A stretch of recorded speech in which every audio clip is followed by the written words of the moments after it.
bara 10 minuter kvar knappt till starten. Så häng på Mårten, häng på Mårten. Mårten. Heming här.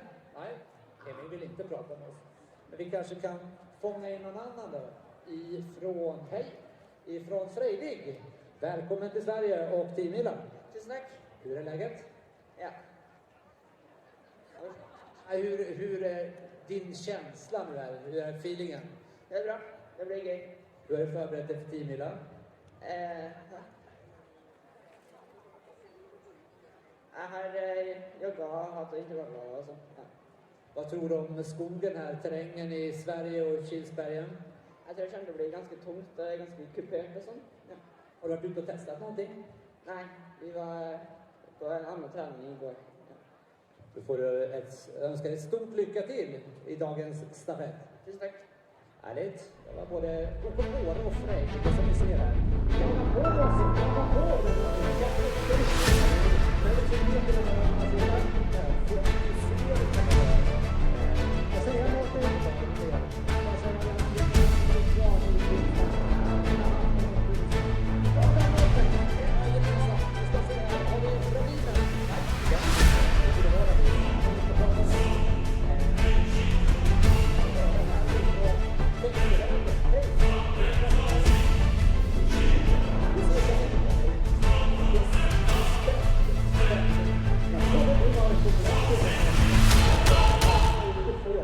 Populariteten här under tiderna dygnet. 9 minuter nu till start. Yes, 9 minuter till start och vi ser kartorna ligger upplagda här och sen väntar ju ett par 100 meter inne på skidstadion här innan man får ta den här första härliga backen som var en del av sprintbanan på SM när det gick skid-SM här 2015. Så att det är en fin, rejäl backe där som kan bjuda på lite mjölksyra innan man når fram till startpunkten och kan börja orientera ut på den underbara Kilsbergssluttningen. Ja, här borta på skid-SM, det finns backar här, det kan jag säga. Jag tror man märkte det. Vi kan göra med några coacher ifrån Sundsvalls OK. Ja, de ska prata om det. Hej! Berätta som coach, vad ger man för sista råd här nu innan start? Ja, nu kom det lite frågor här om det fanns något tips hur de skulle göra, om de visste när det var gafflat och så. Det är lite annat att förbereda ungdomarna på en sån här stor stafett där de inte har sprungit på flera år. Ja, men absolut. Vi från Sundsvall har 4 lag och det är ingen av ungdomsfull förut. Ja, just det. Då har man en del att gå igenom innan.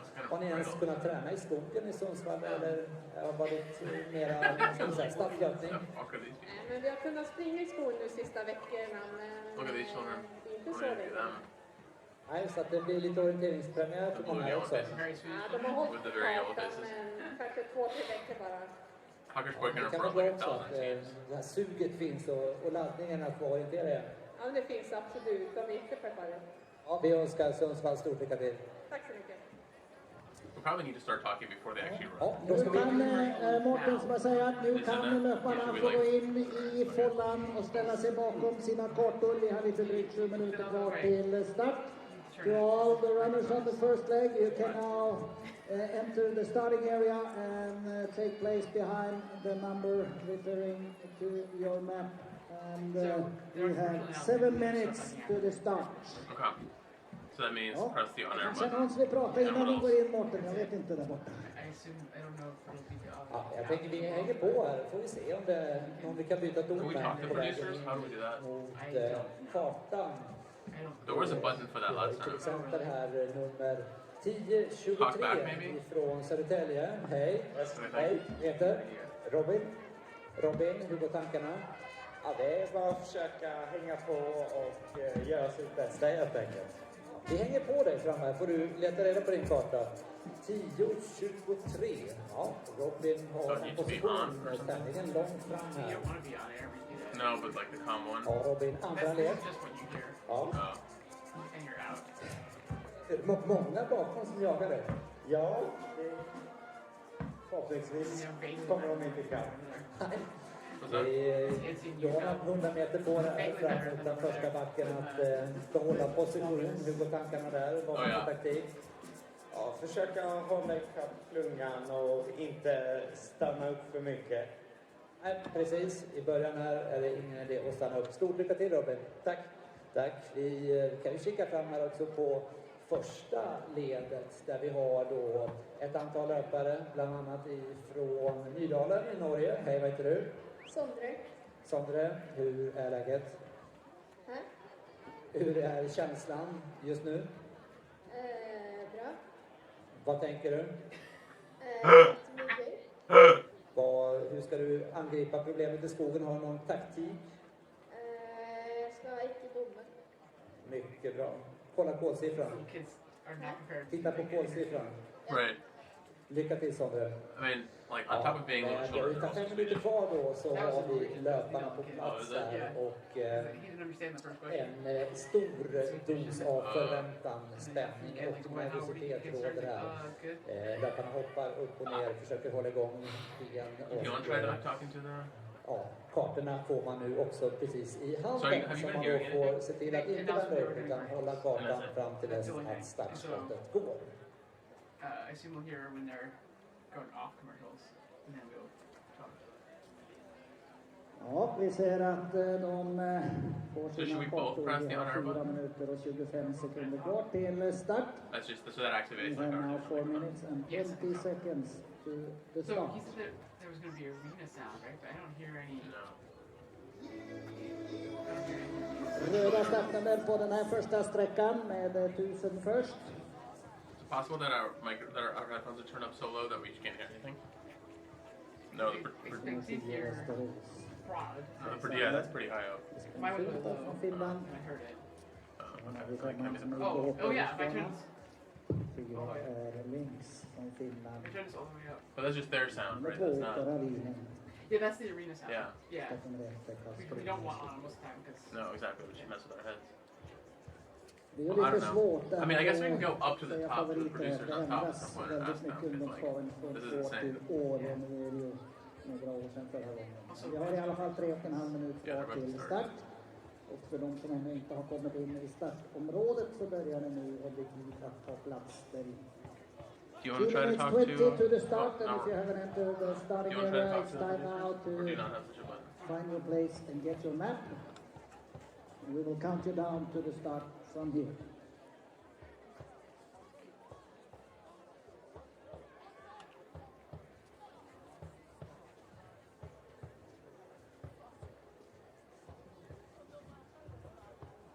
Och med ungefär 3 minuter kvar då till starten så hälsar vi också äntligen ny välkomna till Team Mila 2022 som har sin intågsmarsch här i backen snett bakom starten.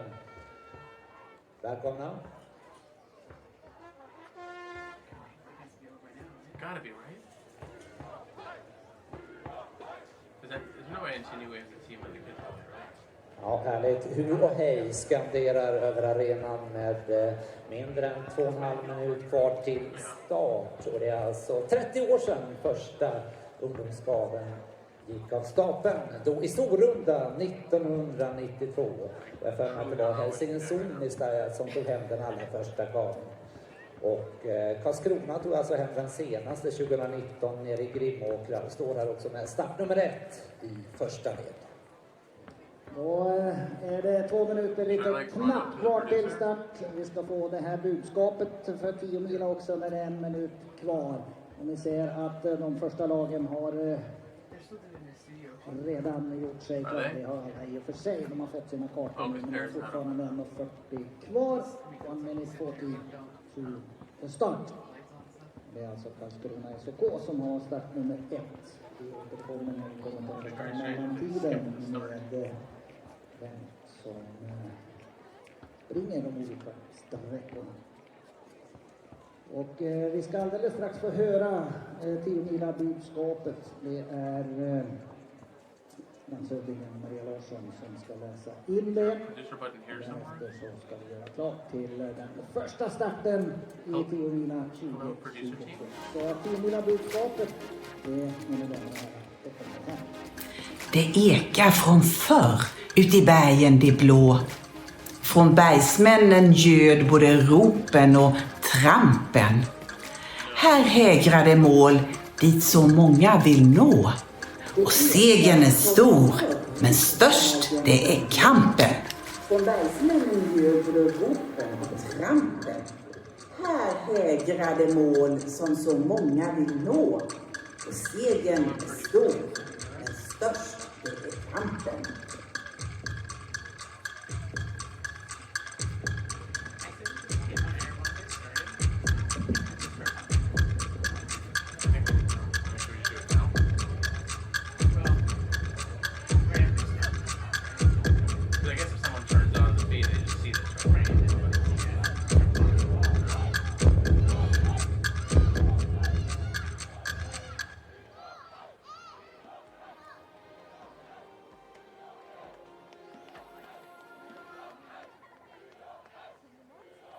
Och då är det alldeles strax klart för start för ungdomsgaven. Vi har bara 5 sekunder. 4, 3, 2, 1, kör!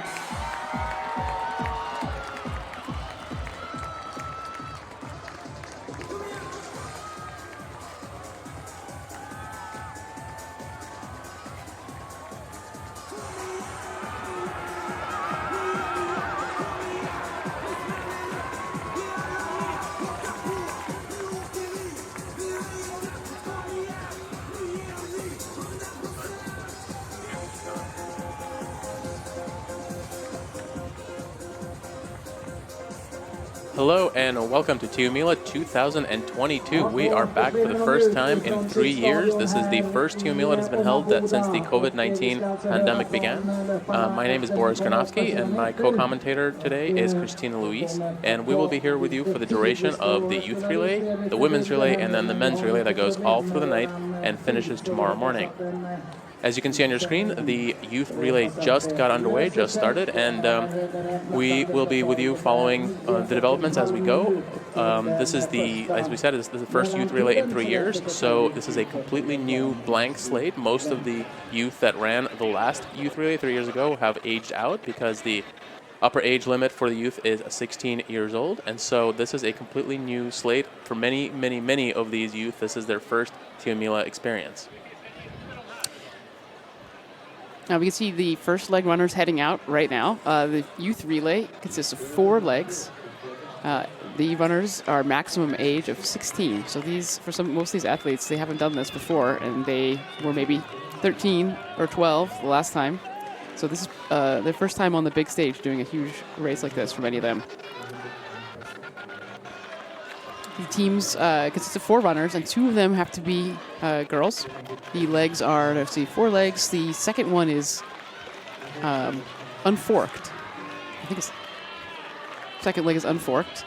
They're fairly short legs, and on the second and third leg, teams may send out 2 runners, and it's only the first one back who will count, who will pass on their map to the next runner. So you can see here there's quite a long run out from the arena. And it looks like they're kind of splitting up now. And this is a forked leg, the first leg. So it could be that the runners have different first controls, and they're splitting up as they go, either different route choices or 2 different controls.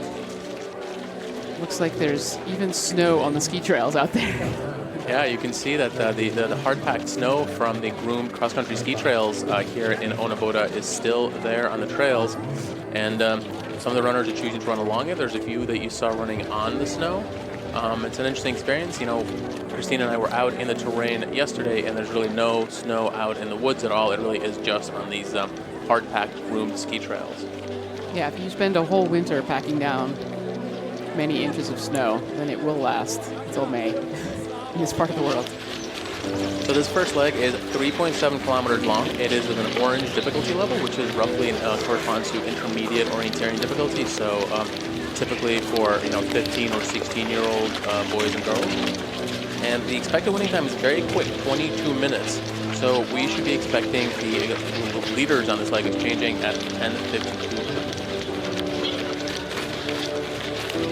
I suspect we have some listeners who are not familiar with relays. We have some first-time relay watchers here.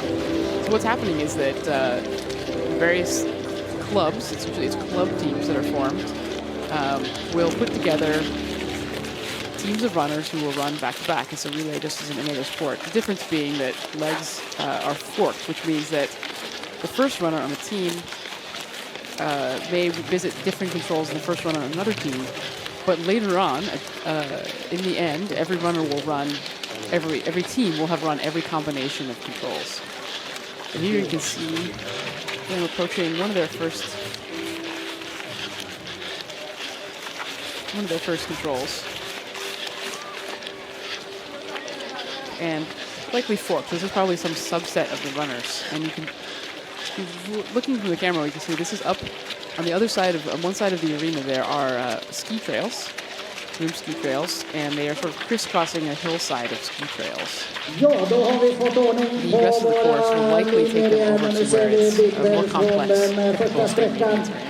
As you can see on your camera, there are both boys and girls running on this first leg. As Christina said, a team has to have at least 2 girls, but there's no requirement for which legs the boys and the girls are typically on. So teams take different approaches and different strategies depending on who the strongest youth runners in their clubs are. And so you may see some girls in the first leg, some girls in the fourth leg, and so on. And it's actually a good, I've seen some clubs like Nydalen, for instance, take strategies of having their boys, their strong boys, front-loaded, and having someone who can run in a crowd in the beginning and come in a good position for a solid navigating girl who's able to do it. They won't be able to necessarily keep up if they were in a pack of men, but they may be able to independently navigate. So there's some strategy there of when to use your girls and when to use your boys. And at that age, once you get to 15, 16, there begins to be a difference in running speed. But of course, navigation makes such a difference at this age. Navigation skills that it's not always decisive to be a boy versus a girl physically. Now, it's been 3 years since the last one, so as we were talking about, there aren't any, it's not like the team that won last year has maybe half the runners like the previous years. These teams are going to be completely different, the top teams. But clubs that have strong youth programs tend to have strong youth programs over the years.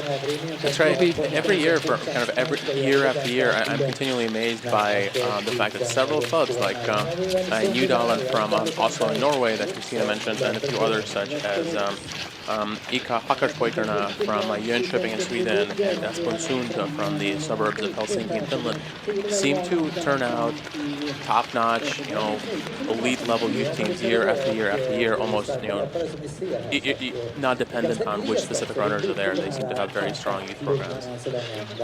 The other fun thing about the competition in the youth relay as opposed to the women's and the men's relay is that there are a few foreign or non-Scandinavian clubs that can end up with very good results. In recent years, there's been a really strong tradition of clubs from the Czech Republic coming up and racing youth 2 Mila in particular.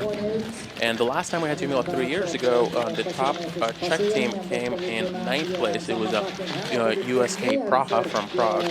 And the second best Czech team, Czech West O team, came in 11th place. So it'll be interesting to see if the Czech team can even improve on those placements from 3 years ago. Senast. Där har vi tillbaka här, en liten bit längre bak i skärmen. Jag tror vi är på olika ställen just nu faktiskt. Det hackar lite grann, men vi ser i alla fall säkert många som känner igen den de väntar på här. När vi nu har 8:10 på klockan, då ska vi strax börja vänta på den här radiokontrollen. Men den kommer inte rea. Det här tror jag att det verkar nästan så. Att vi alldeles strax har kontroll.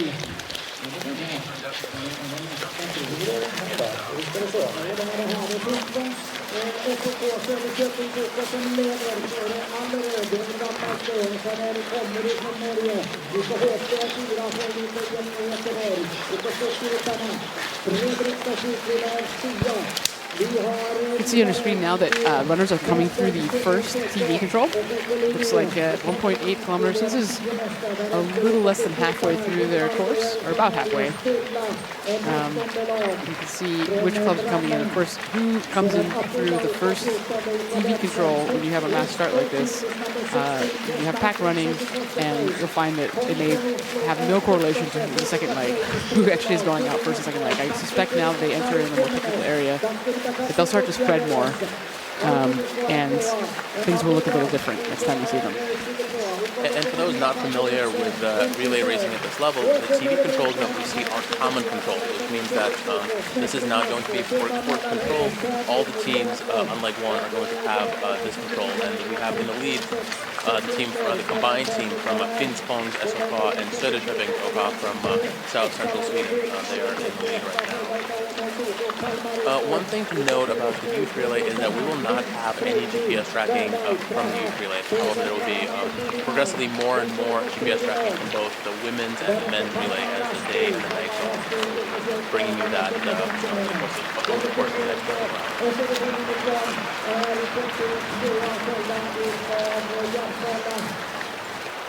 So unlike with the women's and the men's relay, it's very difficult to predict the winners in the youth relay because there's so few past results to go on, and so little history of performance. And this is especially exacerbated this year because of the pandemic, because none of these youth have raced in the last 3 years. The 2022 Milo was canceled, and 2022 Milo, there were rumors that it was going to happen. They had some organization in place, and they ended up canceling that too. So this is really the first Milo since we were down in the very south of Sweden in Skåne back in 2019, and back then a team from Karlskrona in very southern Sweden triumphed in a very, very exciting finish by a single second over OK Ravinen, one of Stockholm's biggest club, another traditional powerhouse across all disciplines, the youth, the women, the men. And in third place last year we had Nydalen from Oslo, and as Christina mentioned, that is a club that always has strong youth teams and a lot of depth. So it'll be interesting to see if these clubs are able to be near the top again, or if we have completely new clubs come out and go to the front. It often happens that a club that may not traditionally have a strong youth program just has a single crop of strong youth runners. Sometimes it'll even be siblings who will elevate their club to new heights. So we'll see if any of that emerges as we go on through this race.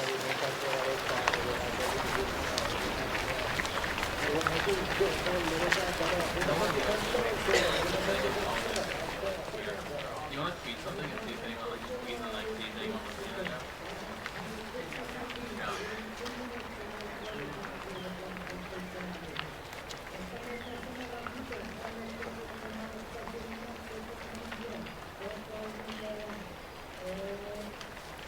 I can't be certain, but looking through here, it seems as if the So are we? So can you hear us? No, obviously we were switching on. Yeah. We can't hear anything from the producer. Should we be hearing? Well, I heard once that we were going to move on. I heard we'll come back. Okay. Yeah. And it's whenever possible. I know you have a million things going on. If we can get like a supply of snacks and coffee, that'd be amazing. Are we on? I think we're on. Well, we were talking. Yeah. Can you hear it? Can you listen to because the sound doesn't.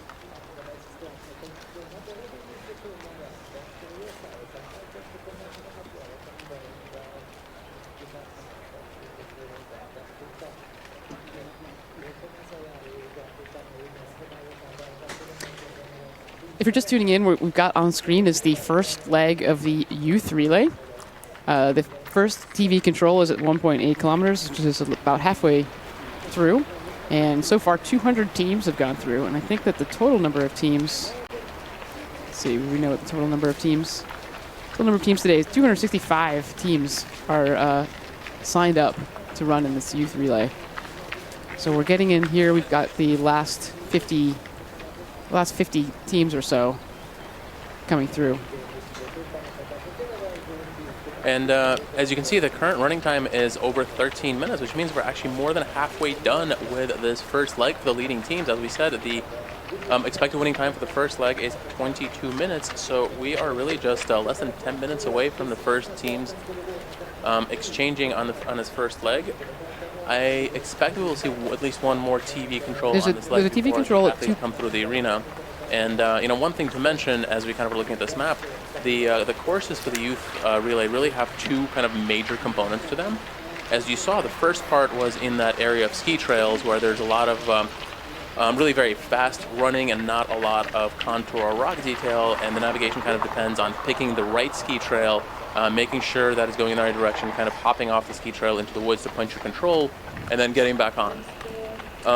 Once we pass this TV control here, the competitors go into a completely different area of forest where it is much more sort of classic Nordic terrain with sort of deep, heavy moss underfoot, a lot of smaller and medium-sized hills and re-entrance and a lot of rock features. And so the competitors that succeeded in the first part of this course will really have to adjust the techniques they're using and adjust the skills that they're using in order to be successful for the second part, where you can't run as quickly, you can't see as far, and you really have to read the contour and rock detail a lot more precisely.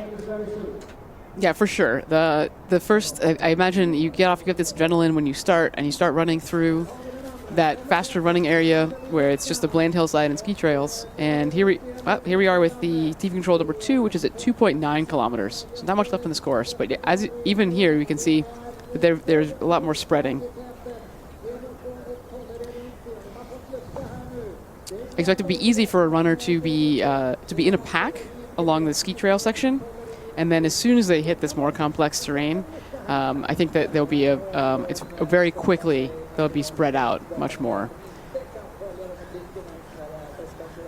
And you might see under the control flag, you see a little blue, white, and red reflector, and that might be a good tip that this is a control that is also used at night for the men's relay. And you see in the lead we have Göteborg Majerna first team went in a time of 15:05 from Gothenburg in Western Sweden, one of the bigger clubs in Gothenburg. I don't think they have traditionally done great in the youth relay, so it's really nice to see them running very well here. And that is Ola Läre running for them in the lead, 15:05, and he was just 1 second ahead of Axel Rudgren from Töllerud Udby club, which is also from Gothenburg, in a suburb of Gothenburg. Interesting to see the Gothenburg teams in front here because a lot of the talk ahead of this relay kind of focused on the fact this terrain is not that different from typical Western Swedish terrain, which might benefit teams from Gothenburg the entire relay through, both for the youth, the women's, and the men's. So it'll be interesting to see if that holds up throughout the night and the day. Yeah, and on the same token, you have your Swedish bias is showing here, because I would say it also lends itself to the clubs from southern Norway and Oslo running in the terrain. It feels much more Western Swedish and Norwegian, southern Norwegian, than Eastern Swedish and typical what we think of as typical terrain. So it'll be interesting to see if there's a geographic bias, especially for these youth. There's been a pandemic, they're young, they may not have orienteered in a lot of terrain that's that different. Like they may not have come and done as much training in other areas as kids who are a little older or didn't have a pandemic in the prime years of their youth training. Yeah, that's a really good point. And one thing that we should say, especially for our viewers from North America or some other places that are not super familiar with Scandinavian terrain, is that it's all relative. Certainly this Western and Central Swedish terrain is much more similar to Eastern Swedish terrain than it is to either continental terrain or the sand dunes of New Zealand or the slope and re-entrant terrain of Eastern United States.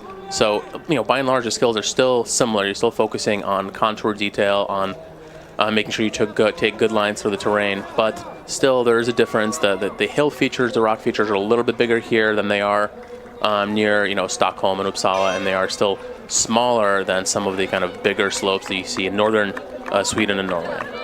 And the terrain is a little heavier, as we call it, and we have the first team coming in now to change over the first leg, coming over the bridge into the arena. You will have the flames. Looks like the flames have gone up. I don't know if we'll see those on the screen. And I will note that we are running way ahead of schedule. I don't know if this is just for this one leg or if this will be a pattern throughout the day and night, but we are over 3 minutes ahead of schedule on this first leg of only 22 minutes. So it seems like the Forest is running a lot faster than the course that is expected, which may have kind of big repercussions throughout the day and the night. So we have Göteborg Meyer at team number 12-22 with Ola Lera exchanging in first place. He held on to that first place from the last TV control. He's going to be followed in second by what looks like Axel Rydgren from Tollered Udby. Like I said, 2 Gothenburg teams in the front, 1 and 2, and they have a bit of a gap down to third place. We were expecting perhaps Oka Denseln in the third position, as their runner Arvid Algers Omholt was leading a small pack of teams from 3rd through, let's say, 11th or 10th place. But it looks like they've opened up a bit of a gap there, because we're going on already a 40-second gap here, and it'll be, looks like, close to a minute before the third place team exchanges. I see the Denseln runner in the back there, but in the front here in third place, that is Emma Bodeverda and Lindebygdens Oka mixed team, followed by the second team from Oka Skogshjortarna, also from Borås, I believe. Örebro, a local team, in 5th, Oka Denseln in 6th, and then we have the first Norwegian team, that's Fredrikstad, a minute down, and there I think we see our first Nydalen runner, yeah, but I don't see a Nydalen team listed.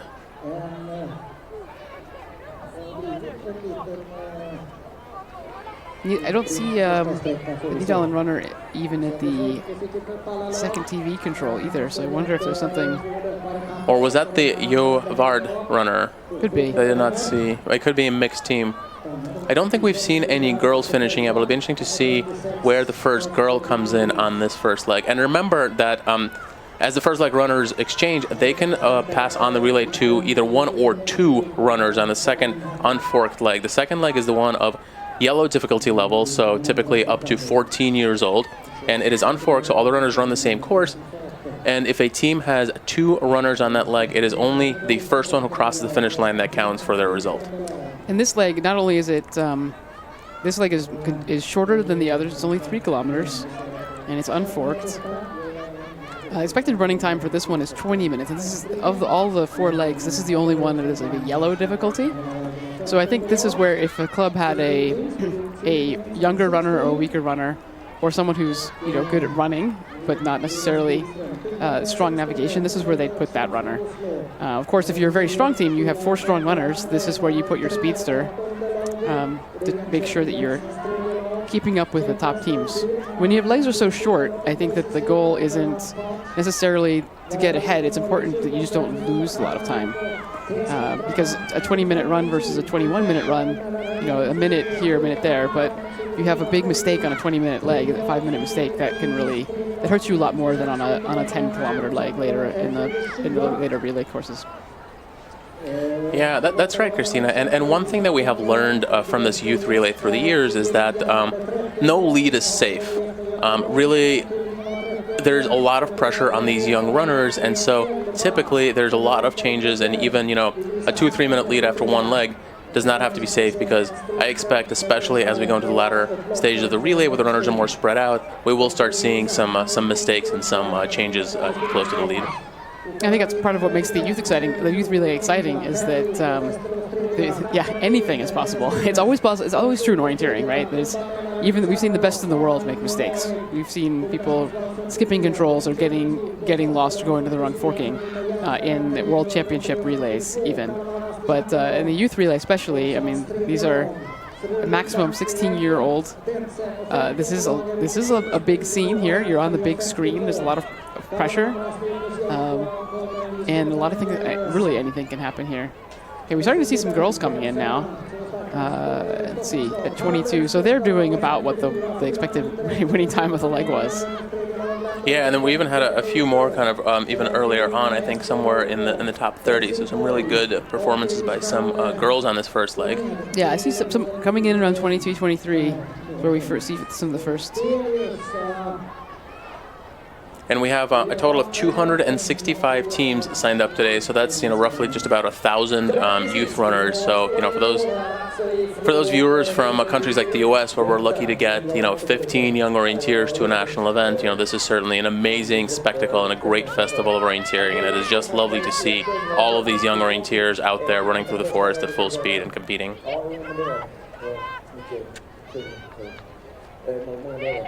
I expect pretty soon we'll start to see the view for the second leg runners as they go out. The courses follow more or less the same pattern. They'll head up into the ski slope area and do a loop in the more technical area. And so far as what we're seeing here, you can see some of the runners are flopping after their effort. And the way the exchange works, you see what happens is a runner comes in through the finish, and the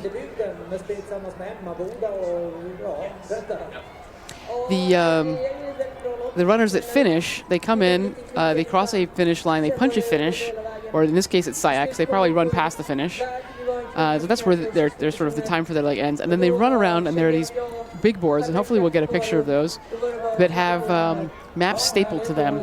And what it has is every team has the maps for the next legs stapled to this board with your bib number. And when you finish, you run to the big board and take the map for the next leg. So in this case, they will run to the board and take the number 2 leg map, and both legs are in, both maps are in one case. They will have to pull out the map, the 2 maps, and go and run over to the exchange. So there's like a board. I think we've seen that a little bit of that, and they will hand the maps over to their next runner or runners. In the case of the second and third leg, they could be 2 runners. And then the runners take the map. So that instead of a tag or a baton, the map is used as the actual exchange item that says, okay, I'm back, now you can go. So everyone will sort of toss their, you can see them punching here in the finish, they'll toss the map that they've used and grab the map off the board. And so the way it works is because you're running a full line of the length of all the boards and then grabbing your board and continuing on, everyone is running the same distance. It doesn't matter what your bib number is, your map will be in a different place, but everyone still has the same exchange distance to run. And it is the responsibility of the incoming runner to make sure that they pick up the right map. And every once in a while, we have these really sad cases in Tiomila where someone grabs the wrong team's map and they become disqualified. But there are a number of officials standing at these map boards, like Christina was talking about, that try to help the runners get to the right map. But you still have to check the bib number on your map before handing it over to your teammate. Okay, view the finish. We've got just under half of the teams have come through the finish. Now a 7-minute gap. Normally, I think with adults, a 7-minute gap after one leg of a short 4-leg relay, that would be sort of insurmountable. But anything goes here. So if someone had a particularly bad, strong team had a bad first leg runner, it's not to say that they're out of the running here. Yeah, I think that's right. I'd be pretty surprised if any of the teams coming in now ended up winning, but it's certainly not out of the realm of possibility. Or at least having a much better finish than a 125th. That's right. That's interesting. New Dahlon's first team just coming in now, in 126th place. They're 8 minutes down. That is a club that typically has very strong juniors. We certainly expect them to climb through the ranks as the relay goes. And we've been out for the second leg runners have been out for 8 minutes now, and so I think it's not too long before we expect to see them at the first TV control on that second leg, and I believe they're going to the same TV control as we had the first leg runners go to. It's also at 1.8 kilometers. I imagine it's the same as in all the legs, which is right at the transition between the simpler hill slope ski trail terrain over into the technical Scandinavian forest terrain. And for these leg 2 runners, they really have very little orienteering in the forest terrain, really just sort of one kind of big decisive leg, and after that it's kind of back to mostly trail and field and path running, because this is the technically easiest leg of the entire youth relay. One thing to note for runners from dry places, as I am, that when you have big events like this where a lot of people are going the same way, eventually you do develop tracks in the forest. I don't think that these youth runners are going to see much tracking, maybe a little bit around some of the controls that are common, but it's not quite enough runners, and they may not be running enough in the line to develop too much.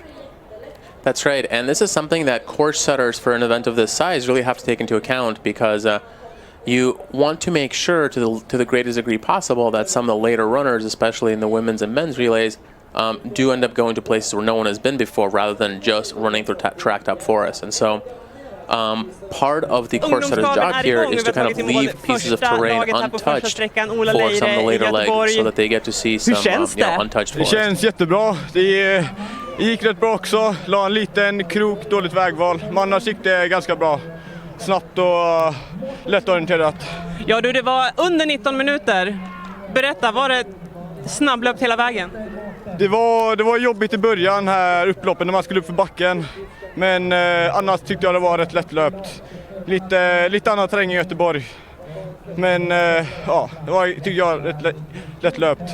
Hur var det att ge sig iväg här? Många löpare i starten, hur behåller man lugnet? Hur tänkte du? Alltså jag stod ju längst bak, så jag köttade allt vi hade till backen och sen hängde jag på täten där. Men jag var nog först vid min kontroll, så det kändes bra. Kom upp i täten i alla fall. Härlig start hörde du. 10 mila, blir du kvar hela helgen? Ja, jag ska köra 7:e sträckan imorgon. Så det ska bli roligt. Debut i herrkaven då. Ja men just det, då får du vila upp dig och sådär, och så kanske vi ses igen imorgon bitti helt enkelt. Det får vi hoppas. Tack så mycket. Alltså Ola Leire först där i ungdomskaven. So that was an interview with our first leg winner, Ola Leire from Göteborg-Majorna OK in Gothenburg, and he said a lot of interesting things. For one thing, he said that it was pretty easy running the whole way. He said that the more challenging part for him was in the beginning, particularly because with his bib number of 1222, he started out nearly in the back row, and so he had to kind of fight through crowds of runners in front of him in order to get to the front. But he did not think the orienteering was too difficult, and he thought that it was a little bit different from his home terrain in Gothenburg. One last thing he said, and this is something that is probably the case for a number of these youth runners, is that in addition to running the youth relay, he will also take a leg on the senior, the men's relay. He will take the 7th leg tomorrow morning, so he has another relay race ahead of him later tonight. And really, later tonight, a 7th leg, depending on how strong his team is, maybe morning time. That's right. That's right. He gets to sleep regardless of whether it's day or night. He will get a chance to sleep tonight if he wants. Yeah. As a reminder, the men's relay starts at 9:30 p.m. and the winner is expected to finish at 7:30 a.m. And here we are, the first runners on leg 2 at the TV control, and it is all girls. Awesome to see. In the lead, we have Oka Skugshjortarna from outside of. From, I think, Alingsås, outside of Gothenburg. And there's a little pack of 4 girls. We have Omals Oka, Atunde Oka, and Emma Bodeverda. All Swedish clubs within 6 seconds of each other. And then here comes another girl in 5th place, and it's Skugshjortarna's second team, so they have 2 runners right in front. There's our leaders from leg 1, Göteborg-Majorna. They're 31 seconds back, and now we have a number of other teams coming. The first Norwegian team is here, Allerød Oka in 9th. Tollered Udby, who came in 2nd, is here in 10th place. And then Fredrikstad in 11th, another Norwegian team. I have to think the strategy of picking girls in the 2nd leg is that it's the shortest, and therefore there's less time to be behind if the speed is slower. So that, yeah, it's the maroon before that we saw, the burgundy, looks like Uvod. We see 2 Czech teams come through together here a minute down, TSM Praha and Czech West O team. These are both teams that have done very well in past years, so this is no surprise to have them up there, and really fun to see some non-Scandinavian teams fighting right at the front. So it looks like on this leg, we do have a little bit more, they're spaced out a little bit more, these TV controls. So we have this one at 1.8, and the next one is only 600 meters away at 2.4 kilometers. But through the more technical and a slightly rougher terrain, or more heavier terrain, as we'd say, than what they had before. But still, I don't expect it to take very long until we see the first runners again.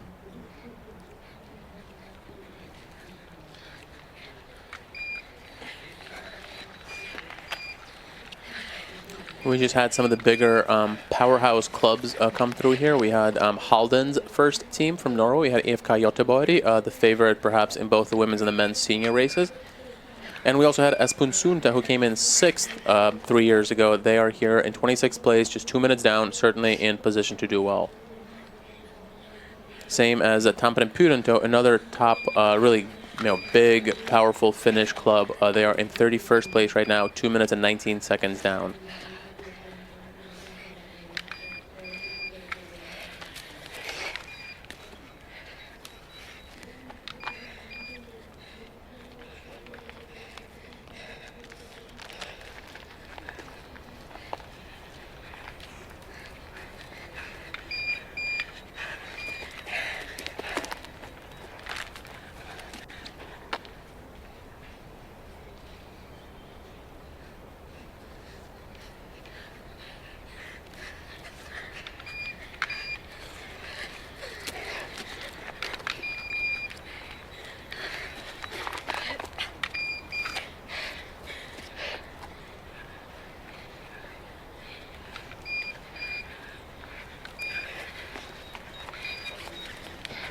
So we're here looking at the first radio control of the second leg of the youth relay, for those just joining us. This is at 1.8 kilometers in, which is a little less than halfway through the leg.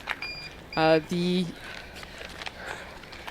second radio control, or TV control in this case, is at 2.4 kilometers, and a few teams have actually already been through there. We just haven't been, the camera is not actually panned over to the second leg yet. Oh, here we go. So, it's maybe the pre-warning.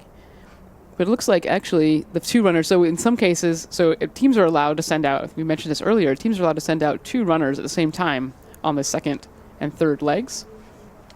And in the case of, it says Åmåls OK, it looks like they did send out two runners and they punched together. So they're running at least, they have the same map, right? So they can run together during this time. And they have managed, this looks like, to use it to their advantage by coming in the lead a few seconds ahead of the next runner. And this the second TV control is not too far from the finish, so really this is a fast and furious relay. We should be expecting the second leg runners in the lead to exchange in just a couple of minutes. It is 11:05 right now. They're expected to exchange in 11:12. But remember that the first leg was 4 minutes faster than expected, so it'll be interesting to see if the second leg is faster as well. And you see some of these teams are really making their way through. I see both Halden, IFK Göteborg, and IK Hoppe are really climbing through the ranks for the entirety of this leg. So I think they have some stronger runners on the second leg, because I don't know where Halden exchanged on the first leg, but I think it was quite a ways down compared to where they are now, already in the top 10. And you can see here, we are about to see the changeover, about to see the lead on this second leg. And again, we are running way faster than expected. Right now, we are 6 minutes ahead of schedule. I think it'll be a little bit less because it is still a kind of a long run in here, but I expect that we'll be a full 5 minutes ahead of schedule after 2 legs of running here. And you have a pack of at least 6 or 7 girls here in the lead. So about 3 minutes fast on the short on the first leg, and 2 minutes on the second one being shorter. So Halden's first team was 4 minutes back in 54th at the first changeover. Yeah, so they obviously had a very strong second runner. And here is our lead, and you see the flames shining through as they run into the finish.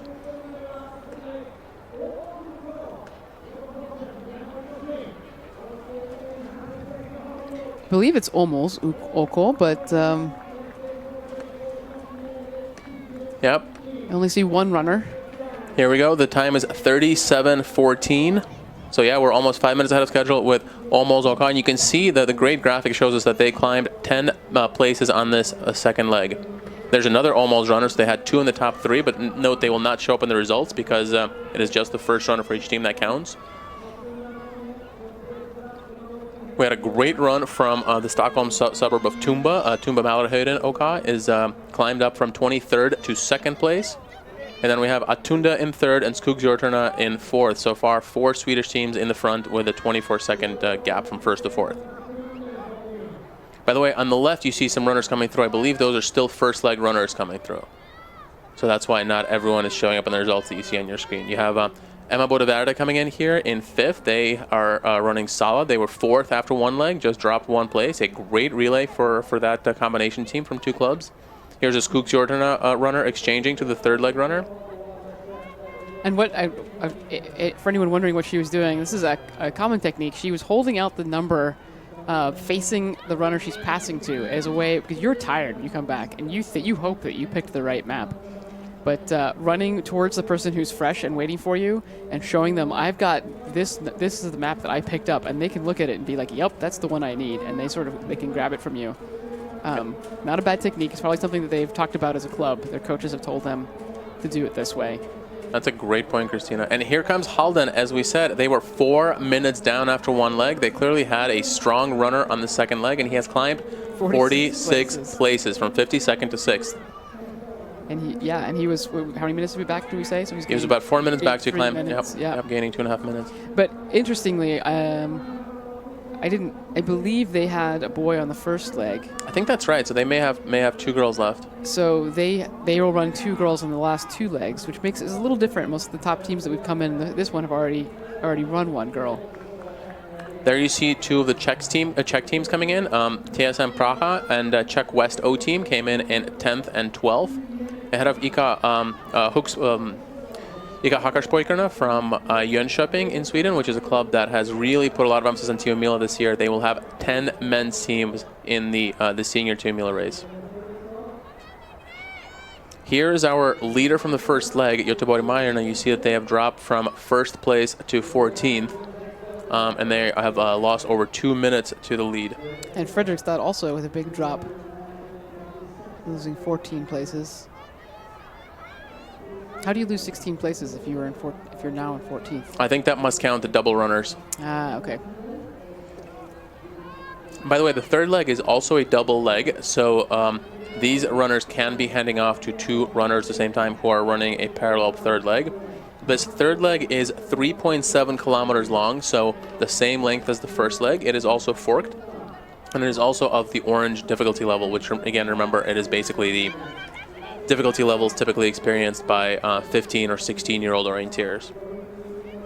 All right, that would more or less be the same as an orange in the U.S.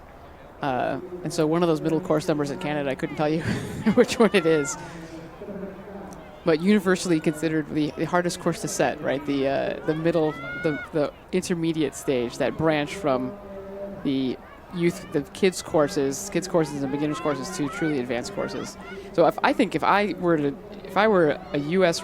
runner running orange and I came out and ran one of these courses, sure, technically they may be orange because of the proximity to linear features they could use, but it's difficult orienteering, I think.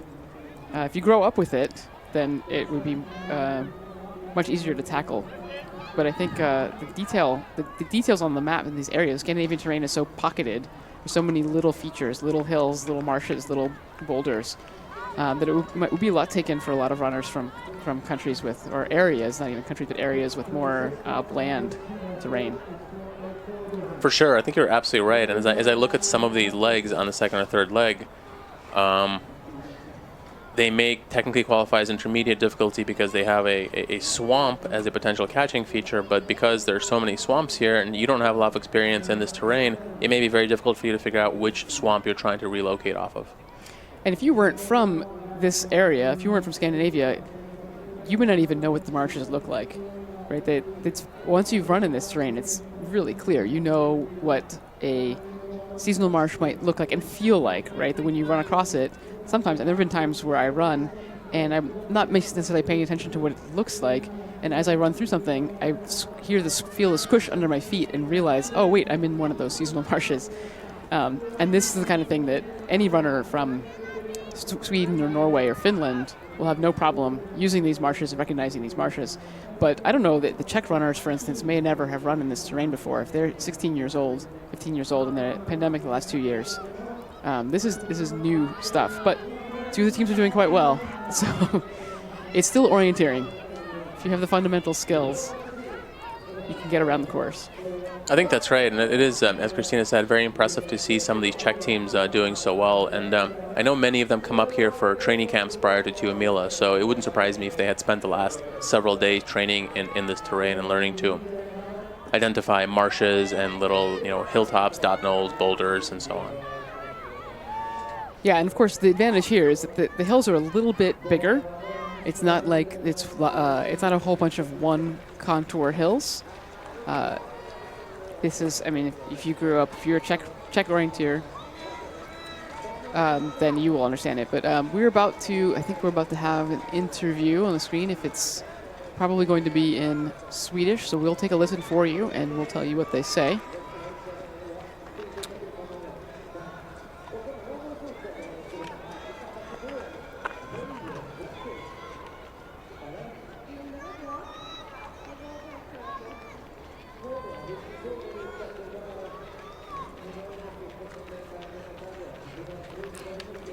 On the big screen here in the arena, they are interviewing Emily Hellström, who came in the lead on the second leg from Åmåls OK. We'll try to bring you the highlights of the interview.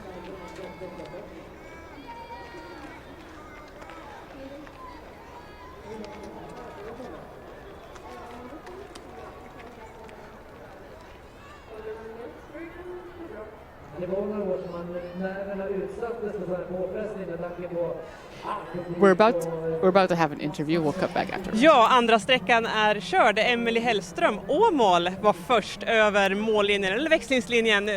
Berätta först, hur var det att ge sig ut på den här sträckan? Ja, men jag vet inte, det var väl lite nervöst, men det kändes bra. Det var bara att jaga. Hur var det då? Banan, ta oss igenom lite snabbt ditt lopp. Ja, men det var inte särskilt svårt. Det var bara att köra, kämpa på med löpningen och ja.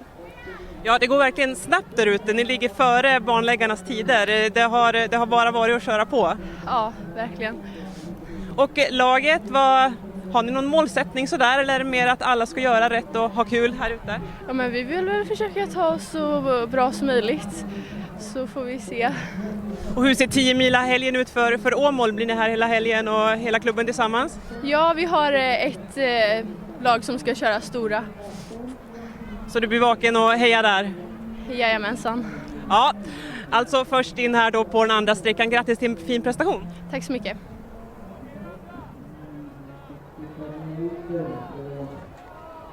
So that was Emily Hellström from Åmåls OK in Sweden. She was the first runner in on the second leg, and she basically said this was not very hard orienteering. I just had to run hard and find my controls.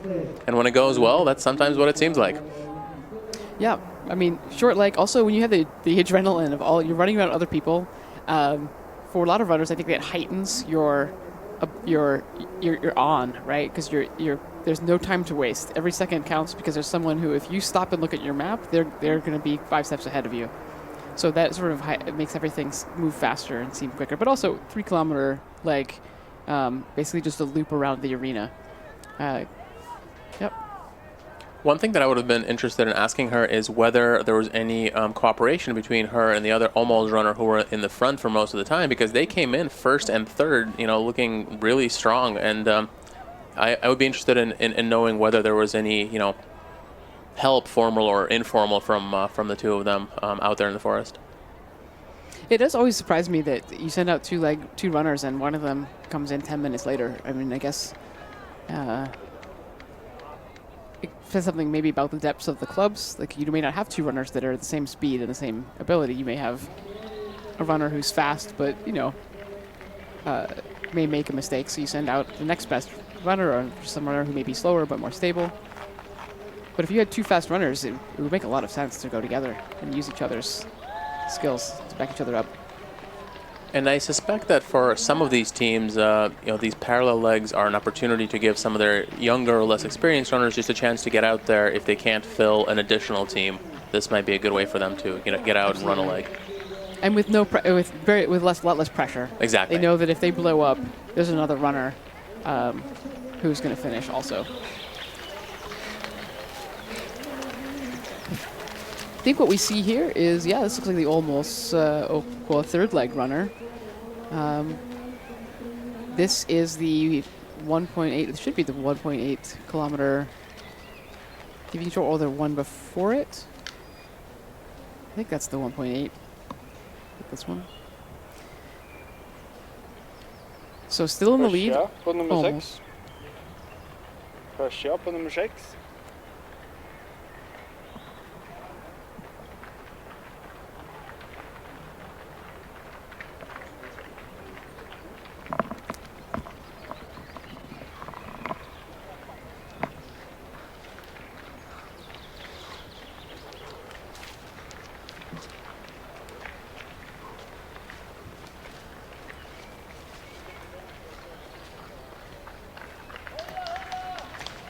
We only have one. I don't know if they're only showing the first one or if these runners are second leg runners who've come through. But I imagine there were enough runners coming in. Oh, there we go.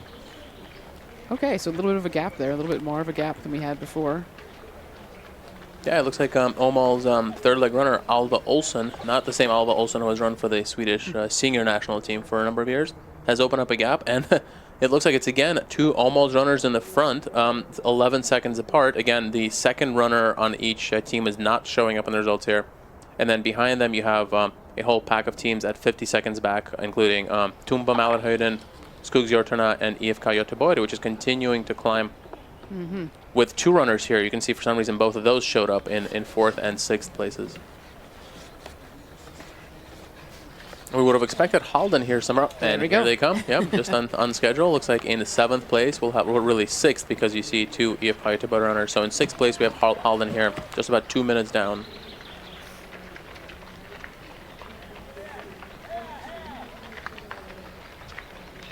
At least for the stream, and it seems the approach of all these clubs, you see some boys running through, but seems to have been girls on the second and third legs. But I suspect we'll see some women running anchor legs, or young women and girls running the last leg as well. One thing that has been surprising to me in this relay so far is the lack of Finnish teams in the front. I feel like almost every year you see at least one of either Espoon Sunta, Tampere Pyydäntä, Helsingin Suunnistajat, right up here in the very top fighting for top places, but I don't see that right now, and I don't know if that means that they didn't bring their strongest runners or if this is an off year for some of those clubs, but it is all, Swedish with a little bit of Norwegian and a couple of Czech teams in the front here through the first 15. Yeah, we do have numbers on the number of entries from each country overall, but I don't know what it looks like on the youth side. I mean, there certainly are more Swedish clubs enter in each relay than Norwegian or Finnish. But I don't know. I would think it's even more skewed for the youth relay, where the trip is shorter. This year, a little bit lucky, we're only 4.5 hour drive from Oslo, which makes it a little more attainable of a trip than, for instance, next year, which would be up far north. Yeah, next year's Tiomila goes up in Skellefteå, which is a city in the north of Sweden. It'll be probably make for a pretty short night in the middle of May, which will be an interesting change to the typical dark Tiomila night. And I think it'll be the first time the Tiomila goes that far north. It'll be cool to see. And this looks like the second TV control on this third leg. And again, we are expecting the girls from Åmål's OK on in the lead on this third leg. We had Alva Olsen was one of them, and the runner who was just 11 seconds behind her was Saga Kjellstrand. And again, they were together kind of in the front, and no one within 50 seconds of them. So this second radio control is the same as for the first leg. The first and third legs are forked together for much of the courses.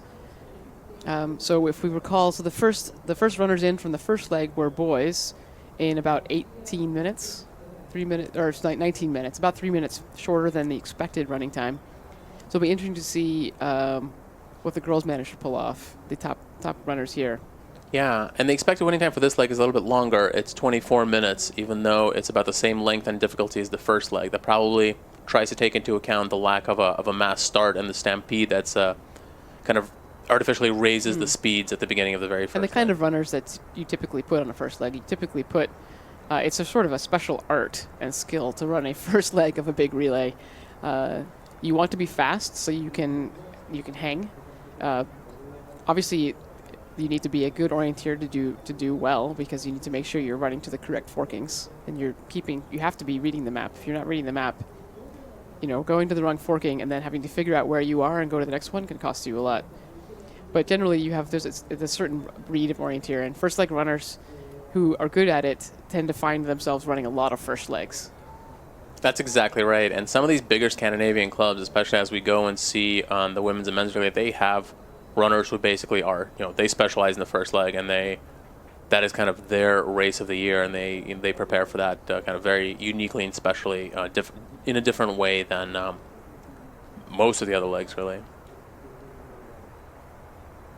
So we're still waiting here. The relay's been going for 53 minutes, which means we are about 13 minutes away from the expected changeover on this third leg. Again, if things continue to go faster than planned, then we should be maybe about just 8 minutes away. But still no one at the second TV control, and I wonder if this means that our leaders may have made some mistakes, and if we may see someone else in the front besides the girls from Åmåls. Looks like it was Simon Adbrandt from Tumba Mellerhöjden, is that right? Mm-hmm. Who was 50 seconds behind. So any mistake out there, 50 seconds would be pretty easy to make up, especially if he's on a different forking, which we don't have any way of knowing from here. Or they're all together. Yeah, that's they've all made possible. a mistake, and they're all together. And then we had the two runners from IFK Göteborg, both boys. We had Nils Andreasson and Henning Falkenström, who were 4th and 6th at the previous TV control. Be interesting to see if they end up in the lead pack here. But still, as you can see, this is the traditional Tiomila camera shot, just showing forest that is very still, and we're waiting for a flash of color from any direction, any moment now. Yeah, one thing that makes this kind of TV coverage for orienteering very different from most other endurance sports is this fact that you have a direction you expect them to come in, probably the way that you set up the TV legs such that you know what direction they're coming from, but you never know with orienteers. They might be coming from some unexpected direction if they've had a little trouble finding the control, made a little parallel error, or maybe they're coming from the ridge over to the right instead of the one right in front. You can see a little bit of kicking up of the moss here. If there were another couple hundred runners, or there will be, right, after this leg is done, that's going to start to look, it's going to track up and be a little bit of advantage to the runners coming later. Yeah, exactly. And, with respect to TV coverage, for some races, GPS tracking has made it a little bit easier because you can follow along and see where the runner is coming from. But, of course, these youth runners don't have GPS trackers, and so they could be coming from anywhere, really. And the more time passes, the more it looks like there may have been a big mistake by the leading pack. Yeah, we're up at almost 9 minutes now, 8.5 minutes for what should be 1.1 kilometers between the two of them, and there's orienteering in its terrain, but it isn't that slow. This must be a second leg runner. Yeah, that's what it looked like with the red bib number. Normally you see this camera kind of slowly panning around, and then suddenly when the cameraman sees someone, there's either a zoom or a sudden turn.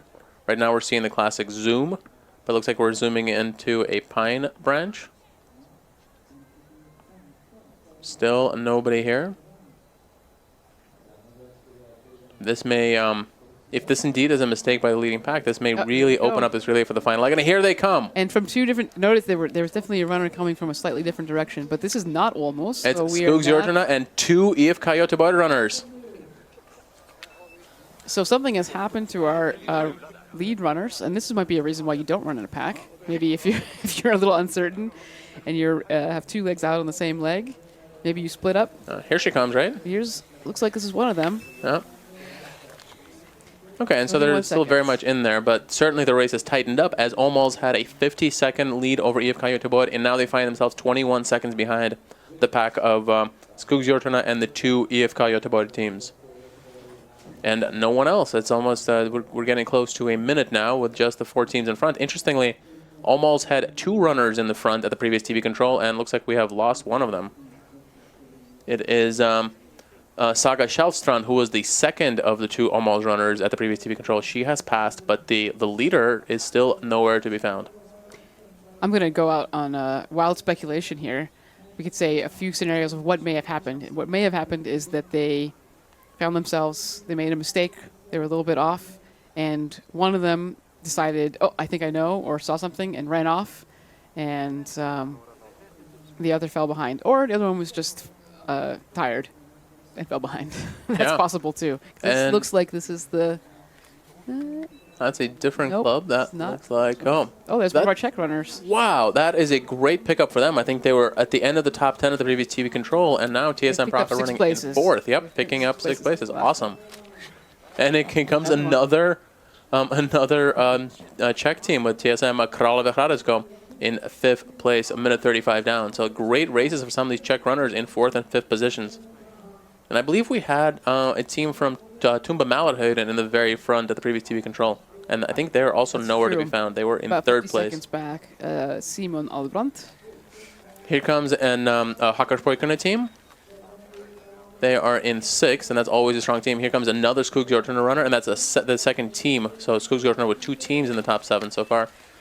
Still notably no second Åmåls runner, not that it matters for them, and still no There's Tumba. no Norwegian teams yet through here.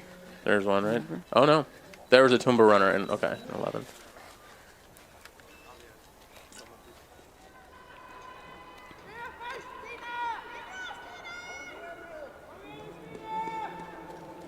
And now here we have that leading pack, the 3 runners that were kind of a little bit spread out. Now they're all together. We have the runner from Skogsjortner and the 2 IFK Göteborg teams.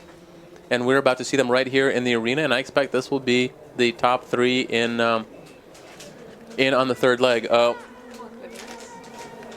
One thing to watch for is that, IFK Göteborg has been talked up as a big favorite in both the women's and the men's race.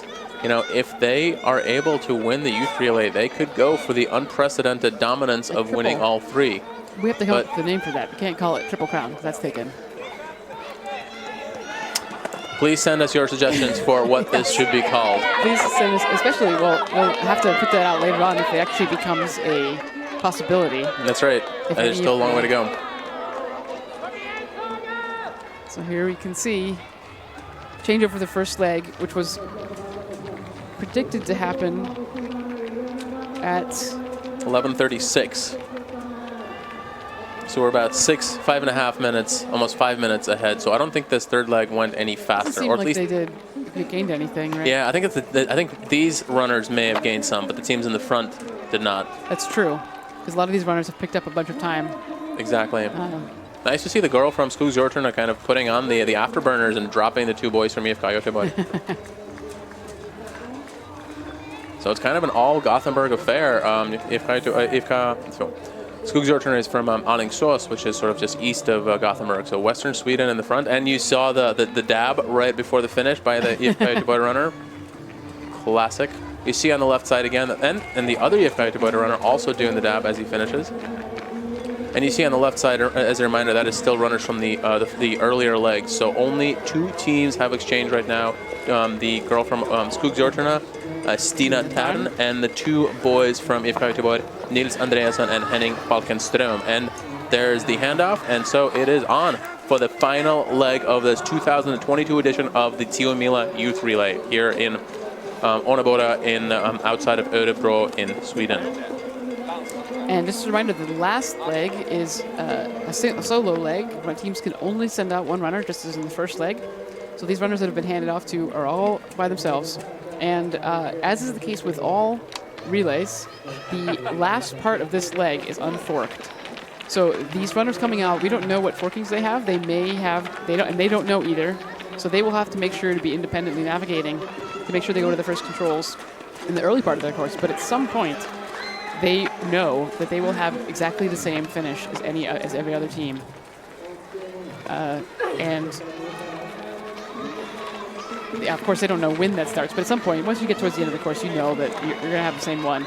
So if you're running head-to-head and you think this kid next to you can outkick you, you may be looking for, how can I take the better? What's the better meso route choice through here, or micro route chase? And this is where sometimes people will take a risk and say, I'm going to go around this, I'm going to go straight to see if I can cut them off because I'm not going to be able to outkick. And sometimes you lose when you do that. But that's what can be exciting. I don't know.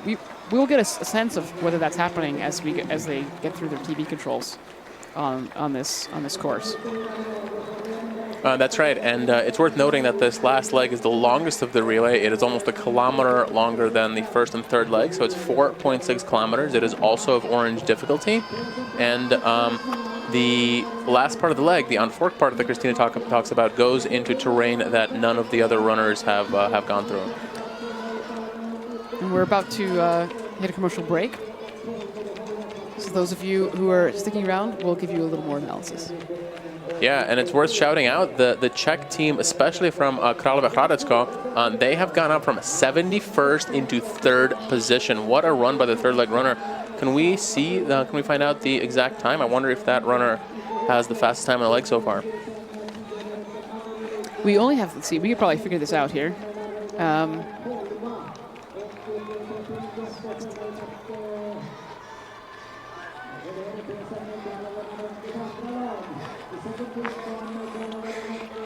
What place were they in before?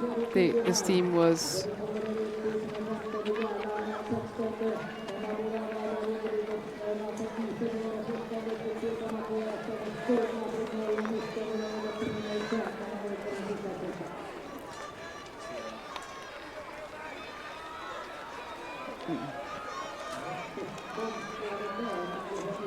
Just 42 minutes, so this one, what did I say, the first? Is that a 21-minute leg?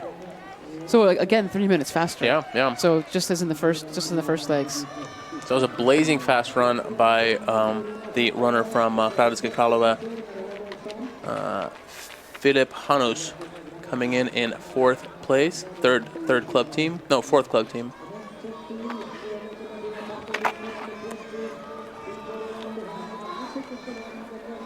All right, so about we got 22 clubs now through the leg 3 finish changeover, and still a pretty good stream in, but almost a 4-minute spread at this point. So I'd say that you usually put your strongest runner on your last leg, especially a top team, a team that's being that's put together to be competitive. Many of these teams are probably put together to be even. A club might make their first team a competitive team and then make the rest of the teams even. But for top teams, for clubs that have multiple, their last runner is probably their strongest runner. So I imagine at this point, if you are 4 minutes back, that's going to be a tall order. You're not going to get that close to the top 10 that many minutes back. So a good spread as we've got here. And so it'll be really interesting to see on this 4th leg what happens with these few teams that are in the front and whether they're still together at the first radio control. Yeah, as Christina pointed out, it is unlikely that these teams were going to come from 4 minutes back to win the relay, but I'm sure there's going to be a few runners back here who are very strong and starting out further back than they expected to, that may end up fighting for some places maybe near the top 10. For sure. This is a longer leg. It is there's a good 28, 30 minutes of orienteering ahead of them. So a bigger mistake from top teams or a very strong run from one of these teams 20 or 30 places back, for sure. But there aren't any these courses aren't long enough that there are any big decisive long legs where someone could lose many minutes to a route choice, for instance, or just a poor execution.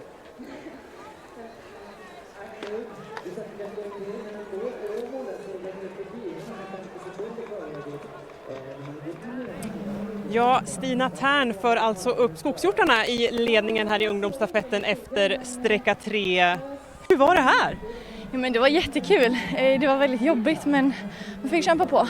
Det var inte så jättesvår orientering. Det verkar ha hänt en del på den här sträckan. Åmål gick ut först och sen väntade vi och så kom ni och IFK Göteborg. Hur har du upplevt omkastningarna? Jag märkte inte riktigt, för det var ganska mycket andra sträckor ute i skogen. Så jag visste inte riktigt vart jag låg eller vilka hade sprungit om eller så. Och hur var spurten in mot mål? Ja, det var jobbig. Det var segt. Han du säga några ord till Viktor när du skickade ut honom på sista? Jajamensan, ut och njut.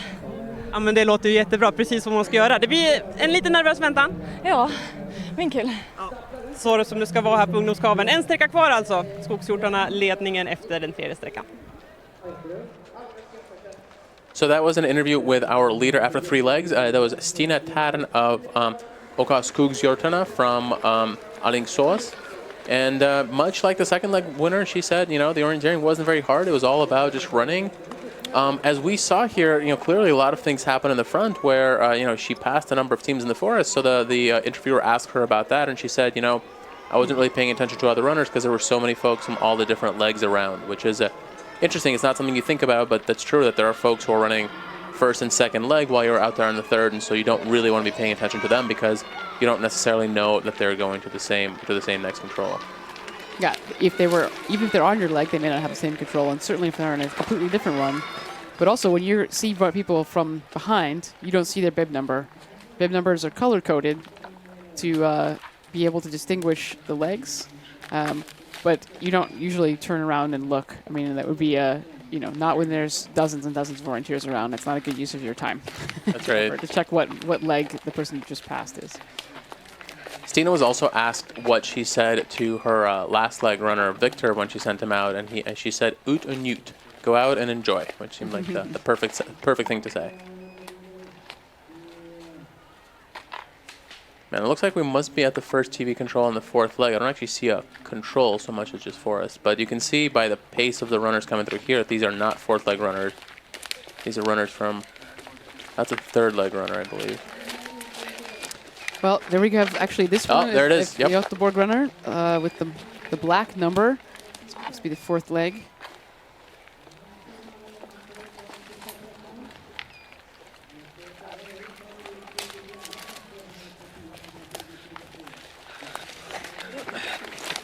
Actually, a little unsure where this camera doesn't look the same as the, or it's a different view, because if I recall correctly, that control did have a piece of junky forest next to it on the one where this TV control is.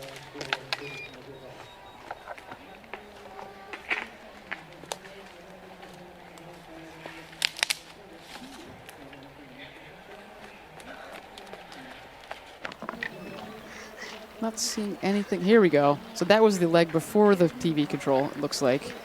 And here we have the runner from Göteborg coming in all by himself. 4th leg runner, we'll get his name in just a second. I believe it is Gustav Asp.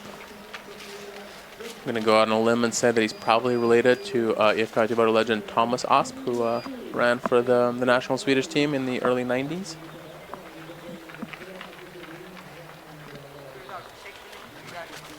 Oh, all by himself.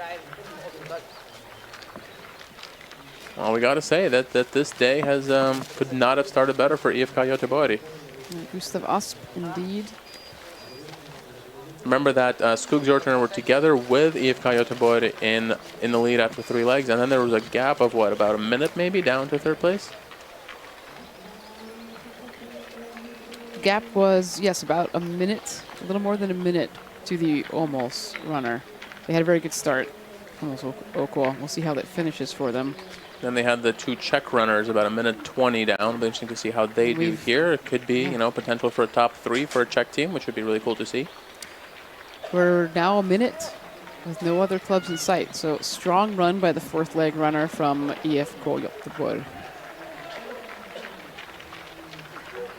Don't see any. Oh, there we go. And you can see by the pace that 4th runner in the pack who is just overtaking everybody. I believe that's one of the Czech runners, if I'm not mistaken. And he's running much stronger. And here's another one from IFK Hakkarspojkarna. So we have a couple of strong team here. Hakkarspojkarna as well as Kralowe Hradecko from the Czech Republic and Frölunda. And TSM Praha so also. 2 Czech clubs in the top 5 right now. That's right. And Okatir from Karlstad. Allerød. And there's our Åmåls OK, which remember was leading after 2 legs and lost a few places, but still having a great relay in the top 10 for a relatively small club.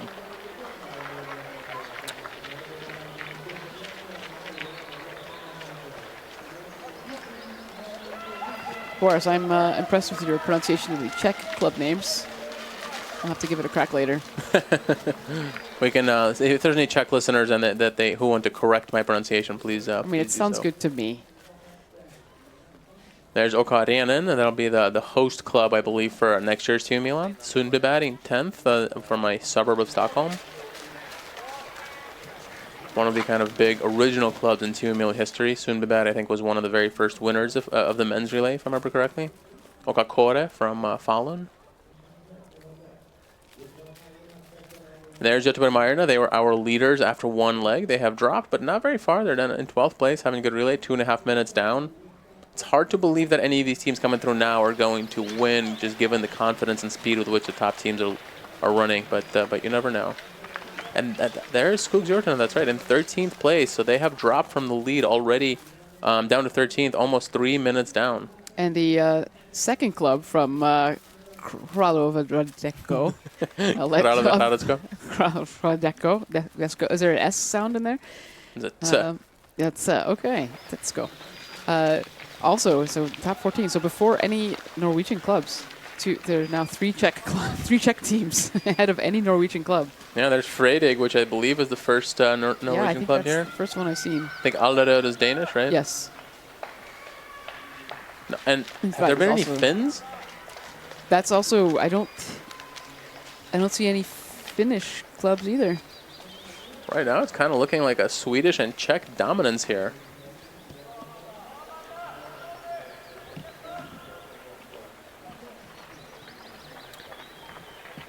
All right, so the second TV control for this fourth leg, the fourth leg is longer and has controls parts of the forest that none of the athletes have been in so far.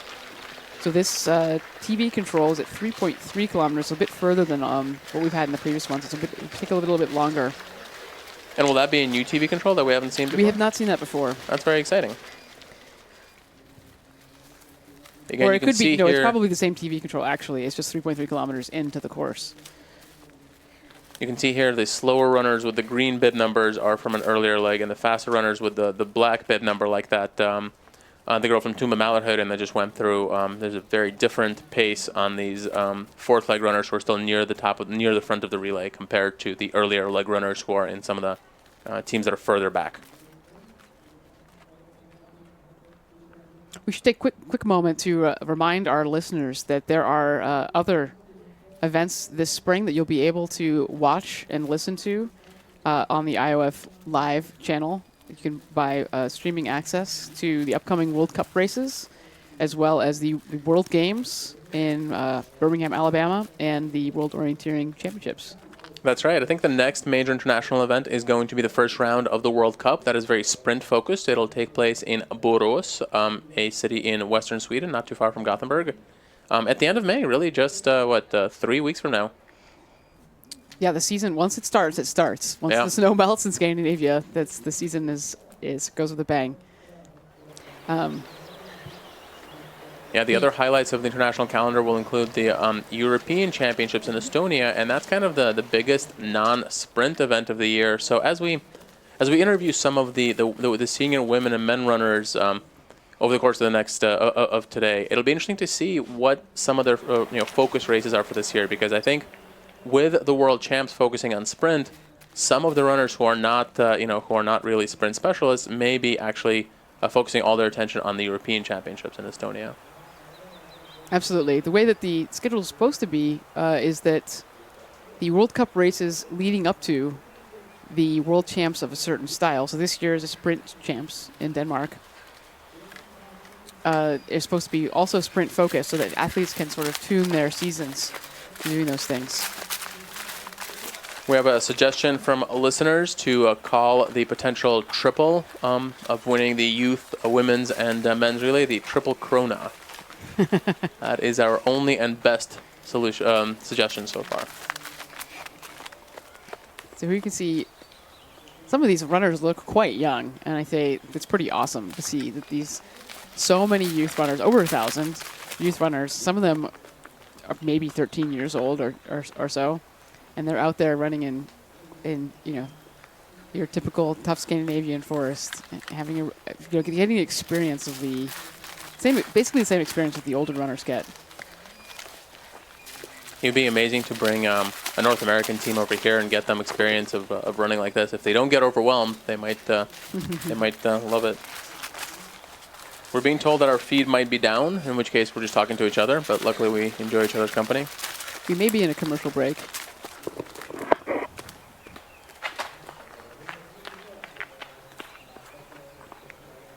We can talk about orienteering all day. And we're going to. So that's what we're here to do.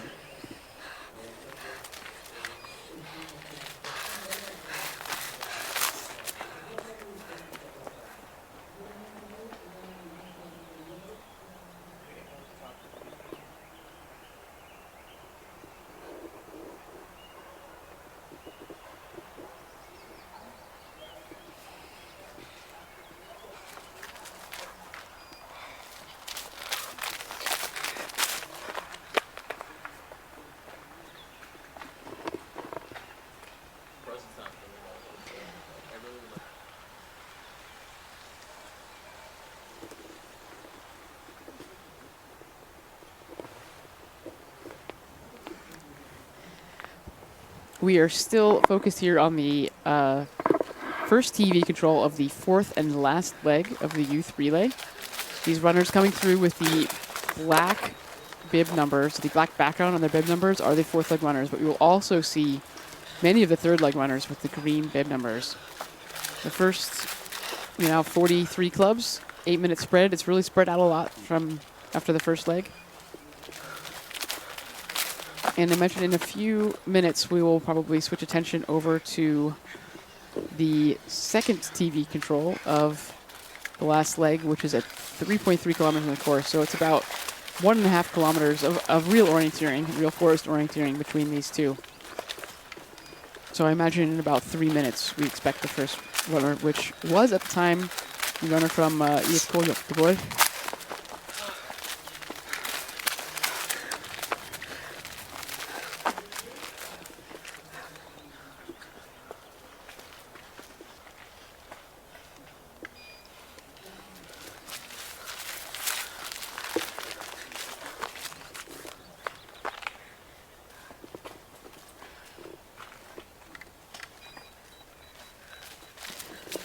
I see that. So we had the Helsingin in 46th place, 9 minutes back. I haven't checked, but we should see if there are actually any Finnish clubs higher than that at this point in the course. I don't see any actually. I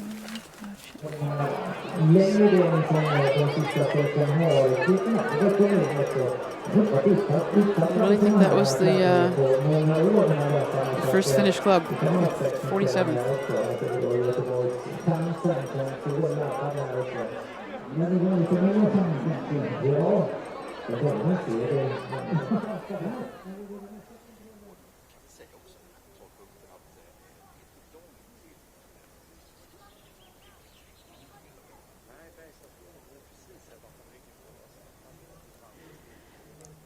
We're at the second and now final TV control before the pre-warning and finish for the fourth leg of the relay, and we're waiting.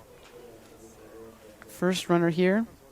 We'll see if it is Gustav Asp of IFK Göteborg, who had a 1.5 minute lead at the previous TV control at 1.8 kilometers. So a lot can happen in the 1.5 kilometers. It's basically the same distance they'd run before. And actually, well,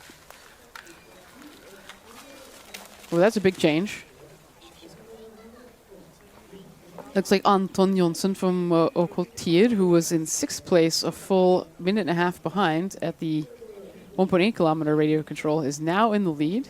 And IFK Göteborg nowhere to be seen.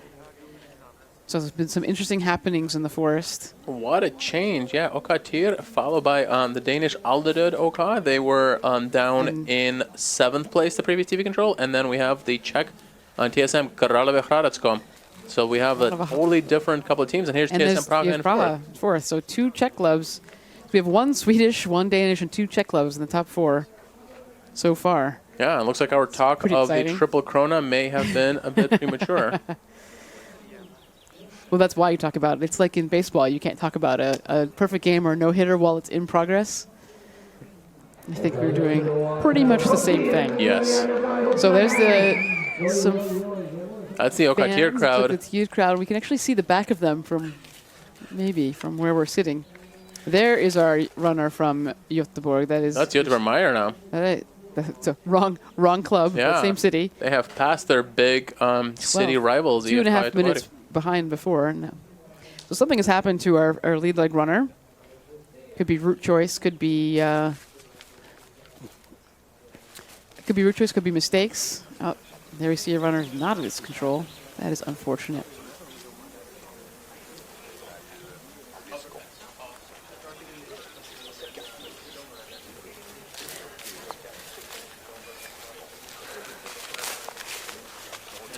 Oh, a runner from Almos, OK, here in 6th place. They're the runners who were in the lead after the second leg, had very good second and third leg runs. So it was still nothing, though, from IFK Göteborg, Gustav Asp, who had a nice lead of 1.5 minutes at the 1.8 kilometer and is now 2 minutes behind the runner from OK, but a fight. There's still at least four clubs who are in this race for the win. There are still a little bit of orienteering left to go from this TV control into the finish. It gets a little easier. It gets a little bit more in close to the arena where it's open, and they should be able to see where they're going. So running speed will be a key factor here as we get into the finish. But it should be fairly exciting with 3 teams within 5 seconds and another 37 seconds back. We're going to see some sprints. I think we're going to see some finish line sprints determining the winner of this race. A few more runners, but still no IFK Göteborg.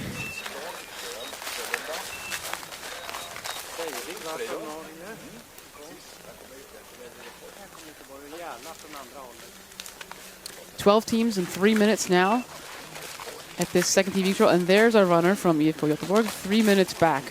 So I'd say he's lost about 4.5 minutes out there somewhere, or lost somewhere around 3 minutes the other teams were able to make up.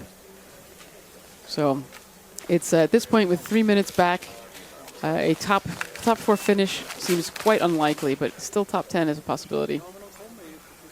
As we look at these teams coming through, same thing that we've been seeing. There's it's Swedish clubs, some Czech clubs, and no Norwegian clubs so far, and no Finnish clubs so far.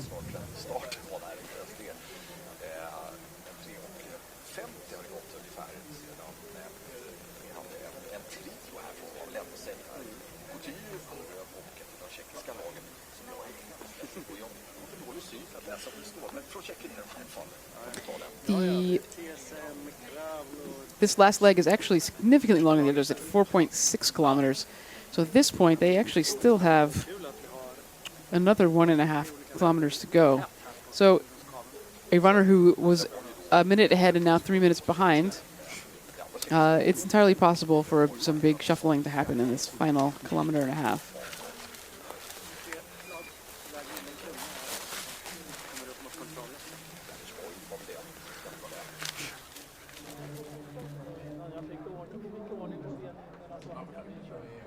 Looks like they're getting ready to crown the winners, as it were, with the wreath. Still a big mystery who it is.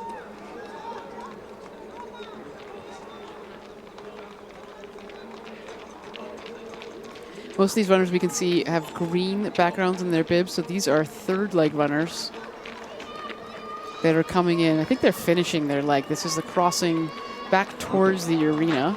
You can hear in the background a little bit of shouting from all the families and friends of club members who are here to watch. But streaming in, these are all third leg runners. I think that we'll be able to tell the fourth leg runner pretty clearly because they will be moving at a different clip, a different speed altogether, the top fourth leg runners.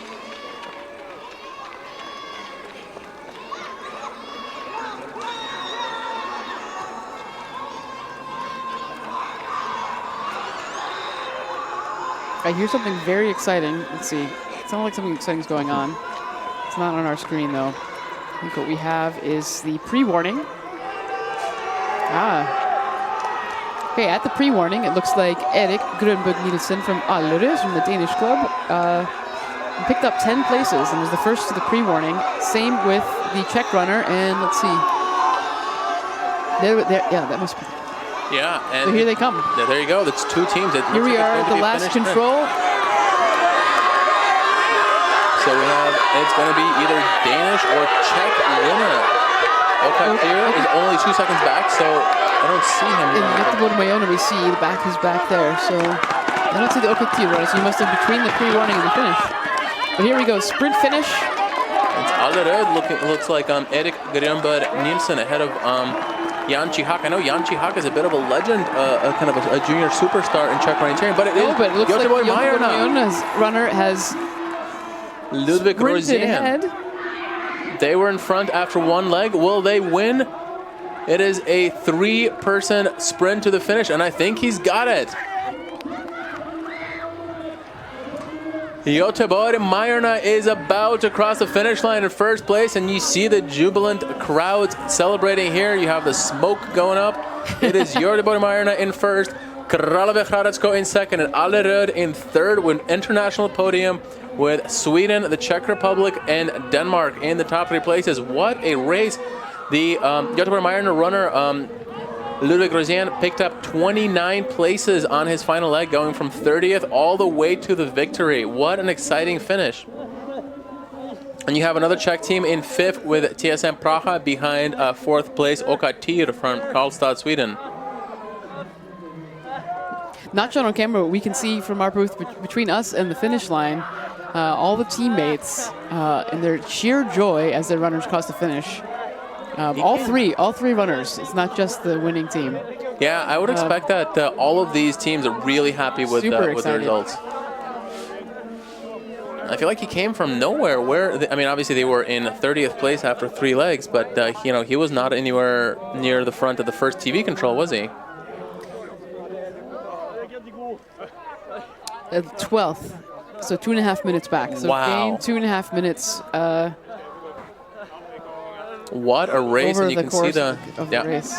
You can he see the looks like he's on the verge of losing his breakfast, which is about what you expect if you gain several minutes on the lead pack and then have a sprint finish to secure the win. I think that's you've left everything out there. That's right, and he punched 3rd at the last control, so all his win all came on the finish sheet. He passed the 2 runners ahead of him. And those are all, very strong runners. They've all run very strong final legs here. What a relay finish. Every year we seem to have these really, really close youth relay finishes. And in 6th place here we have, still waiting to punch, Okarienen with a great finish. And here comes Omal. They've been near the front of the relay the whole way, and a very solid 7th place finish by a for them. runner with a cast. It's not something you see very often. I should take tips from him. Yeah.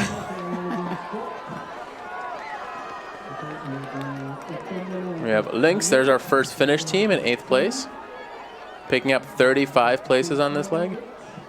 There's Ika Hakaspoikana. It looked like they may have had a chance at the win. He started this final leg really well, but he must have dropped time somewhere near the end. Here comes Skogs Jortuna.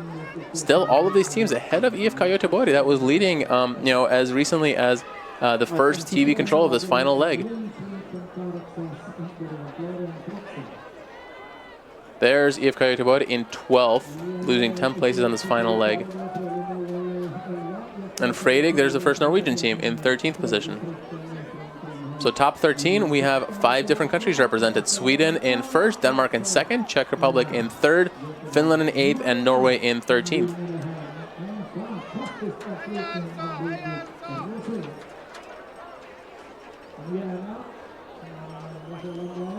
I have to imagine for the clubs and the runners on these teams that are these top 10 finishes, that this is probably the biggest thrill they've had maybe their entire lives, certainly related to orienteering, given that there's been so little orienteering the last 2 years especially, and this is the age where you start to do these kinds of bigger events.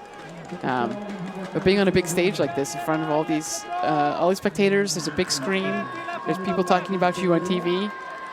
There's a lot of pressure, maybe much of it self-imposed, because I think most of the coaches and clubs, they want you to have a good run, but there's not a pressure to win, right? You're out there to run your best races and hope for a top finish. But it's a different pressure than you have at the adult level, at the senior level, where people have sometimes have stipends riding on these, bonuses basically about funding. And there's a lot of super prestige in coming in top 10. Of course, there's prestige winning one of these races at the youth level. But this is more about the being part of this big thing. You have a chance to do the thing that all the grown-ups are doing. It's really impressive running by the youth. So let's see, 88 minutes running for the winners today. What were we expecting? I think we were expecting to finish at 11:30. We ended up being just, is that right? Not 11:30. 12:04, which we haven't hit yet. Oh, yeah. So about 5 minutes, almost 6 minutes ahead of us. So most of that actually in the beginning. Yeah. Seems like. First leg was super fast and then kind of according to schedule. A little bit past the second leg too, 2 minutes fast. Mm-hmm. Yeah, probably something to be said though, also for the fact that as the courses get longer, people get tired. Like you can run through this stuff fast at sort of a sprint pace for a little while. And as it keeps going, you end up having to slow down. So there might be something to that as far as why the first ones were the ones that were a little faster than predicted.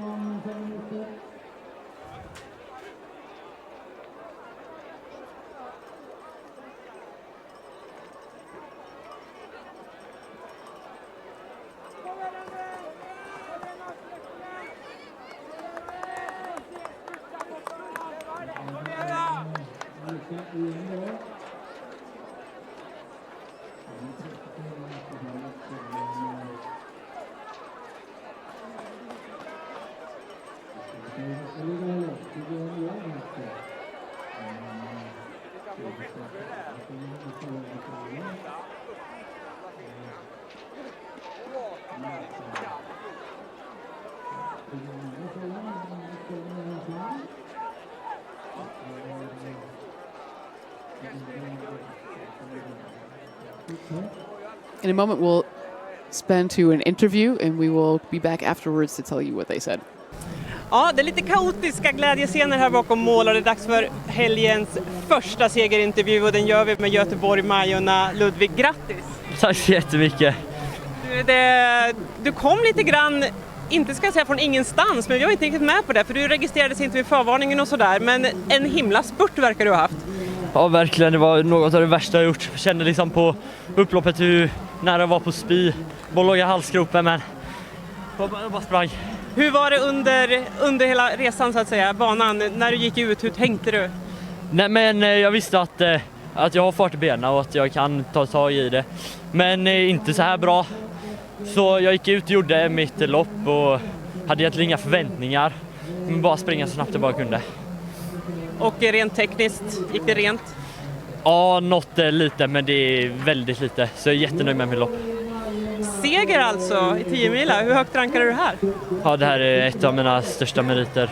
En del av mitt orienteringsliv. Skitkul. Och något firande, blir det nu under helgen?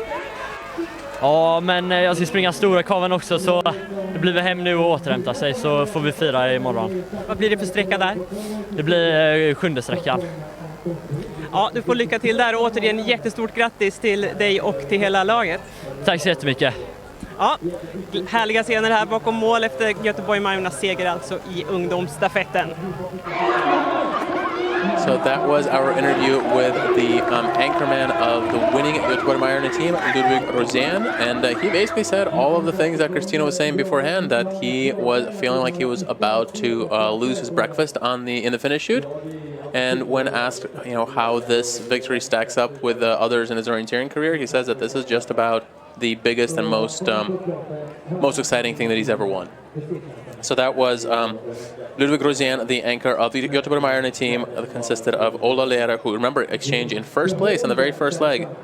Then Linnea Westfeld on the second leg, Vilma Rosén, Ludwig's sister, on the third, and then Ludwig Rosén anchoring the team, coming back from 30th place we decided, to take them all the way to the win in a very impressive sprint fashion.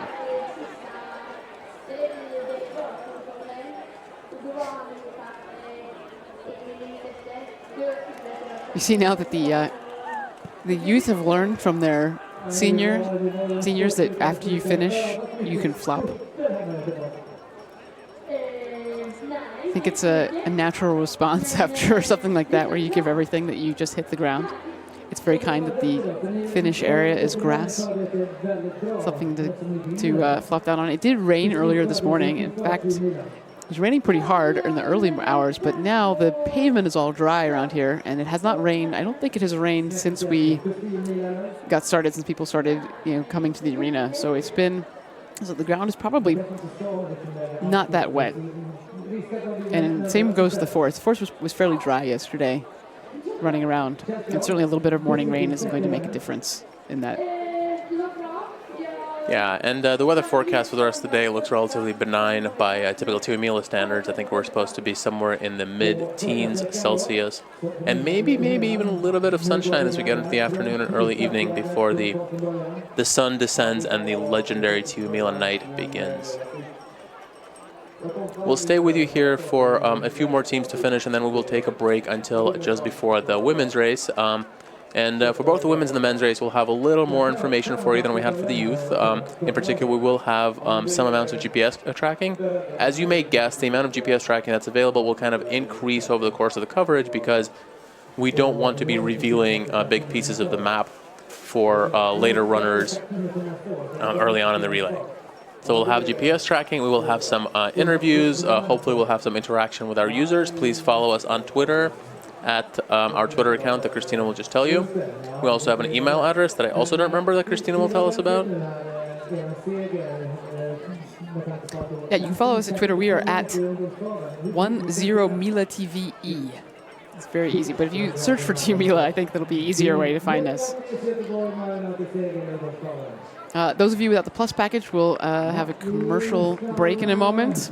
And those of you still with us right now, I'll give you a little more information. So yeah, our Twitter feed, please tweet at us. We will be monitoring our Twitter and our email, and you can get in touch with us, ask us questions. Please ask us questions. There are things that we can answer for you or things we can discuss, any ideas you have. We're still looking for, now even though it may not be relevant, hypothetically, what would we call a triple win? What would we call it if the youth, the women's, and the men's winners were all from the same club? I'm not sure that the first suggestion that we've received, triple krona, is that what it was? That's a little weak. It's a little too close to triple crown, I'm going to say, right here. Cute, but I think we can do better. So if anyone has any suggestions, we'll take those. You can tweet at us, you can email us.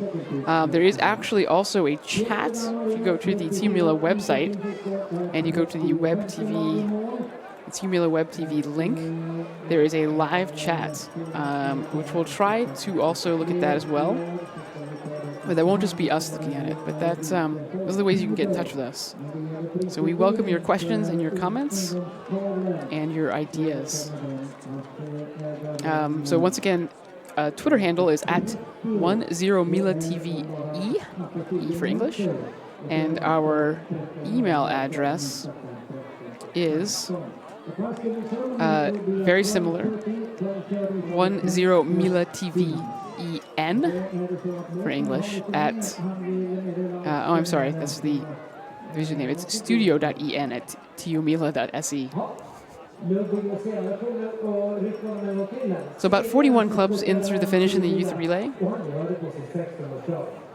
And there were about 256 clubs registered, I believe.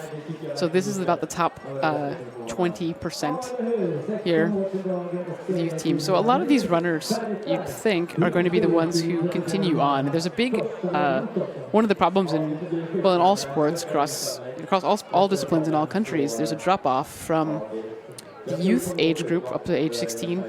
Welcome back for those who are not on the Plus package. So there's a big drop off in sports from age 16 to 17 plus in the junior age groups in almost all sports. And so I think that you probably see a lot of the kids who are out here pretty serious about orienteering, coming and running this youth relay. They are going to drop off from orienteering and going to lose them. We need someone to show us how to get the GPS tracking and the live results on here.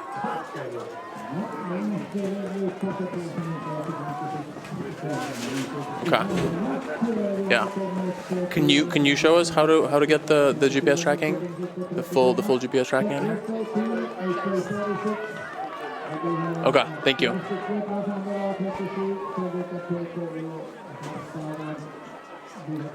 Are we able to like change that? Or do you want to?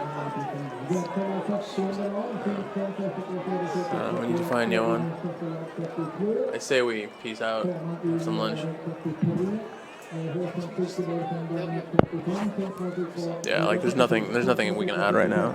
Oh God.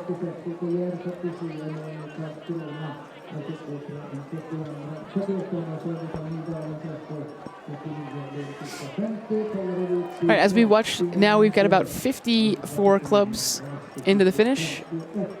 I'm gonna double check here. I think we had a very international podium. The top 5 had a very good spread of countries. First Finnish club was 8th, right? It was Lynx. The first Norwegian club, though, 13th. So that's actually not as, it was a little less diverse earlier in the relay, I believe. It was all Swedish clubs and a couple of Czech clubs, but now we've got a good spread.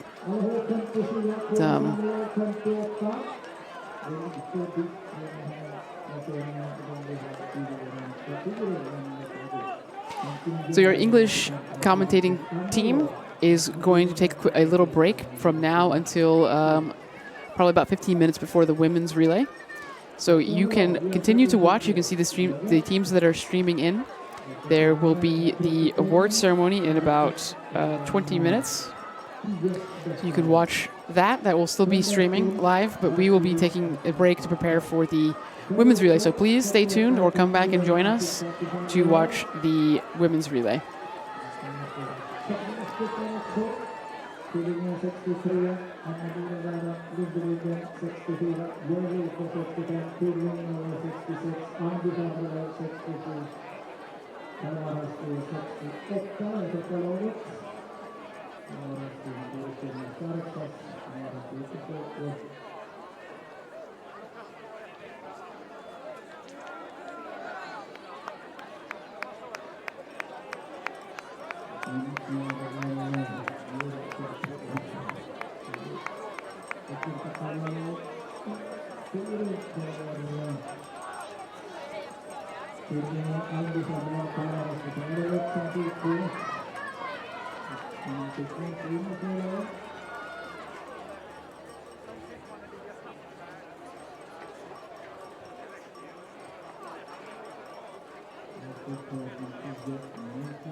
Vi ska sammanfatta efterhand, men som sagt principeringen 12.30 omstart 13.00 ungdomsdagen, sen börjar vi efterhand också dra ihop till den dagen då någonstans 13.15, men nu är en timme på hitta dagen.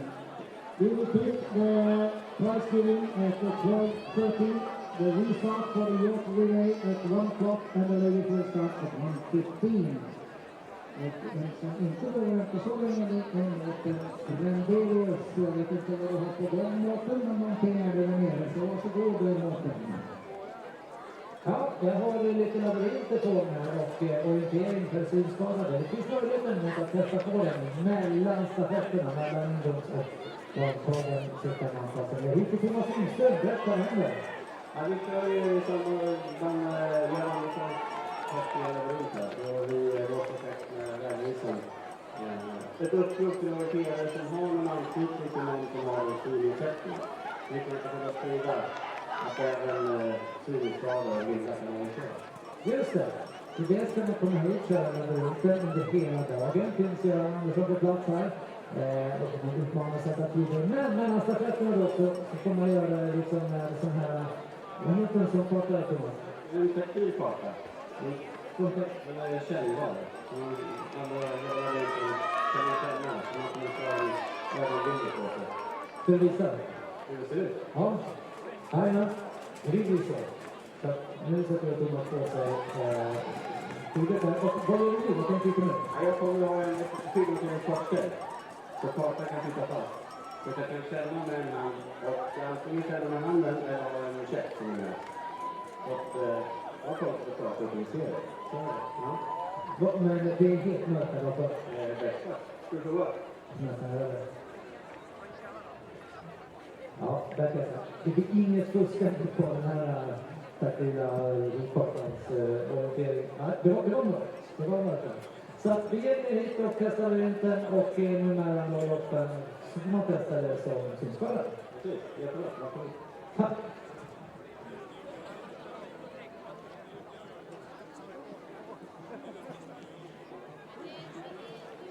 Det var kul att prata stil. Ha det bra.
Och vi är redo för prisutdelning som sker alltså klockan 12.30.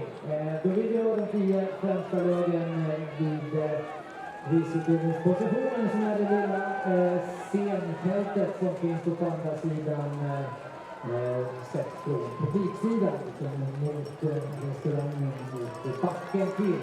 Och sen ett vitt tält bredvid där. Sen där vill vi ha omgående då de som är de 10 pristagarlagen.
strax klara då för prisutdelning för ungdomsprogram. De 10 bästa lagen. Jag säger att i mål har vi fått en listor och det var 44 lag och de har tyckt uppmålarna.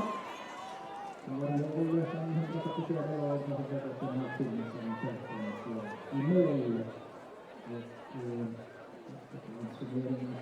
När det gäller prisutdelningen så kommer vi göra så att vi tar lag 3-1. Sen tar vi 10. Och då saknar vi faktiskt lag nummer 1 här bland så Göteborg Marinas segerlag måste snarast bege sig till prisutdelningsfältet för vita producering.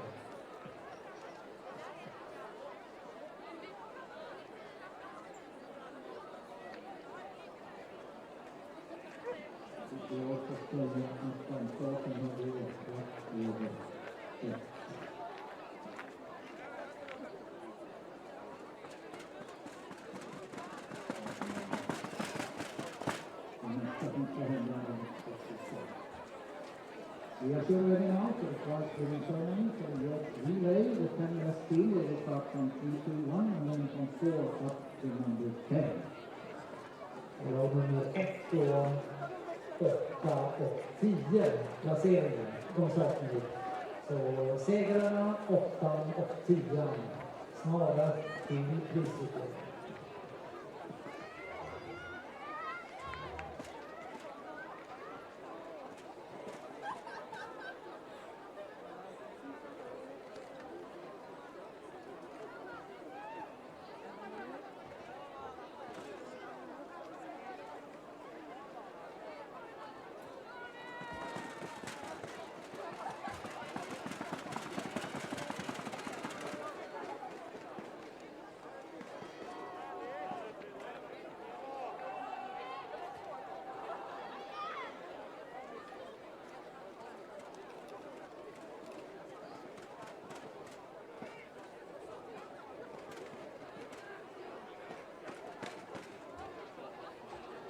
Ja, vi väntar alltså på prisutdelningen, men vi väntar på Göteborg Majornas segerlag som ni kan dra till prisutdelningen på andra sidan arenan här så fort som möjligt. Kanske får släppa sittspår som ett resultat och ge över priset så ska vi kunna ta till det här. Så, vi är strax klara nu, vi vill gärna att Göteborg Majorna beger sig till prisutdelningen. Still ready for the Thanksgiving ceremony. We are only waiting for the winning team.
Ja, då har vi strax Göteborg Majorna på plats i prisutdelningen. Ni får lägga på ett kod där på i backen på väg ner så tänker jag att vi gör oss redo att köra igång.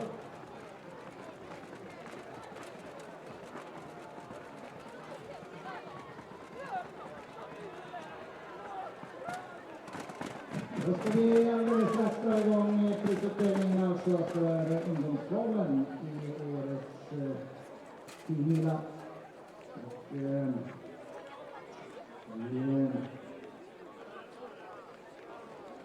Så jag har inte riktigt sett laguppställningen här med alla lag, men det ska vi verkligen fixa. Och det är så att det är speciellt en 3-2-1.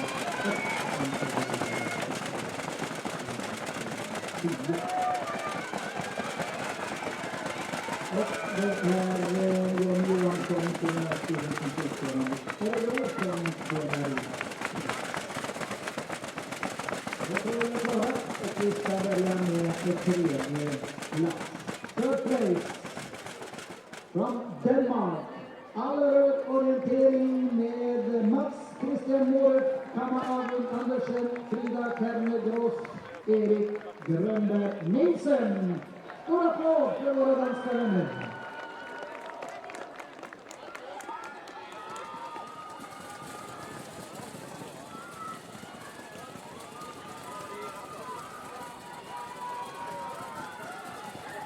Ja, applåder till Allerød.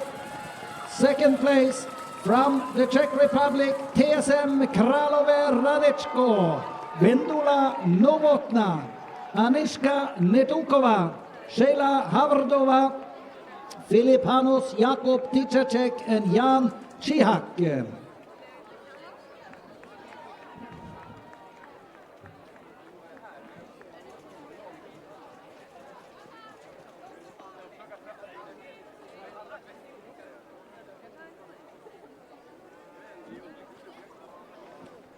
Ja, det var det tjeckiska laget och då ska vi ta upp segrarna i ungdomskavlen. The winners from Göteborg Majornas orienteringsklubb, Ola Leire, Linnea Westfält, Vilma Rosén och Ludvig Rosén. GMOK alltså vinner ungdomskavlen.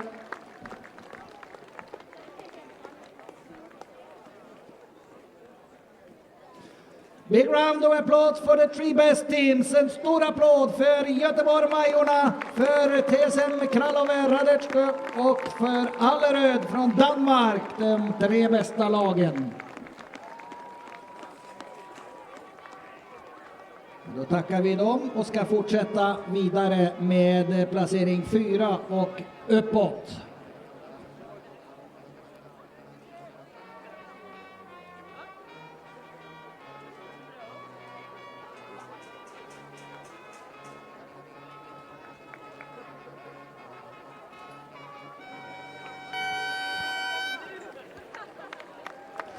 Thank you very much and congratulations to the three best teams. Three nations on the podium. Då tackar vi er och ni får nog gå ner för det är inte plats för alla lagen där uppe. Vi ska ta upp ett och ett lag nu från 4 till 10. Och vi har fortfarande med oss Jon Johansson från Örebro kommun, kommunstyrelsens ordförande. På fjärde plats Åkatyr ifrån Karlstad, Isabella Ljungberg, Tuva Henriksson, Tyra Borg, Ivar Wikström, Tage Nyman och Anton Jonsson.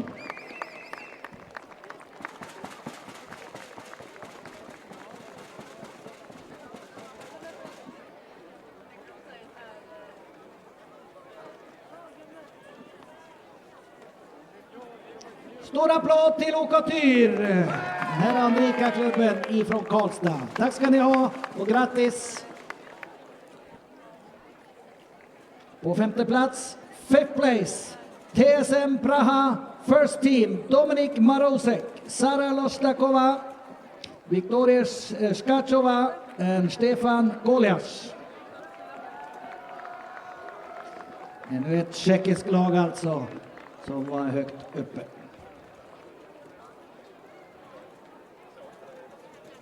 Applause for Praha as well. Tekoji TSM Praha.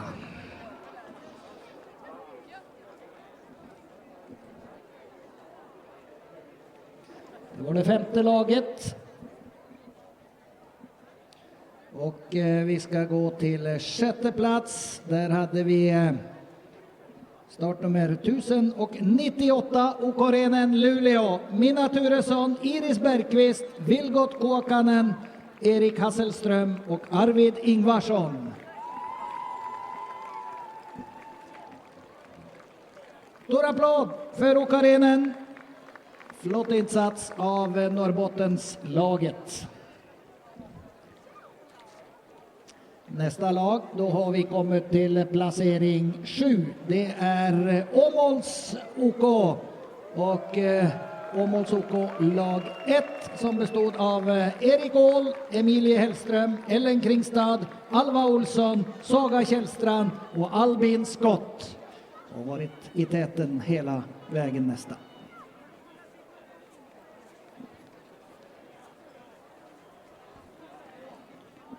Stor applåd Åmåls OK som slutar 7 i ungdomskavlen. Grattis säger vi. Och ska fortsätta med en 8:e plats. Kahdeksas ja parasta Suomen joukkue Lynx ykkösjoukkue. Bästa finska lag Rasmus Kopponen, Meri Kurtila, Sana Viskari ja Florian Fritzen. Oj, han kommer med kryckor. Har det gått så illa med Rasmus? Stor applåd för Lynx från Finland, bästa finska laget i årets ungdomskavel. Congratulations, Onyx Jouko Lynx.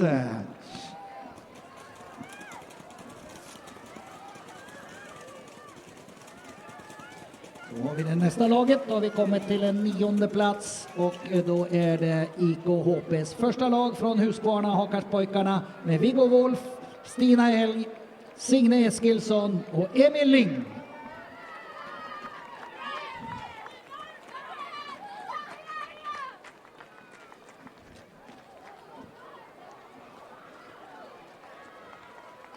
IKHP också, stor applåd, topp 10 på 10 mila, det är en bra prestation. Det här laget brukar vara med högt upp i ungdomsskalan. Tack ska ni ha IKHP, mycket bra insats. Vi går vidare till det 10:e laget som var lag nummer 1018, OK Skogshjortarna, Alingsås. Första laget Samuel Jakobsson, Klara Eberlen, Stina Tern, Viktor Hedström är de som har sprungit i laget, var i ledning efter den 3:e sträckan. Stora applåder till OK Skogshjortarna. 10:e plats blev det i mål. Grattis, och då har vi väl gjort undan prisutdelning för ungdomsklassen vad jag kan se där nere. Och då tackar vi kommunstyrelsens ordförande för hjälpen så här långt. Vi återkommer med priset. Ja, ska fanfara.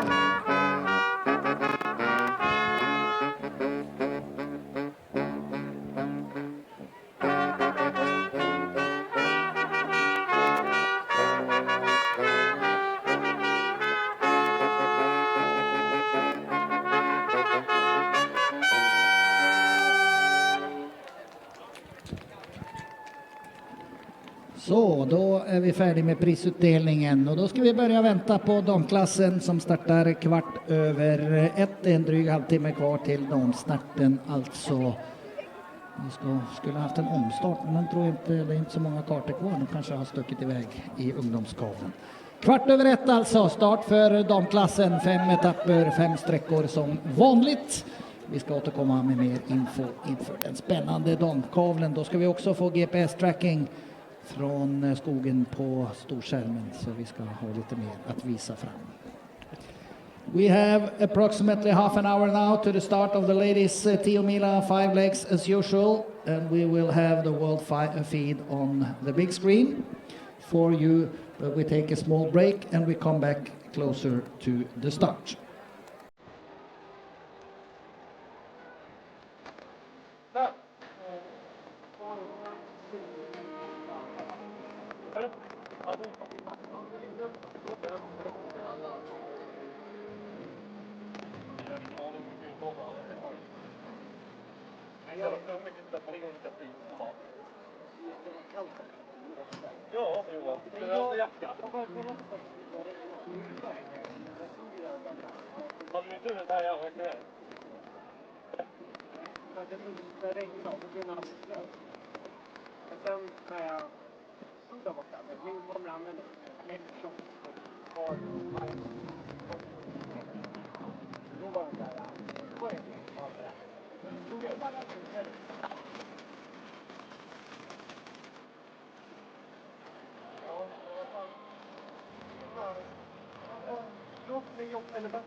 Wow. Wow.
Ja.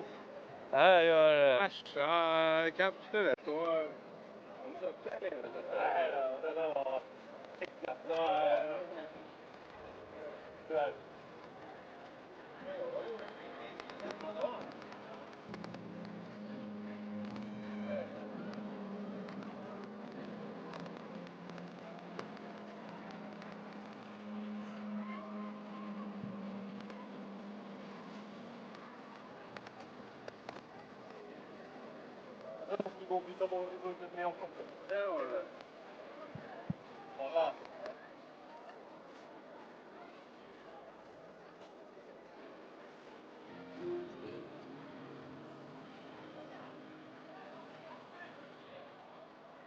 jag tycker inte det var så många kvar, men om det är någon kvar på ungdomsgaven så är omstart 13.00 alltså. Klockan 1 omstart för ungdomsgaven för de som inte har gett sig iväg. Och vi kommer nu att stänga växlingsområdet så ni som inte har gett er iväg, ni kan vänta till 13.00 så ska vi justera tiden givetvis när ni kommer igång. For those who have not started the youth relay, there will be a restart at 1 o'clock for the rest. We are now closing the starting area, so you can come back to 1 o'clock. We will start the rest of the runners in the youth relay. Och när det gäller ungdomskavlen så har vi vad vi har kunnat se. Fått in hur många det tror jag.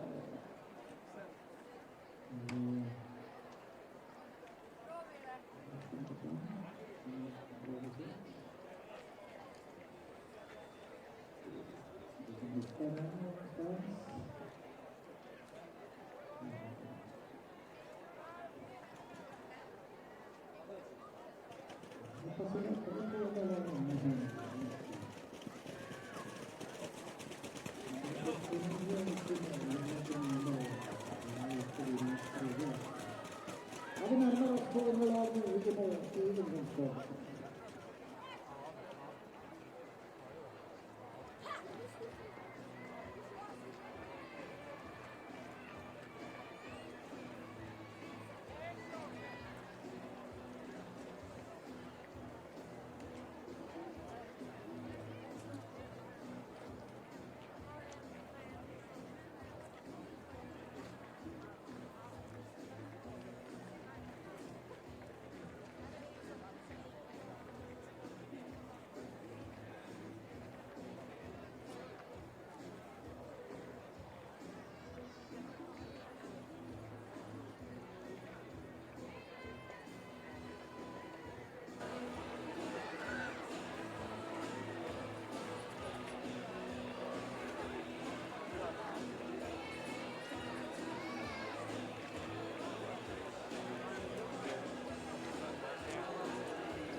Ja, vi har alltså en omstart om det är någon som inte har dragit iväg i ungdomsgården.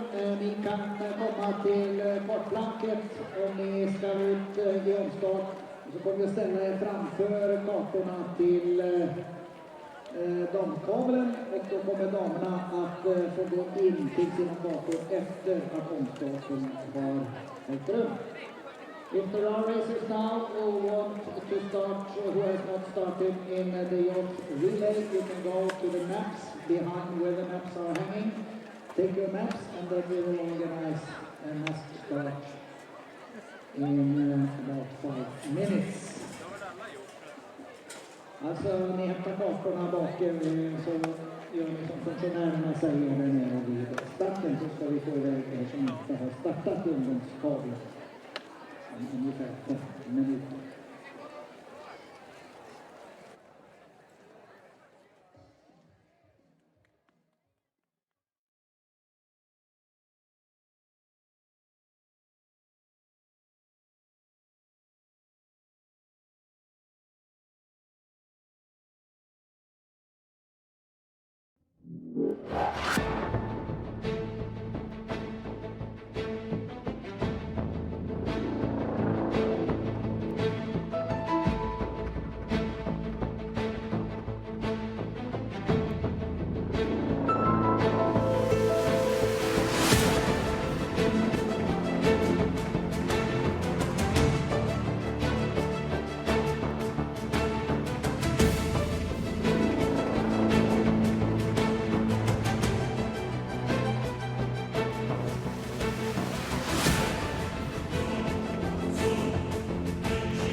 Ja, vi påminner om att det börjar närma sig startlag för ungdomskabeln. Det är några få kvar som inte har gett sig iväg. Ni får hämta era kartor och gå bort till funktionärerna så ska vi starta er om 2,5 minuter. Jag tror inte det blir något trängsel om placeringarna här i omstarten. Men trevligt ändå att ni ger er iväg. Och med de startar så är det då 15 minuter kvar till starten. Couple of minutes to the start of the remaining teams in the yacht relay. Kommer hela laget, men vi har ju stängt ändå.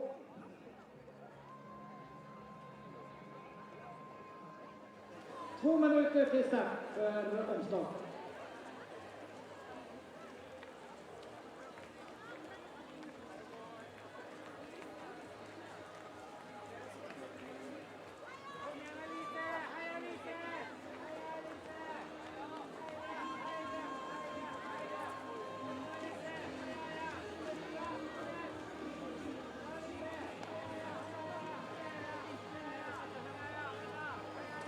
Så ska vi börja koncentrera oss om damstafetten efter det. Den första sträckan är 6,9 kilometer.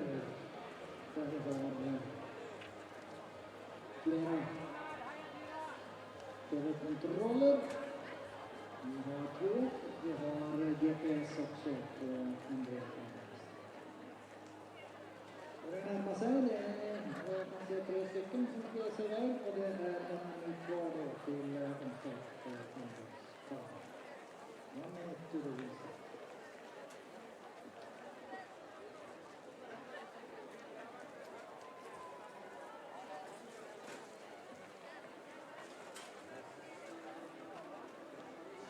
Sekunder. Det gäller alltså omstart ungdomsbanan.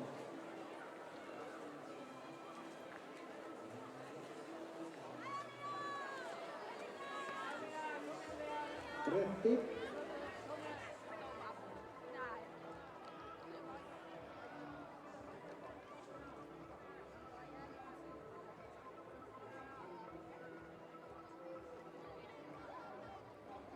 Sekunder.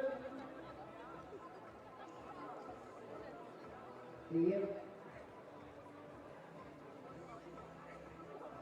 5, 4, 3, 2, 1 och god tur till de 3 som var kvar i ungdomsplanen.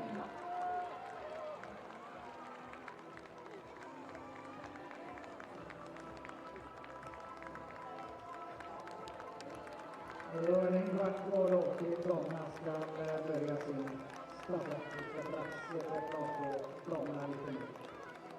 15 minutes to the start of the ladies' relay.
Fredrikstad har tappat lite folk, men stackaren Marianne Kars och Kåre är ett bra lag. Vi har fått Pritchen ska starta där.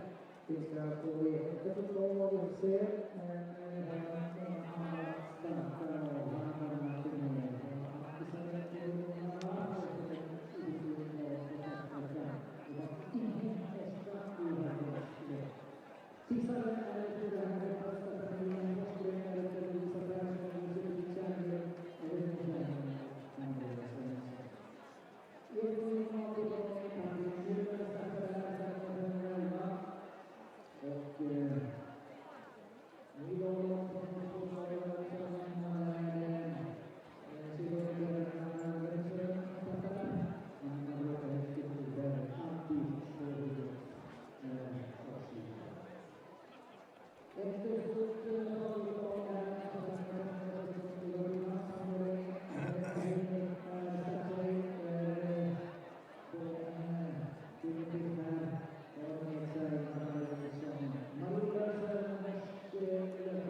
Alexandersson som du kan hämta in hur mycket som helst om det behövs. Ska vi se på GH som redan har vunnit ungdomskorpen. Där är det Hanna Hemström som startar och Lina Strand som avslutare. Efter vi alltid med Emanuelsen springer den första sträckan och Fisk avslutare och då har vi stå. Och så har vi Järla med Anastasia Denisova som öppnare och jag tror vi ska återkomma till alla de här lagen. Det säger att jag ska följa ursäkta, men det är inte första sträckan. Men nu är det så att Mårten, han jagar folk inför starten. Vi har strax bara 10 minuter kvar till start. 10 minutes now to the start of the ladies. Och jag vet inte Mårten, om du får tag i någon där nere. Du hade inget bra på de här ungdomarna. Går det bättre nu eller damer runt omkring dig? Ja, jag hoppas på det för mitt självförtroende. Det är klart en lagledare här. Vi började med en annan ifrån Järnfärland. Jättespännande. Det är 2 starka damer.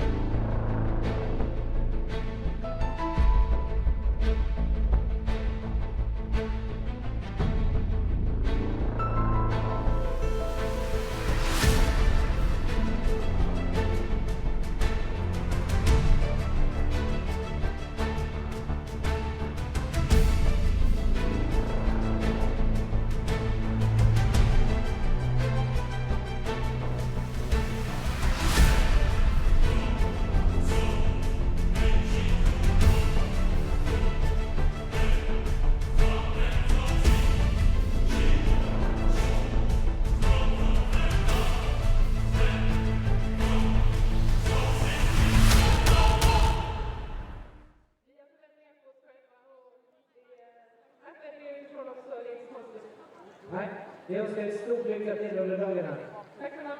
Tack. Vilma von Krusenstjerna, OK Kåren, en av de tippade topplöparna in här på den första sträckan.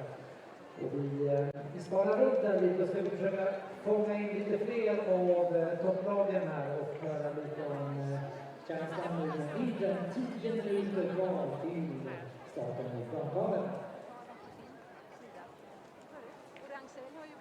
Ja, 8 minuter och 20 sekunder kvar till start. 8 minutes 20 now to the start for the ladies.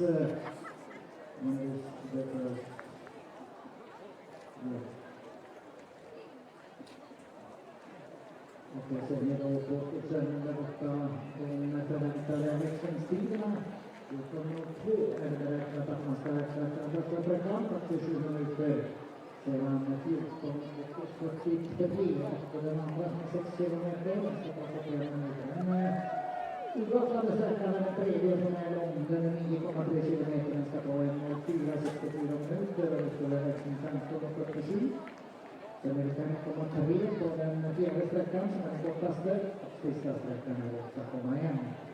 Det är ungefär 4,5 har man tänkt sig. Jag ser att Mårten, han försöker få tag i lite brudar, men går det inget bra Mårten?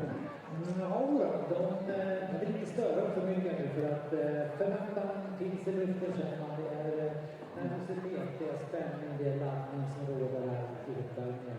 Och arrangören hälsar nu att det är dags att komma in mot kartorna som är på plats här 5 minuter innan, för då vill man börja dela ut kartorna.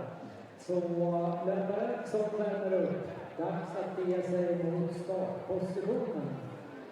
You may enter the starting area now and take place behind your numbers, and you will get the maps 5 minutes before from the organizers, and we will count you down to the start. Är det baserat på någon starttyp att fungera? Det är inte på någon stadion, men vi ska få det. Vi startar med alltså i 500 sekunder och man kan bli en presentation från starten i 501. Det röda starten där på den här första sträckan. Red numbers on the starting on the first leg. And 501 and up. Då ser vi att de börjar komma in i startfrågorna. Vi ser nummer som är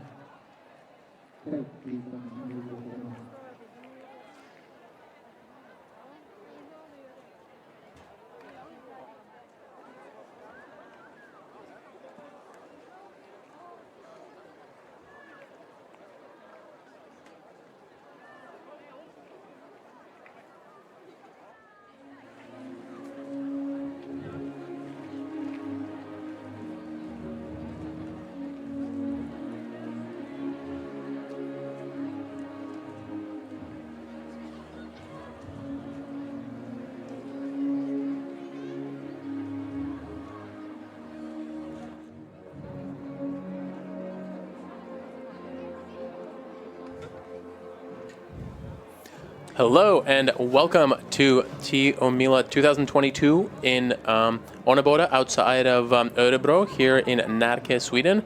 We are ready to go for the women's race, which is our second event of 3 today. We had the youth relay earlier today with a very exciting last-minute finish. We had Göteborg Majorna's youth team with Ludwig Rosén finishing first, out sprinting a Danish and a Czech team in the finish chute. Very exciting. And now we are on to the women's team, and they're introducing the first leg runners for the teams that finished best in the previous Tiomila, which was all the way 3 years ago, back in 2019. So we have here the top 20 teams from that Tiomila race, starting with the top 20 numbers here. This is Rebecca Henrup from Stora Tuna. Stora Tuna, of course, is the team that is anchored by the legendary Tove Alexandersson. We have Katja von Schultz here from the Finnish club, Pargas EF. They finished 16th 3 years ago, and obviously a lot has changed from 3 years back, so a lot of these runners are very different than what we had in the 2019 Tiomila. We have Anna Ulvensson from Nydalen in Oslo.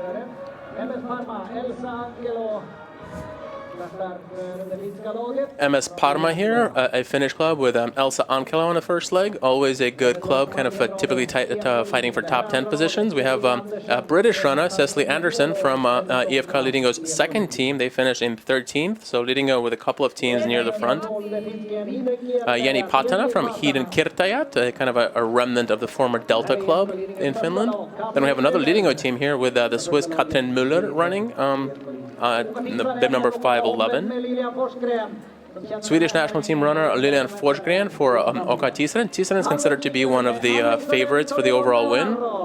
We have a young Spanish runner, Ana Isabel Toledo Navarro, running for Halden in Norway. Halden with a pretty young and new lineup by and large. Very interesting to see what they do. Pojantäti, which is always one of the top teams in Tiomila from Finland. And we have Nicole Ljungdahl running for Pankro Hanstad. Pankro Hanstad is a quite a bit weaker team than 3 years ago. They've lost Lena Eliasson-Löf and Ursula Kadan. We have Kove, which, according to my start list, doesn't have a full team this year. We'll have to watch and see if that is actually the case. Oka Kore from Falun in Sweden finished 5th. I think one of their best results ever. And they have a very strong up-and-coming team there. Fredrikstad, that won the most recent Venla relay. They have a strong team, but they have lost a couple of top runners as well. And perhaps our overall favorites right here, EFK Göteborg. They were 3rd 3 years ago, have a very strong team this year. Alfta Ösa with Irina Newbad, a veteran runner, and they have also one of the strongest teams. And Tamperin Pyronto, which has Lotta Erola, a former jaywalk runner from Finland on the first leg. Tamperin Pyronto have lost Simone Abersold to EFK Göteborg, so I think they are not the odds-on favorites to repeat their Tiomila win from 3 years ago. But here we are just 2 minutes away from start. We are going to have a countdown here. We have 315 women's teams of 5, and we'll talk through kind of the relay and all of the legs after the runners get started. But yeah, this is our first Tiomila in 3 years, the first one since the pandemic. The COVID-19 pandemic began back in 2020. So a lot of these runners are very excited. They have not run a relay of this size in 3 years, and we are just about ready to go here. You'll notice that the runners are lined up. They have maps. They're not to look at them until the start. They're lined up in order of their finish from 3 years ago. That's what their bib numbers are, generally speaking. The first leg of this race is 6.9 kilometers, and it's expected to take about 47 minutes. Bland timrade torr och kolmilos svärta. Med minnen av både historia och sägen. I skogarna mitt ut i Svealands hjärta har hjältarna funnit den klokaste vägen.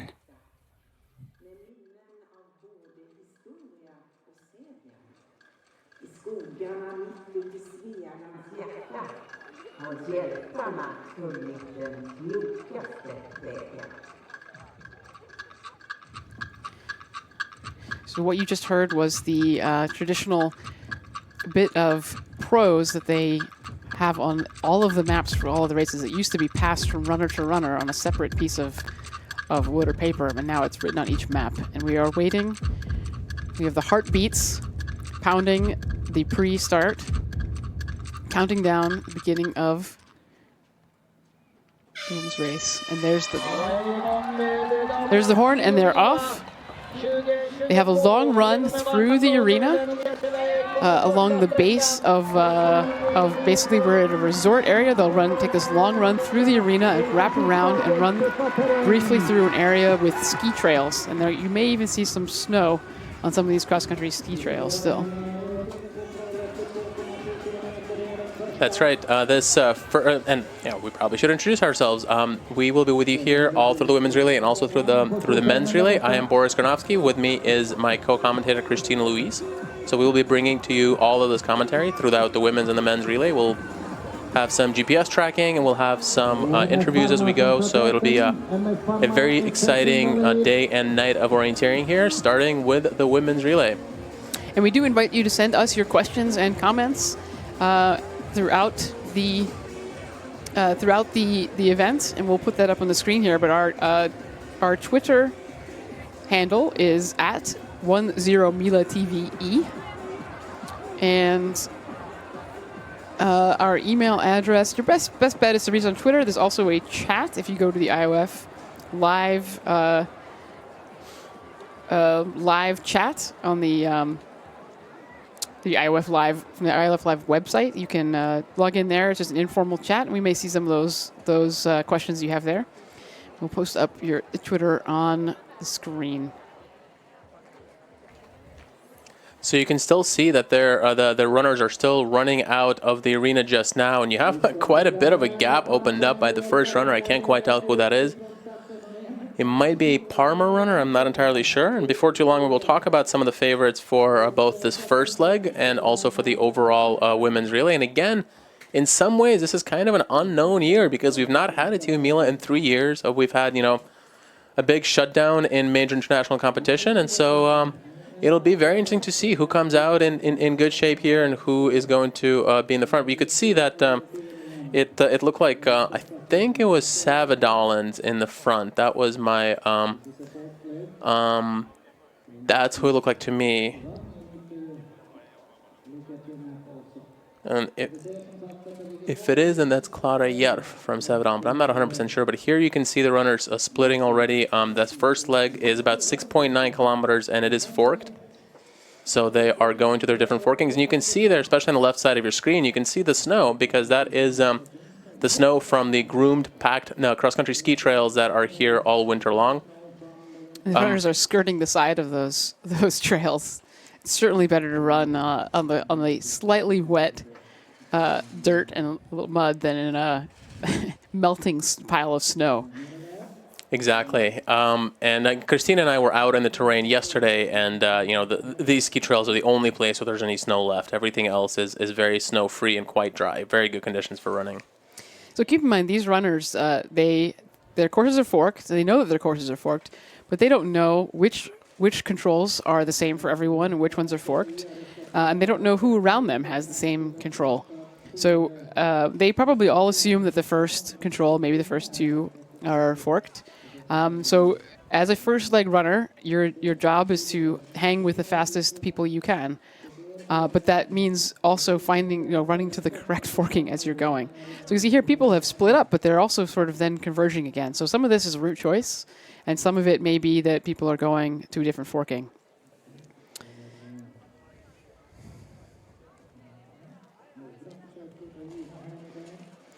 In just a moment, we're going to move over to watch an interview, and as it will probably be in Swedish, we'll give you a summary afterwards.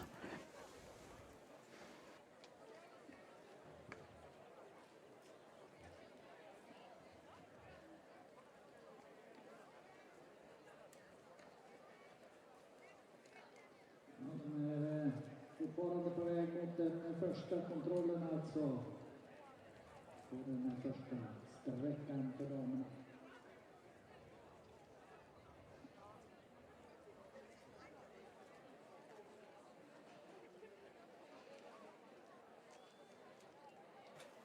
Once again, we're going to be panning over to an interview, and once that's over, we'll give you a little summary.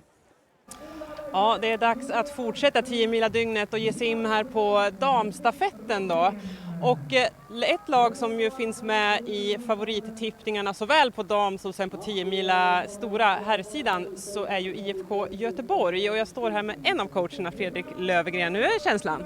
Ja, men det känns jättebra. Det är jättekul att äntligen få uppleva 10-mila igen efter den här uppehållet med pandemin. Så att vi är förväntansfulla. Ja, det har ni ju alla anledning att vara, skulle jag vilja säga. Vi börjar med damerna. Hur ser det ut? Nej, men det ser jättebra ut. Vi har 5 lag på startlinjen och vi är väl förberedda och på pappret så har vi ju ett fantastiskt lag, både ett första och andra lag som var med och slåss upp i toppen. Så att det ska bli roligt här. Har ni något mål så uttalat för era bästa lag? Det är klart att vi både på dam och här sidan att målet är att vinna, men nu när vi är så här inne på 10-mila-dygnet så pratar vi ingenting om resultat, utan nu handlar det bara om prestation och både tjejer och killar vet precis vad det är de ska göra och så att de känner sig trygga med det. Hur ser det ut då i de bästa lagen på damsidan? Har ni kunnat mönstra som ni vill? Ja, men det har vi. Vi har haft lite problem, både Sara och Simona har haft lite skador i vinter, men bägge är med och är i bra slag nu, så att vi har det absolut bästa laget vi kan ställa upp med. Så att, Det låter bra. Om vi då tar några timmar framåt, herrarna, där är det ju många. Ni jagar den fjärde raka segern som ingen annan har lyckats med. Hur känns det? Ja, det är klart. Vi har ju tryggheten i att vi vet vad det är som vi ska göra. Sen så har vi ju ett litet generationsskifte. Vi har 4 nya löpare i laget som inte har varit i den här situationen förut. Men jag tycker vi har jobbat hårt med laget och liksom hur det är vi gör när vi springer stafett. Så att vi har tryggheten, vi vet vad vi ska göra och det är klart att det hade varit fantastiskt om vi kunde ta den där fjärde raka. Men vi vet att det är många som vill slå oss. Ja, imorgon bitti vet vi. Det blir en spännande natt. Absolut, det blir det. Och det är underbart att få 10-mila igen.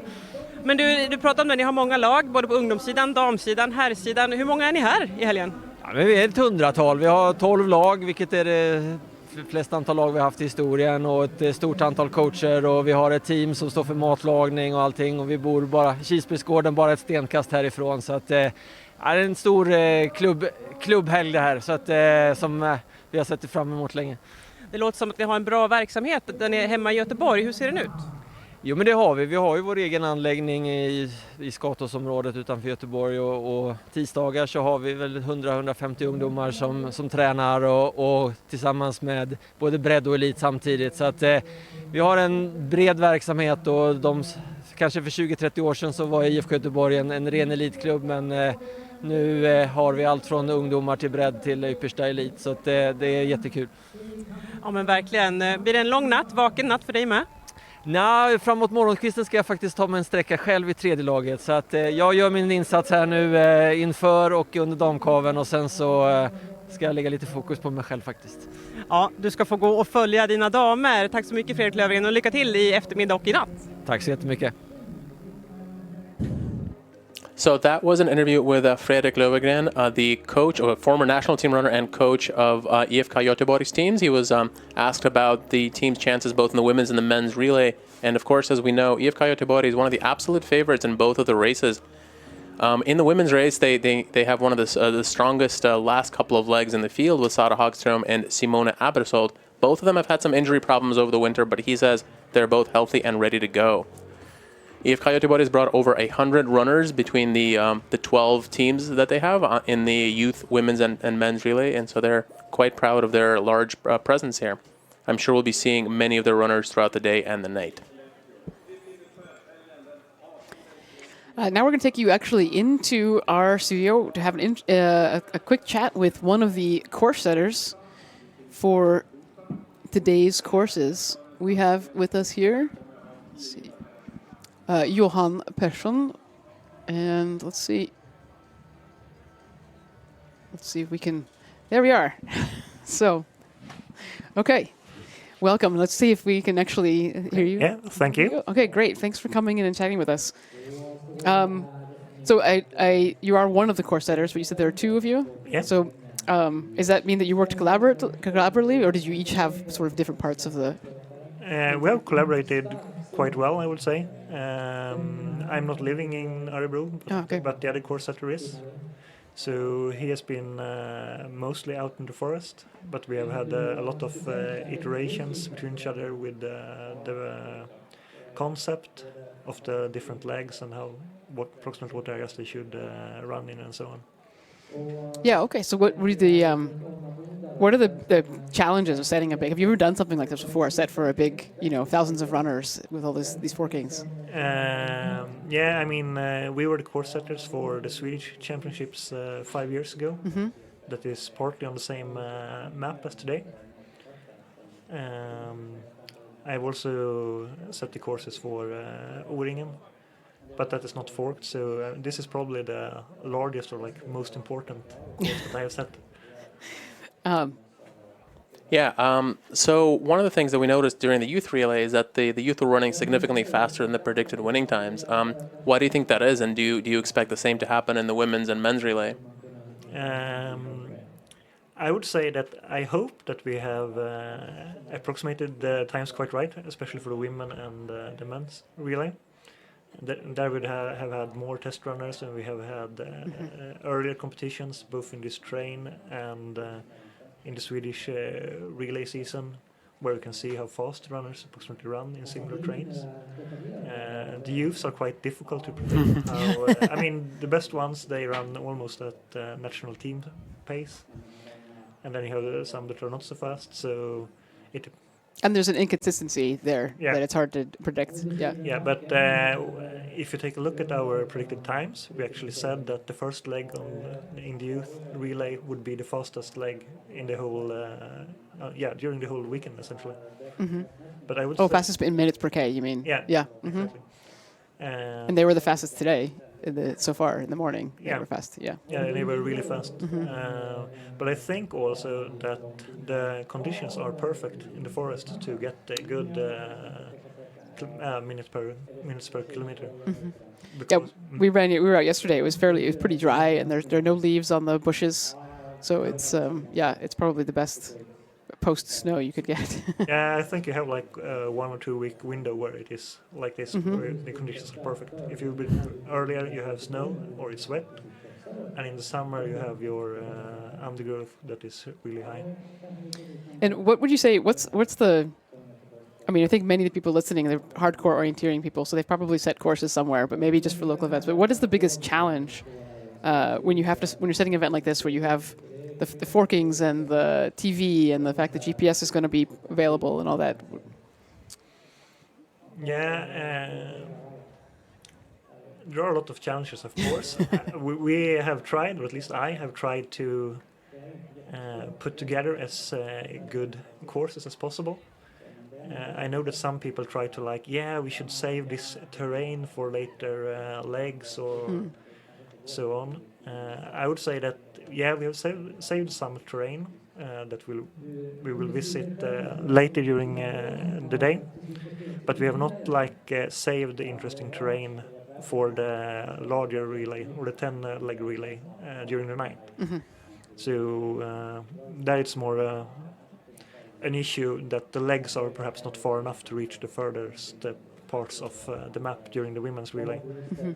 And the youths, they are essentially running in the areas closest to the competition center because the legs are shorter. One of the interesting things about the women's relay is that the character of that fourth leg that is shorter than usual and has more of a middle distance character. And I think a lot of teams have kind of strategically chosen runners for that leg more so than in previous years. Can you tell us more about kind of the thinking behind setting it up in that way? Yeah, we as course setters like when you have different characteristics, or at least that you can have some opportunity to adapt your team according to different strengths and weaknesses. So you've tried to have different legs with different times. I mean, the long day, it should be quite physically challenging with a lot of route choices, hopefully.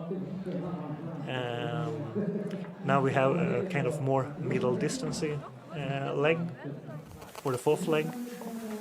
And for the last leg, we want it to be both orienteering and physically demanding, because there we expect to see almost the best runners in the world running.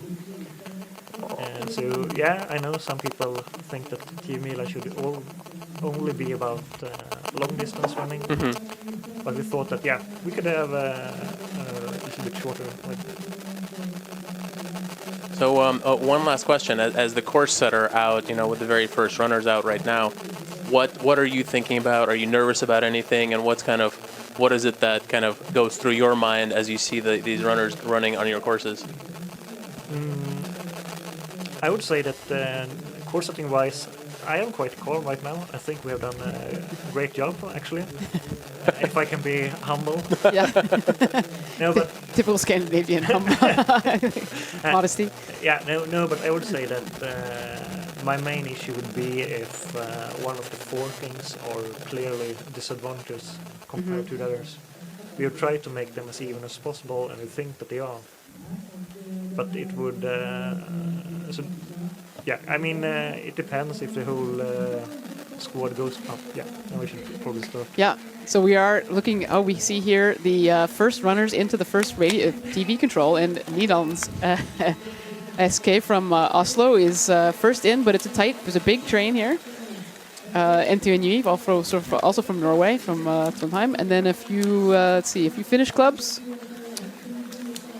Swedish clubs, and Boris, any surprises so far? No, I see a lot of the big names here, but we're gonna say thank you and bye to Johan, and I think we'd love to see you back here at the beginning of the men's relay as well to talk about that.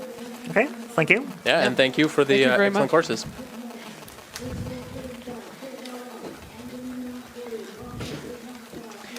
All right, so what we're watching now is the first TV control on the women's first leg of this TMULA 2022, and this is 2.7 kilometers into the course. They have had some forked options before this, but you expect there to be trains throughout most of this first leg. There are enough other women going exactly the same way that you are. The speed can be very high.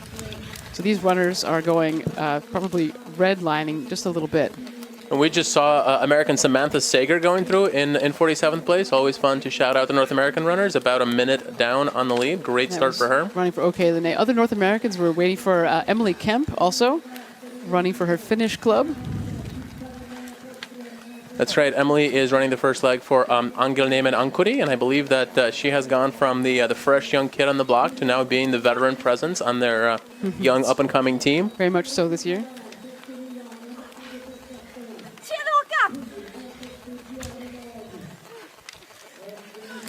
Yeah, no, I have not seen huge surprises here so far. It's always a little bit hard to tell which teams might be missing here.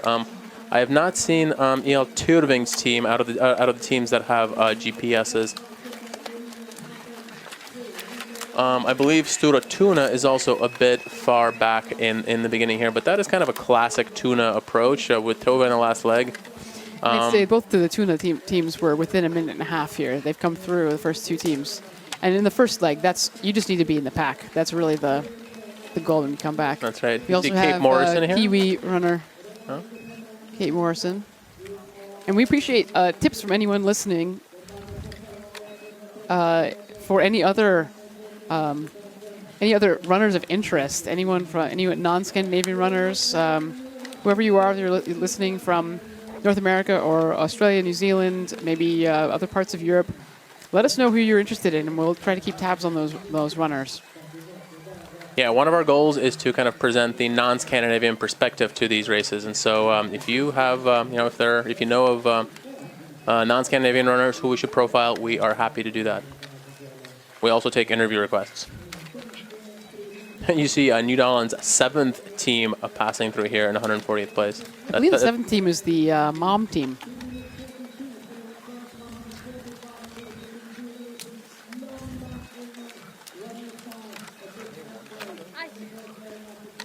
Who?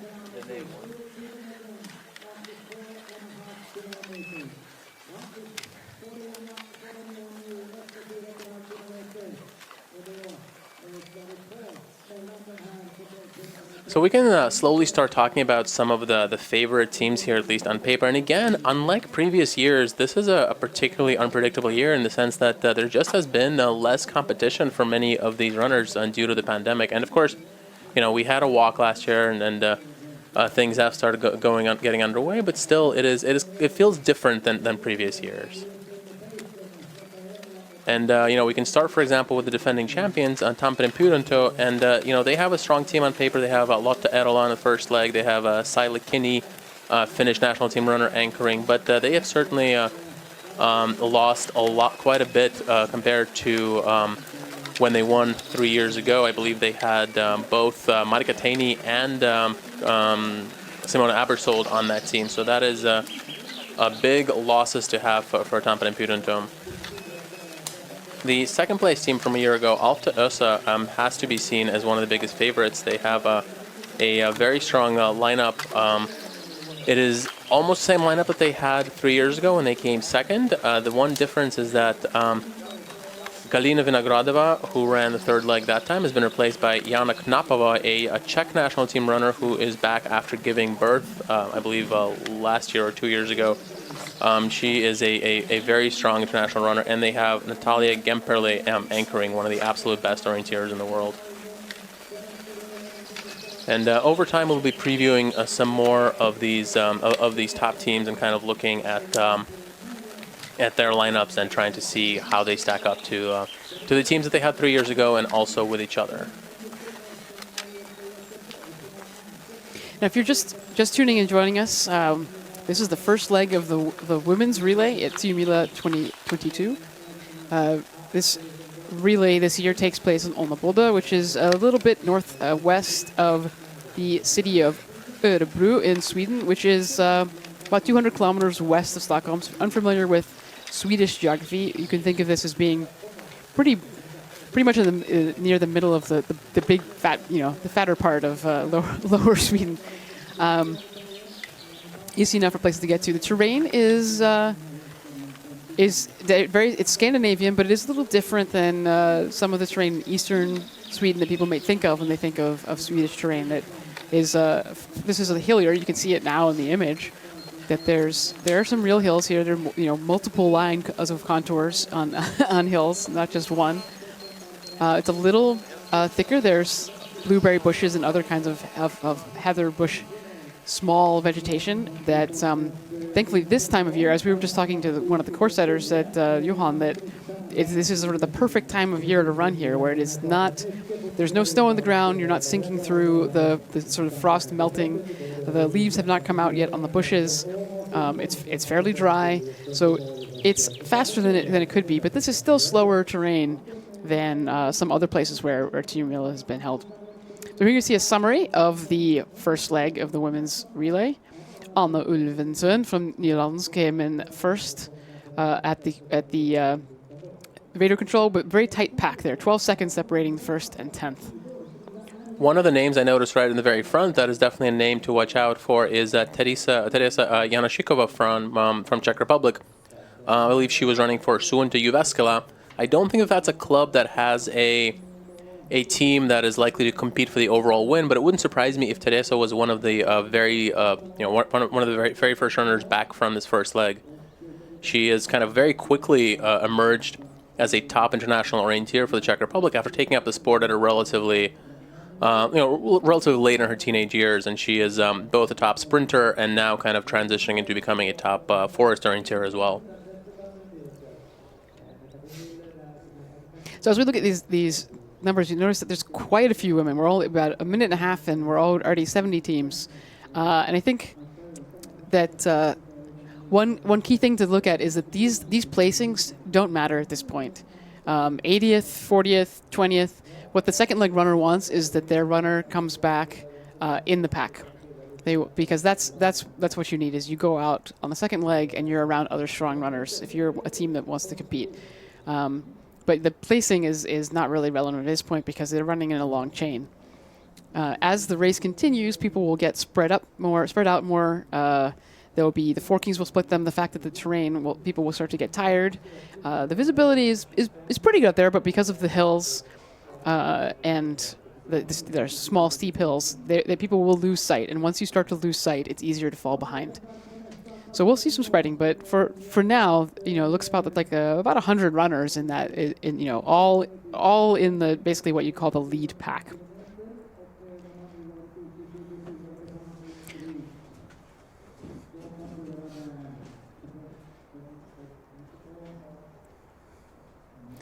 We can have here we have scenes from the arena. Weather today. This morning we were a little bit wet. They got a little wet very early in the morning. It was rain all over the arena, but the ground is pretty much dry at this point. The pavement's all dry. There's not really much mud. It didn't rain enough for that. It's a little chilly. See everyone wearing jackets. Some people wearing hats and gloves. But I would say probably a middling temperature for what we expected at Tiomila. At least it's not sunny and warm, but it is also not wet and rainy or snowing, which is a pretty good thing. So people in the arena, their experience is a little bit different from what you're getting at home. There is a big screen, and they're seeing the same thing mostly that you're seeing, and there is an arena announcer who's giving them things to see. And then, of course, they can see as runners come through into the finish, into the exchange zone, running in and out. They get to see that. But they don't get to do it in the comfort of their own home. They have to sit out in this cold. Which actually is a good chance to remind anybody listening that there are going to be several future opportunities to watch a live stream of orienteering events this spring. That includes the first World Cup race coming up later this month, also in Sweden. And of course the rest of the World Cup races. The World Games, which take place this summer in July in Montgomery, Alabama. And the World Orienteering Championships.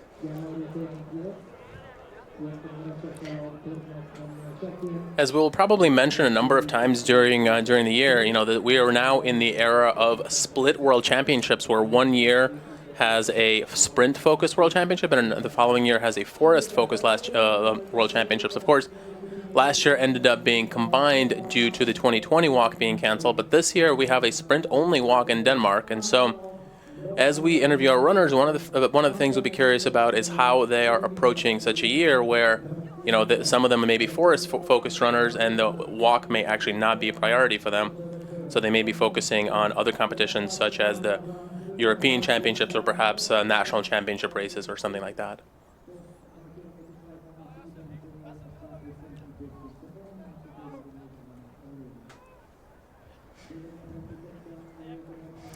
These are spectators who have a lot of energy, so still. It's a long day ahead of many of the people who are here. There are lots of people who are here as club supporters. And orienteering, I think, is a unique sport in that, sure, people will go to a big event like the World Championships or World Cup to spectate, but there's also an expectation of running yourself, which doesn't happen in a lot of other sports. But I think in an event like this, you do get a lot of the club supporters who come just to help and watch and be there, either being in the exchange zone for people, collecting clothes, bringing people food, making food, waking people up in the middle of the night for their legs, and it's a long night. This is definitely a bring your full down jacket or down sleeping bag and prepare yourself for a very long night. Yeah, the logistics of a Tiomila weekend are not easy. As Christina said, part of the idea is, thinking about if you're running a night leg, when do you go to sleep and when do you wake up? As we see, I think Max Peter Beimer, is that the IFK Göteborg anchor runner? But yeah, if you're running a leg at 3 a.m., or at least expecting to be running at 3 a.m., you have to think about when do I go to sleep? When should I wake up? And what if, the relay is going either an hour faster or an hour slower than planned? And so there are personnel with clubs who are just responsible for waking up runners in time for their races. Not a job that I would ever sign up for. I have done something like that for a 24-hour mountain bike race, and you become very quickly the most hated person when you go and you try and wake someone up at 3 in the morning. And the last thing they want to be asleep. I think that it's pretty common to have runners who cannot fall asleep, who are trying to sleep, but they cannot fall asleep. So here we have our lead pack of runners, and it looks like Laren Sunistajat is in front as far as I can tell. Oh, no, that was Teresa Janishikova, who we just mentioned, running for Sunta Jyväskylä. She was in the front. You see Anastasia Denisova, a top world-class sprint runner running for Järla. There is Newdalen, who was in front into the first TV control. And we have a little bit of a separation, not much of one. No, but this is definitely so that was There we go. There's Januszykova in front for Suunto Jyväskylä. Lahden Suunnistajat is in second place there. You have a mixed team of Andraroms EF and Brann Kristianstad, and you have a Czech team, Turnov. Järla with Anastasia Denisova coming in. They were in fifth. And Nederlands, who was in the lead last control, now 11 seconds back in sixth. Västerviks OK in seventh. Pamion Rasti from Finland in eighth. And then, of course, you have IFK Göteborg, one of our absolute favorite teams, coming in just outside the top 10, but they're exactly where they want to be, about a half a minute down. Certainly no major issues for our favorites. And they're all still within sight of each other, these first 11 teams. So they would still say lead pack, but that means that this sort of main lead pack is shrinking as this leg goes on. We started with 80 clubs in the first, within a minute and a half each other. It's probably going to be more like 20 at this point. But big enough gap between IFK Göteborg and the Finnish club that about 30 seconds. That means that they can't see that first pack anymore, and it's very difficult. If you lose a pack that's running hard, it's hard to catch back up. Even if you're running with some people, if they got away, that means they're moving faster, and they're just going to continue. That gap is going to be, barring a mistake, which of course can happen. You don't expect the gap to get that much smaller. So it'll be interesting to see whether that pack, whether they manage to stay together, those first 12 that were in about 30 seconds.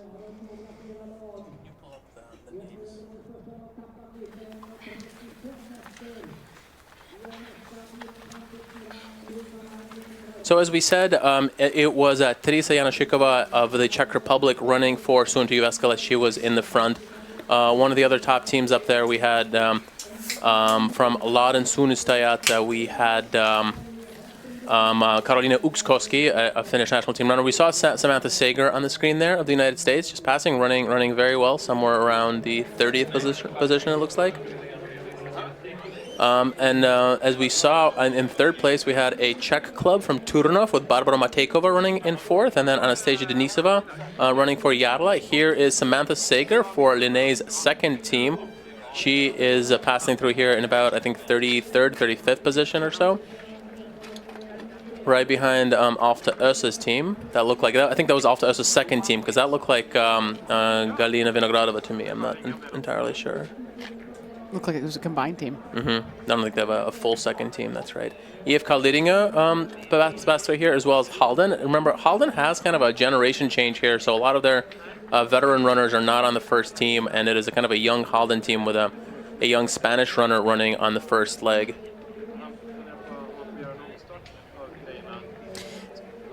This looks like this is where the rest of the train has ended up. About 3 minutes down. They were all within a minute and a half at the first TV control. And now we're seeing that they're 2.5 to 3 minutes back. It's not to say that it's going to stay that way, that we'll have this smaller lead pack. If they all go off on a little bit of a dally, a little adventure, then this big train could certainly catch them back up. Looking some more at some of the teams that could potentially end up doing very well, Lahden Suunnistajat has kind of come a little bit under the radar here, as we're about to see a mistake by Pargas EF.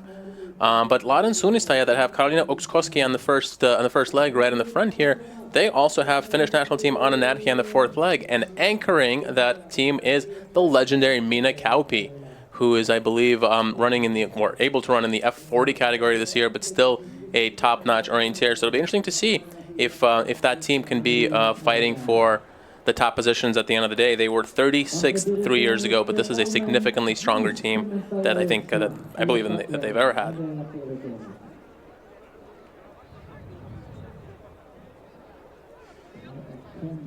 So the mistake that we just saw on the screen looked like it was a boulder on the side of a small depression. And I think that was one of the more subtle areas of the map. We'll see a little more parts of the map as the race continues. I think we'll see a little bit more tracking in a later part of the course, a loop that goes out into the technical terrain. But some of the terrain is a little bit flatter and more vague. And you totally see coming off the bigger hills right outside of the arena, and then coming into a slightly flatter area. It's easy to see where you might hesitate or you might stop a little short somewhere. And with the forkings, you may be pulled off a little bit. As we have a sneak peek at the GPS over here in our booth, we can see that there's kind of two big packs forming on different route choices on this long leg to number 8. And one pack looks like it has... oh, there it is. Here we are. Yep, the Järla pack, which also has Lahden Sunisayat in it. I expect that's also the pack that has Teresa Janashikova, but Teresa does not have a GPS on her, so there's a lot more women out there than what the dots are showing, because only about, I think, 30 teams have GPSs on them. And then you have the other pack over there that has teams like Okakore, Kalevan Rasti, 2 IFK Göteborg teams, NTNUI. So they took different route choices. It's hard to tell if there's a difference between the route choices here, because it kind of looks like the first pack is just running a little bit faster. One team in there that we don't really often hear people talking about is Västervik, and that is a team that Lena Eliasson Löf, a longtime Swedish national team runner, has switched to recently. She's anchoring that team, and so they're definitely a team to watch. They also have F. van Dongen running for them, who is a Dutch runner who has...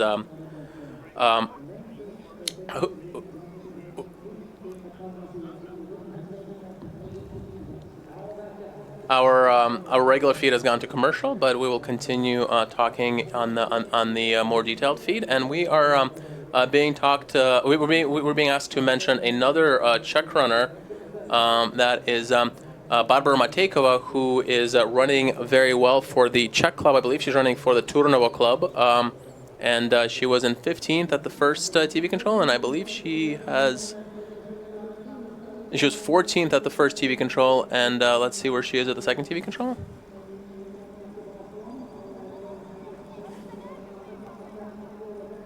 We're not getting that data right now, but I believe we saw her pass through, and it is fun to see, again, non-Scandinavian clubs doing really well. Compared to previous years, it feels like we have fewer countries represented here. I think a number of Central European and Eastern European nations did not send teams this year, and so I think that is kind of more of a Scandinavian feel to it, but it's nice to have a few of these Czech teams and teams from other countries near the front.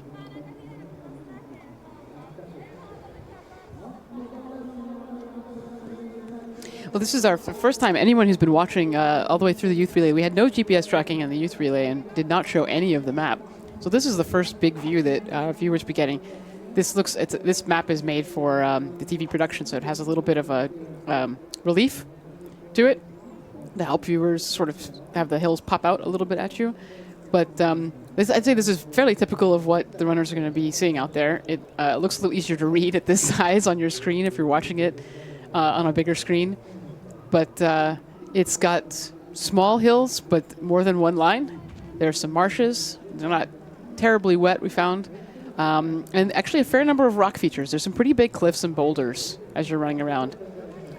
One thing I'm not sure I see on this particular map is there are also some charcoal platforms out there. And those were not particularly visible in terrain either. You could see at the edge of your screen that the Halden runner was coming out to the trail, and I couldn't tell if that's a mistake or a route choice. But it certainly looks like she's losing some time to the leading teams there. And again, this is probably not the strongest Halden team that we've seen. 3 years ago they were 9th. They do have Svetlana Mironova, a former world champion in the long distance, on the 4th leg, and Elena Roos from Switzerland, a national team runner, on the 5th leg. So if they can keep it together through the first couple of legs, Halden can do quite well, but it looks like they're losing some time early on here.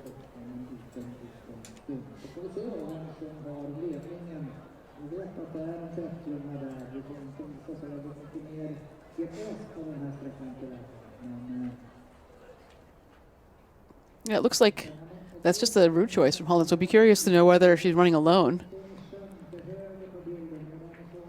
taking that wide route around.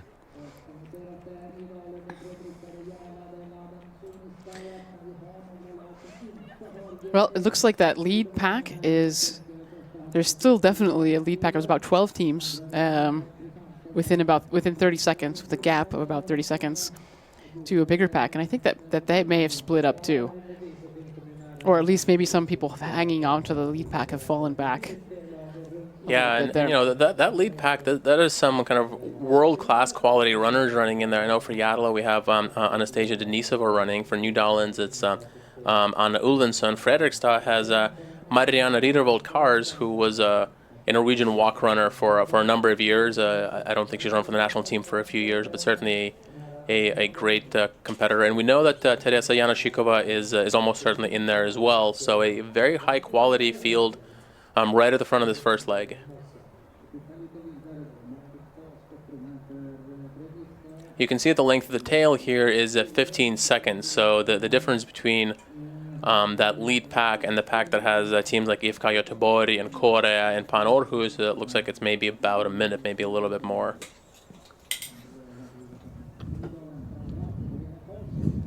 Speaking of that IFK Göteborg team, they have been kind of touted by many as the most stacked team and really the overall favorite. And if you look at their lineup, it is all national team runners throughout.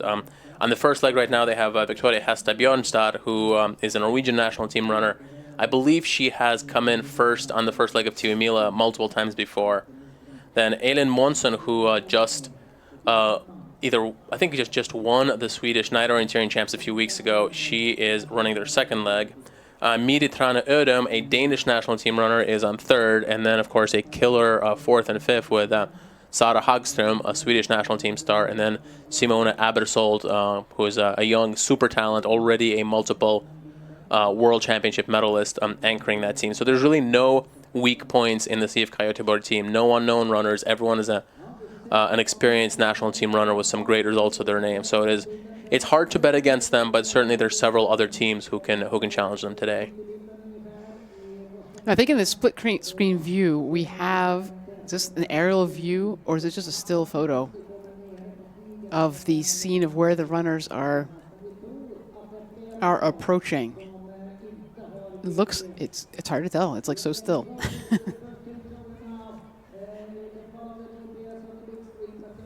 that what we're seeing?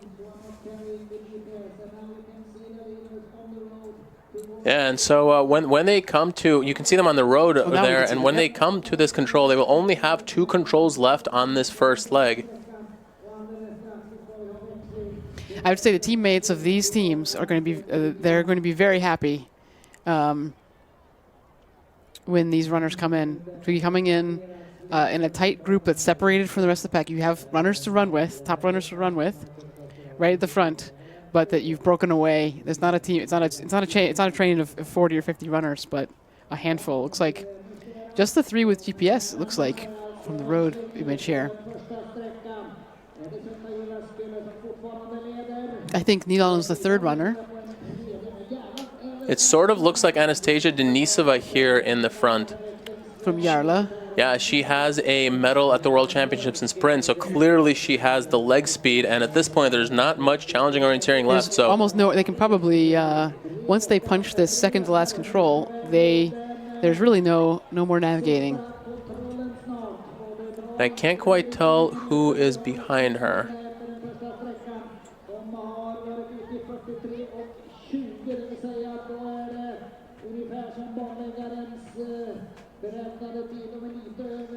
It is definitely a team without a GPS on, so it might be Teresa Janashikova from Suunto Jyväskylä.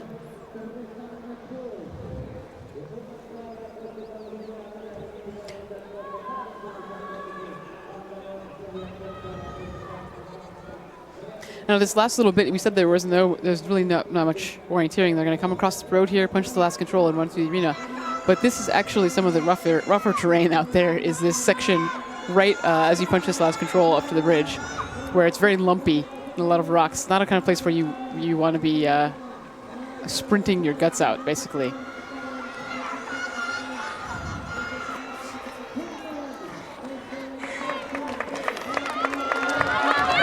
So here we are. That's the last control for the first leg. Running in, we have Anastasia Denisova. That's Barbara Matejkova from Turnov, a Czech club, right there in front. Wow. What a great performance from the young Czech runner. She has Anastasia Denisova in her dust. What an impressive first leg performance by Barbara Matekova. We appreciate whoever gave us the tip to watch out for her, because it looks like she is going to win this first leg for OOB TJ Turnov, an entirely Czech team coming in here. Bid number 699, exchanging in the first leg, followed by Jarla from Stockholm with Anastasia Denisova in the second position.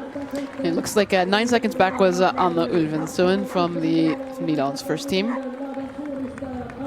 And here we go, just in front of us, the first team has exchanged. So we have a Czech runner, Belarusian runner, Denisova in second, and then Nydalen is coming in third with Alva Ulvensson.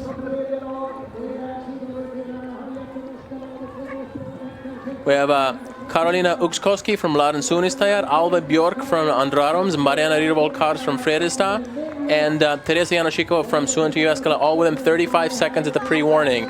So already a little bit of spreading here on the very first leg. Absolutely. I'd say these first 7 runners at this 35 seconds, that's about lead pack, but it's going to spread very quickly on the second leg. I think there's not going to be much of a lead pack as we go into this.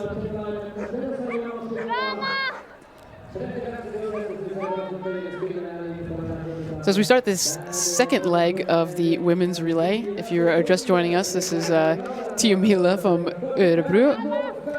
And second leg runners are heading out now on what is a 6-kilometer forked leg, so a little shorter than the first leg. It's supposed to take about 41 minutes. We were just a little bit fast on that first leg, not like the youth relay. 45-46 minutes instead of the 47.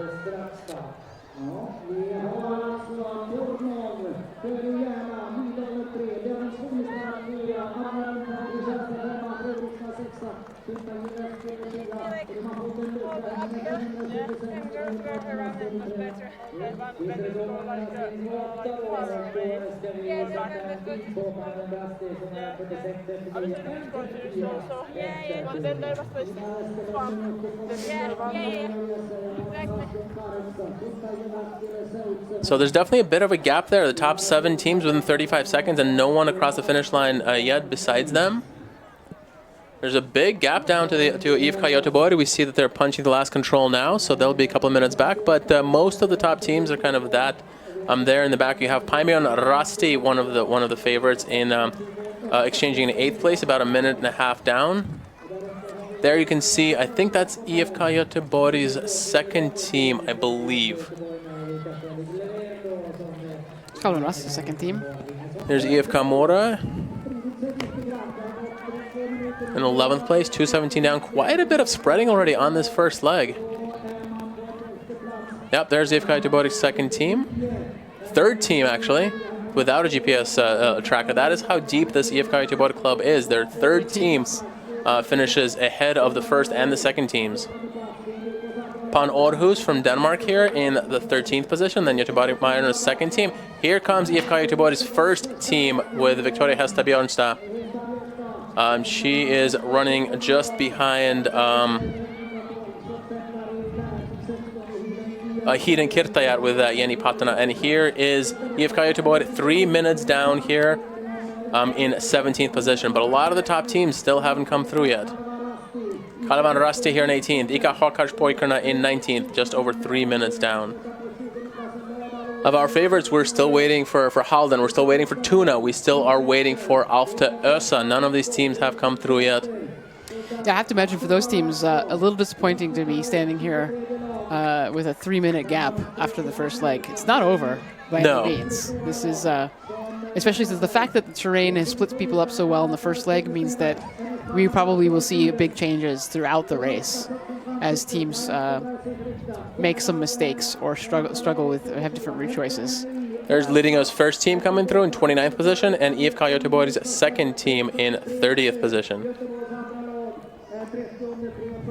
And so, you know, typically some of the teams that come in the very front of the first leg aren't necessarily going to be players in the overall championship, but Jarla that came in second, they have a very strong team anchored by Caroline Olsson, a Swedish national team runner. And so it'll be interesting to see if they're able to extend this lead over teams like IFK Göteborg and Tuna and a few others, because they are certainly off to a great start with Anastasia Denisova coming in second on this first leg. And we can see Samantha Sager from the U.S. running for Linné's second team, has just punched the finish. That was a great race for her. Run. If we're talking about teams to watch, of course, I'm going to let my bias show and say that I think Nederlands has a very strong team, and they have a good start to the relay. And that team is a little different, I think, than most others, in that they have a runner from each of the born in each of the past 4 decades. Their oldest runner is their anchor runner, Anne-Margrethe Hausken Nordberg, who was born in 1976. I don't think there are too many teams that are competing for a top spot with runners born in the 70s. Here comes Alfta Ösa.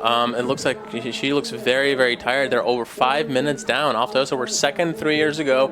They are one of the favorites again this year, but not a great start for them here with Irina Newberg, the veteran who's probably in her 40s now. She, I think, it looks like is going to,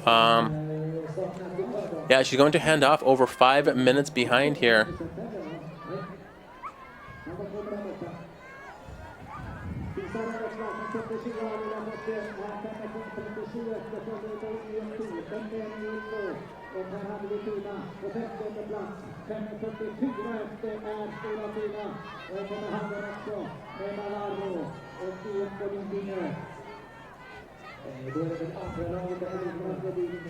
There is Halden's first team coming in, almost 6 minutes down, just behind their third team. There's Angelnemen Ankuri with Emily Kemp of Canada coming in the 56th position. A solid run, 6 minutes down.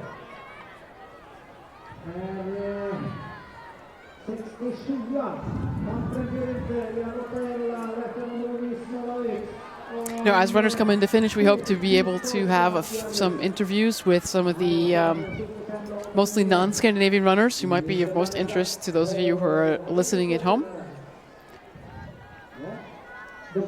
Hoping to get both Samantha Sager and Emily Kemp, and possibly our top Czech runner.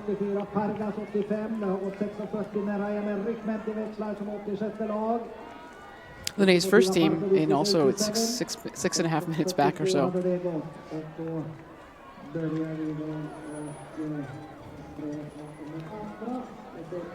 And here you see the top 10 after the first leg, and certainly there's a number of clubs here who are expected to compete for the overall crown. Järla in second, Nydalen in third, and Fredrikstad in sixth.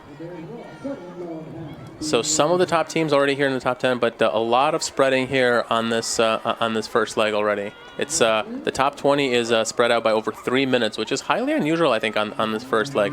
The team does seem a lot for 20 teams. I think that's good. That probably bodes for the whole day and night. I think that means that we're going to see some good spreading. Of course, this. In a moment, we're going to be showing you an interview from the arena, which I'm not sure who they're talking to and what language will be in. We'll provide a summary if it's in Swedish after it's over, and then after that we'll bring you Samantha Sager, who's here in the studio with us.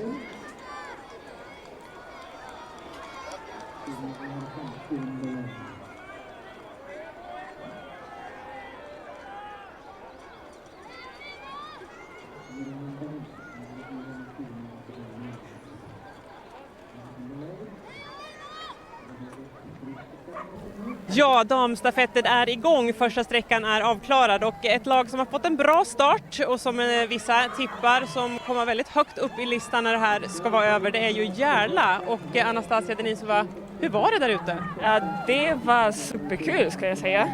Jag har inte även tänkt mig att jag kan orientera fortfarande. För att jag körde mest löpning det senaste. Så var jag ganska osäker på att jag kan genomföra det hela vägen. Men ja, det var ju mest bara att göra mitt eget lopp eller använda de andra. Och sen kanske justera min plan för att kan hänga med dem. Men sen så plötsligt blev jag nästan ensam i sista delen. Så jag blev lite tveksam att jag är på rätt plats. Men allt hänger ihop så det borde vara jag.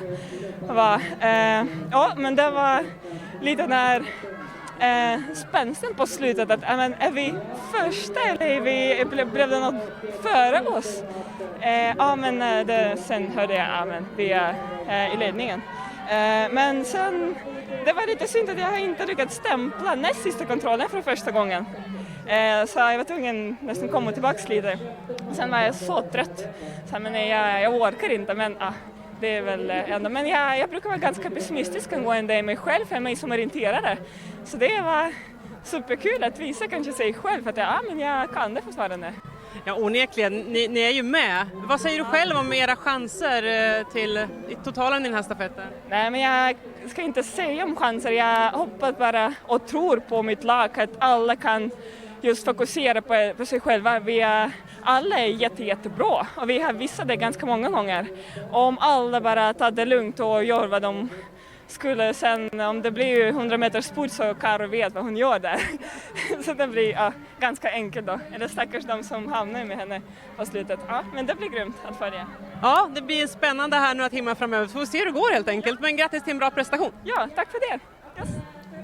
So that was an interview with our second place finisher on the first leg from Yarla, Anastasia Denisova. And she said, one of the interesting things she said is that she's mostly been focusing on running recently and not done very much orienteering. So her first quote was, I guess I can still remember how to orienteer, which is clearly she showed that by running a great relay. And she said that there was a lot of straight running, and she felt quite strong and was surprised to find herself almost alone towards the end of the leg.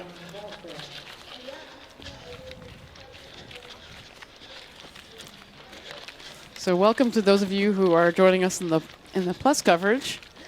We have with us here in the studio Teresa Januskova. Is that close enough? Yes. Yes. Perfect. Which? Put her name on screen.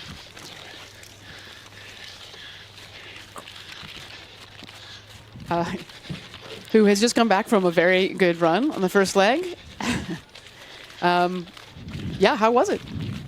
It was pretty cool. I really enjoyed. The truth is that I'm not so used for running first legs, but I have to say that I was super excited to start in this big bunch of girls. Mm-hmm. And let's say beginning was pretty fast, as usually, but suddenly then we slowed down, and honestly I was not having any clue like which position I can be, but the truth is that there were like strong girls around me, so I could guess that maybe, I think some TV controls I was probably leading, but then there was like some route choice I didn't take the best running path, and I felt many times, so the girls they choose the better one, so they got in front of me. Yeah, you were just in front of the pack at the second TV control. So you were, that's good. Yeah. Super exciting. So how familiar? So you run with a Finnish club, and so where do you live? Yeah, I live in Jyväskylä in Finland. Okay. It's like 250 kilometers north from Helsinki. Mm-hmm. So I've been living there for like more than half a year, but the truth is that I'm mostly focusing for international season this year, so it's mostly sprint preparation. Yeah. So I was pretty wondering what can be my shape in the forest. I think that's probably a common theme. A lot of people are training for walk in Denmark, and and also the World Games are sprint focused, and all of a sudden it's like go run through this like somewhat heavy terrain and see see what happens. Yeah, but in the same time it's just super enjoying, like this is the pure orienteering, so I was super excited to run in the forest, even though this terrain is really demanding. Mm-hmm. But I have to say that the course setting is really nice, and like maps are also like without troubles, so it's just perfect. But you're beaming. You just like had a great day. It's just like the truth is that unfortunately we got many sick people in my team, so the truth is that we are not probably aiming for the highest position, so we are here to just enjoy the fun of orienteering. So I'm also like super excited, just pushing girls, like don't be stressed and just enjoy it, because running Tiomila is something amazing, and there was this gap due to COVID, so it's super nice to be here again. So for our listeners who come from places that don't have these kind of big Scandinavian clubs, how do you choose a club, and how did you end up in Jyväskylä in particular?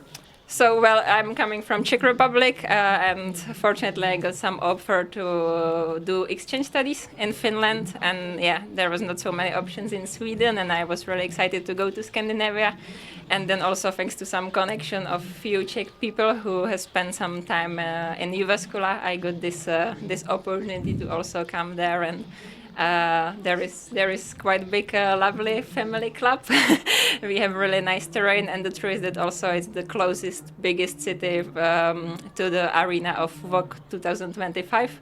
So yeah, it's coming in 3 years. So let's see. Maybe I'm gonna stay there longer and also like looking a bit ahead. So how do you prepare for sprint in living in Finland, which is less of a typical sprint nation than Czech Republic, for example, or Switzerland or places like that? Well, like as I'm part of Czech team, national one, so we have many training camps, and also I have to say that. I'm not saying that I'm completely living in Finland. I'm calling it more like base camp, where I'm just coming back, repacking, and going to some way again. So yeah, currently the truth is that in my city it's quite covered in the snow even still now.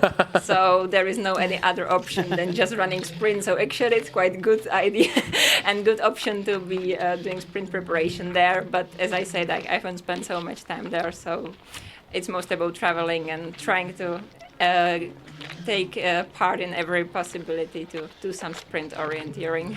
Nice. So what's the big goal for the year? Is it walk? Is it World Games?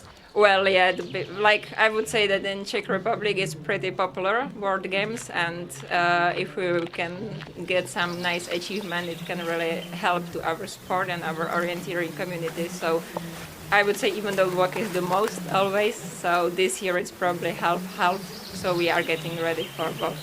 Nice. Well, we're very excited to showcase American orienteering when you go over to the World Games. Exactly. It'd be difficult to prepare for the climate, though, if living in Finland. Just to warn you. But yeah, well, thank you very much, Teresa. It looks like great run. 35 seconds back from the lead coming in. Congratulations for that. Thanks for chatting with us. And I think we're going to focus now. We've got the women coming into the second TV control. So thank you very much. Good luck to your team. Yeah, go enjoy the rest. It's sun came out too. Yeah. So thank you very much. Yeah. Thanks to you too. Thanks, Teresa.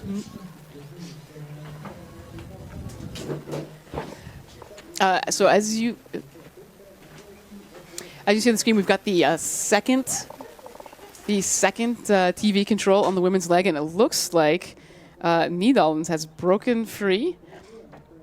And Helena Karlsson has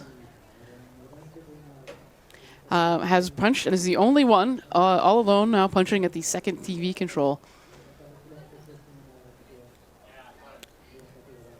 So we've seen on the screen, it looks like we had a little bit of a working confusion from some of the runners. Yeah. We'll see. We're going to wait for see what runners come in, how big a gap Nydalen has gained here. This is going quite well for my my home club. We'll see how that continues. And in a moment, we will have a little chat with our North American first leg runners, Samantha Sager and Emily Kemp. And we'll get to them and let them cool down, relax, change after their run. But yeah, we're going on almost a minute and a half here, and there's no one. So Helena Karlsson has broken away from the pack of 7 that came in and exchanged within about 35 seconds, and is now all alone. So here we go. That is impressively early in the relay to have a breakaway by over a minute and a half. Here is a Jarla. Is that Sara Sjöqvist? Not sure. And that looks like Lauren Sunestead coming in third. Oh, is that Jyväskylä? Oh. Yeah. So nearly 2 minutes down here. And at this, I feel a little bit like a broken record repeating this, but in this kind of terrain, people are unlikely to catch up just by running harder. There needs to be a mistake. But once you start falling behind, you tend to fall more behind. But they're close enough together that they could get some advantage if they manage to run together a little bit more. But let's let's take a little bit of we'll leave the screen on so people can watch the progress on the second radio control, and we've got D2. Oh, okay, but we've got Emily Kemp and Samantha Sager with us here in the. Oh, we do have another chair. Yeah, it's stuck. It's stuck. We'll have to do a little bit of rearranging there, but I don't know. If, maybe I should move out of the way here. Yeah. So first, say hi to everybody at home. Hi, everybody. All right. So yes, you had a great run. Tell us about it. It was really good. I don't think I could have done anything better, frankly. It was fast the whole way. I had women in front of me and behind me almost the whole way. I found myself with no one in front of me at one point, which was a little nerve-wracking, but it was all right. I mean, women soon caught back up to me and passed me. It's not a problem. I mean, and at one point I turned around and it was just, I mean, it looked like 100 women coming through the swamp. So it was a packed forest, but yeah, I ran well. I made my own decisions, my own routes, and I was really grateful when we got to like the last two controls. They were easy. I couldn't mess them up. At that point, all I had to do was just like keep putting one leg in front of the other. And like relief is that what you should feel when you're done? But relief is now what I feel, and yeah, it was fun. And you're running for Linnea's second team. I am running for second team. Do you get to go back and I don't know, sort of brag a little bit? No, I mean I beat. I think I beat first team. Yeah. No, I get to unfortunately probably console.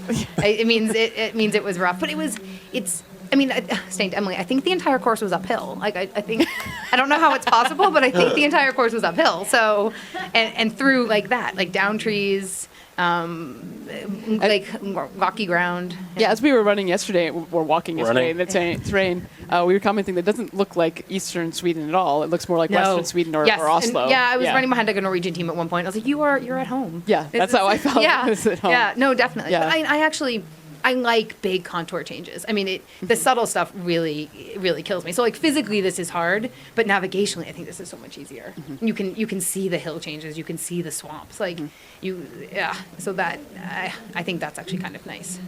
So Emily, how was it for you? It was interesting. it was tough with a capital T. But I wasn't the best first leg runner today. I found myself taking my own route races multiple times, like completely alone. I was like, okay. But I told myself that, okay, Emily, if you're going to do this, at least do them properly. So that's what I tried to focus on, like actually doing things properly, and then just like trying to fight through the terrain because it was like really, really heavy. Yeah, for sure. More heavier than what we ran in Uppsala 2 days ago, and it's like much, pavement. It was compared to this, it's just a little bit of moss on the ground. Yeah. You know, this has got all these bushes everywhere. But how many first legs have you run in relays? In big relays? Yeah, I think the third one. Okay, so you have a few times, but Sam here is the maybe not quite so many as Sam, who seems to always run. The first one was actually for Line in like 2000 and something. I believe you ran for the 6th team. Yeah, I was way back. Today, standing up in second row, I was like, wow, I can see. Yeah, there's a front. Yeah. And then I was like, okay, I have to run as there's 1,000 people behind me. So for our viewers at home, say the name of your Finnish club. Ongelniemen Onkuri. Mm-hmm. Okay. So tell us about your team. Do you guys have like top 10, top 20 aspirations? No. We will find out at the end where we end up. We have a really young team. We have 2 juniors that we had to just throw into the hot water as our reserves. So the main goal today, we were talking last night, was to do really good orienteering the whole way through, because that's how people would have a good experience. And so that's what I really hope for everyone, is that they can come out and not be like, wow, I'm never doing this again, because then we have no future team. Right. And so the question I think I ask you every year, what are some of your goals for the season, and what are you training towards or thinking about? Well, walk Okay. But the sprint relay. Because we need a team. So yeah, I'm trying it for that. Trying to learn how to run sprint. Yes. Kind of open up my stride a bit. So I've got my coach back home telling me to not run like I'm sitting down in the forest. And we're seeing some small improvements. So there's hope. Have you run sprint at a walk before? I think I ran sprint relay in 2016. Okay. As like a warm up. So I didn't train specifically for it. It was especially that. I mean, there was such a contrast between in that year. The terrain, it was heavy Western Swedish terrain compared to sprint. I mean, it's tough to train for both of those well at the same time, I feel. Yeah, and it was more just to like get over the nerves, be like, okay, right. just I've raced. Relay. Yeah. And what about Sam? Any thoughts of return to international orienteering for Team USA? No, I think I felt nauseous this whole week leading up to this race. I was so nervous. Well, I think people watching this probably know you as a U.S. team runner and Emily as a Canadian team runner, but you're actually this year you're showing your course setting, skills, course setting both for O-ring and for the World Games. Yeah. No shit. So are you enjoying doing that instead of training all the time? I mean, in addition to. No, instead of us. It is fun to course set. It always is more time intensive than you think when you agree to it in some ways. Things always come up. And as a course setter too, like, it's amazing the restrictions that you have. As a runner, you're always like, this leg would have been a little better if this and this happened. But like, as a course setter, you're like, that was literally the only place left to put that control, right? The runners have to flow like this is out of bounds. And you did think about, how many controls you're allowed to have in the forest. Like you really realize that the course setter, you're working with so many different variables sometimes. You're not just setting one perfect course. You're setting O-ring and you're setting hundreds. Yeah, how many courses are you setting for O-ring? I actually split it with 2 other people, so we were 3 course setters. So I can't even. But there we are set them. classes, we set them twice because O-ring got canceled and then moved. But I think I basically set a third of them. So I set maybe 40 courses or something. And now we're in the process of like putting out the stakes, all the controls, and really finalizing, because O-ring will be great this year. Everyone should come to Uppsala. And is one of the considerations in course setting where the moose go? Or the moose. We just hope the moose move to other forests, all right? So when we're in Nostin, all the moose have to run in Lunsen. When we're in Lunsen, all the moose have to run in Nostin. That's the hope. We'll have a little train the night before and usher them all away. And that's not a joke. Sam was absolutely serious. Yeah. That they do actually have to clear out the moose, and we are very careful not to try to disturb them, but we will disturb some. So if you two look at the GPS tracking on the screen now, I had no idea. So any predictions? Do you think that? So that's further. We go there. Yeah, we did go there. See, I've no. We've been there. Oh, we went there. Yeah, the marshes. The marshes. Sorry, what was the question? Yeah, sorry. Oh, any. I mean, it looks like Nederlands has broken away, and they're all by themselves. In this kind of terrain, do you see that people will catch, or will it take a mistake? I don't think Nederland needs to go that way. Necessarily. I think she's going for the. I think she's going for the E. You're right. I had F. Yeah. I mean, we've seen in previous relays, for example, that there can be a team in the lead, and if they're not mentally prepared for that, then basically it can just fall apart and in a huge, massive mistake, and then the chasing teams actually get to pass. So, I mean, that's always an option. I hope for the leading team that doesn't happen. I think she's probably prepared to be in the lead, but maybe wasn't expecting to be alone already on the second leg. Yeah. Honestly, I would really enjoy being alone. Yeah. Because it's so peaceful. It gets crowded. I mean, it gets downright crowded in like the marshes sometimes. Like you really have to wait. Well, in this terrain, there's steep. You talked about feeling uphill. There's hills. It's bumpy. Yep. So yeah, I can imagine, especially if you're coming off a road or the faster part by the ski slope. All of a sudden, it's like but now. The visibility is very good. Like underfoot, it can be hard, but you can really. The visibility is quite good. It's just we just went uphill all the time. Yeah, I would say it was less technical than I expected, but more physical. Yep. Less technical, more physical. Yeah. Okay. It'll be interesting to see if the further legs kind of have similar impressions, especially the night legs for some of the men's courses. Yeah, night is another game. Because some of those, some of those long legs too. you can lose track of where you are. Like you're kind of going over these hills, and there isn't much else. Is either of you running in the men's relay? No. No, not this year. Nice. So you're both going to go into sleep in a warm bed somewhere? Oh yes. Actually, our little stuga has a fireplace, and there's right next to the TV. And so I'm just imagining, like, we'll set up the fireplace, put on the men's relay, cozy up on the couch With the English commentary. Yeah. Well, there's not a Finnish one, so we have the monopoly on that. Right. Yeah, please tweet at us. Yeah. So actually, as a follow-up to asking whether you're running in the men's relay, what are your thoughts about the women's relay being only in the day and the men's relay having night and day legs? And should the women's relay be at night, or should there be night legs? I mean, this is a question that comes up all the time. What are your thoughts? I really love night orienteering. I think it's a really cool experience. That's some of my best memories from running Jukola, is running one of the night legs. Hi, Anton. We have another U.S. team member on the screen right now. We'll be featuring him later in the evening Finnish in the American studio. Anton. So, but I also, like, I acknowledge that not everybody loves that experience. So I would really be for, like, having the women's as Tia Mila, and I think that the women would really be able to, like, stand up for the challenge. I think the fear is that the participation goes down, right? It's not that women. Yeah, there are women who would like to do it, but there's also women who would just be, no, I want to sleep. But there's also, like, the morning legs. Yeah, for sure. I mean, that's one argument. Yeah. All right, I think we should wrap up here with Sam and Emily. Thank you so much to both of you, and this was a highlight of our day. Yeah, that's Yeah. good. So nice to see you. Yeah, thanks you guys. Your place is pretty warm and toasty. Well, now that the sun is roasting my back here, yeah. All right, have fun, guys. All right.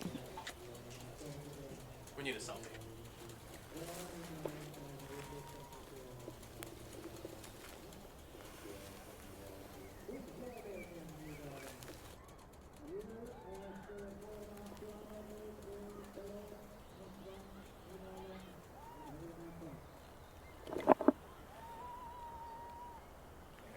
So we just finished, we just wrapped up talking to Emily Kemp and Sam Sager, who were first leg runners. They're both North American runners. They've competed against each other and for years and years, so it's kind of fun to have them both in here at the same time.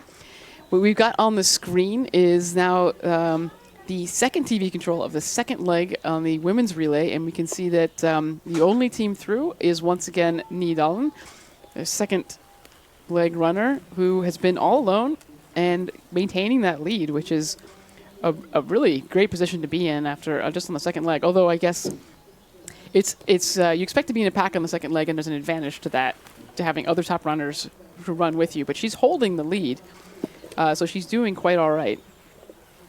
And I believe that runner is Helena Karlsson, Karlsson. a long-time Swedish national team runner, a long-time leading runner who transferred to Nydalen relatively recently. I don't remember exactly which year, as the pandemic years kind of all run together, but I think this is one of her first big relays in Nydalen colors, and obviously she is doing fantastic here. And we're exciting to see how Nydalen can handle this pressure of being in the lead all by themselves. You know, they've kind of snuck in under the radar a little bit as a team here. I don't think I've seen their names as one of the top favorites, but if you look at that lineup, it is a very strong team.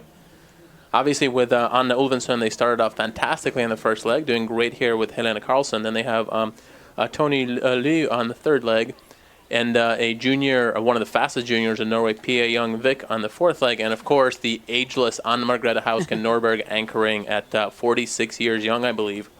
And I think it would be an amazing achievement for Nydalen to come away with a win here. And I think this would be Nydalen's second ever Tia Mila win, with their first one Well, coming. and the first one was 2006 right here at this very Örebro. same arena, or the same area. Not the same, but yeah. The same area in 2006. None of the same runners. Looks like a not Kalevan surprisingly. Rusty team here.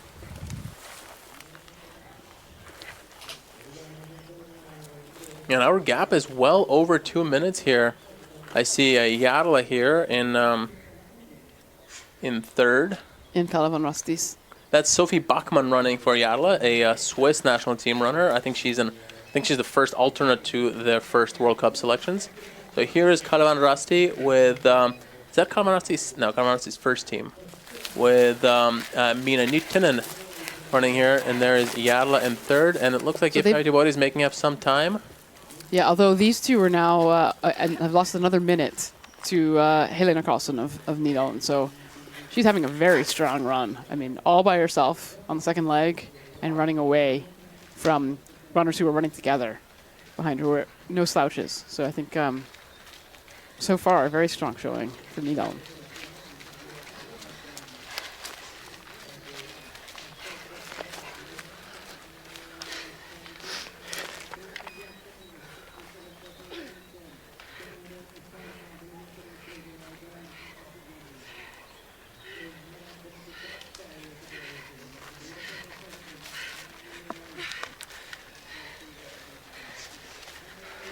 We have more teams coming in through here. We have Pan Århus. We have Hiden Kirtajat, MS Parma, IFK Göteborg's third team. Kanvarasi's second team, IFK Lidingö. Then here is another IFK Göteborg team in 14th. Västervik has come through. Fredrikstad. And then we have Turnov here. Remember, that was the Czech team that was in the front after the first leg. They're still running strong here in 16th place, but nearly 4 minutes down. So the gaps have really grown here. And most of the big name teams are in this pack here or in front, but it is starting to get to the point where it's hard to imagine any teams from outside of this group really being able to make up ground and catch up to the leaders.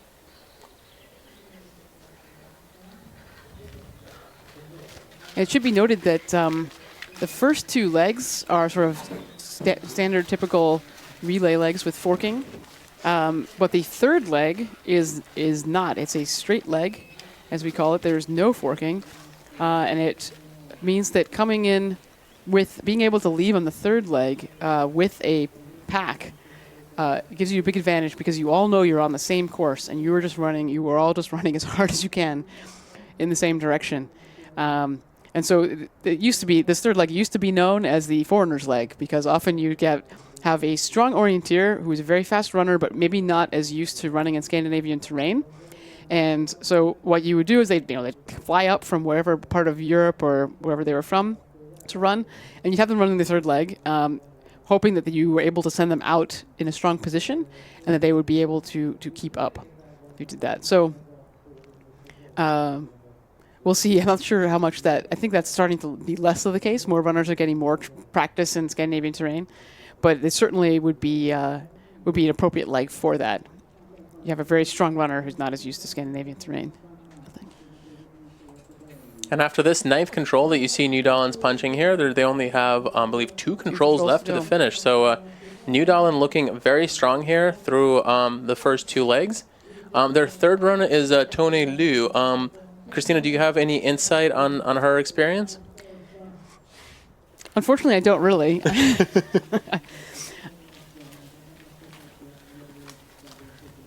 Certainly a strong runner with a history of good performances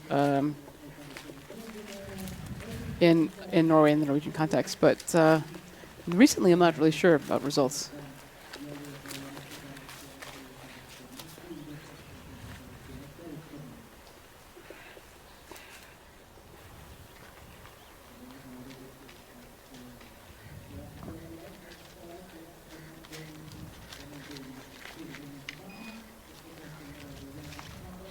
So teams who've been through so far in this second TV control of the second leg of the women's relay.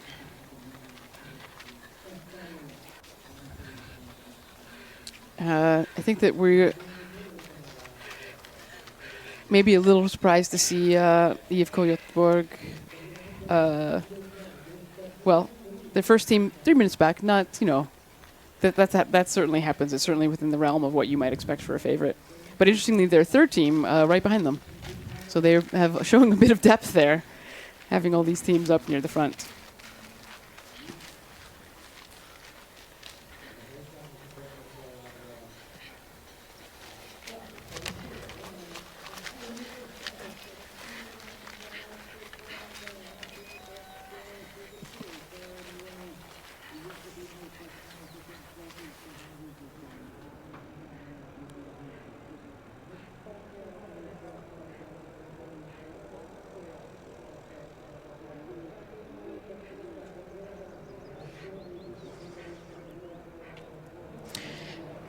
Well, here we can see lead runner Helena Karlsson from Nederlands SK.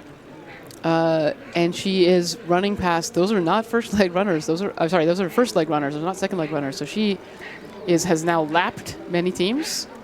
As she comes into the finish, she's now ready to punch the last control. Having had, I would say, a spectacular run. Going out in the lead pack and then maintaining and growing a lead all by herself, running the second leg. So that's an impressive run.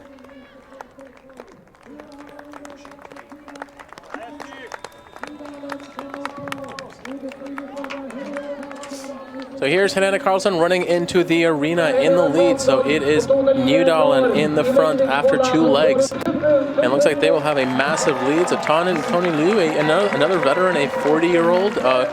She has represented Norway internationally as a World Cup runner a couple of times over the last couple of decades. But here comes Helena Karlsson, Swedish national team runner for a number of years.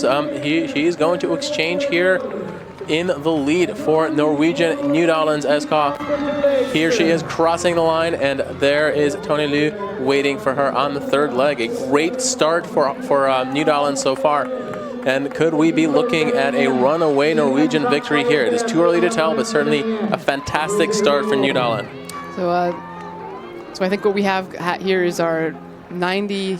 So our runner born in the 90s passing off to our runner born in the 80s. So we've got 3 decades covered here in this first 3. And then we got 70s coming up on the anchor leg with Anna Margrethe Hausken Norberg.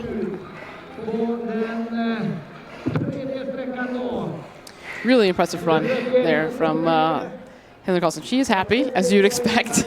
I think that's what you hope. Again, I think even after the second leg, what you want to do is tee up your third leg runner to be in a good position. These first couple legs, you're not worried about having a huge lead or being way ahead. You're expecting that you'll be in some kind of, by the second leg, a smaller pack, and that you're just continuing to set up your runners for a good position, because it is not one runner that wins the relay. It's 5 really solid runs.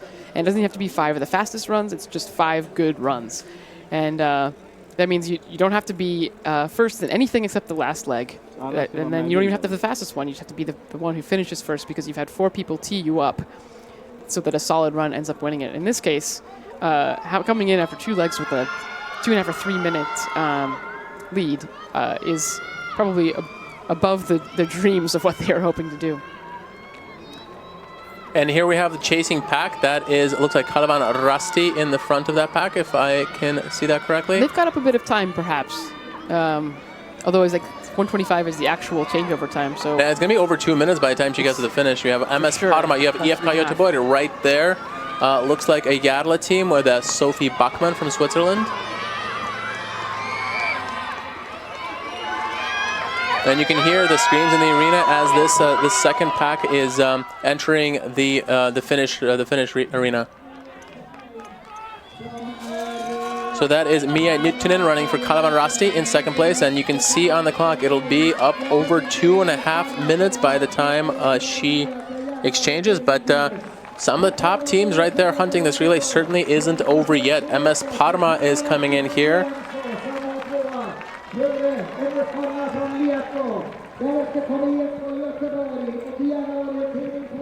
It is Anna Karlova running for MS Parma. It is Sophie Bachmann running for Järla, and it is Elin Månsson running for IFK Göteborg.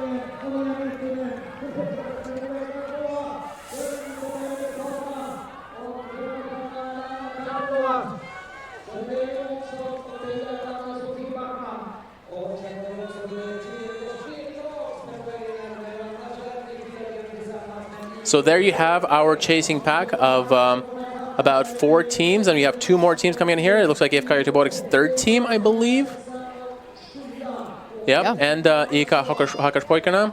So IFK Göteborg with 2 teams in the top 7, but they have some work to do if they're going to pull off the win that a lot of people were predicting for them. So 3 minutes down for IFK Göteborg. They have Miri Trane Ödem going out on this 3rd leg. So one advantage, these 6 teams that are about 3 minutes back, yes, they're 3 minutes back, but they're together-ish, and this is an unforked leg, and Nederland's Tone Lia is running alone. So 3 minutes is a lot, but we have more than half the relay, much more than half the relay left, and they are running together on an unforked leg. So it's entirely possible that they can take a big bite out of that 3-minute lead. Tone is a very strong runner, so no guarantee there that's going to happen. You saw leading out here with Alice Hugesson coming in. She's going to exchange to Emma Biesmo, a very strong runner. So there's going to be some high-speed chasing here on this third leg. You have there's IFK Göteborg's second team coming in. So they have 3 teams in the top 10 right now. You know, in the online forum discussions of the favorites for the women's relay, one of the main challengers listed to IFK Göteborg was IFK Göteborg's second team, and it's certainly not out of the question still that these IFK Göteborg teams can be fighting each other for some of the top positions. And here you see IFK Göteborg's second team exchanging. It is Ida Agervik Christensen exchanging to Clara Axelsson. And this is a team that has Sanna Fast, a former jaywalk winner, and Isse Basset, a walk medalist on the team. That's right. These are runners on IFK Göteborg's second team. That's how much depth this club has. Yeah, I mean, it's clearly with three clubs in the 3 teams in the first 10.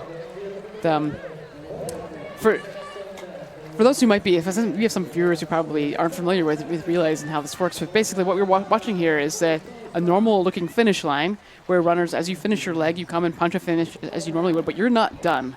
You punch that finish, you need to keep going.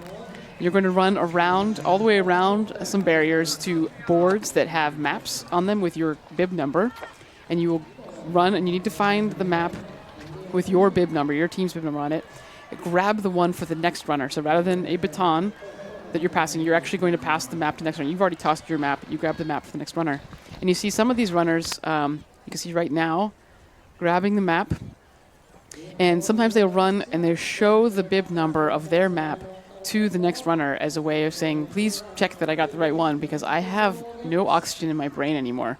So you please check to make sure I'm giving you the right map, because if you get the wrong map, your team is disqualified.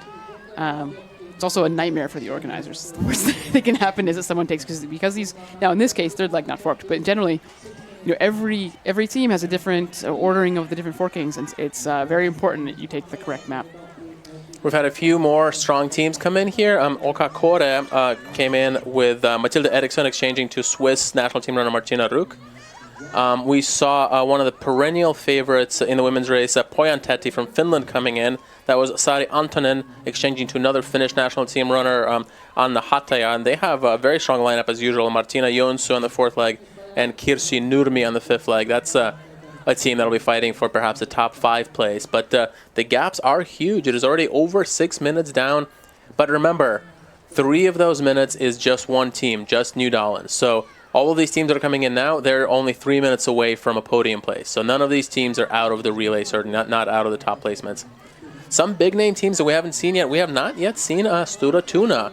One of the teams that, can never be counted out because they have the secret weapon, the secret Tove Alexandersson, the greatest orienteer in the world. And if we're talking 3 minutes, that's where 3 minutes may not matter. That's right. Like that's right. That's the kind of runner who on the last leg could take up 3 minutes. Yeah, and we just saw Josephine Heika punch the last control for Alfta Ösa. They were runners-up 3 years ago, the last time we had a women's Tiomila. They are a bit off the pace now. They, as always, have a very strong last couple of legs, including Natalia Gemperli anchoring. But they are now going to be, just about 7 minutes back. And here is Tuna. So Stura Tuna coming in together with Alfta Ösa. That is Magdalena Olsson coming in on the 2nd leg. And she will hand off to Marie Olofsson on the 3rd leg.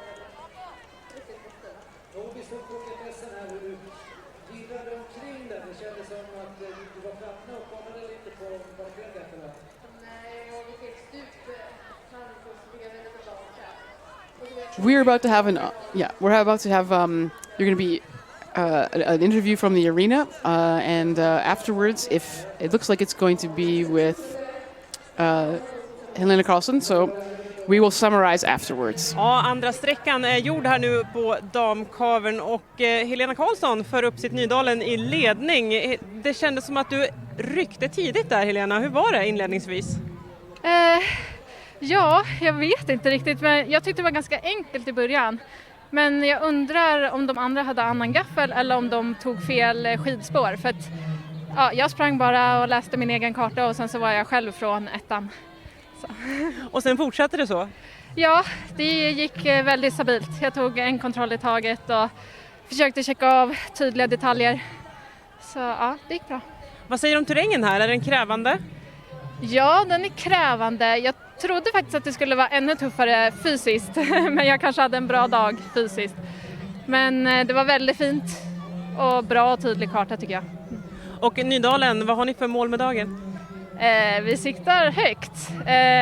Det är väldigt stark avslutning nu med Tone, Pia och sen Hauskan. Ja, det blir spännande att följa. Grattis till en bra prestation. Tack så mycket. So that was a quick interview with Helena Karlsson of Nydalen in Oslo, and the first words out of her mouth was that it was pretty simple out there. Yeah, and she, surprisingly, compared to our North American rentiers, said that it was not as she expected it to be more tough physically than it was. Yeah, but she said, maybe I just had a good day at the office, and she clearly did. An almost 3-minute lead here for Nydalen. All right, so joining us here in the studio, get some.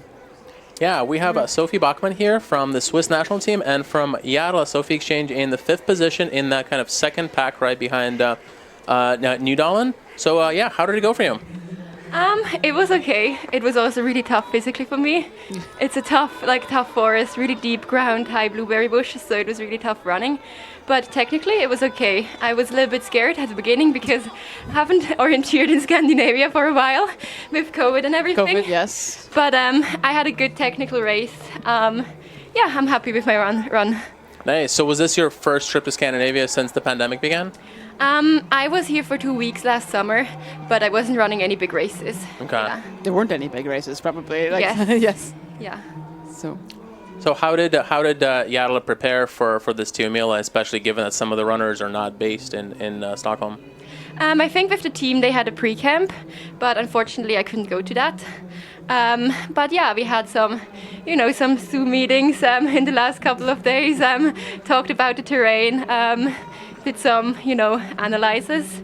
Yeah, that's what we've done.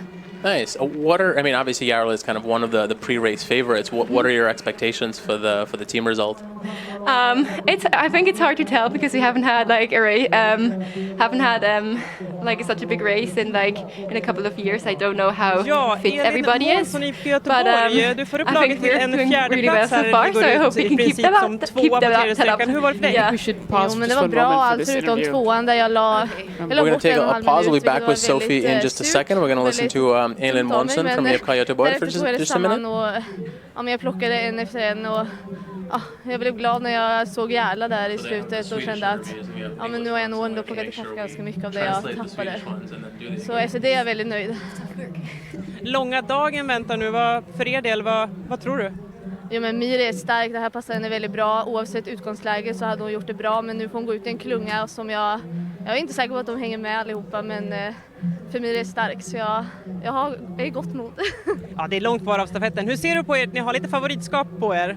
Ja, men det är bara kul, det borde vi ha. Vi är ett starkt lag och vi har varit med framme i många år och det är starka. Ja, härligt, vi får se hur det går. Några timmar är det kvar. Tack så mycket.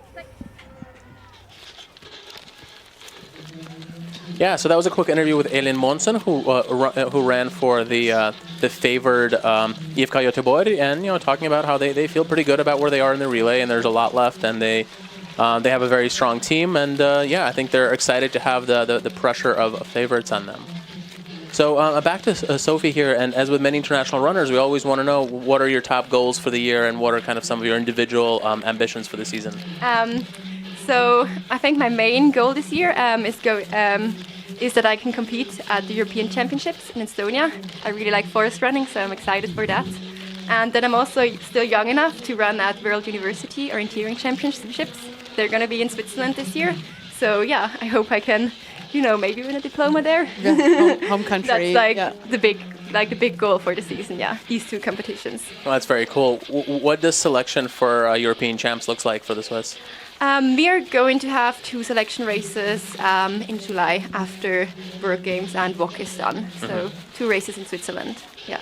Okay. And what about, is that the same for the student champs or is that different? Yes, exactly. We have an additional sprint for the student champs, but it's the main, these 2 competitions. Yeah, that we have.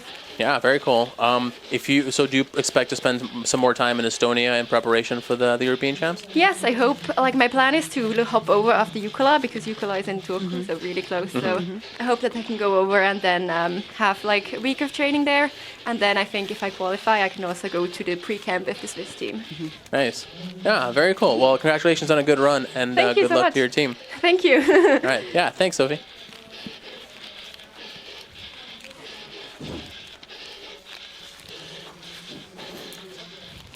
Thank you. Thanks. Thank you. So we see here, what I believe we're watching here is that second, chasing pack that is chasing Tonnelie from Nidal. And if and when we get some GPS tracking, we will see that there's a very long first leg on this third leg, and I believe that no one has punched any controls yet on this third leg. Yeah, that's right. There's a very long leg. Nidal still.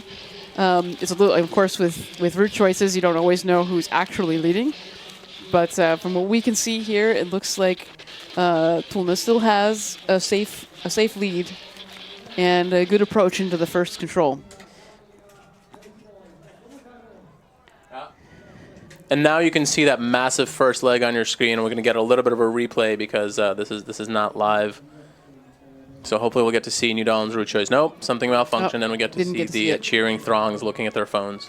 It'll be interesting to look at this, looking at the leg, whether there actually are big route choices or really whether it's just sort of meso route. I don't think that... Yeah. Hopefully we can get that leg back up on the screen. We can see that there is, looks like... Paimon Rusty is taking a drastically different route choice on this first leg. Going way around to the right. I hope that we get to see their GPS dot here. So here we get the replay. We can see Nidal. That's Tonnelie running in the lead about 3 minutes ahead of a chase pack of 6 runners. And not deviating too far from the line here. Going around some of the darker green on the ski trail, which probably has snow on it. So she's probably running on the edge of that ski trail and then taking advantage of some of these roads through the terrain.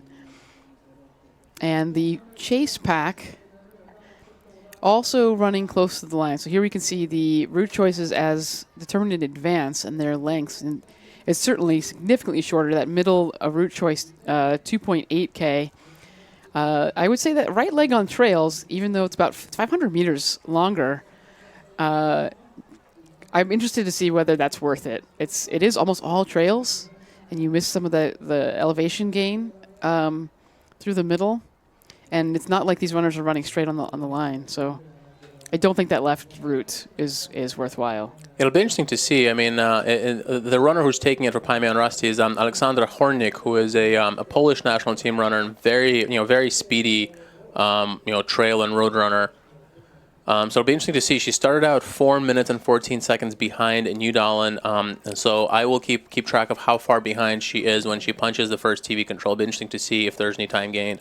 The other thing I see is Halden taking kind of a hybrid in between route choice, not one of the ones that your mind in the middle. It looks like. Yeah, I kind of started with the course setter's green route choice and then switching over to the orange one. This seems kind of inefficient to me because it looks like it's sort of the worst of both worlds in some ways. All right, once you've decided to go sort of straight, you should probably stick to it. And that upper route, that left route, is 800 meters longer than the route that most of the teams are taking. That's a long way. And it is on pretty wide roads and trails, basically all the way almost to the control. And you even have it looks like the water stop as your attack point running into it. So it would be, if you were, now again, this is the third leg, used to be called the foreigner's leg. Often you have a very strong runner, but not too many people are going to go alone, even if they see that route and think it's fast, especially when you're, running, you have a little pack to run with and you're one of these top teams. unlikely that they're going to go break off and do it on their own for most of these runners. That's right. And it looks like Nydalen has punched the first control, so that is the first runner on the third leg to have punched any controls at all. And there she is. There is Tony Liu. And that was the first, also the TV control. So they get, that's it. One control is That's their one, TV yeah. control. And then it's a very short second leg before they head off onto the northern loop that I don't think any runners have been to yet on any of the legs. Untouched terrain so far. And as we know, her lead at the exchange was 2:53, so that's kind of the number that we're looking for here. Will the chasing pack gain on her?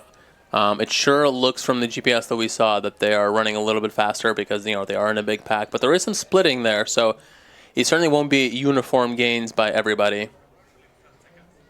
And I can see from the GPS also that the Paimon Rusty runner is taking the little shortcut to the trail here. Yeah, it looks like she is losing some time to some of those runners who are going straight, including Göteborg, Jarla, and Ika Hoppe. So those of you still with us on our Plus package, we are just going to be looking to see whether that gap, that 2 minute and 50 some odd seconds between Nydalen and the chasing pack of 6 clubs, whether that holds. And I would say, interestingly, so there's a bit of a divergence here in route choices from all these chasing clubs, but it almost looks like they're going to converge, and we may end up with a bigger chasing pack than we had before. It does seem that way for sure, and we're kind of at the point in the race where most of the teams near the front do have GPS trackers on them, so I wouldn't expect there to be too many runners out there besides what we saw in the GPS tracking.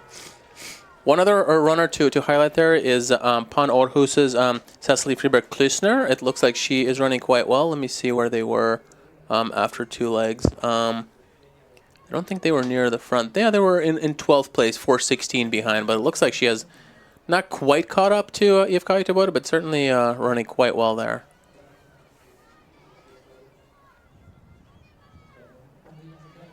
So you can see on your screens now that Jarla and IFK Göteborg are now approaching that first control. Looks like there's another dot in there with them too. I expect we'll go back to a TV viewing of this control as they come in. And there we are. There we go. So looking at only 2.5 minutes, but clock is ticking. Yeah, so for this first long leg, it looks like Tony Liu handled it extremely well. Very well. All alone, maintaining, it looks like basically exactly the lead that she had. And these are world-class runners coming in. Here's the chasing pack. So here's Miritrane Ödem of IFK Göteborg in second. And we are back from commercial here. We are seeing the first TV control, also just the first control of this long unforked third leg. And there's a chasing pack of 4 teams. IFK Göteborg, Jarla, Kalevan Rasti, and Ika Hakkarspojkarna. And they are basically, they've gained a few seconds, but really they are running just about the same speed as Tony Liu for Nydalen SK of Oslo, which is in the lead all by themselves, nearly 3 minutes in front. And this chasing pack, I think, is just about the same chasing pack as it was at the exchange. It looks like the person driving that third leg train is Miritrane Ödem of IFK Göteborg. She's certainly the biggest name of this pack, along with, she's running with Erika Åkesson, a young runner for Ika Hoppe, Sara Sjöqvist, a veteran from Jarla, and Silja Kaupinen of Kalevan Rasti. And then there's a little bit of a gap down to MS Parma with Marketa Mujikova.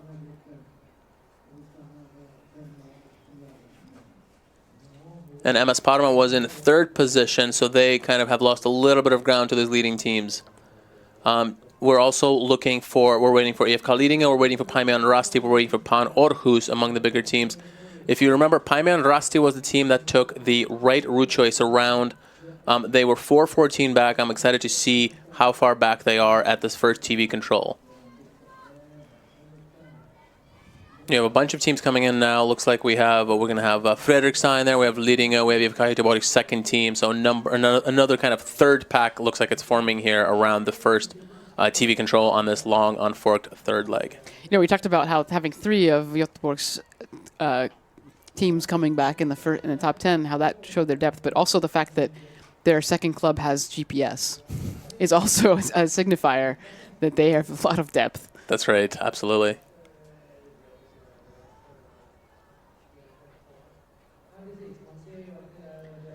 So we see Sture Tunen with higher expectations than what their placement right on the screen right now would show. But I think everyone that we can see in that, all the way from IFK Göteborg, all the way back to, looks like Göteborg Majorna, that whole pack there, I mean, anything, this is the middle of the, not even the middle of the relay, so a lot can happen.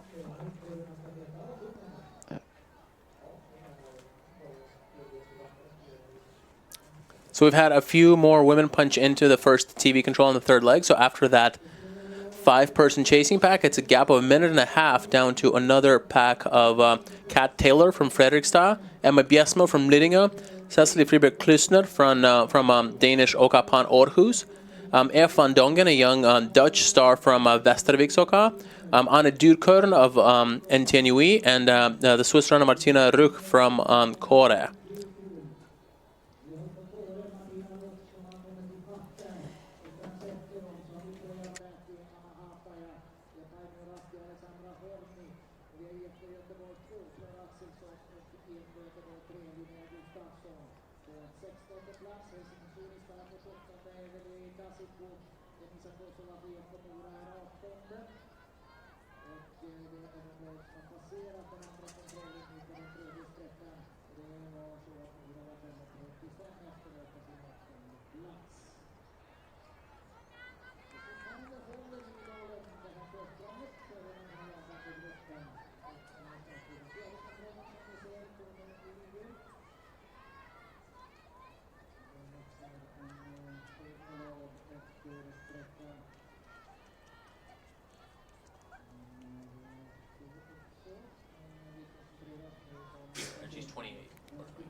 So we're getting a good look at the terrain here.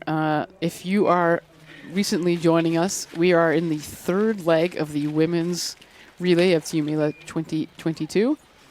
And what you see here is the first TV control, 3 kilometers into the long day leg. This is a long unforked leg, the only unforked leg of the relay, which means that all runners have exactly the same course, which means that the speed can be very high.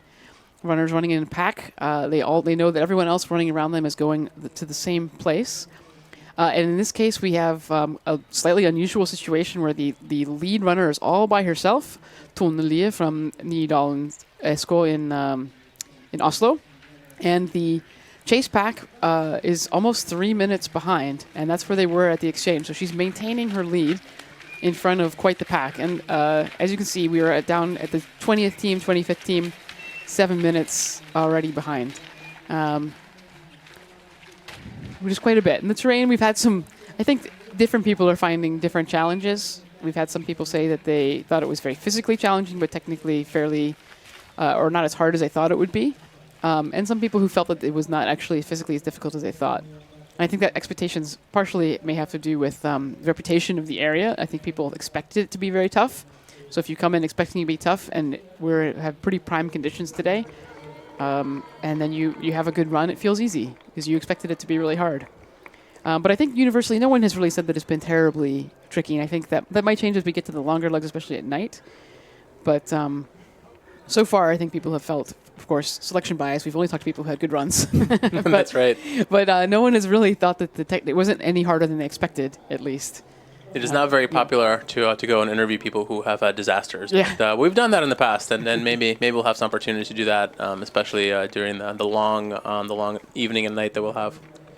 One thing to notice about that third pack that came through nearly 8 minutes down is that there are a few really big names in there. You have Tampere Puranto, last time the winner from last time. You have Alta Ösa, the runner-up, and you have Stora Tuna, always a favorite. These are all teams that are between almost 8 minutes down right now, and the question is, are they already out of the race? You know, even if they hold this distance, can Tove Alexandersson make up 8 minutes on her leg? She's done it before, but it certainly is no easy task. And I believe that this is Tova's competition premiere for 2022, and so it's not clear what kind of killer shape that she might be in this year. Well, and let's remember that it's not just it looks like at this point it looks like she would have to be chasing down Hausken, Hausken Nordberg, who is her specialty is anchor running, and I would say probably more running from behind and winning, but Tove has the advantage of age, certainly. in that kind of competition. But yeah, it's a lot, 8 minutes, and it could be more as we continue. We're about to go to commercial, but for those of us who are still with us, we can see another pack of runners here. You have 2 of Linné's teams going through here. So we have 2 of Linné's and 2 of Halden's teams coming through here. Linné's first and second teams, and Halden's first, fourth, and second teams. So 3 of Halden teams. All of these teams are about 10 minutes down, and somewhere around the 30th place. For Linné's first team, we missed her, but it was Annika Billstam, a multiple world champion, a veteran of I think she's 47 this year, but still running strong, and interesting to see how she does on this third leg, running with a lot of youngsters. Halden's first team, as we talked about it, it's kind of, they don't have the strongest first 3 legs on paper. But if they can hang with the pack they're with, they do have a couple of really good runners in the 4th and 5th legs with Svetlana Mironova and Yelena Rus. So you can certainly expect Halden to move up for the rest of the relay. But 10 minutes back feels too far for them to really challenge for any of the top places at this point. And they don't have the advantage of running with some of those other top teams right now on this leg. Pretty interesting route choice here from lead runner Tone Lia. She was running slightly left of the line. It seems like she's going around all the cliffs and avoiding doing that climb in the rocky part. So it'll be interesting to see what the chase pack does and whether that makes a difference. Whether we see a change in the probably not a change in the lead, but a change in the magnitude of that lead. And I wonder if that's a route choice that's kind of caused by her thinking, well, I'm in the lead. Mm-hmm. This is safe. I don't need to take any risks. This is not where the relay is going to be decided. My job is to keep it safe and steady and keep picking off my controls one at a time. Mm-hmm. Yeah, you're not in a position to take risks when you're in the middle of the relay and you've got a 3-minute lead like that. You just really need to have a strong, safe run. That's right, and it looks like she's just going steady. From what I've seen of the GPS tracking so far, it hasn't looked like she's really put a foot wrong. She's just been going strong and solid, and the chasing pack behind her have not so far shown that they're really closing ground. No, it doesn't look like. It looks like, if anything, they're further behind than they were. And so welcome back if you were on the commercials, if you're not part of our Plus package. And if I'm not mistaken, the New Netherlands runner spent a little more time on the road and took a slightly less of a cut between the 2 roads. I think she went further to the southeast than the chasing pack is. It looks like they're going to go up the hill. Yeah, it seems like they're doing kind of extra climbing on this sort of steep, rocky hillside, and I'm not convinced that that's a better route choice than what Tone Lee took.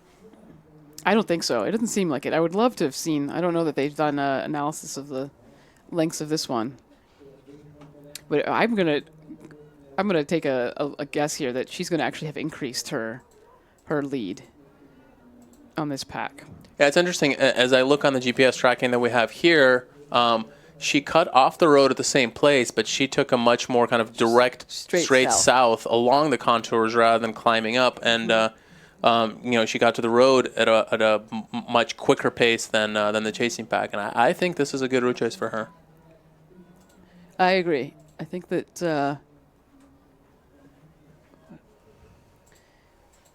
trying to see exactly how far. If we look at we're looking at a 3-minute tail on our side over here. So yeah, I don't know. They're going to be moving a little more slowly up that hillside. You can see them now at the bottom of your screen. That's the chase pack. That is the pack that is fighting for the rest of the top places at this point. Yeah, this is the kind of thing that typically happens on these, especially unforked legs. Runners basically break down into packs pretty early on in the leg, and then they just kind of stay in these packs because there's not really... It takes a lot of effort to move up from a pack to a previous one. It really takes an outstanding runner to do that, and it's much more comfortable to stay in the pack you're with. And so right now we have, besides Tony Liu in the front, there's a chasing pack of 5 teams behind her that are just under 3 minutes back, or just about 3 minutes back. And then there's another pack that is 4.5 minutes back, and then another one that's kind of from 6.5 minutes onwards. So there's really kind of these almost distinct packs with not too much movement between them. trying to chase down Tony Liu. I think for anyone who hasn't run in one of these relays or done a lot of running, orienteering in a mass start kind of setting, it might be hard to imagine the advantage you get. I mean, we can compare it to a peloton in cycling. Obviously, that's physics, right? Where the energy savings there is significant because of wind blockage. So it's not like that. There's not like a physical advantage. But there are some physical advantages in, like, the runner in front is having to make the micro route choices. And if you see that runner just blazing through, you just follow where they're going, because you know that, hey, they didn't fall through a hole. They didn't, if it's not too soft. So you're saving a little energy and the mental energy of finding those like micro route choices. But the main thing is that you're sharing the burden of making the choices and the navigation. Yeah, and absolutely. You have the security of, I've got a Swedish team runner or a previous medalist at WOC is running next to me, and if I'm not going to go far off, because I'll notice that she's doing something different. Yeah, and the slightly weaker runners can stay together with faster runners by looking ahead and making little shortcuts and optimizing on the route that was taken by the people in front of them. If you look here at this route choice, the third chasing pack did the same thing as Tony Liu did in the front. They went straight south from that between the roads. They did not climb the extra part.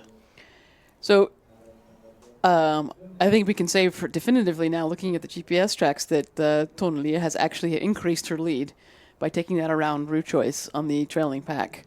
This is an outstanding performance by New Dahlin so far. I would say she's going to be almost an extra minute that she'll have gained by doing that around route. And perhaps even, maybe she's running a little faster. It's not entirely impossible. But she's so far ahead, she's not even on this screen where all the rest of the action is.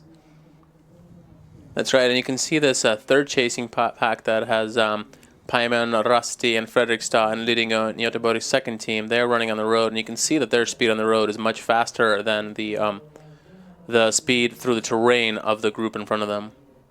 And that, there's some great runners on that in that group. You have Kat Taylor running for Fredrikstad. You have Alexander Hornik running for Paiman Rusty. For Lidingö, it's Emma Biesmo, also a really fast runner. So yeah, very strong group on the road there, looking to make up some ground on that second pack. You can see that the pack, that is still behind them has split up. The Tampere Pyrinto and Stora Tuna runners are going up the hill, whereas Alfta Ösa, Tyrving, and Aspensunta are going south in the more flatter route choice. And the Alfta Ösa runner there is. Is that Sara Eskilsson? No, I think it's that's Jana Knapova there for Alfta Ösa, and for Tuna it's Maria Olofsson running in the other pack. You can see now that the second pack has punched that fifth control. About 3.5 minutes behind. Looks like. And here we are, and I think this is this the next TV control for New Dahlin? I think this is going to be the 5.5. The 5.5 kilometer. So a little more than halfway through their leg. I don't think we talked about this leg too much, but it's a 9.3 kilometer leg. It's supposed to take about 64 minutes. It is the longest leg on this relay. It's another kind of a change. That the anchor leg is not the longest. This leg is over a kilometer longer than the anchor leg, and so. And they had those before and call it sort of the long day to long sort day. of mirror the long night that the men have, which is also a very long unforked leg. Yeah, and it's also typically set with kind of a long-distance character with a number of these longer route choice-based legs, unlike the following leg 4, that is really intended to be a middle-distance character leg. And so here she is, Tony Liu from Nyland's skiklubb in Oslo, still in the lead, all alone, having an incredibly strong performance today, just like her teammates. This is really... if they end up pulling this off, this would be quite something. And just as a reminder, that the last time that Nyland won Tiomila, the women, it was in 2006 in this same area. So it'd be quite a poetic.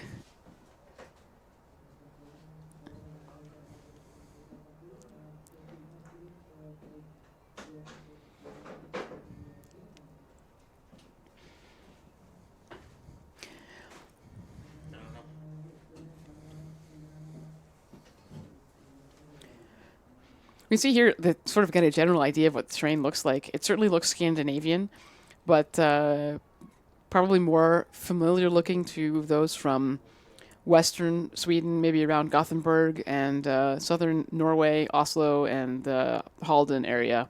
Not as hilly as up around there. Not the hills aren't quite as big, but similar in that way. I mean, we heard the North Americans talking about how they felt like they were running uphill the entire time. And that's because, you know, the terrain in Finland and in Uppsala where they live is bumpier without these bigger slopes, much smaller, more subtle features. But the small features are still here. Lots of rock features, and some of them are actually quite large. So I guess in that way, that's probably why we're hearing that people aren't finding it as technically challenging, because there are these large features. You know, the hills some of them are pretty big, so you know you're on the right big hill, and like these boulders are very large. So there are lots of things to look out for that make the orienteering safer.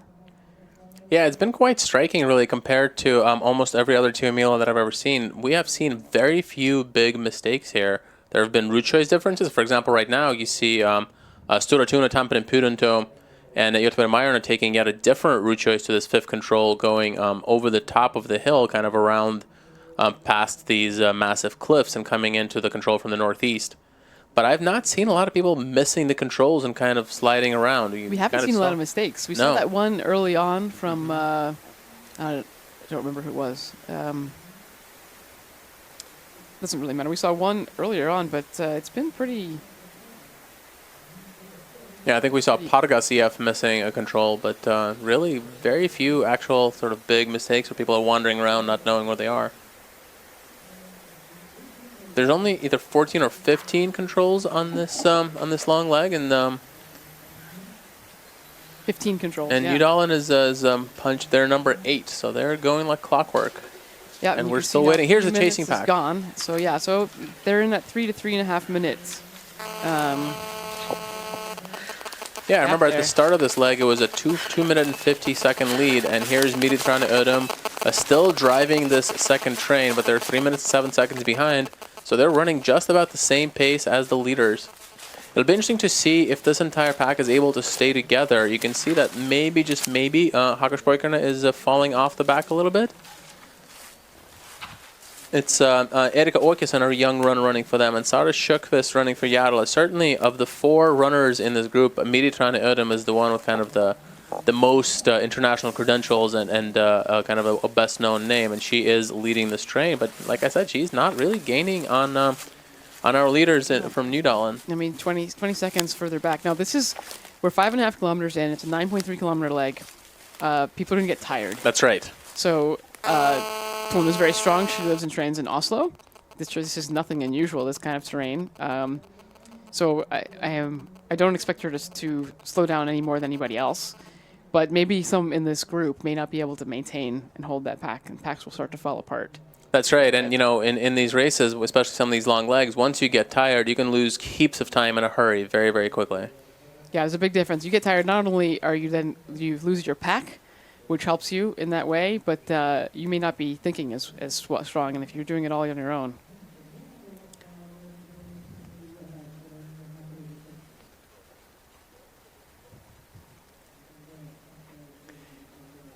So at the first TV control, the difference, so there was one more runner in this pack, or just off the back of this pack. That was MS Parma with Marketa Mujčíková. We have not, that might be her right there. So she's kind of ended up all by herself. She fell off the back of that chasing train. Yep, there she is in 6th. And she has been caught by a few teams, NTNUE with Anna Dyrkorn. We have what looks like Pamion Rasti with Alexander Hornik, who had taken that around route choice the first leg. There I see Pan Orhus with Klusner. You have Kat Taylor running for Fredrikstad. You have Lidingö with Emma Biesmo. You have Kåre with Martina Ruch. And there is IFK Göteborg's second team. A big pack here. Pojantäti and Helsingin Suunnistajat in 17. So that pack is lost some time to the pack they were chasing. They're about 5.5 minutes back. And there are 12 teams in that pack. That's kind of it looks like Marketa Mujčíková is in front, but I think actually what's happening is that she has been caught by the train that is being led by Anna Dyrkorn of NTNUE. And so all of those teams are about 5 minutes back. And if you're listening to us, let us know that you're listening. You can reach us on our Twitter. We are at 10MilaTVE. I'll put it up on the screen in a second, but go ahead and send us a direct message on Twitter. You can reach us as a attack point thread discussing what's going on, but we'd love to hear that you're listening. We can give you a little shout out. We can answer your questions. I know that Lucas Luis is listening in Tucson, Arizona, so shout out there. Anybody else who wants a shout out, we'd love to hear where you're from and what you're listening to and who you want to hear from. If there are any runners we should be following that you'd like to have in for a chat, we'd love to hear about it.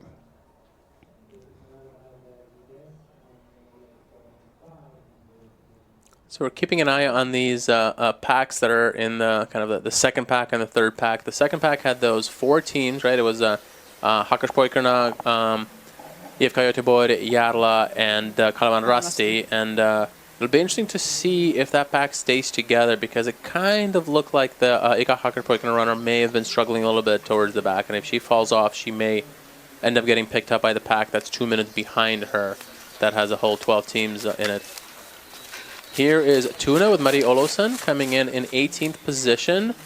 They're 7 minutes and 10 seconds back, so she's actually gained on the lead, I believe, because I think that these runners started about 8 minutes back, so they may be running fastest of all, Tuna and off to Ösa. And these are the teams that took a very different route choice to that number 5 control. If you remember, they took the very northern route choice going along that long cliff, so that may have been a winner for them.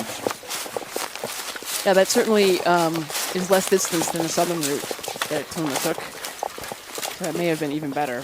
The important thing for the lead runner was that her route was faster than the people's right behind her, the chase pack.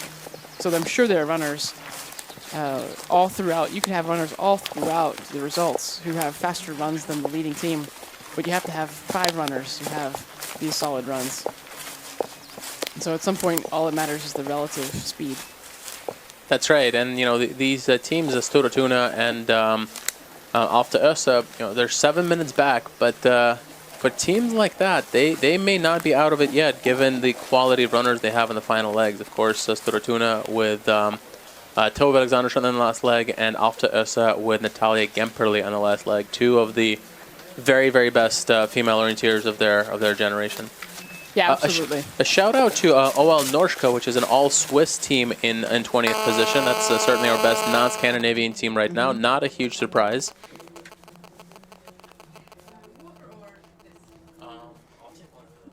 Yeah, I'll take another one too. Yeah.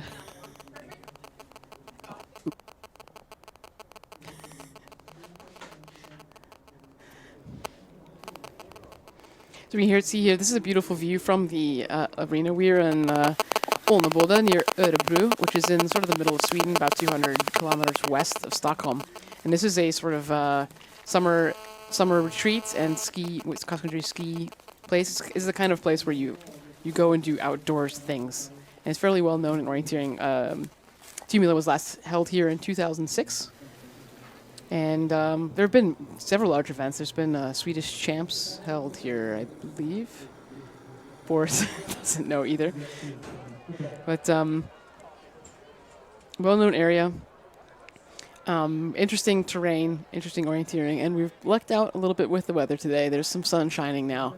Obviously, the men running at night don't have the advantage of the sun that's shining. But 2019, the last Tiomila, it was sort of drizzling most of the night. It wasn't pouring. Well, maybe part of the time it was raining harder, but it doesn't really matter when you're out there orienteering at night for 90 minutes. A drizzle soaks you through, and all the leaves are wet anyway. So I think the runners will be happy tonight that they'll stay pretty dry. Yeah, this is probably my 11th or 12th Tiomila, and I think rain is kind of always part of the experience.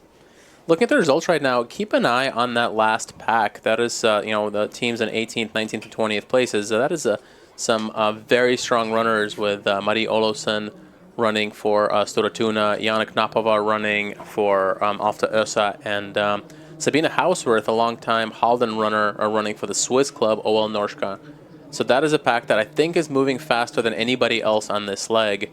And they still have enough room that they could potentially catch at least the pack right in front of them. So those are some runners to keep an eye on this leg as we as we get towards the second half of this long, unforked third leg of the women's relay. Long day. Long day.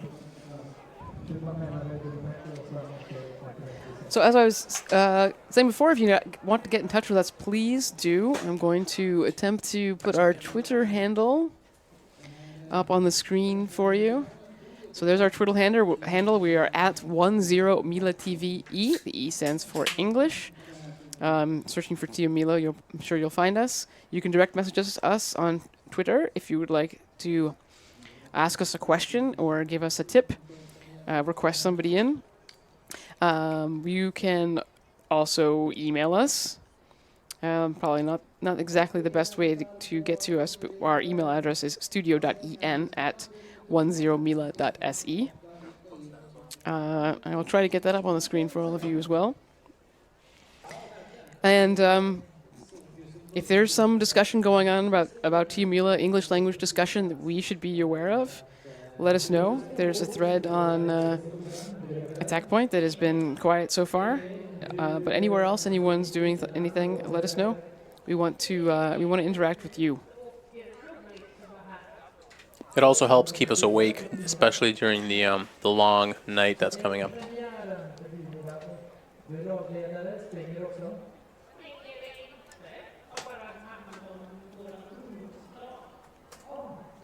And as a reminder, there's a whole series of events coming up over the course of the year that will be also broadcast live on the IOF's live feed channel, orientering.sport.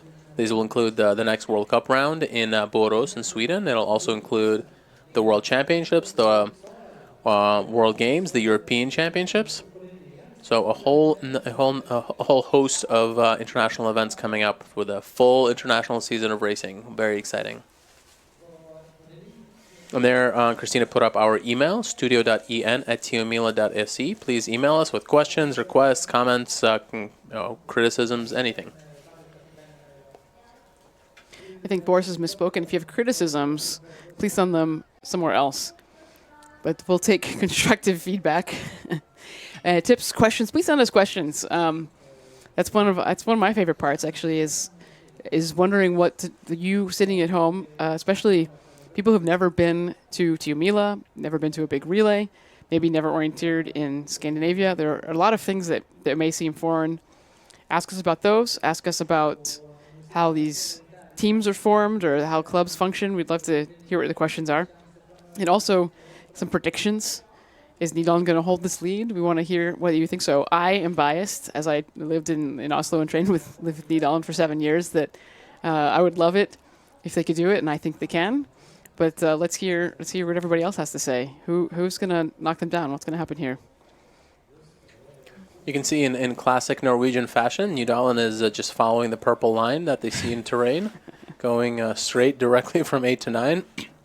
The chasing teams are taking that trail through the dark green, but Tony Liu for Nydalen actually went south of the green, kind of along the vegetation boundary. It looks fairly equivalent to me, to be honest.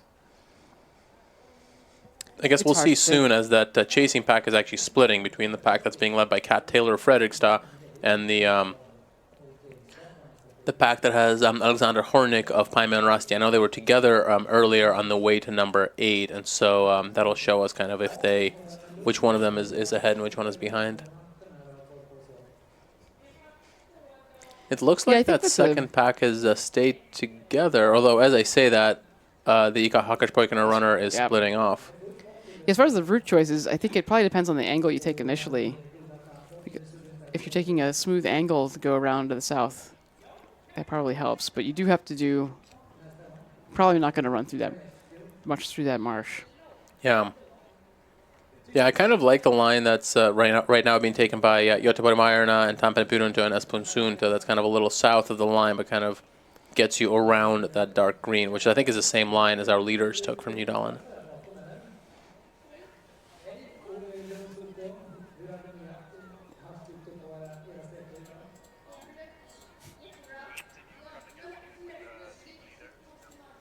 Yeah, and actually, I will say that Tone from Nydalen, she ran right through the marsh, just above the uncrossable bit. So I suspect it is pretty dry out there. That wasn't that she figured it wasn't going to be too wet and it wouldn't be too slow, and better to take a straighter line coming from that southern route. And we're going to break. We're about to go to an interview, and we'll summarize that for you afterwards. Ja, en klubb vi kommer prata mycket om framåt den långa 10-milanatten, det är ju IKHP Huskvarna med sina 12 lag med där i den stora stafetten. Men IKHP är ju inte bara bredd, utan vi ser nu i damstafetten också att det finns en bra topp. Står här med Matti Envall, en av coacherna. Vad säger du om läget just nu? IKHP är med i den här kvartetten som ligger ungefär 3 minuter efter Nydalen. Ja, det känns ju jättebra och jättekul att vi verkligen lyckas vara med där uppe nu då. Det har vi jobbat för hårt och som det blev nu då var det ju att det var ju en bit i där i backen upp där för att knyta ihop det och hänga med där i den viktiga klungan där. Hur tror du tankegångarna går där ute i den där kvartetten? Det är en rak sträcka, den är ganska tuff och lång. Jag tror ju att det är IFK Göteborg som styr och ställer och de andra lagen ligger med. Och det var ju hårda direktiv för våran löpare också att knyta ihop det nu och sen gör det du ska där, ligga med där. Och er avslutning sen, eller de 2 sista, vad säger du om det? Ja, vi har bra hela vägen egentligen. Vi har ju unga tjejer som springer i våra lag. Då. Vi har Hilda Holmqvist Johansson som är en av Sveriges bästa juniorer. Och sen har vi Annika Simonsson på sista som är dansk landslagstjej. Som visade bra form nu på Swedish League här i vår också och hänger med bra. Målsättning inför, hade ni någon sån? Ja, vi pratade faktiskt om att kunna vara bland de 15 bästa tjejerna pratade om det då, och som det ser ut nu så ser det ju jättebra ut. Det känns som man kan skruva upp den listan lite grann. Nej, det tror jag inte, utan det är ju 2 sträckor kvar nu, men vi ska vara nöjda med det som vi presterar och blir vi 7 eller 8 eller 15 så tror jag vi är jättenöjda med det i alla fall. Det är vad man presterar som gäller. Och sen väntar väl en natt också för flera av de här tjejerna antar jag? Ja, det är ju en del av tjejerna som kommer dubblera och springer i ett av de här 10-10-lagen också. Spännande. Ja, vi får följa den här damstafetten. Det är lite grann kvar innan vi får se var ni hamnar någonstans. Ja, det är så. Tack så mycket. Tack så mycket. So that was an interview with the team leader for ICA Hakkarshoikarna, a large club from Jönköping in kind of south central Sweden, and that club really put a great emphasis on Team Mila this year, and they have a whole 12 men's teams in the relay today, and they're obviously very excited about that. But not only are they kind of a large and broad club, we can obviously see that they're doing great here as they are in that first chasing group in the top 5 right now. Hakkarspoikarna was one of the top clubs on both the men's and the women's side in the early 90s. Haven't really had the same results in recent years, but this is a great race for them. It'll be interesting to see. They have a very young women's team, so a lot of potential there, and obviously a great race here so far.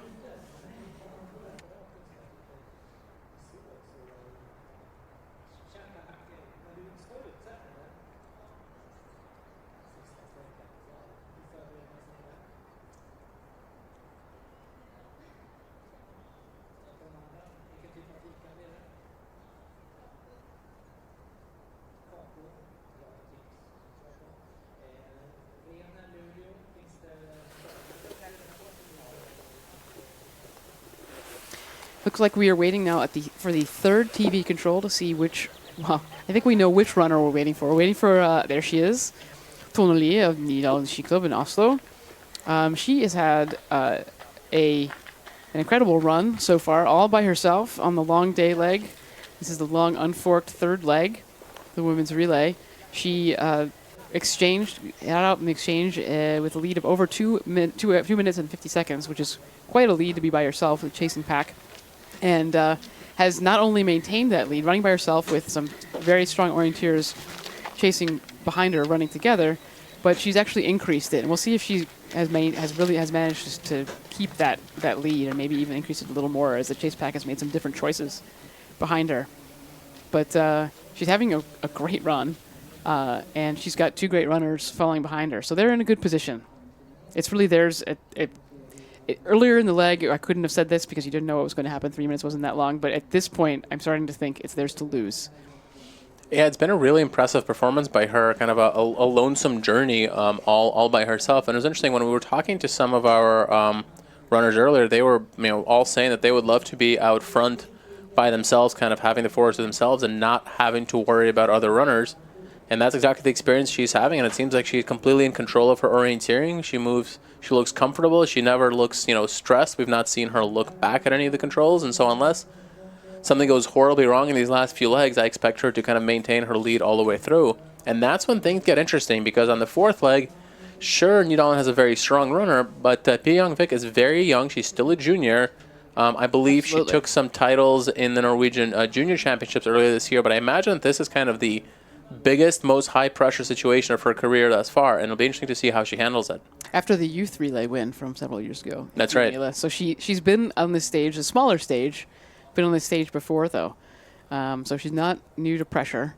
But, yeah, this is big. This is big to be, and she was the reserve until 2 days ago. Did not have this position on the team. So maybe that's good. You're still preparing to run to Mila, but you don't have the pressure of being on the first team. You only have 2 days to get nervous about it. But yeah, she is young and less experienced than many of the other runners, fourth leg runners for other teams. That's a really interesting situation to be in, and I think, Christina, you have a good point that not knowing that you're going to be a first leg runner until just a day or two before the race may actually work to a young runner's advantage, because they don't have time to psych themselves out. Here we have that chasing pack, and I think we still have, we had EF Coyote, we had Kalevan Rasti, we had Jarla. And I don't know that Haggarsborg is with them. It may be that she is a little bit behind them. Is it, I think, Erika Axelsson, I believe? Also noted, there she is. So it looks like she has definitely been dropped by that pack. She's not far back right now, but if she's not able to maintain the pack speed, the pack that's being led by Midtrane Ödem, then she may be caught by that next chasing pack very quickly that has... leading with Emma Biesmo, that has Fredrikstad with Kat Taylor, some really big name runners on that third chasing pack.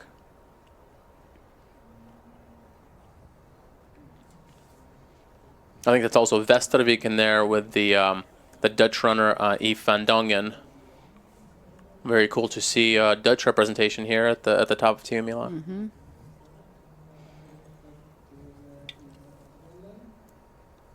And they're taking a different route choice. You saw that the EF Coyote Body pack kind of ran around on the road the whole way. This third pack kind of cut across and is going direct at the control. And it looks like it's paying off for them. How far back were they? Let's see. So Fredrikstad was 5 minutes back at the previous TV control. We'll have to see how far back they are now. But it looks like they're making up some time on the pack that's in front of them.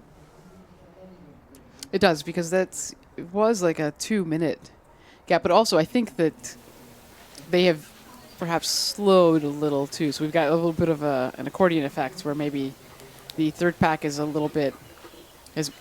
running a little faster than the lead. They're catching up to the Tone a little bit, and then the second pack is falling a little bit.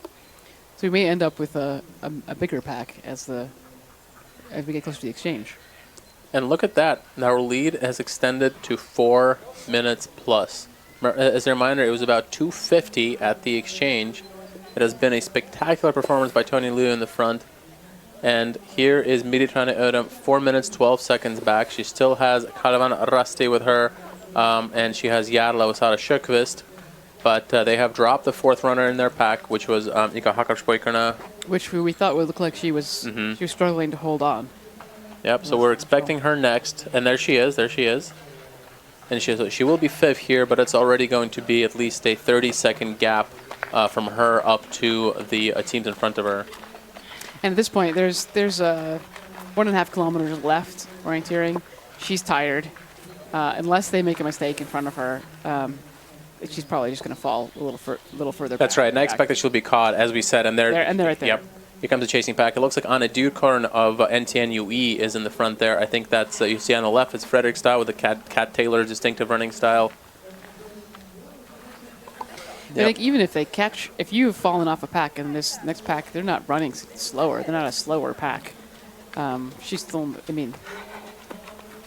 it's a question of whether she can hang on there too. No, that's right. It's entirely possible that they actually pass and drop her here, because this is some great athletes running right there. They, if you remember correctly, they were in a much larger pack earlier, and they have dropped a lot of other runners around them, because these are just world-class athletes right there with Kat Taylor, Yves van Dongen, and Emma Biesmo.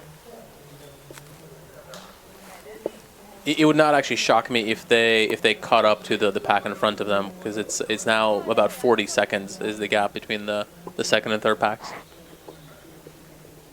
Meanwhile, Nydalen is heading to that control by the lake, and so before too long, we're going to see Tony Liu here at the. And I'd say her orienteering is basically done. She's got 2 more controls to go, and it's yellow level orienteering from here on out. So, an incredible performance by Tony Liu on the back of a right after a great performance by Helen Carlson for Nydalen here. So they should be handing off to Pia Youngvik, the Norwegian Australian runner, who's still a junior, and we'll see whether this tremendous lead that she's going to have, at least 4 minutes, it looks like at this point, whether that's going to be able to hold for the handoff to Anne-Grete Hauskell Nordberg in the 5th leg.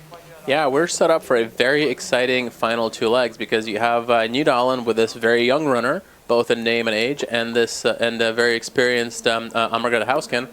And then, of course, you have a chasing pack of some of the most elite clubs in the world.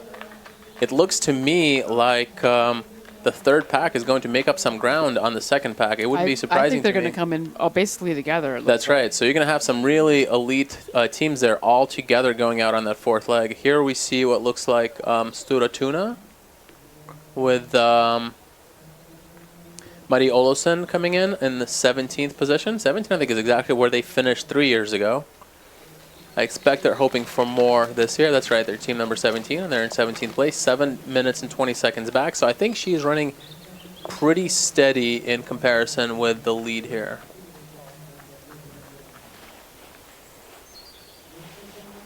I haven't seen Alfta Öse yet. They were together. Tuna, Alfta Öse, and Tampere Pudanto were all together. It looks like Alfta Öse has fallen behind. I'm not sure what happened there. Jana Knapova losing time. It's looking kind of unlikely that they will repeat their 2nd place performance from 3 years ago. Though, 2nd place is still wide open at this point. I mean, we're not first. The race is not over. 1st place is not decided. But for sure, there are a lot of teams who are fighting for those 2nd, 3rd, 4th, 5th place spots here. So here we can see Tone Lia from the Nydalen Ski Club coming in to the last control. She is heading up to punch. She looks very tired here, but job done. She really did her job. I can't tell whether she was grimacing or smiling. She could probably hear the speaker, and she may hear that she has grown her lead and that she still has it. I'm sure she looks like she had a very solid run, no mistakes. So I think that she probably knows that she maintained her lead. She didn't see anybody out there, no problems. But, yeah, we've been watching her, her GPS tracking the entire time. I don't know that she has made anything resembling a mistake here. And what a tremendous performance here by the 40-year-old, about to hand off to what, the 19-year-old? I think this is her 20-year. Okay. Year. I could be wrong on that. Someone will correct me, I'm sure, if I'm not right here. If anyone's listening. But yep, here we have our born in the 80s runner handing off to our born in the noughts runner, who will hand off to a born in the 70s runner. So this Nydalen team, intergenerational for sure. And there we go. And she has just crossed the finish line, and the time is on. Let's see what her lead ends up being. I expect that it'll shrink a little bit. I think that this pack will pick up the pace in the kind of flatter running stages, especially with runners like Miri Trane Ödom and Kat Taylor and Eve van Dongen. So I think that the gap may shrink a little bit, but it'll still be in the vicinity of 4 minutes, which is a huge lead for Pia Youngvik to maintain. And so here we see the exchange. Tony Liu handing over to Pia Youngvik, and there goes Pia in the most high-pressure position of her life so far. And I have to say, she's been, I watched Pia orienteering from the age of 12, and she has always had a very good head on her shoulders, has performed in high-pressure situations. So I would feel pretty comfortable if I were her teammate. Now, of course, that doesn't mean that she's going to hold the 4 minutes at all, but she's not prone to big blow-ups. And so she's taken off like shot out of a cannon here. I'm sure that adrenaline has a small part to play in that. And let's talk about that fourth leg a little bit, because that fourth leg is a little different from the others. It is, I think, the shortest leg on the relay, but also supposed to be the most technical.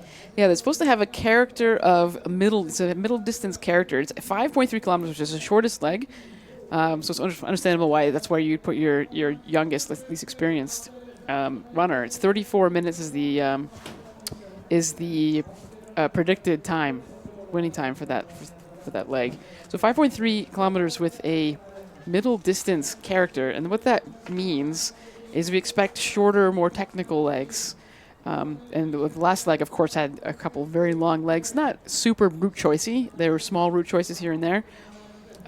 But taking a look at the map, these are there are no long legs on the fourth leg of the relay.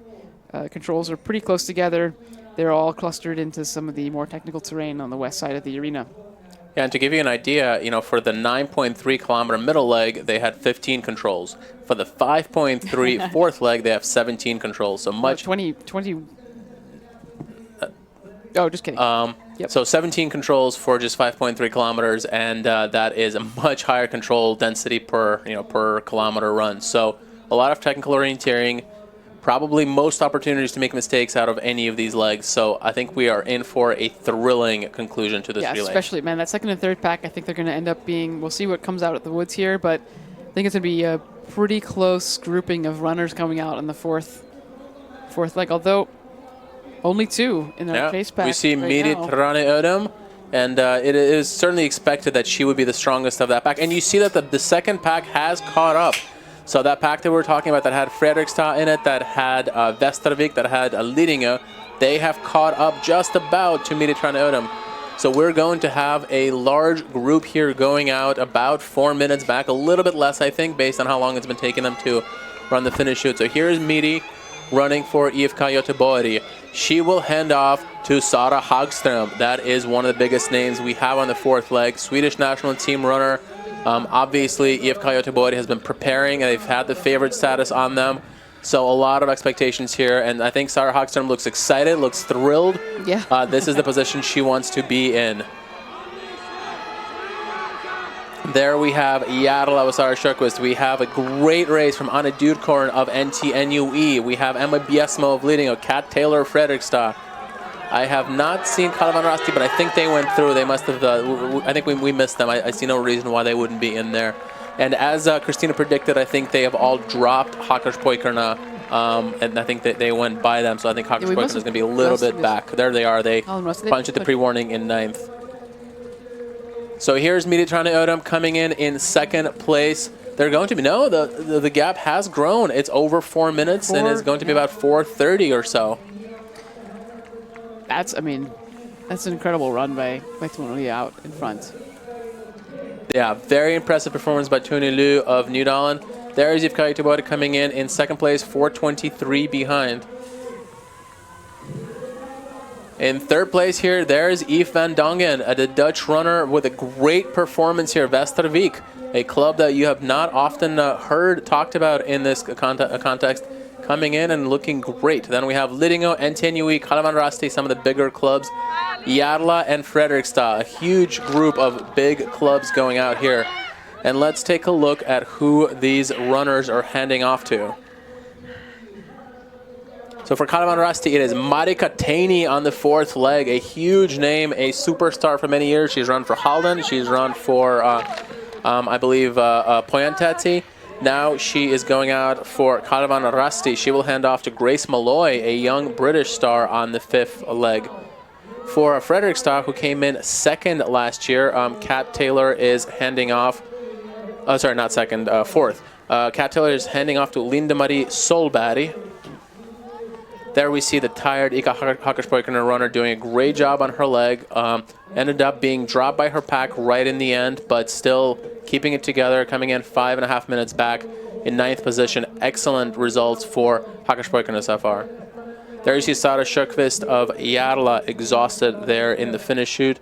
Jarla has a very strong anchor with Caroline Olsen on the final leg, so they are in a good position if Elsa Jansson, a long-time Jarla runner, can hold it together on the fourth leg for them. And I'll say all these runners that we're seeing coming in now, these are all runners that are in the game. Absolutely. It's 4 to 6 minutes back, but anything can happen to a runner running by themselves. There's 2 legs remaining, and certainly second, third, fourth, fifth place are big prizes, and all of these teams have a chance at that. That's right. NTNUE is sending out Ingrid Lundanes, another top name. And for Lidingö, what do we have for Lidingö?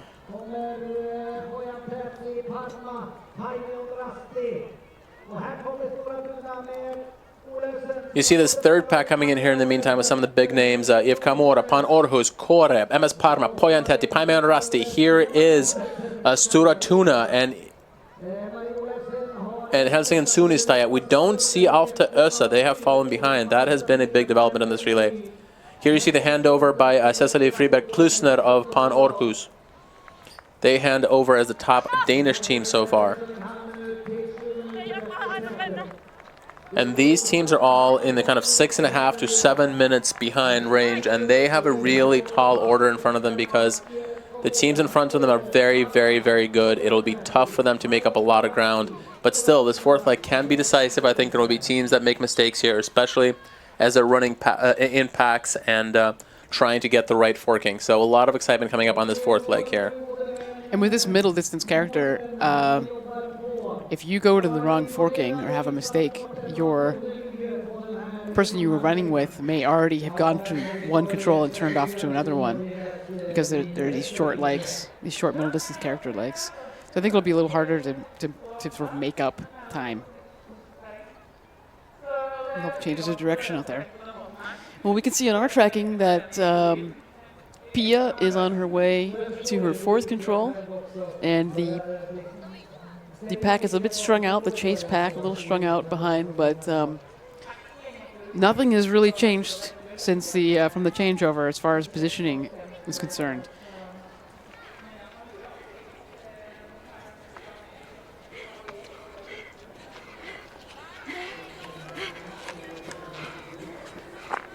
And there it looks like Alfta Ösa coming in with Jana Knapova right there. They have fallen quite a bit behind. The runners up from 3 years ago are going to be over 8, perhaps 9 minutes back. And just to close the loop for the top teams, for Lidingö, it is Adela Finstrova, who used to be Adela Indrakova going out, a Czech runner for Lidingö. There we see Tampere Pyrynto, the champions from 3 years ago. As we said, their team is significantly weakened compared to their winning team. They no longer have Simona Abersold, so they are down in around 20th place. You see OL Norska, the Swiss team with Sabina Hausworth finishing now right together with Alfta Ösa and Jana Knapova. There they are. There's Sabina Hausworth on your left in the white, orange, and black, and Jana Knapova in the blue, green, and yellow of Alfta Ösa. So three really good teams here, but they're going to be just about 10 minutes back here. This is not where Alfta Ösa and Tampere Pyrynto expected themselves to be at this point in the race, especially Alfta Ösa because they do have a very strong team on paper.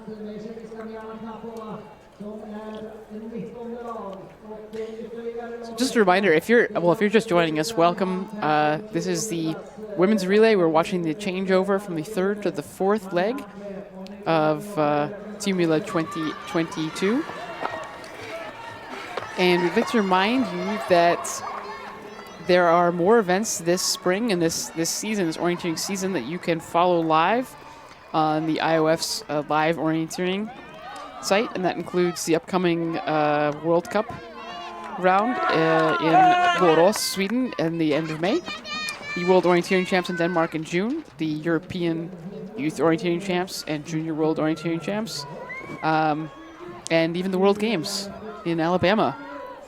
For the first time, I believe that's the first time there will be TV and live TV production from a U.S., a high-level event in the U.S. Yeah, that sounds right. The U.S. will be host to the World Games this year. It's, I think, the first major international orienteering event in the U.S. since the World Masters in 1997. In Minnesota. Yeah, we're supposed to have the World Rogaine Champs in next year, I guess. If that we is have hosted happening. the World Rogaine Champs in the intervening That's right. years. That's true. But for I was going to say ren orientering, but for for regular orienteering, yeah, I think the World Masters is probably the last thing, and then for that walk in '93.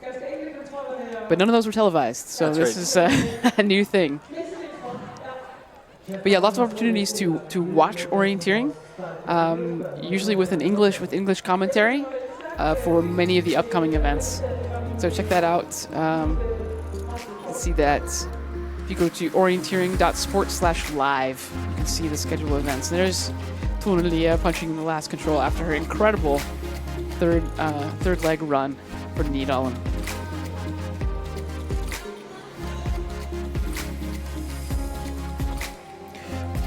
We're waiting. We should, in just a few minutes, we should expect to see Pia Youngvik also from Nydalen. And in the meantime, we are going to bring you an interview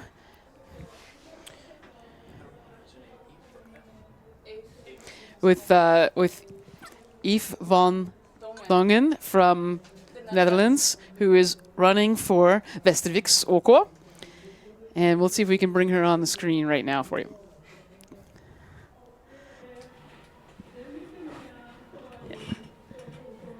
Here we go. We are here with Yves van Dongen of Västervik and the Netherlands national team. First of all, congratulations on a great race. Thank you.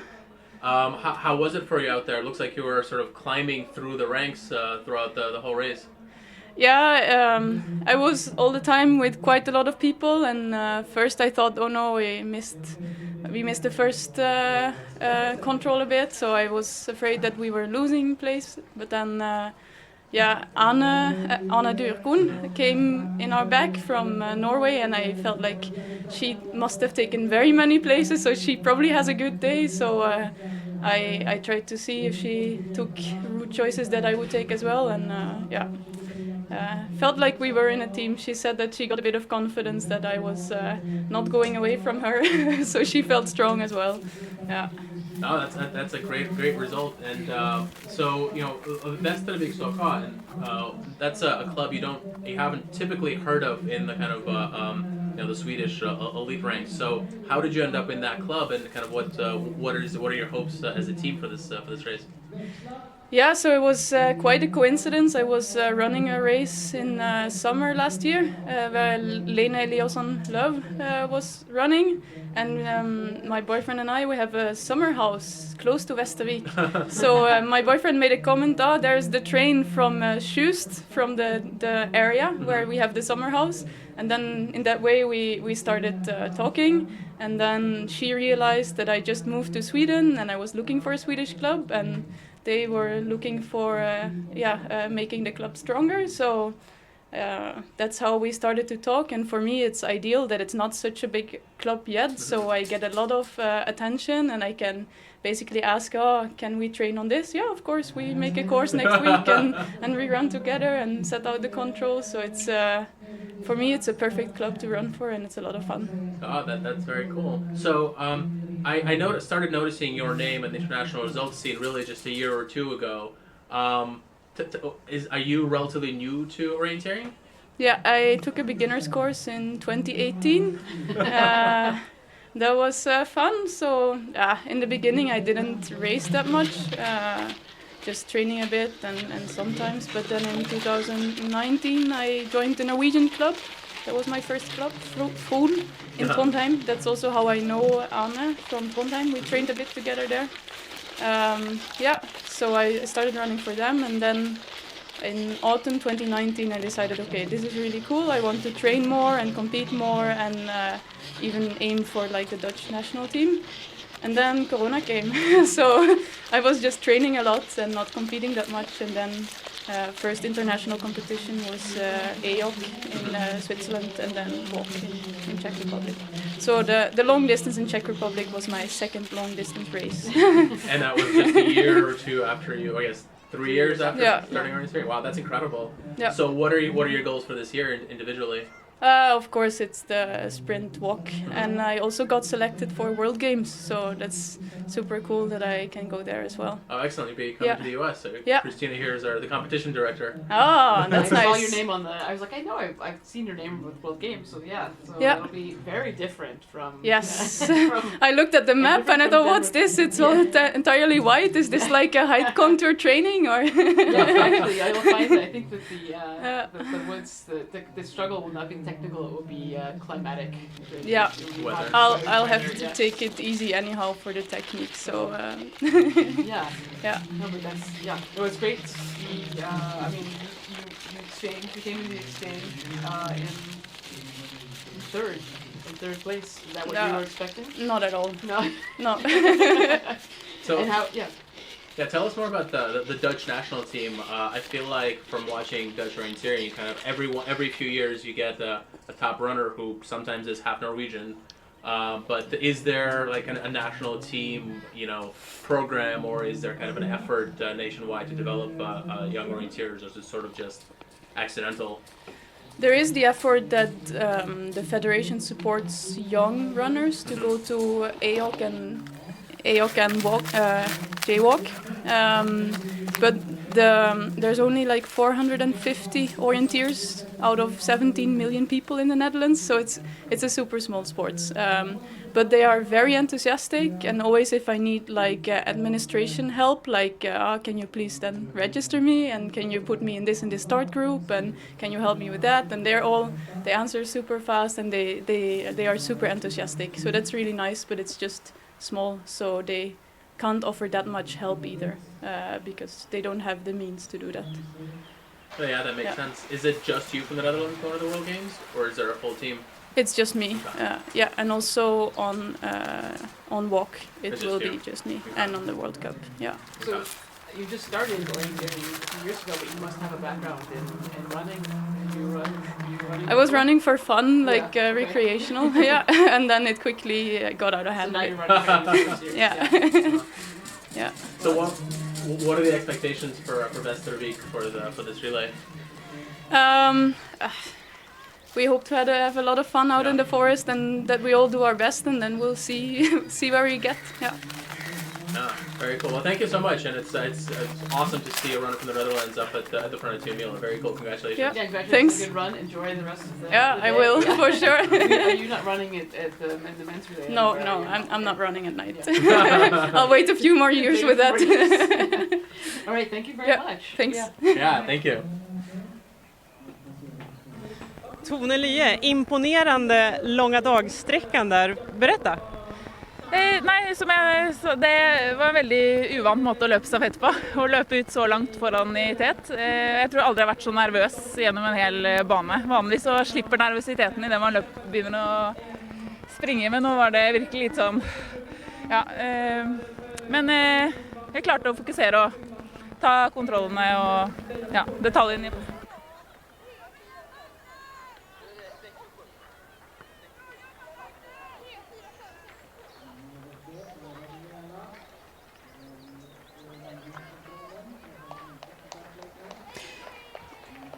So that was a quick interview with Tony Liu of Nydalen, who came in the lead, and she basically said what we saw. She ran steady and safe and did not make any mistakes, and was a little bit surprised by how big her lead was.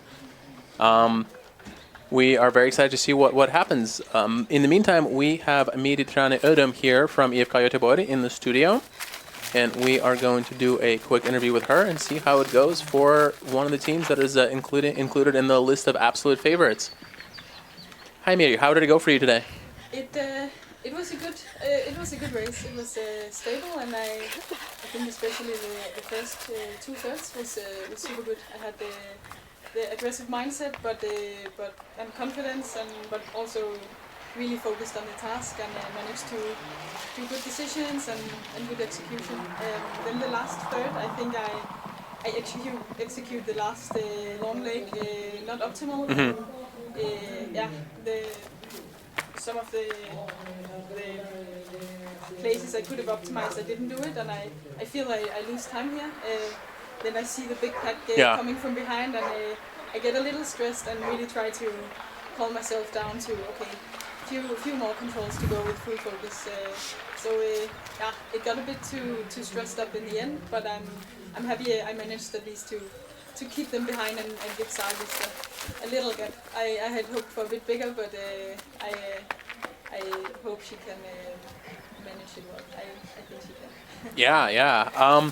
Whenever we saw your pack in the camera, it looked like you were in the front of the pack. Did you feel like you were doing most of that work in the pack, or were you kind of taking turns in the lead? Yeah, I felt like I took a lot of initiative, but that was also what I expected. I've been feeling in super good shape the last months, and I knew that if I went out in a group, I would probably be the one taking the lead. But when I do small mistakes, the other ones they catch it, or especially the Rusty girl, she managed to gain some seconds here and there when I didn't do the Yeah. but it was nice to feel like we could put pressure on the pace and the other ones. Yeah. So, obvious question, do you think that Sara and Simona can catch 4 minutes? I think if they do solid orienteering, it can. They have a super high capacity, and I think they can pick some time. But I think it also depends on how the Nydalen team is running in the lead. Yep. So it will be super exciting. But I have full confidence in the capacity, and they have a strong mindset. So yeah, it will be super exciting the next hour or so. Yeah, absolutely. And so I have to ask, a home walk in Denmark, is that a big goal for the year? Yeah, it's a big goal. Yeah, it's the first year of my senior time. I'm mainly doing forest. I've mainly been doing forest, but I've been super motivated this last year to try to raise my level in sprints, and yeah, so it's a big goal, and I'm excited for the World Cup test races next week, and then hopefully the World Cup, and then we'll see if I have the level. Yeah.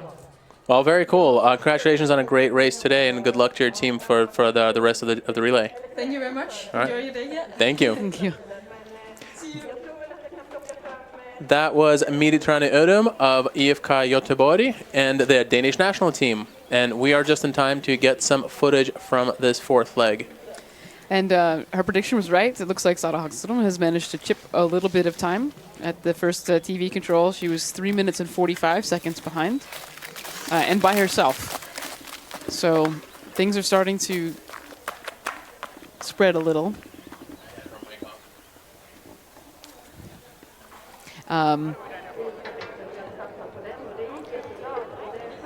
We hope that you were able to hear some of what Silja had to say with us. We've heard that her microphone may have been was off, but we'll try not to do that again. We'll work on our technical difficulties, and mainly me.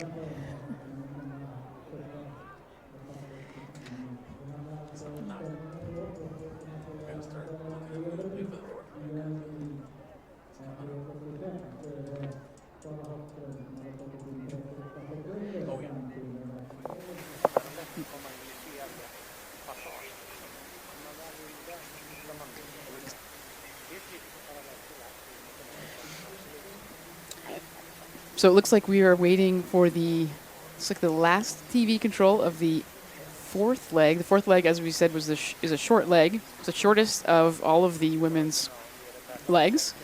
A grand total of 5.3 kilometers, so significantly shorter than the third leg, and of a middle distance character. So all of the individual legs in the relay leg are short, sort of more technical in character, no long route choice legs. And so far, it seems that Pia has had a solid run and maintained most of her lead, all alone in front. And the chasing pack that congealed, the second and third packs, or first and second packs that were chasing, sort of congealed at the last changeover, and they started to spread. And they've gone on this because we're back to a forked leg, and there's going to be a little bit more difference. You have some very strong orienteers that maybe are going to pull away. So here comes Pia into the second radio control at 3.8 kilometers. So she only has about 1.5 K to go, and only about half of that is real orienteering.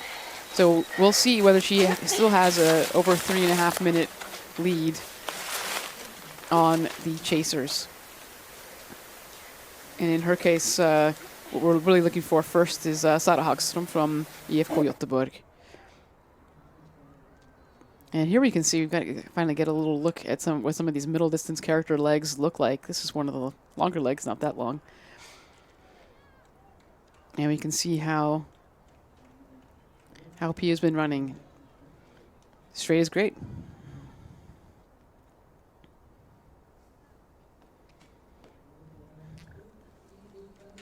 In case you missed the interview with Miri Trane Ödem, one of the things that she says is that she feels confident that both Sara Hagström and Simona Abersold, who are her fourth and fifth leg runners, have the capacity and the shape to catch up to Nydalen, assuming that they have good races. You see, you actually saw Sara make a small mistake here, losing maybe 15 seconds, allowing Kalevan Rasti to catch up a little bit. Remember, that's Marika Taney running for Kalevan Rasti, so that's certainly a huge name. Two of the very best orienteers in the world running, trying to chase down the young Norwegian-Australian junior running for Nydalen. Then you have Lidingö with Adela Indrakova, formerly Indrakova, and you have NTNUE in the fourth position. That is Ingrid Lundanes running for them. I'd say even though Kalevan Rasti maybe picked up a little bit of time, I don't know that she can see Sara Hagström there. No, that's right. That looks like a 40-second gap, which is unlikely to be visible in the woods. Yeah, Sara's over the hill, so she's not seeing anything there. And Nydalen really only has kind of one or two challenging controls left, so they are doing exactly what they need to be doing right now. So it may be up to Anna Margrethe Hausken Nordberg to maintain the lead and possibly get Nydalen a somewhat unexpected Tio Mila win here, as I think most people were predicting IFK Göteborg to run away with it. But it'll be interesting to see. I mean, that's 8 kilometers, and Simona Abersold is in great shape, and Hausken is obviously one of the greatest orienteers in the history of the world, but she is nonetheless 46 years old. So the question will be, what is her shape right now? What is Simona's shape? And can she hold off the young Swiss superstar? And they do have 8 kilometers to do it in. There's room there. Yeah. There's room for something. And we'll see what the gap is, because right now, we're going on 3 minutes, so it may be that the gap has been cut down between Nydalen and IFK Göteborg.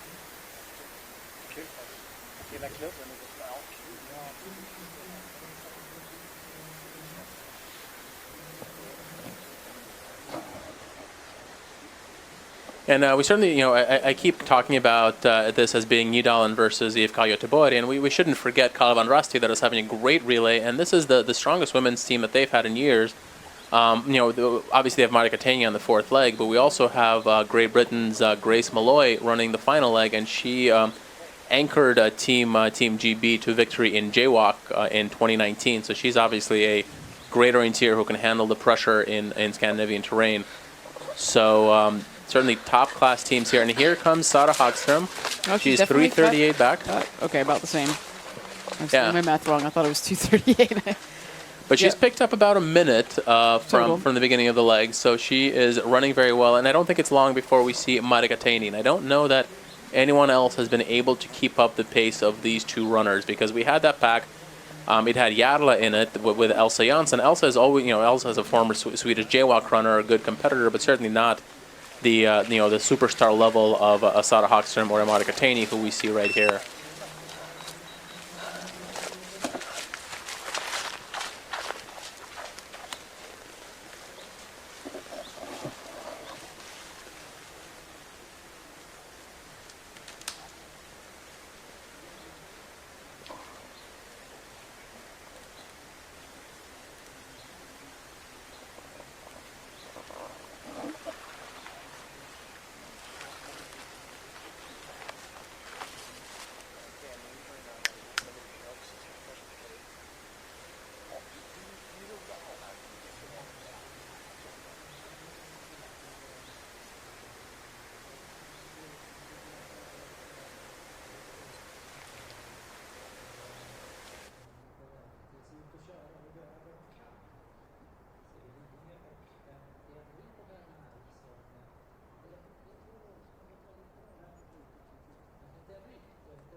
And now we're seeing some mistakes. You saw the mistake by NTNUE. That was Ingrid Lundanes. She lost what looked like maybe 40, 45 seconds there and got caught up by Pan Aarhus, and I didn't see what other team there. Maybe Lidingö.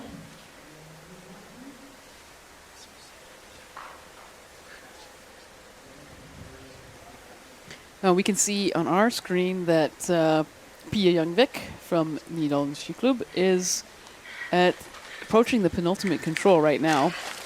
She is done with orienteering and just needs to run now.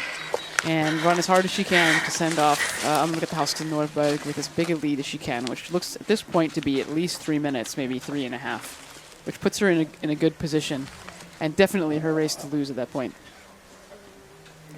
And you saw just now leading a go through in fourth. That's Czech national team runner Adela Finstrolova. They are running very well, a really good result for them.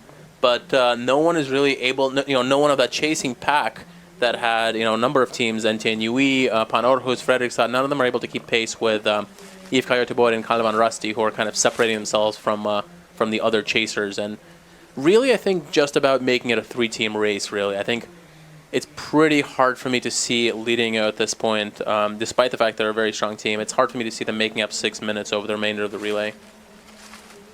Let's see who they have on the final leg. It is Veronika Kalinina, a top up-and-coming orienteer, a young senior, but I don't think she is going to have the capacity to make up 6 minutes on Hausken, or even potentially 3 minutes on Abersold.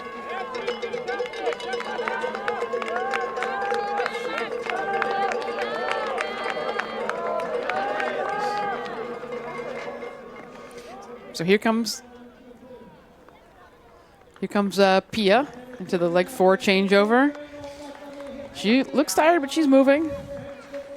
So she had another tremendous run. So that's 3. Obviously, the first run was solid, but 3 tremendous solo runs in a row for the Nydalen team. No mistakes that I've seen so far. Very clean oriented, which is what you need, right? These are all very good orienteers. They're fast, but they ran cleanly. They ran solidly, confidently. And now Pia is going to hand over to a legend of Norwegian orienteering who has run the last leg of relays many, many times. Has found herself in this position and also in the catch-up position. So it'll be very exciting to see whether the 3+ minute lead, whether she's able to hold that over 8 kilometers of orienteering with some younger, very strong orienteers chasing her. Yeah, I mean, Nydalen has been doing exactly what they need to do, and here you see Anne-Margrethe Hausken Norberg on the elite scene for decades now. I think she ran her first walk, I want to say in 2001. Not 100% sure, but it's certainly been, the 20-year elite career.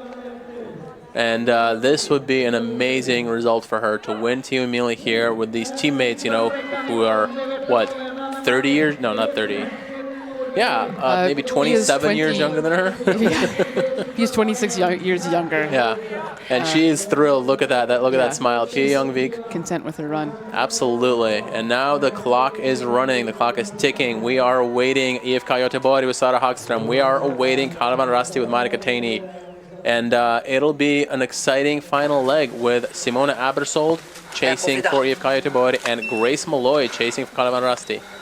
Here in 5th, we see, I believe, MS Parma here. Or is that no, that's a tuner runner. That was a tuner runner from an earlier leg. So there we go. We have a whole big pack about 8 minutes down with Jarla, NTNUE, Kåre, Ika Hogpe, Västervik, and Stora Tuna. Tuna hanging in there in 11th place, 9 minutes back. Remember that they do have the trump card of Tove Alexandersson going out on the final leg. She has made up an 8-minute lead before. This one is 9. And, we'll see if it grows or not. But, don't ever count Tove out. That's for sure. There's no one quite like her right now in orienteering. There's Simona waiting for Sara Hagström, waiting to get out into the forest. And I bet she is thrilled to be in this position. I'm sure she has the confidence and thinks that she can make up the time. I will note that when Hausken left the arena, she was running fast, but she had a controlled pace. And of the veteran who's done this many times, she's got 8 kilometers in front of her, and that the most important thing is she's clean. Definitely. She has to run fast. She's got fast runners behind her. But, yeah. And again, this so far has been a relay characterized by not a lot of mistakes. And so either their orienteers just getting better, or the terrain is not super difficult, but not a lot of mistakes. There's Sara Hagström. She punches last control, and now she's in the finish chute. We're going to get a clock here in a second. IFK Göteborg, many people's favorite ahead of time. I believe the women of IFK Göteborg have never won Tiomila, so this would be a great result for them. And of course, they have set themselves up in a good position. The clock is going to be at about 3 minutes. She has, I think, made up about a minute and a half. And 3 minutes is, I think, very doable for Simona Ebersold at her best. Is she at her best? That is a big question mark. There's a lot of rumors coming out of the IFK Göteborg camp that neither Hagström nor Ebersold were fully healthy. So does Ebersold have what it takes to catch up 3 minutes on, as Christina said, one of the legends of world orienteering? Here's Sarah Hagström. It's over 3 minutes. Looks like about 3:14, 3:15 here. 3:16. And there's Marika Taney.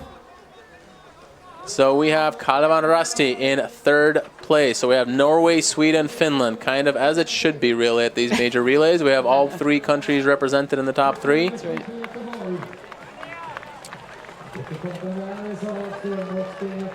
And so we'll have a Norwegian running for a Norwegian club, a Swiss running for a Swedish club, and a Brit running for a Finnish club. Truly international sport here. Sarah Hagström seemed very happy with her run, not surprisingly. She picked up quite a bit of time. And really, as we said, both Hagström and Taney really separated themselves from the chasing teams. I think it is a 3-woman game from now on.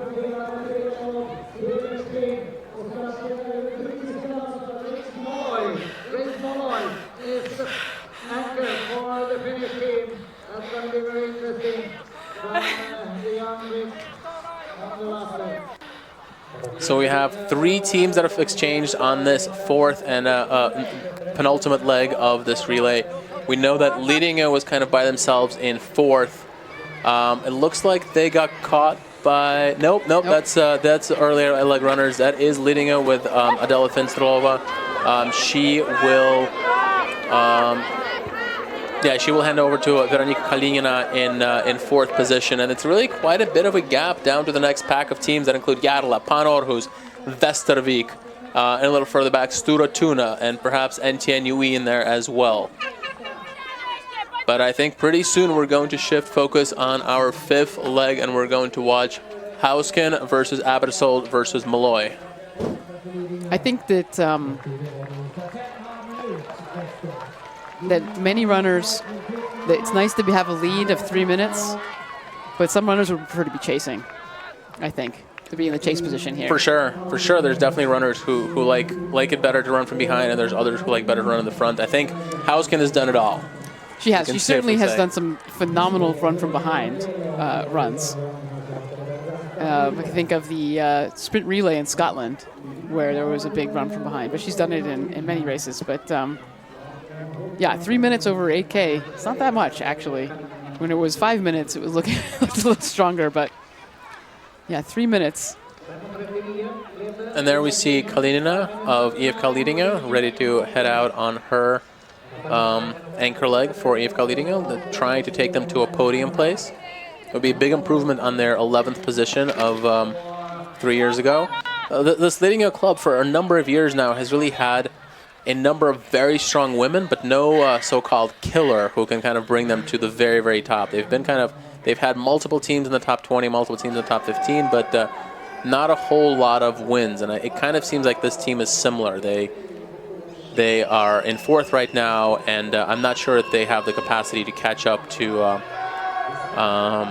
either Simona Abersold or Grace Malloy. Here comes the next pack. They're quite a ways back. This is going to be I think close to 8, maybe 9 minutes back, and you have NTNUE, you have Kåre that we haven't talked much about. Kåre should have Lisa Risby on the final leg. That looks like her sister Kaisa running there. You have Pan Århus running there. Pan Århus, I believe, has Andrina Benjaminsen, a top Norwegian runner, anchoring them. So that'll be an exciting one to watch. Of course, Järla, we spoke to Sophie Bachmann from this team earlier. They are very strong here. They have Caroline Olsson on the final leg. And there's Ika Hakarspoiken hanging in there, having a great relay, hanging on to just about the top 10, I think 9th position maybe. So there we have Kaisa Risby. I think she's going to hand off to her sister for Kåre of Falun. There's NTNUE with Ingrid Lundanes. Elsa Jansson of Järla. And this will be kind of the fourth chasing pack that will go out, trying to chase down, leading in fourth place, Kalevan Rastin third, IF Göteborg in second, and of course, Nydalen with Hausken Norberg in the front.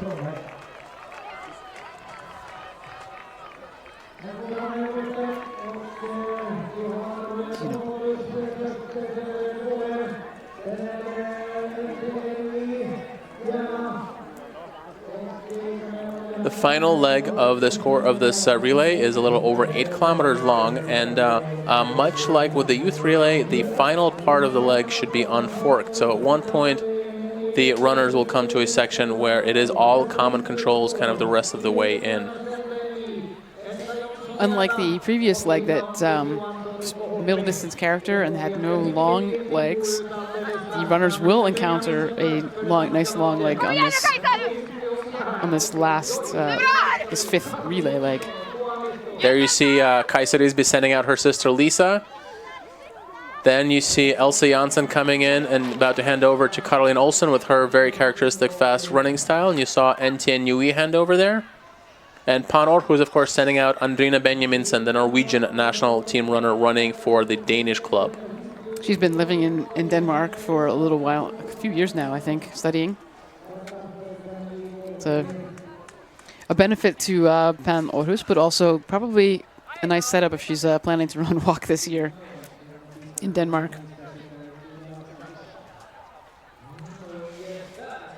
I'm looking forward to seeing some of the tracking now from the fifth leg. You can see that there's nothing to report. Nydalen continues to run cleanly. And as we get to that long leg, we'll see if there's some different choices that make a difference in this 3-minute gap that we've got here. Now, as Christina mentioned, Andrina Benjaminsen living in Denmark and preparing for walk this year, it struck me as fascinating when Teresa Janashikova said that she's living in Finland thinking about walk 2025. Yeah. And that's the kind of commitment that some of these athletes make. If you're listening from the US or Canada or Australia or New Zealand, if you want to get to the top of the game, you kind of need to be over here. You need to be in some of these terrains because even if you're good in your home terrain, there's enough of a difference between running at home and running in these Scandinavian terrains that you really have to have the local experience if you want to be at the very top. And there's also something to be said for training with the people whose home terrain it is too. Because the course setters from the country, there might be little things, especially with sprint. The Danes have done such a tremendous job of preparing for sprint races. And if you're around those people and you see what they're doing to prepare, making their own maps of areas before it happens, and they're doing a lot of mental training around sprint, sprint is about making a lot of decisions very, very quickly. And there are things you can do to practice that don't involve running around. And if you're around people who are doing that and doing it very well and have been very successful, that's a great learning opportunity. And it's something you don't, sure, you can learn a little bit going on a training camp, but if you live with them and you do it, then you really can soak it up. Absolutely, that is a great point. Notice here, Sture Thune handing over in 11th place, a little over 10 minutes down, so that will be how much time Tove Alexandersson has to make up if she is to make another miracle comeback here. Never count Tove out, but 10 minutes seems a bit much even for her. Yeah, I'd say in order for that, there had to be some mistakes in front of her. I don't know. 6 or 7 minutes definitely wouldn't be out of the No, that's question. right. So if She's it's a done that few minutes, before. so you see Pia giving the thumbs up after her great run, setting her team up. And look, Västerviks OK continuing to run great after Yves van Dongen from the Netherlands ran a great third leg, and they're staying in the top 10. And they have Lena Eliassen-Löf, a long-time Swedish national team runner, on the final leg. So this could be Västervik's best result, at least in recent memory. And we are about to hear on the main feed from Pia Ljungvik. Pia Ljungvik, du var utskickad av Tone i en riktigt rejäl ledning. Vad tänkte du när du gick ut? Jeg var jo veldig nervøs. Man ønsker jo gjerne bevare den ledelsen, så ja, nei, det var mine nerver. Hur gick det då inledningsvis och när du skulle liksom komma in i din egen orientering? För du var ju som sagt helt ensam. Ja, jeg prøvde å ta det post for post og være nøye med kompasset og sjekke koder og bare ha fokus på arbeidsoppgavene. Var du stressad över att du ändå visste att du hade Sara Hagström några minuter ändå bakom, men hur kändes det? Ja, selvfølgelig er man jo stresset over det. Det er jo ikke hver dag man løper mot så gode løpere. Og så følte jeg ikke formen var sånn veldig bra. Det var veldig tungt der ute. Så jeg så meg tilbake noen ganger, ja. Det gjorde jeg. Och avslutningen nu då, du skickar ut Ann-Margrethe Hausken Norberg, ledningen drygt 3 minuter. Ja, det blir veldig spennende. Det er jo mange gode løpere som jakter bak, men Ann-Margrethe har mye rutine, så jeg tror det skal gå bra. Tack så mycket.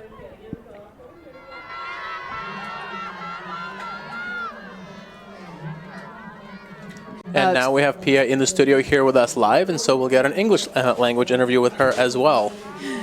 Yeah, I would say that we don't need to necessarily just summarize that. We can just ask you again, but you said you were nervous, and you took it control by control. You did the work, and yeah, so tell how you feel. Well, it was, first of all, it was very fun. It's not every day you get to run in the lead in Tiomila, so I tried to enjoy it as well as doing the work, yeah. Yeah, and if I recall correctly, you weren't on the first team originally. You were the reserve. Yeah, I had the COVID virus just like 3 weeks ago or something, so I didn't get to run the selection races for our team. So I was placed on the second team, but then there were someone on the first team who got sick. Yeah, so then I had to step in. So I was speculating that means that you had less time to get nervous. You think that's true? No. She said on Thursday I was like, okay, it's a possibility that I will run on the first team. So I started to like think that maybe it was a possibility on Thursday. Yeah, so I had time to be nervous for sure. And we're mostly interviewing here people who have outside of Scandinavia connections. So you're here for our Australian fans. Oh yeah, hello. We'd also like to hear what your plans are for the orienteering season this year. Well, I'm hoping to get selected to run the Junior World Championships. So that's probably the main goal this season. And then there will be some Norwegian championships this autumn, and the O-ringen and everything. Yeah. So are you representing Norway internationally or Australia? Norway, yeah. Okay. Yeah. Have you orienteered in Australia? Have you traveled over there? I've been there a lot, but never orienteered there. No. Okay. We're going to take a quick pause for... Sara Hagström, du gick ut drygt 4 minuter, 4,5 nästan, efter där på din sträcka jaktläge. Hur tänkte du? Ja, jag älskar att jaga. Det var väldigt kul utgångsläge. Så jag öppnade väldigt hårt, försökte skapa lucka bakåt och försöka plocka så mycket tid som möjligt framåt. Jag har ju själv stått i Simonas situation många gånger och haft riktigt bra löpare bakom mig, så jag försökte tänka det som att jag börjar hennes sträcka redan nu och försöker plocka på Nydalen. Du plockade väldigt mycket också fram till första passeringen när vi såg er. Var det just på grund av din inställning där? Ja, men jag tror det. Jag brukar också öppna väldigt starkt om man kollar på windsplit och så, men sen har jag en tendens att bli lite trött mot slutet. Men sen gjorde jag en liten miss längst bort också, vilket kostar lite tid, så det var synd. Annars hade det varit ett nästan perfekt lopp. Nu hade i alla fall i växlingen dryga 3 minuter upp här på Nydalen. Vad tror du? Allt kan hända. Jag tror att det kan svänga rejält på den sträckan.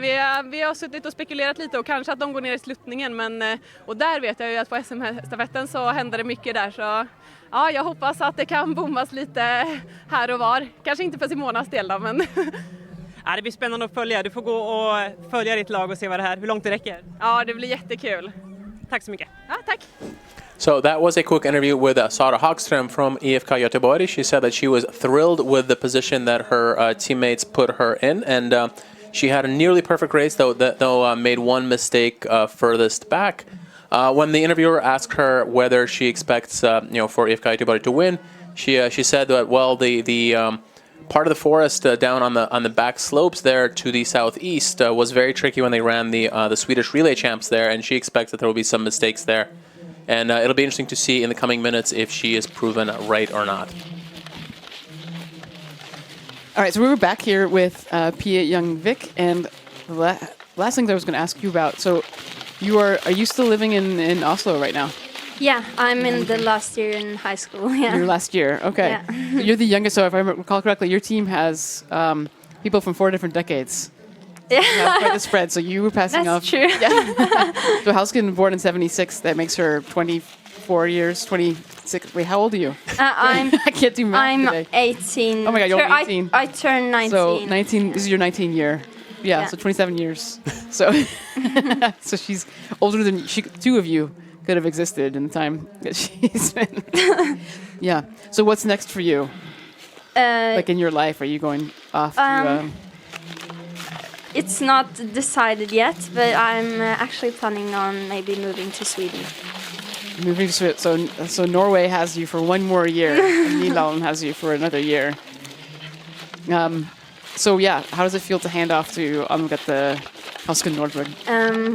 Well, it's she's very talented, or she's very she has a lot of routine. So I think that she will do fine on the last leg. And yeah, we're good teammates and have trained together some years now. So yeah, we're like a very tight team. We know each other well, and then it's more fun to run together.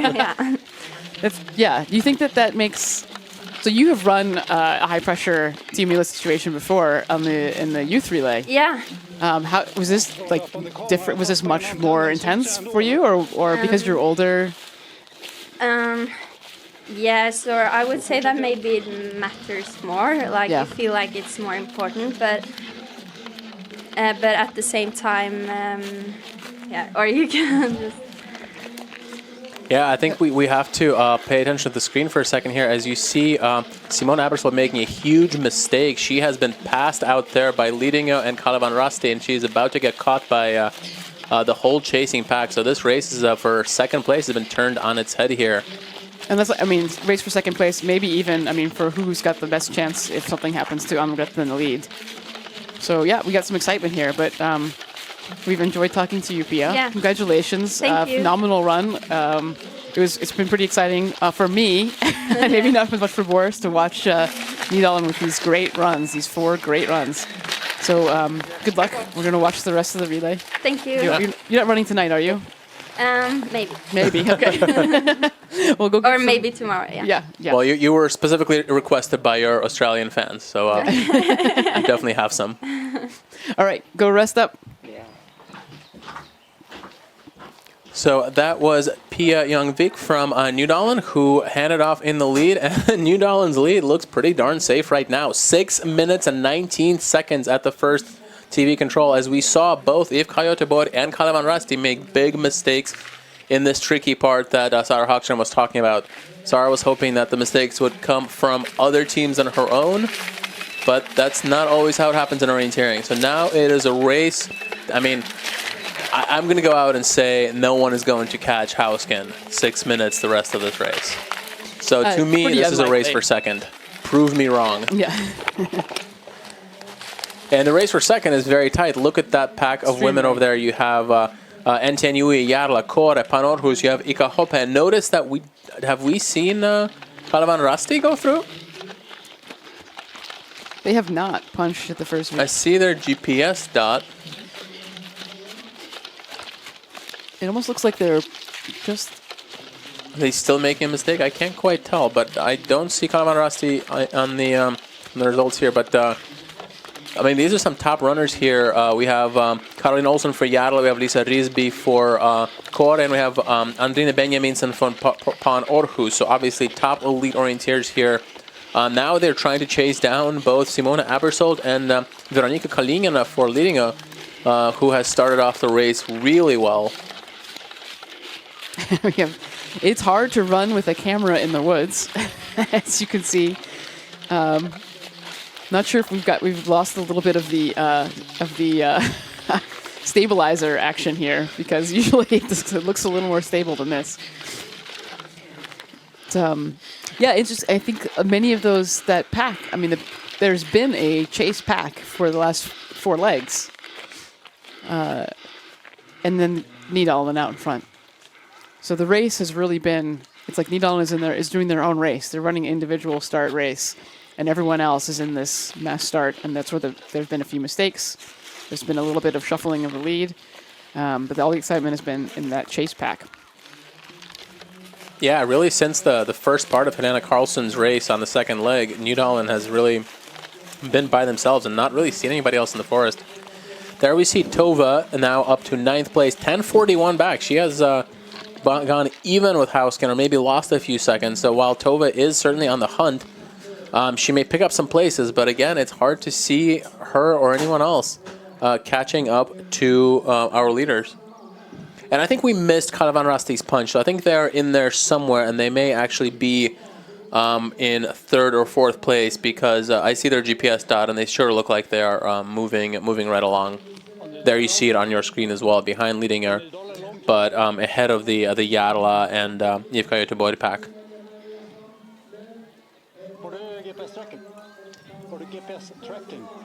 Now we see, we just saw that Lena Eliasson Löf punched in for Västervik in 10th position, about a minute behind, or about 11 minutes behind the lead.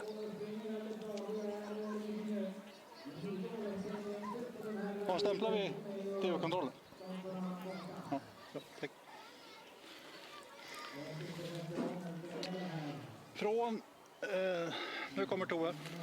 Vi är 78. Ingen på.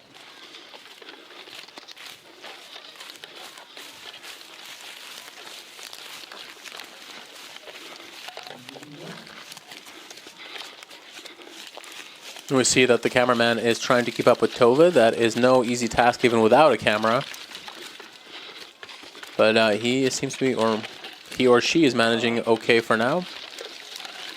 It's not the easiest part of the woods to be running through.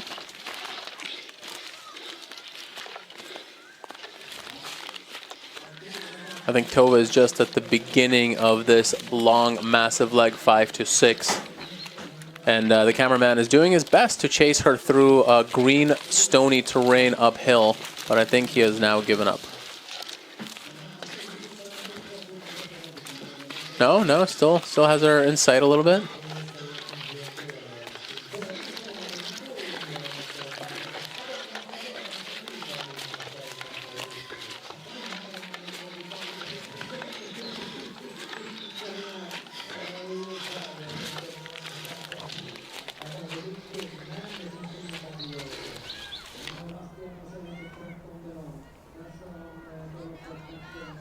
Oh, here we get a good look at this monster leg. This is the long leg of the relay for the 5th leg runners, and you can see that Hausken took a safe route around to the right. Looks like mostly roads and trails. It's pretty far around. Looking at the straight leg, there's some green, there's some hills. I don't know that that's really the fastest to go all the way around. There's not that much elevation change, there's not much rockiness, but it's safe, and it looks like the chase pack is all doing it as well. So unlikely to lose much time there. I don't know that Anna-Margrethe is quite as fast as her chasers, but she's fast. She's quite the runner. So I don't think there's going to be too much change here after this leg.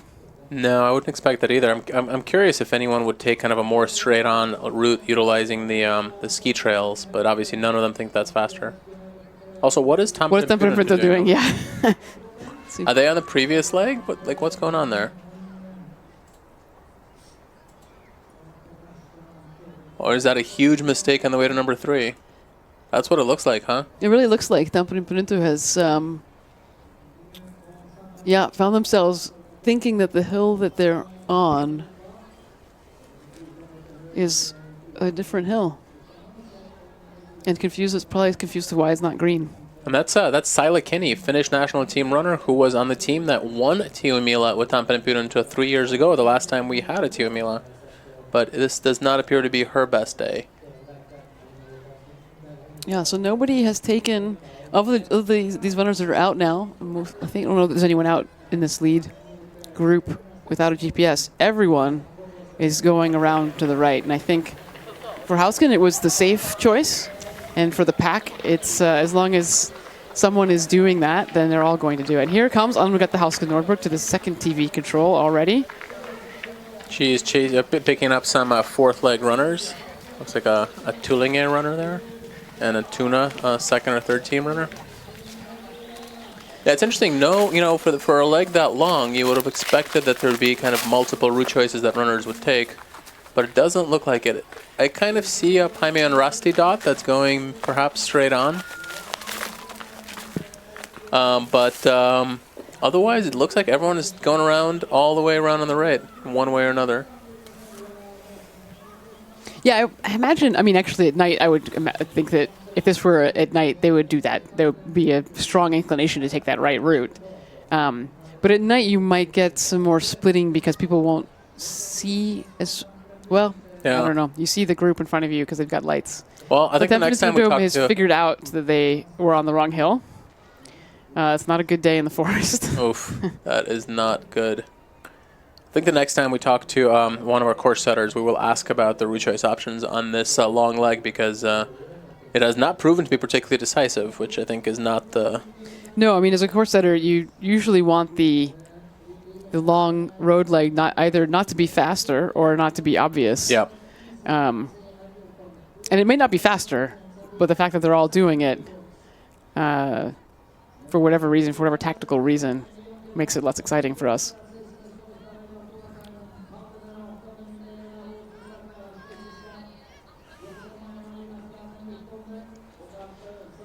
We're focusing. It looks like we're focusing a little while here on this Tampere mistake. I'm trying to think about what.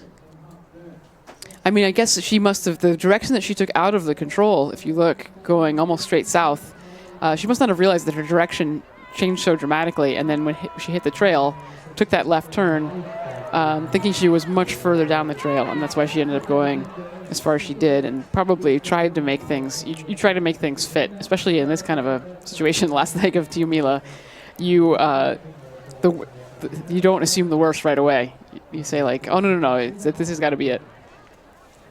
Yeah, and Tampere went out in 19th position. It'll be interesting to see where they end up at this first TV control that they have not reached yet. But 20 teams have already passed, and Tampere still has not reached that control. Looks like Tova is taking a slightly more direct route on this long Cutting the fifth corner. leg. A strong runner like Tova probably. I don't think that the light green is that slow, but I think the darker green is. She can kind of wiggle her way so she avoids the dark green. Well, she might end up on the ski trails if she goes just along the edge here, as what it looks like she's doing. But if you're going to do that, you kind of wanted to just go straighter. Yeah. Like I said, I'm quite surprised that no one is taking a more a straighter route. Yeah, absolutely. I don't think that this. I'd be surprised if this round route was actually faster. Yeah, it certainly was the right thing for Hausken to do because she, Absolutely. She has the gap and she knows that all she has to do is not lose a whole lot of time. But yeah, the team she doesn't know that she has an extra 3 minutes now. No, of course. She has no idea. So if she would do exactly the same thing if she had 6 minute lead and then she had 3 minute lead. Yeah. So Paimon and Raste is kind of the first team that I see going just straight dead on. Yeah, I think well, with Tova it's hard to tell. She's fast, so she will probably gain time on the group in front of her anyway. But I think she's going to gain time also due to this route choice here, and would have gained more had she cut off earlier. But she's about to hit some very fast running coming down these ski trails here.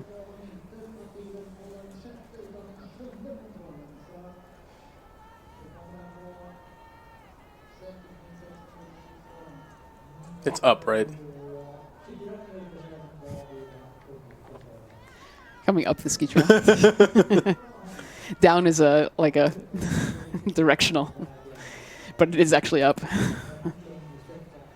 We are getting some kind of not like mini route choices yeah, here. there's a couple cutting off. I mean, that makes a lot of sense what they're doing. What Kalvan Rasti is doing there. Yeah, agreed. And that's Grace Malloy and Lisa Risby running there. Risby running for Kåre from Falun. And once again, Nidal is so far ahead of the part of the race that we're watching that she's not on their screen right now. We can say that that life goes on for Hausken. She's orienteering just fine. A lot of close to the line running, no mistakes. Leadinga looks to be doing really well in this battle for second. It's very impressive. Veronika Kalingina coming from 4th place to pass both Simona Abersold for IFK Göteborg and Grace Malloy for Kalevan Rasti, and she's hanging on to the 2nd place. It certainly is not safe by any means yet. You see, especially Kalevan Rasti and Kåre making up ground there. Kåre's definitely made up ground. They were the first radio control. They were more than 2 minutes behind. Yeah. So they've made up a lot of time here. And Kalevan Rasti has not, they did not show up in the radio control for the first TV control. So I don't, my first assumption would be that they just didn't register in the radio. But it's a possibility that there's an issue there with the control or with their punching. So we see that Leadinga has punched that, what is it, 6th control? And they are going to be nearly a minute, maybe 45 to 50 seconds. Here she is, Kalingina for IFK Leadinga in 2nd place. Let's see what the gap is. We don't have the bug. There we go. So, yeah, we've got still over 6 minutes behind the Almagatta Hausken Norberg of Nyon Skiklub. Yeah, just about exactly the same. It was 6:19 at the previous and TV control. Now it's 6:18. So they've run this long one leg at exactly the same pace. And this is about halfway through the 5th and final leg of this 2022 women's relay. Ooh, I think we'll get to see a little bit of an error by Newdal in here, but really not much. Or nothing so. Oh, she's going to F. That might be what.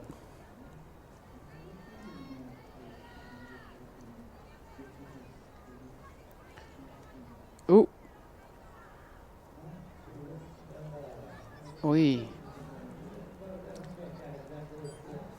This is evidence for those watching at home that even some of the world's best orienteers can make parallel or convince themselves that they're in the right feature when they're in a parallel feature.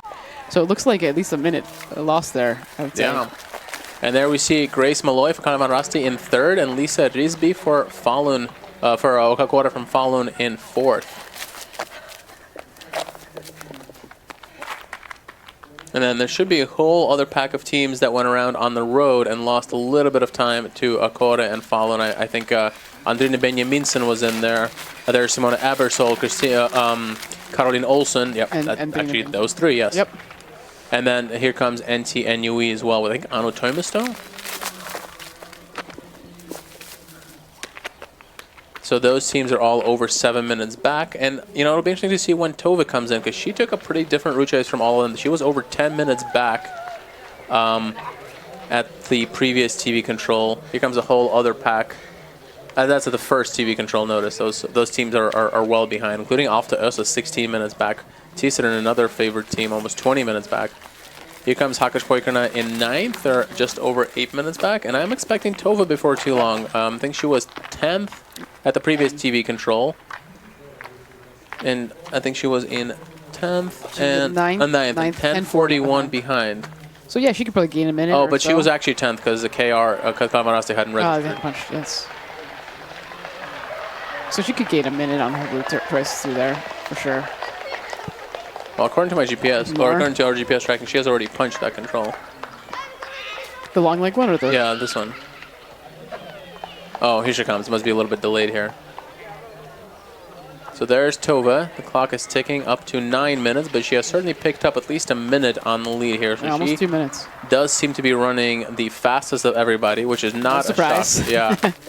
And, you know, she can certainly catch up to that pack. I would say that even second place is not out of the question for Tove and Stura Tuna.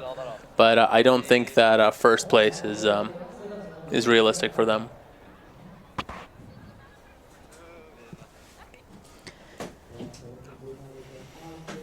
All right, so here you can see there's this is the final forked portion of this course. It does have a little bit of the middle distance character of the fourth leg, these little shorter legs. But I think that there's nothing in here that's going to be that's going to trip them up anything more than normal orienteering. We saw that Angrette Hauske Nordberg ran towards E rather than F. Is that a mistake that Lidingö is making, or did they already punch number 9 there? That's a good question. I don't know, the GPS, it's hard to tell sometimes with GPS whether they, the signal isn't quite accurate enough to get those few meters, but Lidingö has run far enough now that I assume that she punched it. I think that's a bit far to go if she hadn't.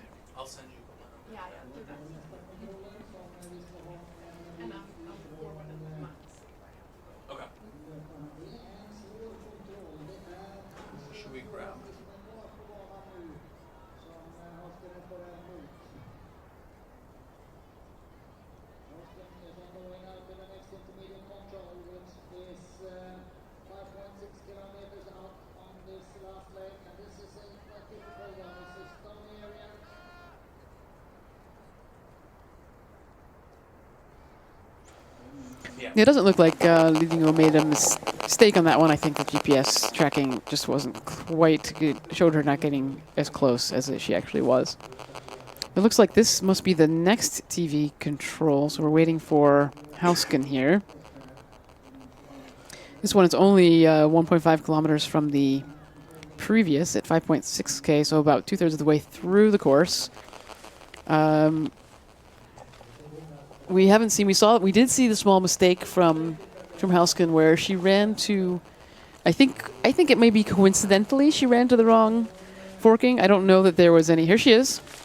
So now we've got to see how much, if any, she lost from that mistake. But it's possible there were other runners. I don't think so. I think that she was probably running faster than any fourth leg runners out there. I don't think it was tracking her runners. I think she coincidentally ran to where the other forking was. And for her mistake, I don't think it doesn't seem like there's no other runner around. So, all right. So now we see whether that 6-minute lead has become 5 minutes or 4.5 on the chase pack, which is really Lidingö, Kalevan Rasti, Okikore. And of course, unlike Hausken Nordberg, the chasing teams are all impacted by the fact that there are many teams around them, and so the forking does come into play for them, especially for that group that is kind of behind Lidingö, the group that's led by Kalevan Rasti and Pan Århus and has IFK Göteborg and NTNUI. I think there's maybe 6 or 7 teams in there with Stora Tuna just hanging off the back in, I believe, 10th position.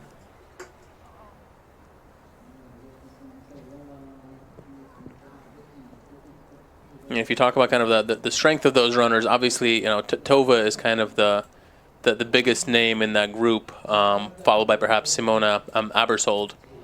So those are the runners you kind of would expect to finish at the top. But it seems like Simona is not on top of her game today. So that may open the door for teams like Kalevan Rasti with Grace Malloy or Pan Århus with Andrine Benjaminsen or some of the others. Oh, so here we can see. Wow. Route choice, we didn't see, unfortunately it wasn't I don't know what the time difference was in those route choices. But it did look like the around route choice was a little bit better than going straighter. Surprising me. But of course we know that Tove went a more straight way than others, and right, it might be that cutting off some of the corners is the way to go, get some of the road running in. All right, we finally get to see the whole lead, including Nidalen.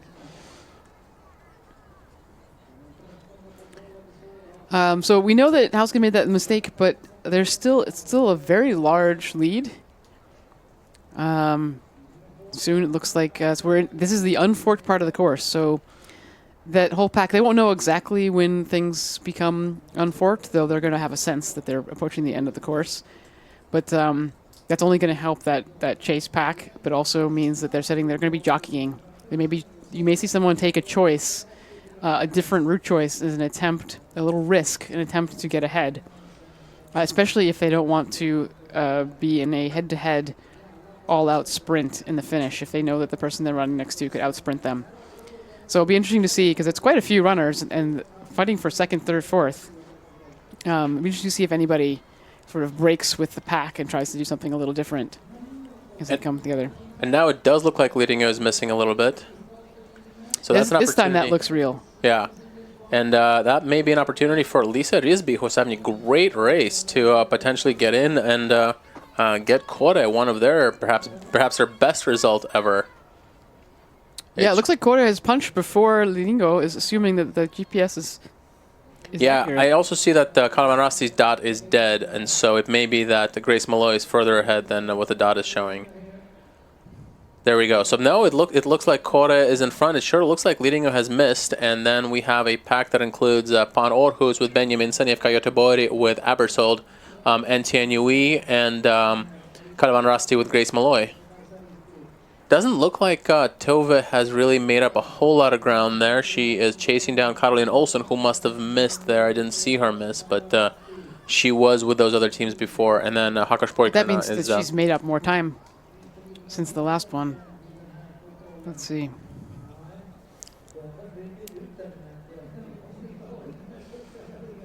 And with the last TV control, Tove was almost 9 minutes back, and Jarle, Caroline Olsen, was 7.5. So that's a minute and a half that she has basically now caught up.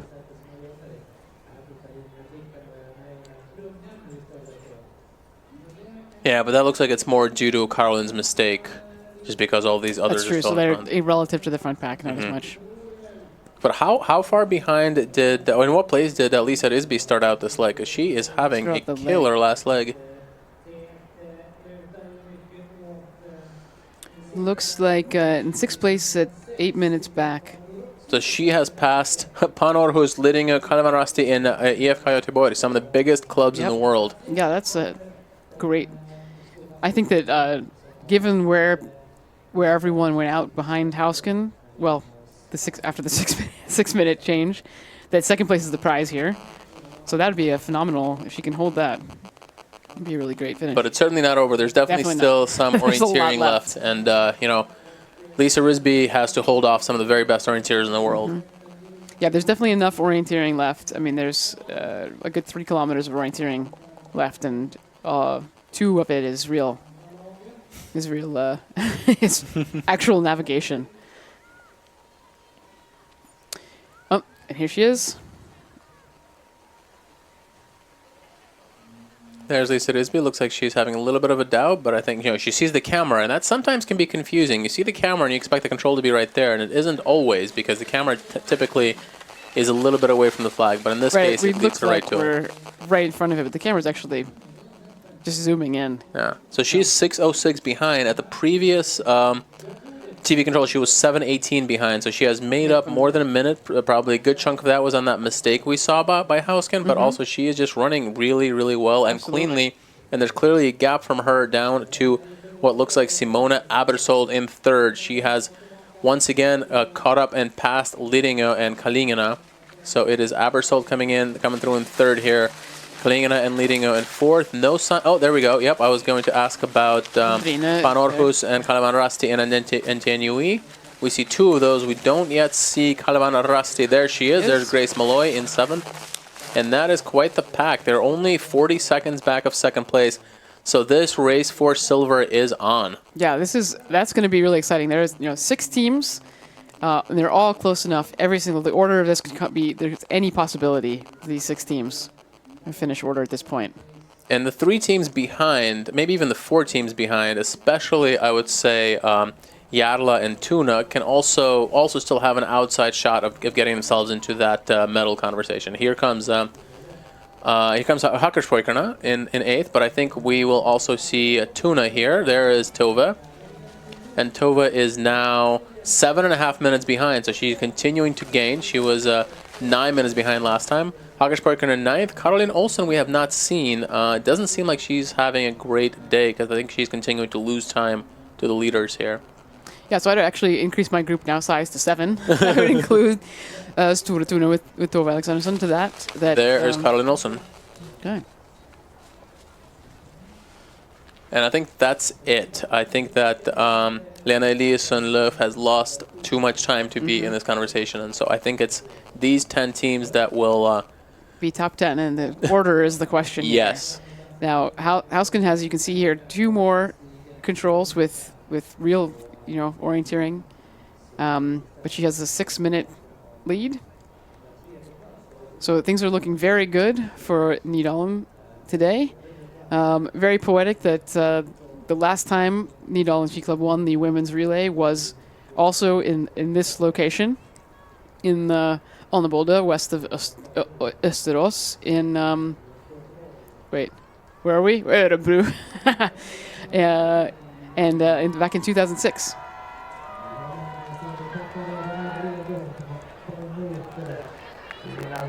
And then you can see a very excited group of Nydalen fans, many of it looks like youth relay runners, waiting for Anne-Margrethe Hausken Nordberg to come in. She has enough of a lead that her teammates will be able to join her for the run-in, which is not always, definitely was not the case in the youth relay for the winners. Notice here that as they've entered the unforked part of the course, they're still taking different route choices, and it looks like the route choice that Simone Abersold took has cost her.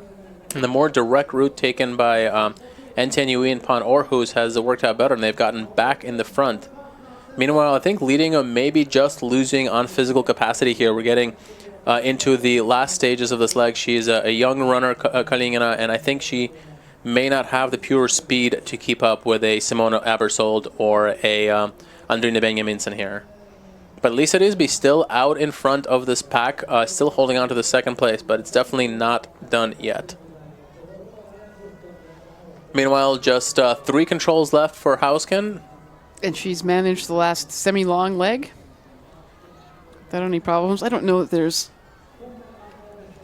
any kind of route choice there. She took sort of a banana, taking advantage of some trail running. Looks like a pretty good route there. I don't know there's much time that anyone could gain behind her. But it'll be interesting. This long leg is a chance for members of this pack to make some different decisions slightly. Even it doesn't have to be like a completely different route, but cutting one way over a hill versus the other in a chance to make a little break. And there's Anne-Margrethe Hausken Nordberg in the lead. And it looks pretty certain that she is about to bring in Nydalen's women's team in the lead as the winners of the 2022 Tiomila. And this has been just an outstanding performance from Nydalen from the very beginning of the relay. They've been near the front right from the start, and they have been first at the second exchange, the third exchange, and the fourth exchange. And we've had that happen, I think, with both Halden and EF Göteborg before, and both of them went on to lose the lead on the final leg. This has been quite the opposite. Nearly every team has been making mistakes behind Hausken, but she has gone through very steadily, made one small mistake, but has done everything she needs to do, and now she just has 3 controls remaining before the finish and before what we expect to be a well-deserved coronation of the Nydalen's women here. As Christina said, spanning 4 decades of orienteering experience and of birth dates in their team. I'd say, other than that small mistake we saw from Hausken in the middle of this leg, super clean orienteering all the way through. Really good stuff. I think 2 of Anne-Margrethe's children are here today. They're here this weekend to cheer her on, so that's pretty cool to be able to watch. To be old enough. Your mom is still so competitive at the age of 46, retired for several years now, retired from the national team. But you can watch her do something which is almost as big as big in some ways as winning something at the World Championships. It looks like we are waiting for her. Well, we just lost the screen, but before that, we were waiting for her on the way to the 18th, the second to last control, by this beautiful picturesque lake. So we're looking to see her on the road. I can tell you there are things happening behind. There's certain runners, there's definitely splits and route choices and certain runners going through, but we're going to hold off on telling you what's going on so you can see for yourselves when they show up live at the next TV control. I don't think either of those was Hausken there on this. Not yet. I don't think. There she is in the woods still.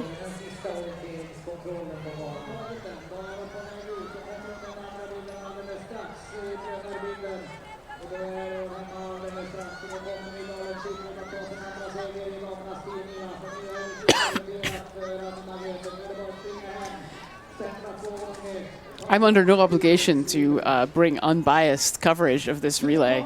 I would say that I have feels right now. Like, this is very cool. This is really cool to watch this. These are orienteers who, they train really hard. It's a really nice club environment. Hausken he was always very supportive. I was never an elite runner at that level, but very supportive club member. All the things when my son was born that we needed, she brought them over to me. Said, don't buy anything, we have everything you need. So to see her still at 46, still training hard and being able to do this with this awesome team behind her, I mean, it's really cool. Yeah, this is pretty incredible. I mean, it is unbelievable to see her in this shape at the age of 46, running with teammates who are less than half her age. Again, she was born in 76. The teammate who handed over to her, Pia Youngvik, was born in 2003. I think by then Hausken was running walks. Yep. And she's headed to control number 18. We're going to see it very shortly. Now, at some point, I think even from here, she can probably hear the arena announcer very excitingly calling out that, that she's still in the lead, which I think she knows. I think she would have, she probably suspects that she has not made a big enough mistake or anyone, as she knew that Tova wasn't going to be right on our tail or anything. And if she doesn't know it yet, she will know very soon by the arena noise and her thrilled teammates. I think her teammates will probably meet her near the bridge. We'll see. How special. What a performance. This has just been a dominant race. From start to finish, no one has come close to this Nydalen team. The Nydalen coach before the race, when asked about goals, said that he thought that there weren't very many clubs that had teams a lineup as strong as this, which I think was his way of saying, we can win it. He was not wrong. And he was definitely not wrong. And here it comes to the last control. I'm got the Hausken Nordberg. She probably... And now she knows. You see the smile. She knows that she's done it. Wow, how special. You can just stand by and applaud. There's nothing more to say.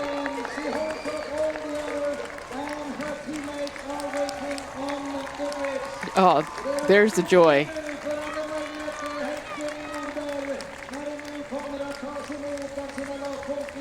And there are her teammates waiting for her on the bridge. They will run in with her. Let's see if they can even keep up, because she can run.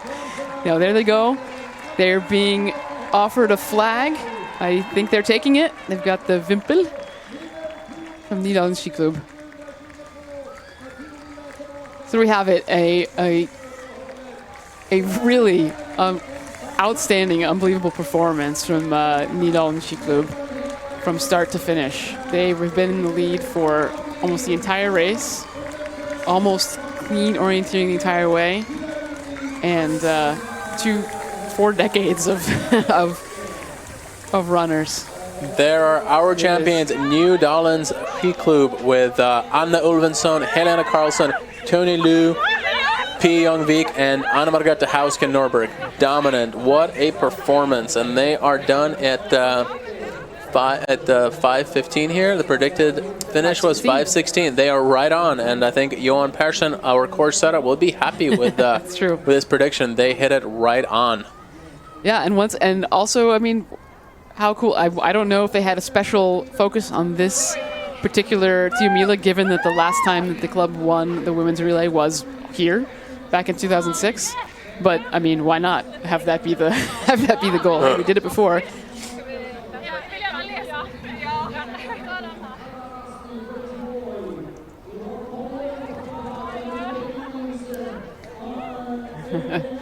The entire club getting a chance to wear the wreath. Really what a thrill for the junior Pia Young-Vik at 19 years old, winning a Tio Mila. Winning a Tio Mila that she didn't know she was running until 2 days before. And here we see the battle for second with Kåre kind of hanging on to the front, but you can see that Tuna and Tove Alexandersson has the highest speed of anybody. She has caught up and passed Kalevan Rasti, NTNUI, EFK Göteborg, Lidingö, Järla. But Lisa Risby is having a great race and not giving up that second spot. I don't think she's going to be able to hold off. There's only 3 controls left there, but... It looks like there's a little bit of a mistake there for Tova and Benjaminsen. Maybe that might be enough. And I think that would be Kåre's best ever result if they were to finish second here.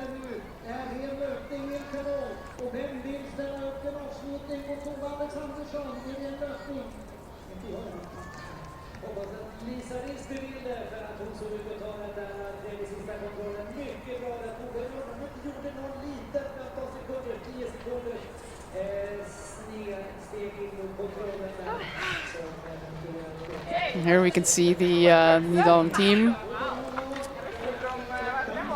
getting a chance to let the reality sink in that they've done it. All smiles.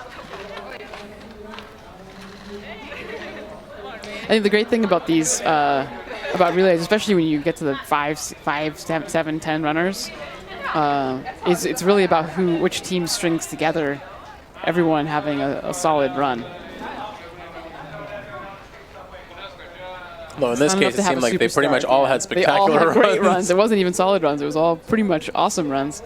Yeah, it's not enough to have a superstar as your anchor with mediocre runners. You need everyone to have a good run. Looks like it was not Simone Abersold's day. She continues to make mistakes here, and she's taken herself out of the race for the podium. So we are down to Lisa Risby in second place, all by herself. She has enough of a gap that I don't think she has to worry about either Tuna or Pan Århus. So here is Lisa Risby. She's looking back a little bit. I know she's not sure. She doesn't know how much of a gap she's got. I'm not even sure she knows doesn't know she's second. Probably. No, I don't think she does. But what a thrill is going to be to come in second together with her sister. And here comes Tova. You can see her there. She's got a gap on Benjaminsen. I don't think Benjaminsen is going to catch her, so I think we have our top 3. Another spectacular race from Tova, taking the team from, what, 11th to 3rd on the final leg, and passing some runners with incredible pedigrees, like Simone Abersold, like Andrina Benjaminsen, like Caroline Olsen. You see Andrina Benjaminsen punching just behind Tova there. And here comes Lisa Risby. What a great team performance for them as well. They were thrilled, if I remember correctly, 3 years ago when they came 5th. And this is a big improvement on that, up to the 2nd spot. Vilma von Krusnocherna, Matilda Eriksson, Martina Ruch, Kajsa Risby, and Lisa Risby.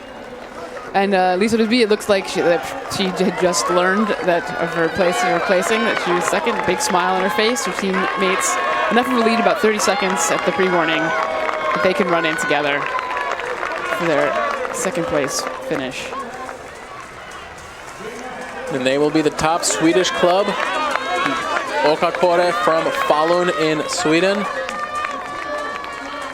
And they look thrilled. Remember, Lisa was handed over the relay by her sister Kajsa, so that has got to be a special moment there. And there they are in second place, Åkakåre. She picked up 4 places on this leg, going from 6th to 2nd, and in just a little bit, we're going to see Tova here. There is Stura Tuna in 3rd place. Another strong performance for them, but not quite enough. Tova did not get quite enough of a gap, or rather too much of a gap to be able to make it up all the way to the 1st place, but still a great race for her. She went out almost 11 minutes down. She comes in here in 3rd place and nearly 5.5 minutes down. So she picked up at least 5 minutes. 5 minutes on Hausken. Very impressive. And Pan Århus with Andrina Benjaminsen comes in here in 4th.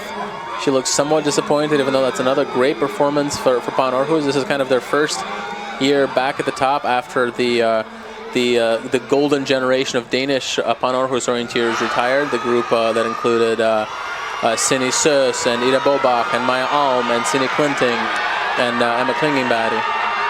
And now we have a battle for fifth. Simona Abersold for IFK Göteborg. Then we have NTNU in there. We have Ika Hakkarspojkarna. We don't see either Linning or Kalevan Rasti. Those teams must be just a little bit behind. They've already punched the pre-warning, so they must be. They are. Well, Kalevan Rasti should have been. Yeah, there's Grace Malloy a little bit further back, but it looks like it will be NTNU. A good day for Norwegian women. 2 teams in the top 5, unless Simona Abersold can out-sprint her here.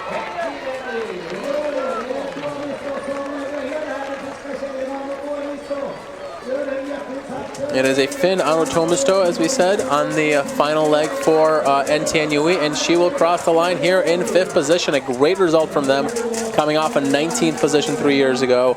Then we have IFK Göteborg, the big favorite, coming in, but ends up in 6th position here. And Ika Hakkarspojkarna with a great result. I think they will be thrilled with a 7th position there, coming off a 34th spot. And then here is Grace Malloy for Kalevan Rasti, finishing in 8th. Also a big improvement on their race from 3 years ago when they were 33rd. Particularly impressive performance by Hakkarspojkarna, I think. They have 5 really young runners here. I don't know how many of them are juniors and how many of them are young seniors, but really no big-time national team superstars or anything like that. But great team performance, ends up in 7th place. Here is leading. They were in 2nd for a long time. Veronika Kalingina started off with a good race, but I think mistakes in the middle of the race, and then just the speed wasn't there, and she ends up in 9th position. A solid result for Lidingö, but again, not quite that absolute top result they were hoping for. And then we see Caroline Olsson, also not quite her day. It seemed like she started out with a purpose and really good position, but really unable to make any gains throughout the race. So Caroline Olsson coming in 10th place here for her Järla. And there is our top 10.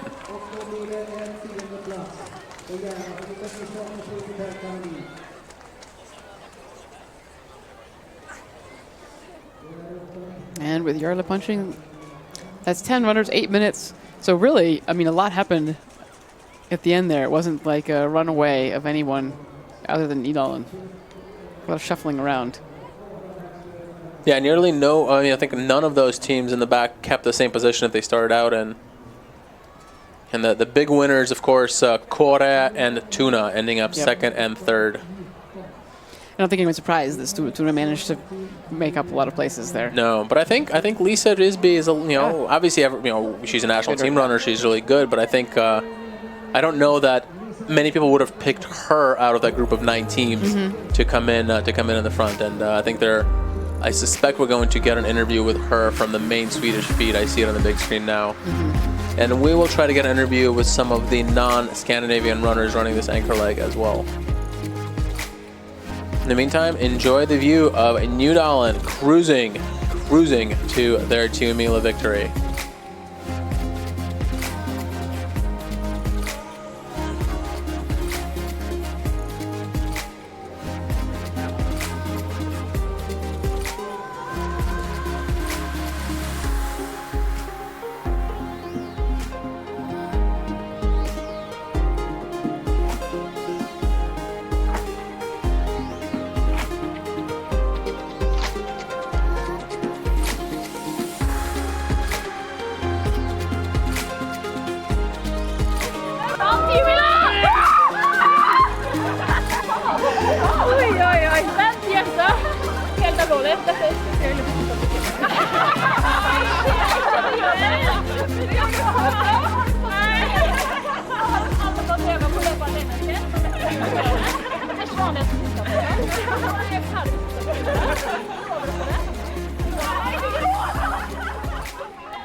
We see a few more teams now coming into the finish. The top 10 teams have already finished here in the women's relay of Team Mila 2022.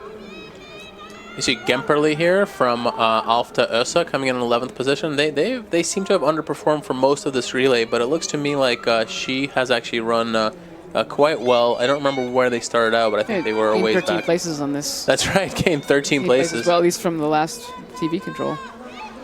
So a great race for Natalia Gemperli, but not the best day for her team. Remember, their bib number is 502. They were runners-up 3 years ago, so obviously, and I think they were among the favorites for today. So this is, I think, an underperformance for them, but seems like a great individual performance for her. And then there's Lena Eliassen Löf for Västervik, and that is, that may be Västervik's best ever performance. As Eve told us earlier, Västervik is not really a team that has had a lot of previous success. This is kind of their attempt to build up an elite club, and obviously they're succeeding. They're going to be, I think, 13th or 12th here.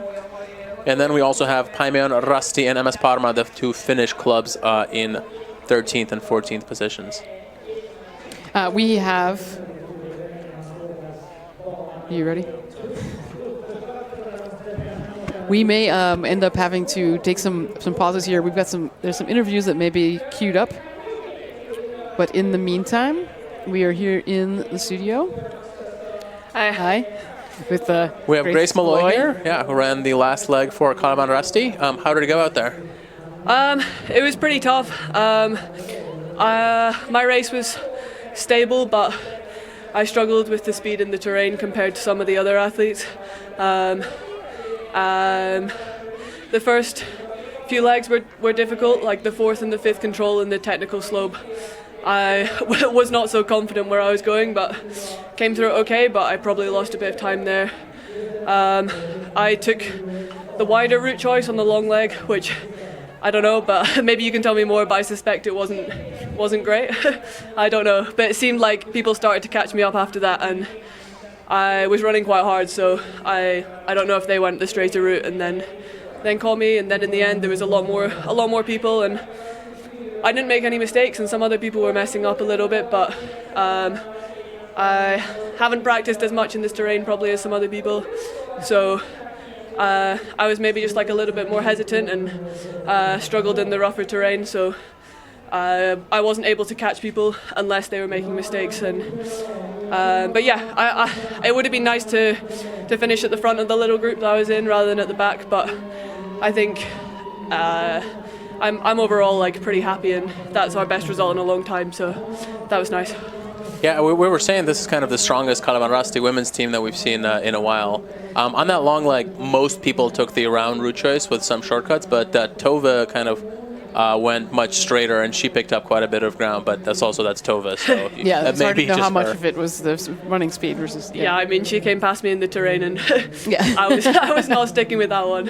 She cut 5.5 minutes off of Hausken on that last leg there, so yeah. So you mentioned kind of not spending much time in the Scandinavian terrain. Is that kind of mostly COVID related? It's more I just have a lot of different races I'm trying to prepare for this year, and it's hard to fit in camps for all of them. Sprint Walk and Sprint World Cup have sort of taken priority, so I've probably been a little bit more sprint focused. Yeah, it's just more like prioritizing that rather than getting out here. But a couple of sessions yesterday and the day before, so I felt like comfortable navigating in the terrain, but maybe not able to attack it as much as I would have liked. Just having to back off a little bit, just to make sure I was getting the controls right. Yeah, we've been saying that this is, with these split walk years, it's strange because you have people who are special, who are focusing on the sprint, but then suddenly have to go and run this forest race. So how are you balancing that for your season? To be honest, this was really like this, and maybe Jukkola are like really my only important forest races in the first half of the year. So I've been like keeping up.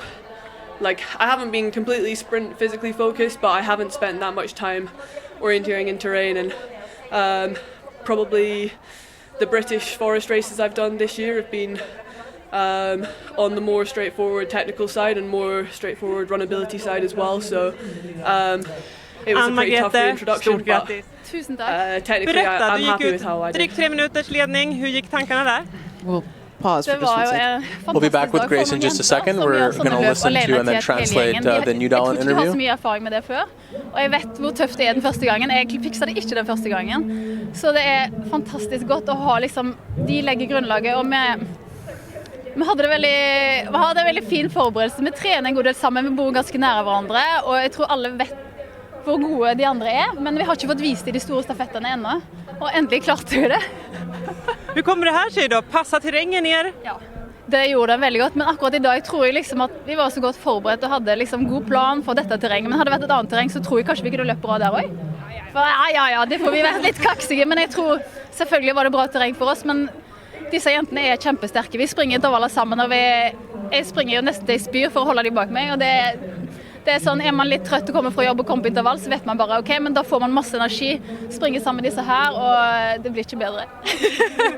Men du har ju varit med ett tag, om man säger så. Hur rankar du en sån här seger i din långa karriär? Akkurat nå kjennes det som det beste av alt. Det har vært litt sånn emosjonelt. Jeg kom på arena de 5 siste minuttene før starten gikk, hvordan det bygges opp på arenaen med spenningen, med musikken, og jeg kjente, å herregud, sett meg aldri på en første etappe, for jeg ble så nervøs. Og så kom liksom de ene til de andre inn i veksling og leder. Jeg ble litt sånn rørt hver gang dere kom inn.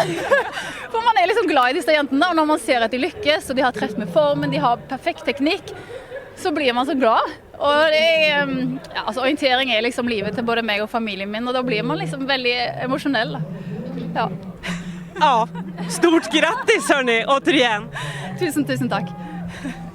So we just heard from a joyful Anne-Margrethe Hauskund Nordberg who expressed a lot of the things we heard from Pia when she was in here, that they trained together, they have a lot of confidence in each other, they felt prepared, they knew that they could do this, and they did it. And she also was emotional, and right now she's feeling like this was the top for her in her orange. She's accomplished many things, one of the few women in Norway to win a gold medal at the World Championships, and this right now she's feeling like this is it, this is the top. So it was really great. You can see what the difference it makes to have club mates that you come home from work when you're tired and you know you go out and run intervals with, as she said. So a group that trains together and wins together. Yeah, it was a very emotional interview, and how thrilling it is to see the 46-year-old bring her team to victory. So let's go back to Grace here in the studio for another minute and kind of finish talking to her. So preparations for sprint, walk, and kind of the sprint races, I feel like unlike Scandinavian forest races, you can do that pretty well at home. Is that kind of your focus, or are you doing more camps in places like Denmark or Central Europe? We went to a camp in Denmark in October to get a feel for the terrain, and also went to ASOM, less for the sprint terrain, more just to have a chance to compete against the best runners. Particularly in the knockout, it's hard to practice that in the UK because you just need a lot of good runners to be able to have a good knockout competition. But I think we've been preparing well, and I've got high hopes for the British team this year. I think it can be a really, really good year for us. So hopefully we can keep the good work going and see some serious results coming into the international races. Awesome. Well, thank you so much, Grace, and good luck with the sprint season. Also, I just want to say thanks very much to my team. They set me up really, really well, and some awesome runs from some of them who've been Jag tänker att jag har blivit erbjuden så många chanser av mina klubbkompisar att få leverera en topp 3, och idag var dagen, så det är helt underbart. Du gick ut som 6:a där på sista. Hur gick tankarna när du stack ut här? Thank you. Thanks. Nej, det är väl bara allt är som vanligt. Det är en bana, jag ska göra mitt jobb, och det var bara att göra det jag skulle. Och det gjorde du hela vägen, inga misstag? Det var ett litet i början, men jag hade lite flyt, för de andra gjorde också ett. Så då kom jag ändå med i klungan då sen. Men du, en andra plats, hur stort är det för er? Alltså, det är en grej att springa individuellt, en helt annan att springa i lag, för det är så många kontroller och 4 tjejer som ska leverera bra lopp innan, så det är något helt annat, det är lite obeskrivligt skulle jag säga. Antar att det känns ganska skönt just nu. Otroligt. Grattis igen. Tack så hemskt mycket. So that was Lisa Risby, who anchored her Okakore team to a second place finish, I believe the best in club history, and she was absolutely thrilled. You know, she said that she had a job to do, and she got it done. And I think, you know, it is, you know, you can see from the emotion in her face and just from the finish here just what it meant for this Kore team that they have built. You know, they've been building this for years since both Lisa and her sister Kaisa were juniors, and now they have reached nearly the very top of the club orienteering world. So what a great result for them.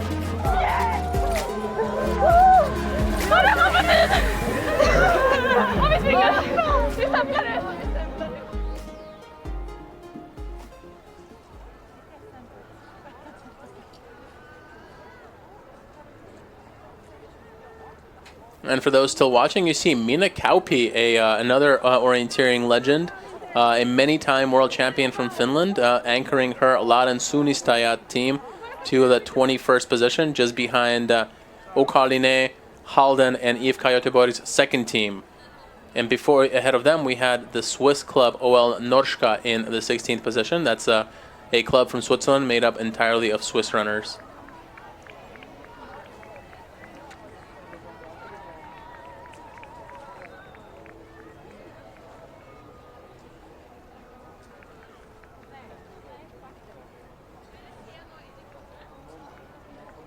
And that looks like Linné's second team, finishing up just maybe a minute or two behind the first team. So good depth in the club, but not quite nearing some of the heights that they were reaching about a decade ago. So that's Austrian Johanna Trümmer finishing in maybe 23rd or 24th position, just behind Andreas Svensson of Tiseren.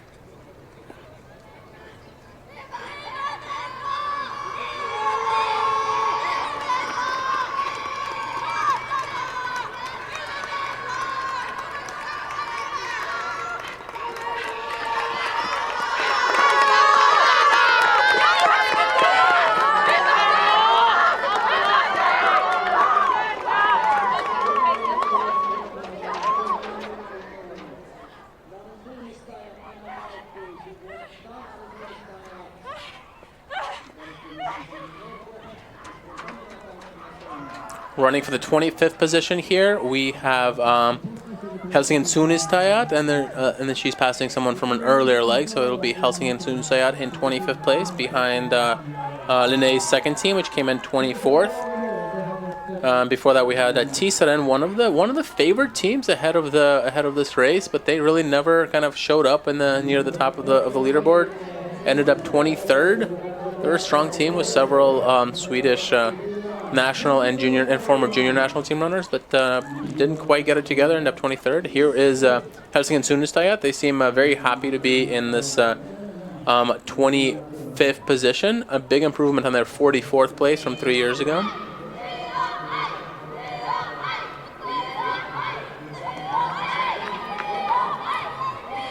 As we mentioned, the best second team was Yves Göteborg's second team, anchored by Isia Basset into 18th position, ahead of Linné's second team in 24th.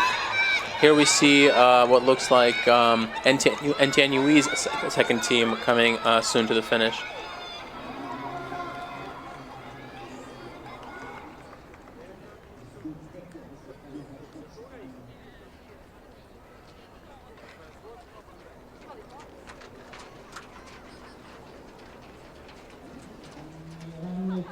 Sammanfattning så här långt. Middagen vinner alltså 15 minuter för Örebro, under tiden 3-0 på Århus 4, Entianui 5. Nästa från Saxi och HP7, Talavasti 8.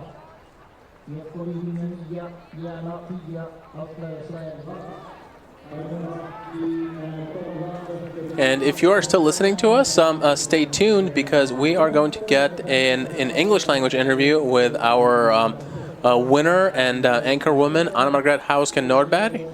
She is going to come into our studio right now. Or perhaps not quite right now, so maybe in a minute.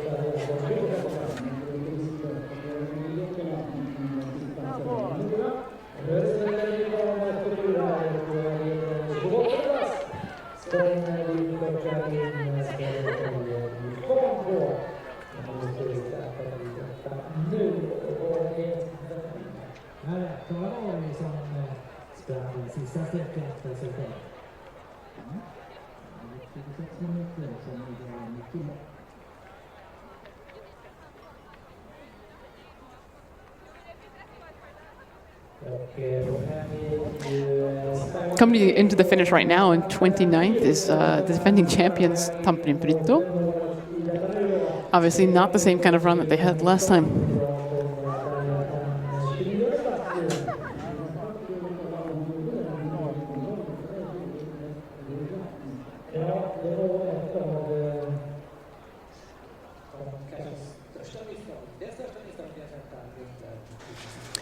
And in the studio with me right now, I've got, we've got, let's see, cameras there. We've got the Hausken.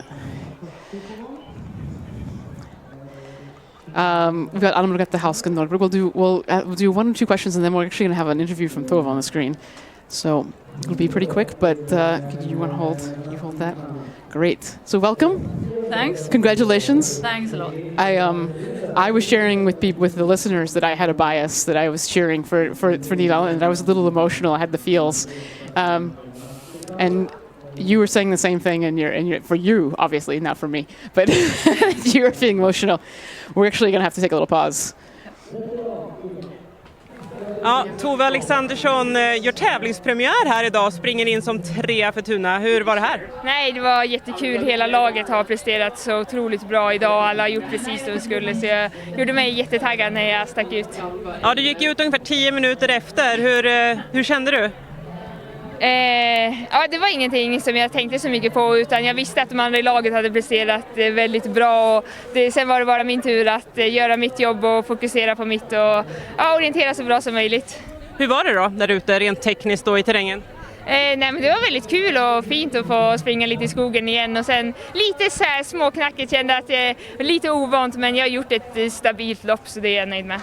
Du har ju som sagt inte tävlat något hittills. Hur kändes det att sätta igång igen? Nej, men det var väldigt kul, och det var jättekul att få springa 10 mil igen. Det var ju länge sedan sist. Vilket är det stora målet här närmast nu för dig? Vi har världscup i Borås på hemmaplan då, om några veckor, så det är nästa stora tävling, och sen har vi SM i Göteborg innan det. Härligt Tove, vi är igång med säsongen. Jajamän. Tack så mycket. We just heard that interview with Tove Alexandersson, and she said that she had a good run, stable race, and she's looking forward to the World Cup race in a few weeks in Sweden. Now we are back with Anna-Greta.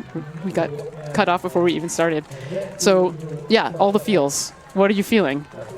It's just great. It's like, you know, I of course I know the girls in my team. I know that world is. So I was hoping for this to work out. You know, I'm in the committee that selects the team actually, and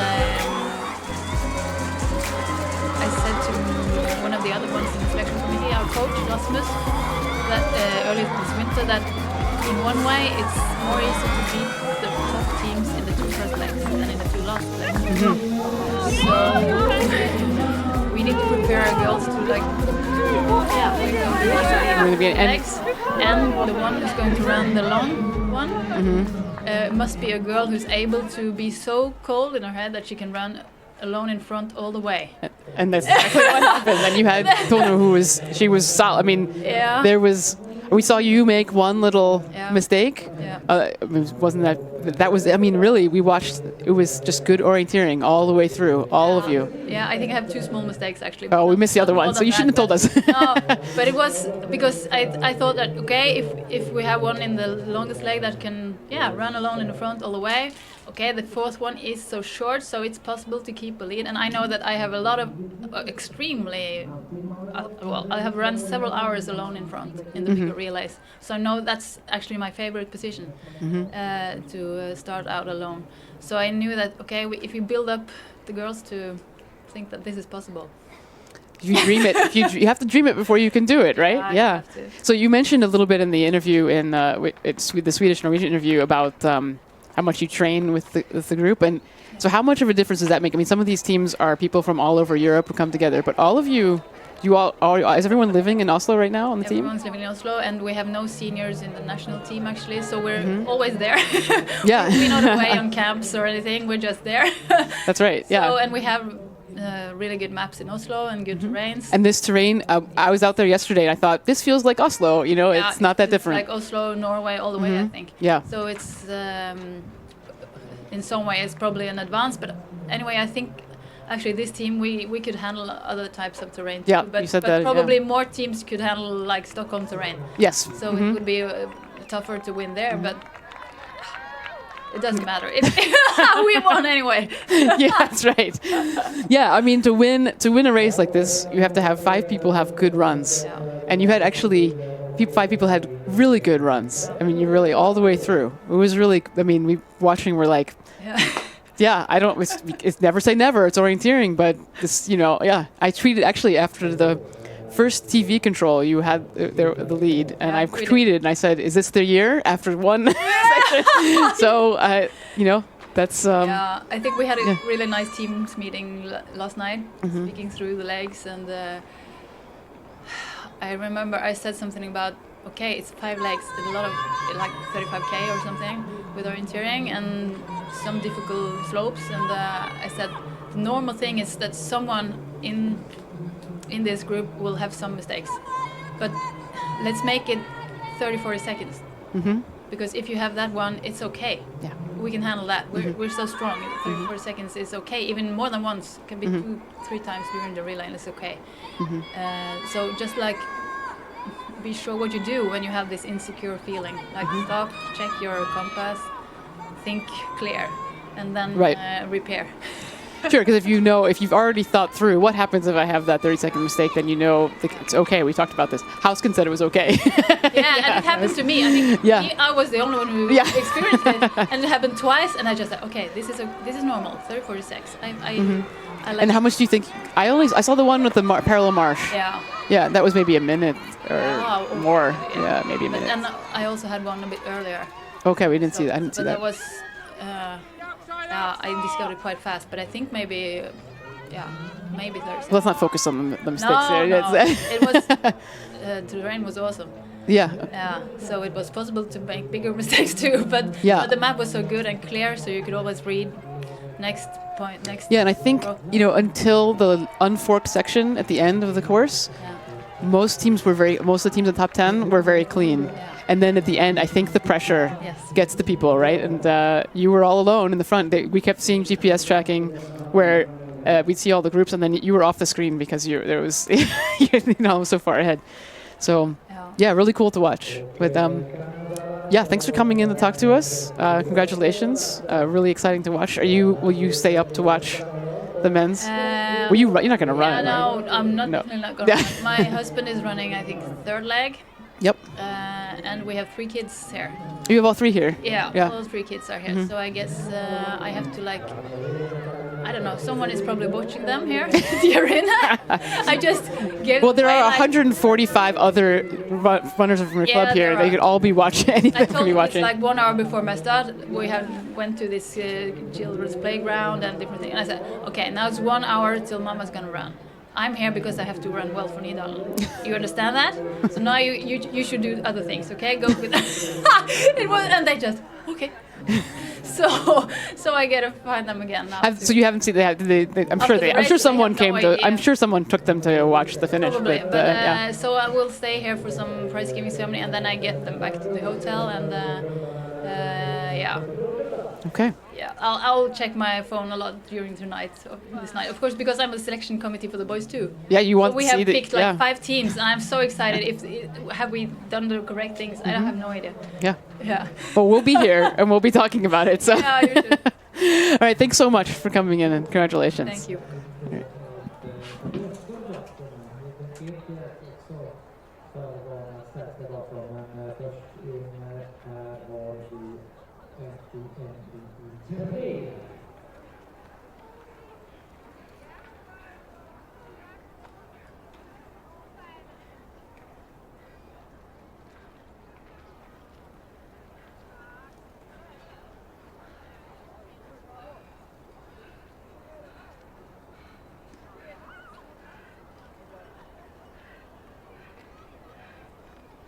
Ja,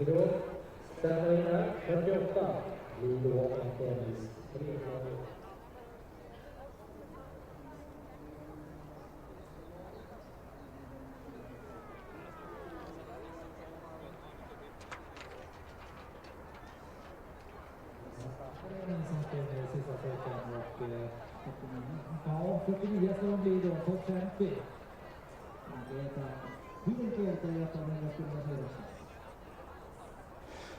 If you are still with us here on the English feed for Team Mila 2022, just want to say that we'll be taking a little bit of a break. The feed will continue through the awards ceremony, so you can watch that. And we'll be back giving you commentary about 15 minutes before the men's race starts tonight.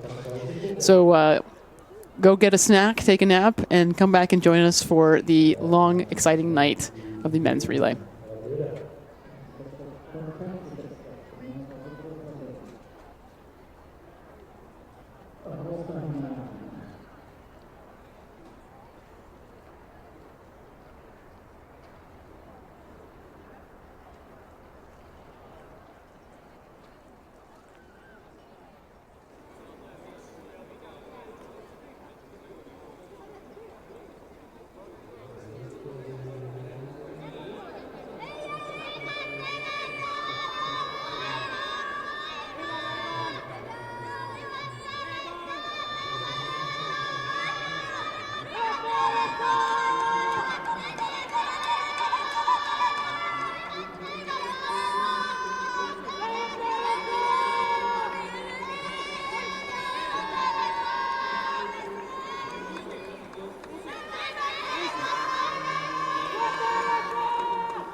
vad ni jobbar. Jag vet inte vad de här killarna tog vägen.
Ja, precis, för de kommer ju vid första sträckan, sen kommer de ju vilja vara inne och... Du kan lägga här, Ann-Charlotte. Lägg här.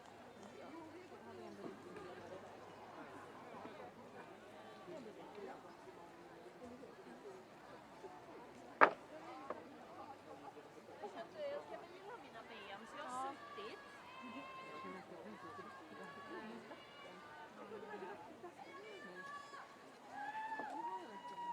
Nu snart ska du få släppa. Och gå hem.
Lägger du kakan i veckan här? Ja. In här bara, kakan. Ja. Där.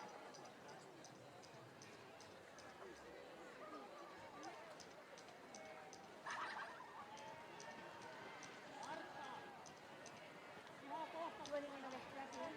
Det kommer du välkomna.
79 av Nyköpings OK. Återplatsen den nästa av Rånarnas andra lag.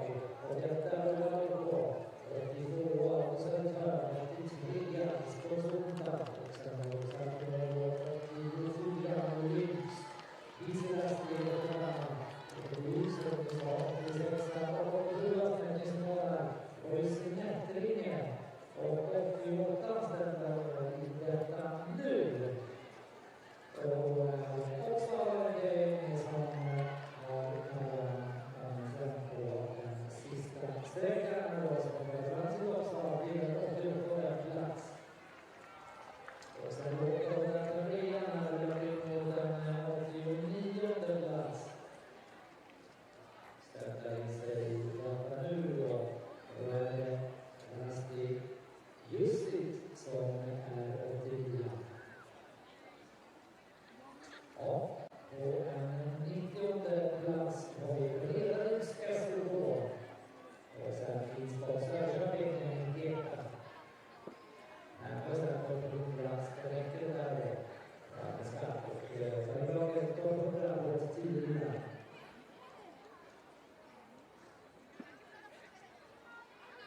Några skogsarna och Ion och Röringarna som vi väntar näst på. Några skogsarna som är på väg nu då mot den 92:a plats. Ja, så vi får in avstarten med klockan 4. Vi kommer att avstarta som polisutbildning för dem på den 19:30. Vi får för Lunds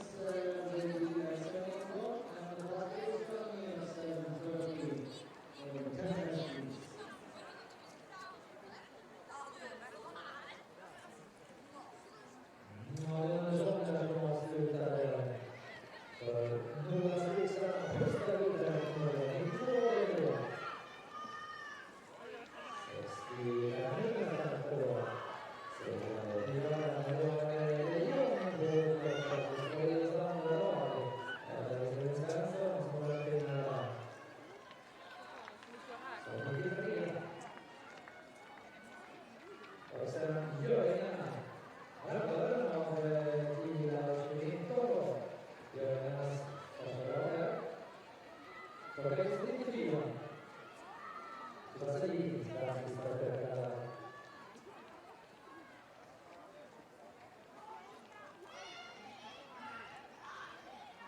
Och sen är det kvar. Det är inte där man har kvar.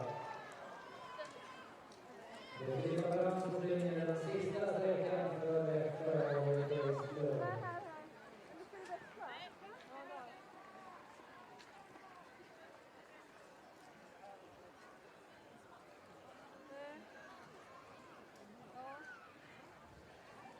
Och vi närmar oss 100 sträckor där då. Det är ju därför sträckor som ska landa på den 100-platsen. Det kommer antagligen inte bli då för det samma lag på Örebro eller 2. De är förvarnade. Likaså OK Århus andra lag. Århus första lag som är riktigt bra och slutar ju 4 i en totala tävling.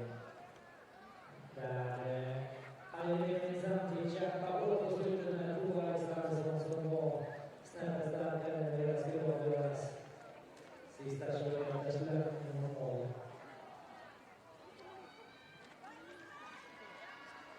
Vi har Lena Gustafsson förvarnad också. Hon är just i detta nu då placering 100 i förvarning. Ammaröst IF och Åkerpark i Halmstad är förvarnad som rätta.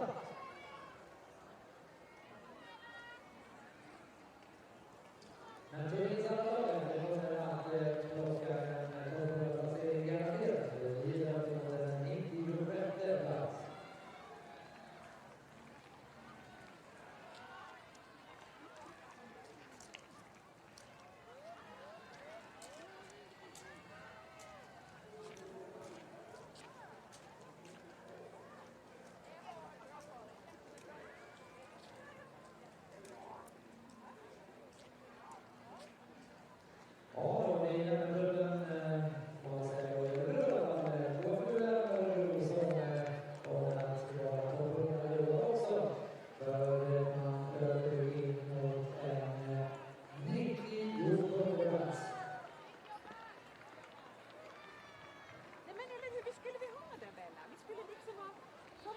alltså så att de vet att de går ut där. Ja, men det skulle man bara kunna sätta någonting. Ja. Men... Ja, ska vi se då. Örebro då som vi kommer att rätt som 98 ska det bli, va? Och sen 99 Panorhus andra lag.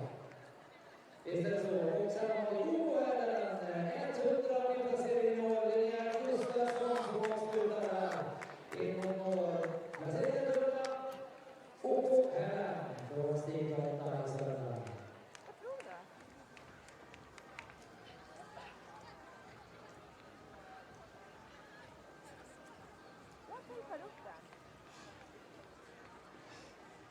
Och då har vi ju detta. Då ska det vara andra Lucia på Konferensas pensionsdagar. Det är så. Precis utanför populationen på första plats. Bra jobbat. Jag tror svenskarna som ska gå där. Det är skuldfrågan ska vi ta upp på bron här.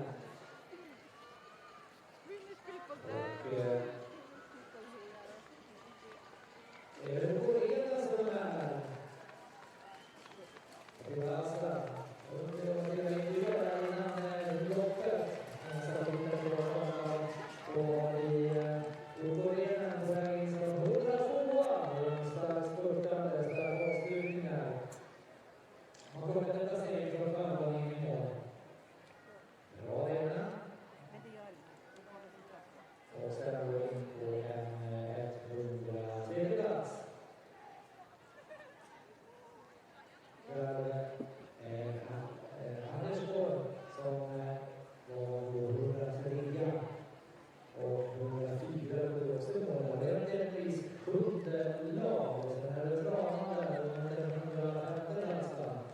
Så det är så. Och var det Martin Lund som avslutade för Otobrana 105 i placeringen med år.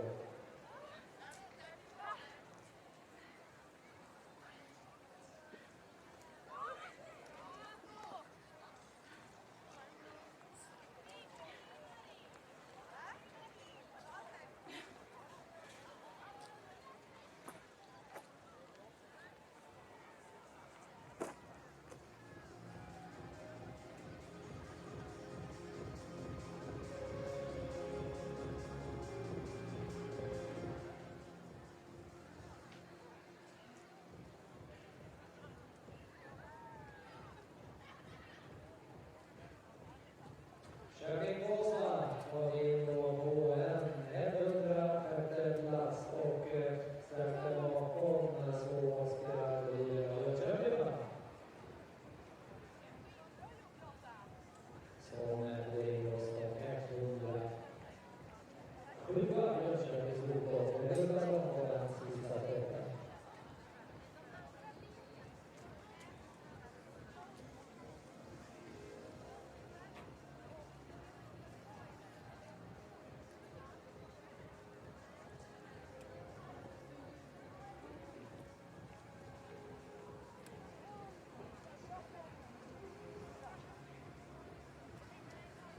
Ja, i Örebro var det en andra lag på plats och direkt en kommer snarare till den andra plats.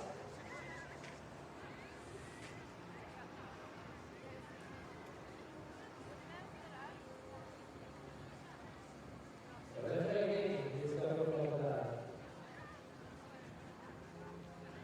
Överlasten Fredrik.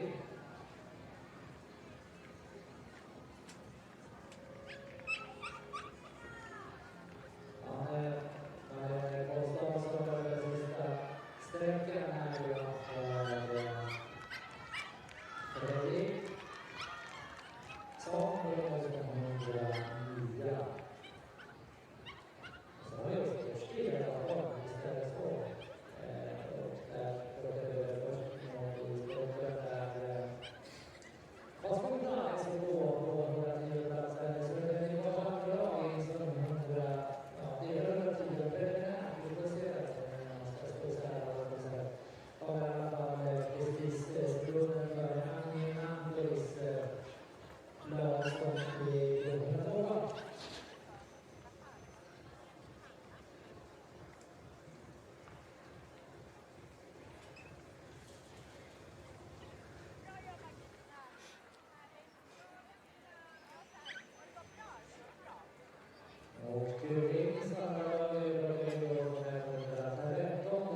Så sträckte du iväg.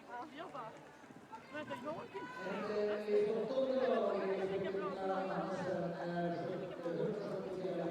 Ja, men lite så kände jag. Jag märkte att jag fick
känner vi igen varandra.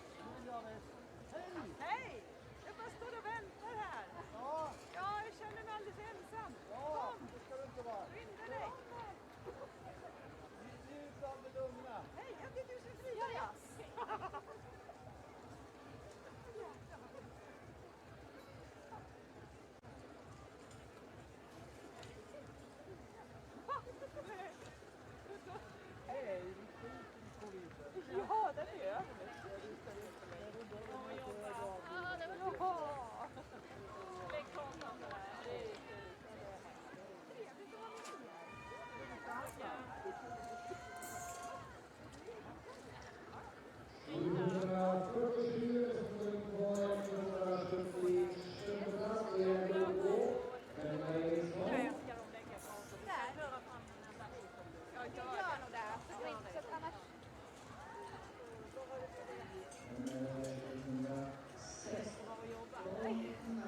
Släpper även här. Det är lilla som är. Men det är egentligen ingenting. Men jag är dumt att jag ställer mig där och skriver. Nej, då är jag kvar. Och så tar ni och...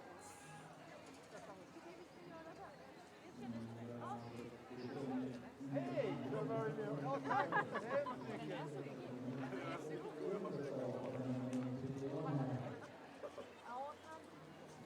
Okej, men så länge vi åker. Nacka. Så länge vi åker. Jag vet inte om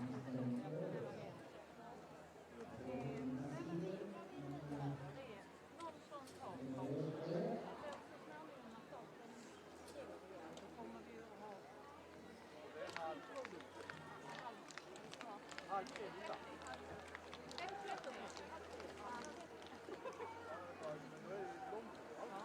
Det är alltså väldigt lugnt. Ja, men det är bra.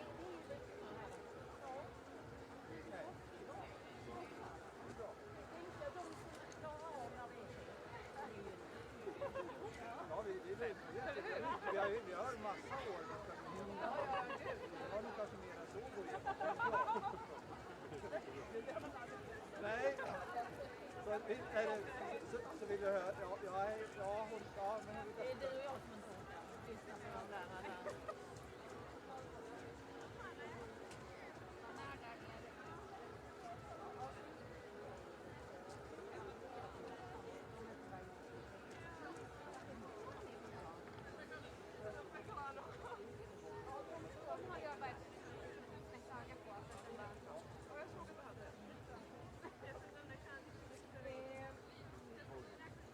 Då tänkte jag så här, växling med oss sedan har vi där nere.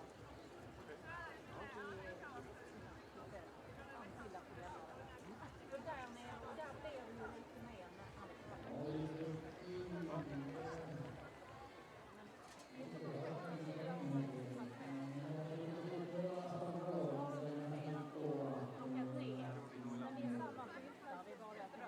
Det har inte varit någonting. Ja, det står övriga sträckor där. Det är borta på utloppet. Ja. Den som är högra, som är fina.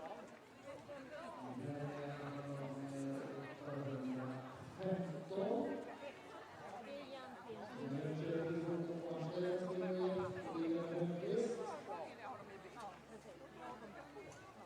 Ja,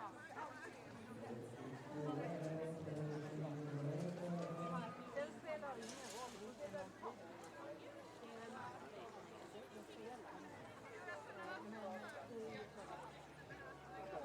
Så att när det fanns för innan 5 kommer fram på sträckan, då flyttar man det igen. Jaha, så man kan vänta på det. Ja. 26 mål.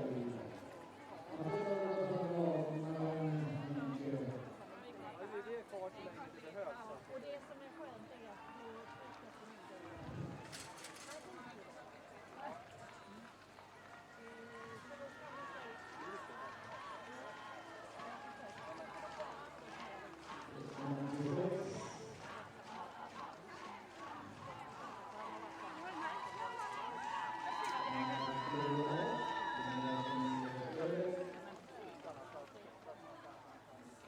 Men det har varit ganska tydligt att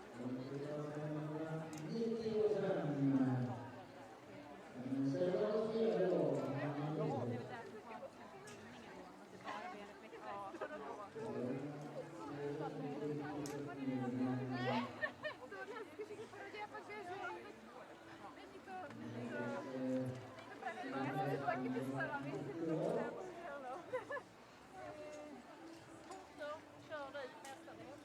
Men det blev ju... Det blir kort och där, eller? Ja, för det är ju de som ska ut och växa. Det är egentligen där vi har. Ja. Ja, herrarna har startat, då är det där. Då är det där de ska lägga sig. Då är det inte den här. Nej, och då har vi 2 stycken här. Ja, precis.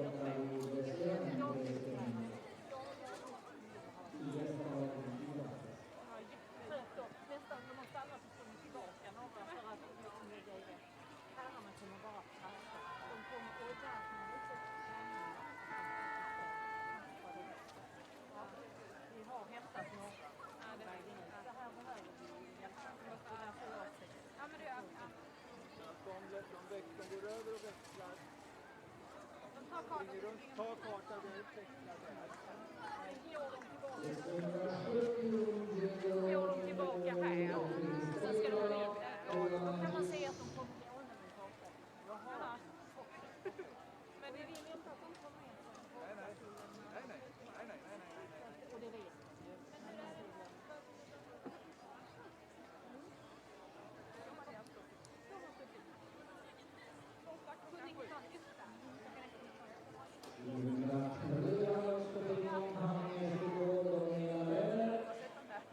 Han kom ju där. När släckte du dem? När stängde du dem?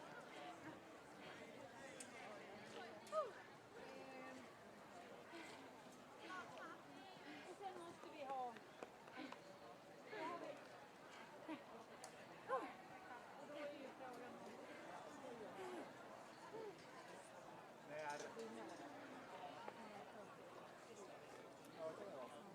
Kollar. Att de stämplar. Ja, på omstarten.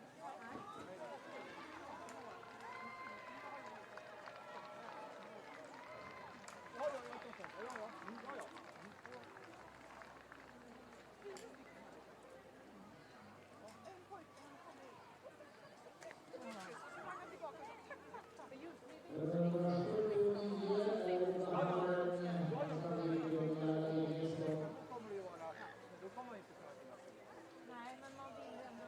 Det ska finnas allt kunna hjälpa dem. Ja, men det är ju deras ansvar. Det var ganska lätt på... Man såg direkt när de får igen. Jaha, vad gjorde jag? Jag vet inte så fast. Mål. De stoppar Sen går det ju sladdar.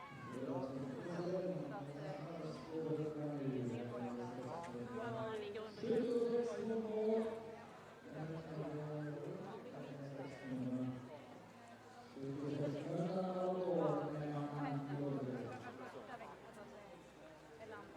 Och det är ju också... Ska de ju ner i den.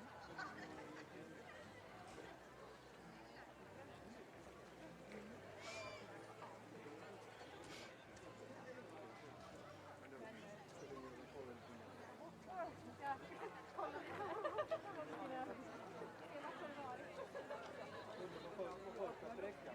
När de nu ligger i så hamnar alla i de höga här. Det ska nog göra då säger man ta bort 10 sekunder på kanske. Ja, det är det håller jag med. Annars är ju den där vänstra här den är ju aktuell. Så det är bättre att ha 16 till bröstet.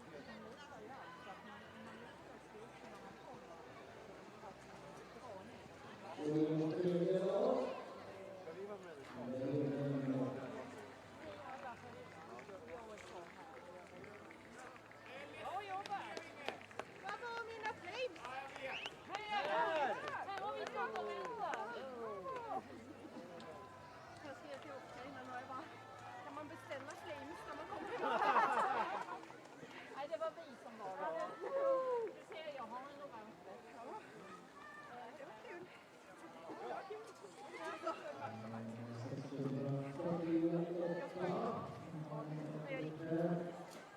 Men alltså här nere var det många. Men jag, alltså den där, jag var verkligen liksom på väg rakt mot den. Men här har det ju typ att typ med stig. Så jag tänkte, nej, jag kan inte ha kommit så långt. Så där stod jag lite och bara...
Bra jobbat.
Det var läckert, det var fint.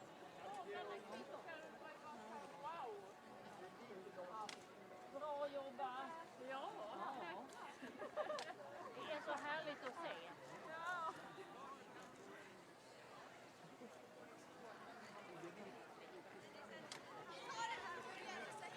Det var skugga här liksom. Ja, precis. Och det kan, alltså successivt man börjar klä på sig klädesplagg efterhand. Nej. Jag tänkte jag skulle lugna mig också.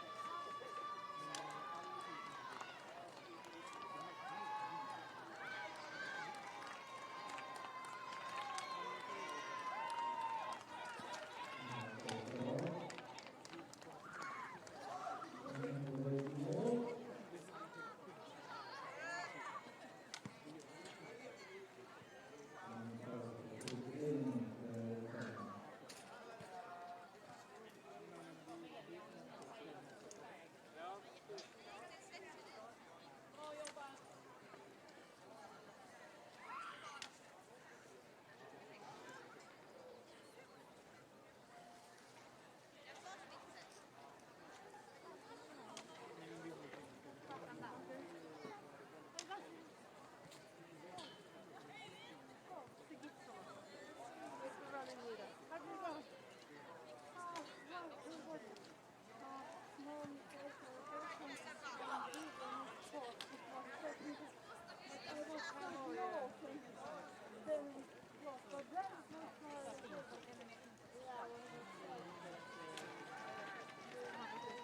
Sneva ju i har du bestämt?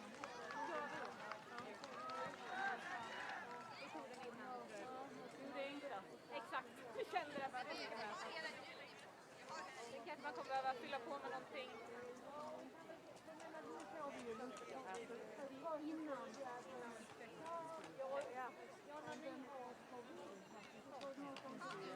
Det är också en bra jobbat!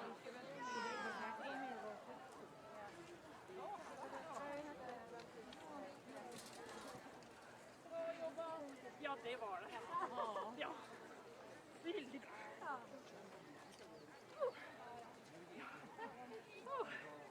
Kan vara för större. Ja.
partner, ett bra träningspass, tävlingspass.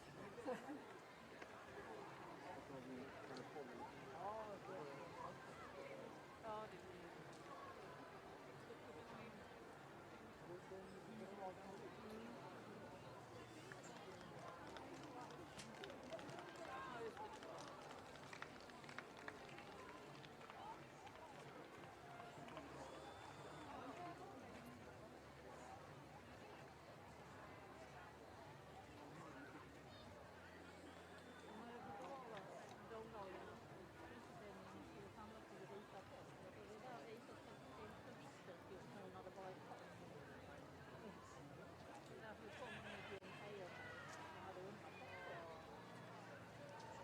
bra jobbat!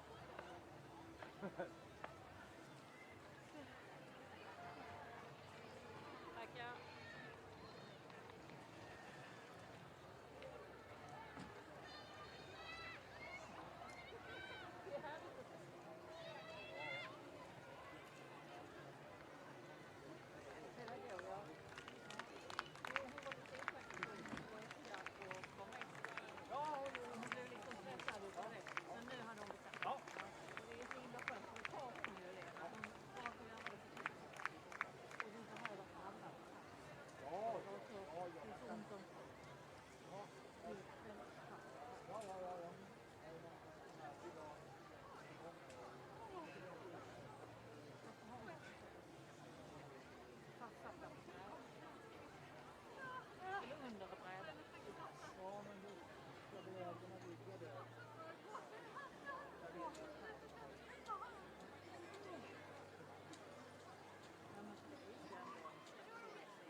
Välkomna till mål! Tack så mycket! Mycket snyggt. Och så...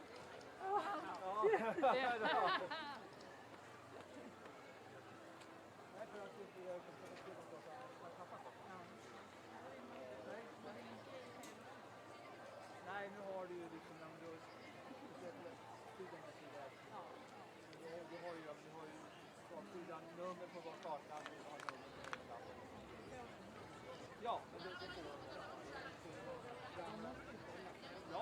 ja, självklart. Men jag vill göra något annat.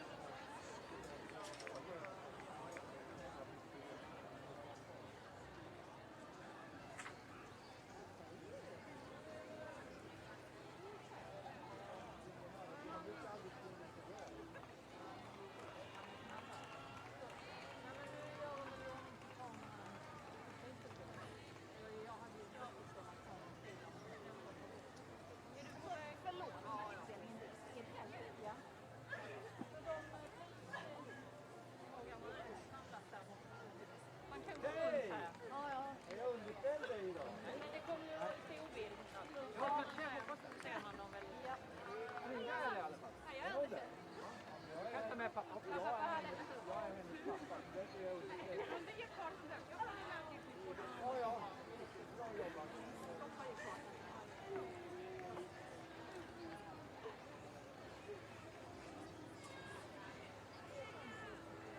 Jättevälkommen till målet. Bra jobbat! Ja, det är meningen. Det skulle vara värre om du sa det här var för enkelt och lätt.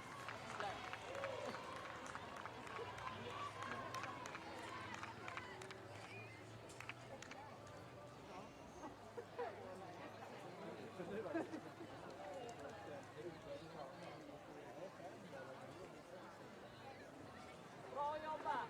Lite studsigt ska det vara. Ja, bra jobbat! Heja på! Välkommen i mål!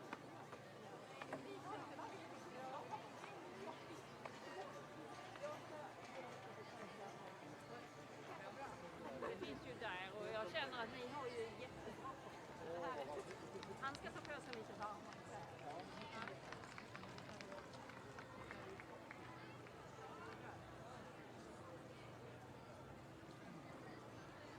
Det har väl med ålder och syn. Vi drar en start.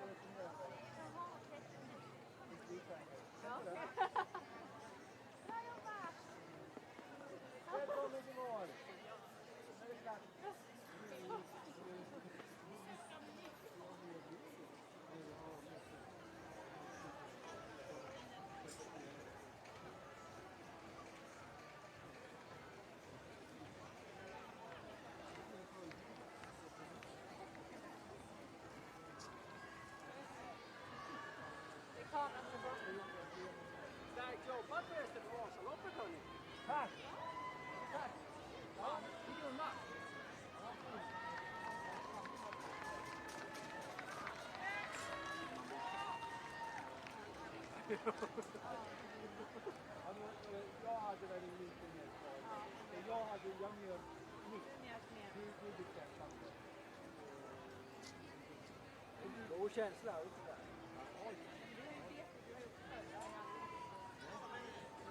Ska du aldrig upp och slå? Välkommen till mål!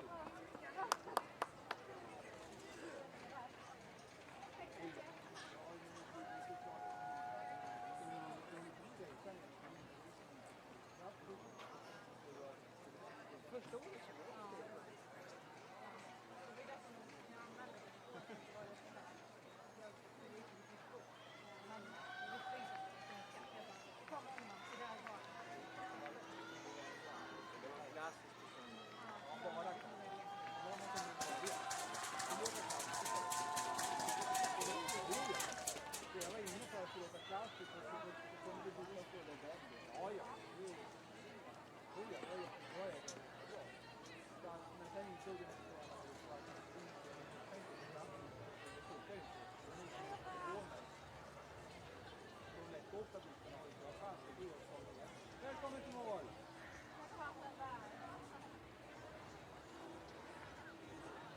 Trött och sliten. Men välkommen i mål! Färdigsminkad. Nej, men nu var faktiskt så. Ja. Nej, men du...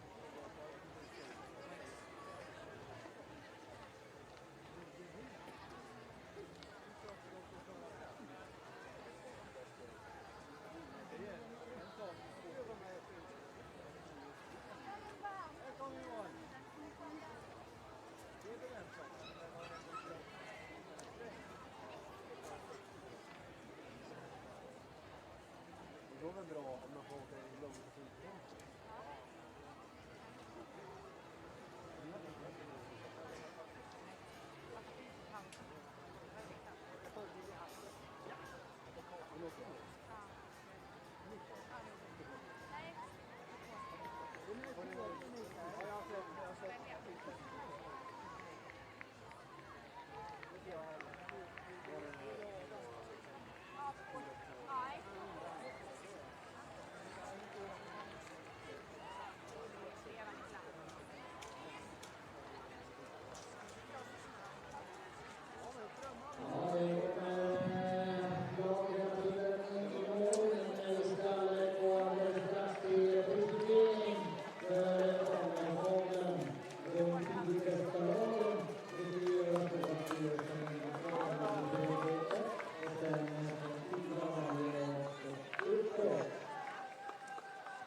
Då, mina damer och herrar, är vi klara för prisutdelningen som kommer att äga rum då på andra sidan på scenen där borta, och det är regionfullmäktiges ordförande Torgny Larsson som delar ut de åtråvärda plaketterna till de som är på prisplats.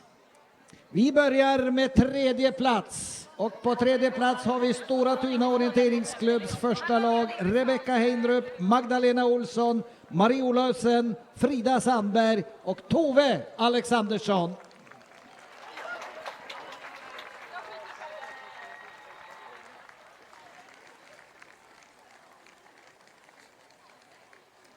Vi har 4 stycken. Tove är inte riktigt klar än, men vi kör med de 4 vi har. Torgny Larsson, alltså regionfullmäktigets ordförande, delar ut till lag.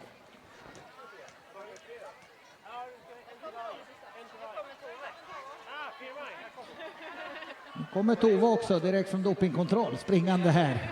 Det är bra Tove. Så snabb som du är så kommer det här att gå väldigt bra. Vi väntar in Tove Alexandersson och ger en applåd extra till dagens snabbaste löpare.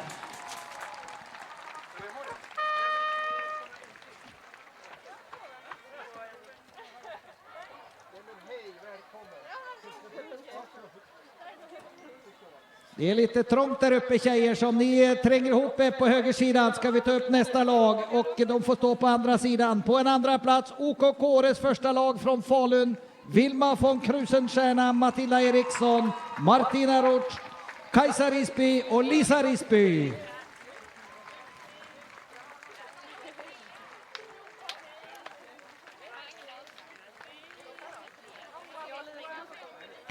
Så får ni göra ett hål emellan er för vi ska ha ett lag till på scenen alldeles strax. Om ni drar ut till vänster Kåre så ska det här bli väldigt bra.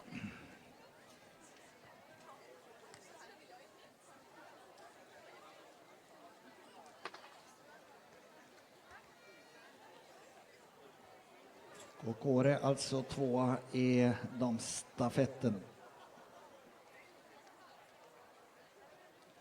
Ja, vi har också en som är på kontroll här. Så det är 4 stycken.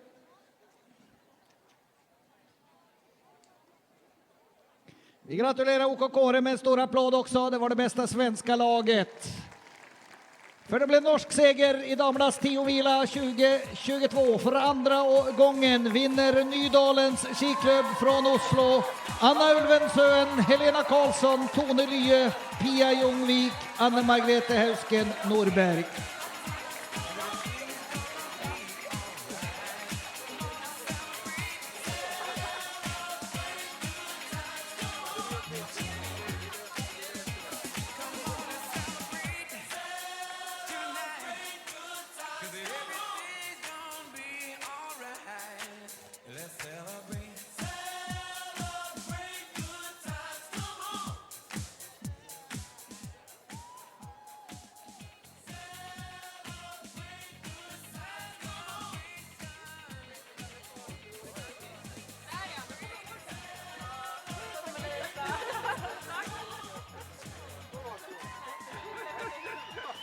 Så mina damer och herrar, en jätteapplåd så ska fotograferna också få sitt. Och här kommer ju sista Kåre, här kommer Risby springande. Hon springer nästan lika fort som när hon säkrade andra platsen i stafetten. Det här vill hon vara med på, Lisa Risby, så givetvis. Då får hon också en applåd. Så var det där med att klä på sig, det var inte så enkelt. Så där ja. Nu ska vi jubla för Nydalens skiklubb. Vi ska ha en fanfar för Nydalen, Kåre och Stora Tuna.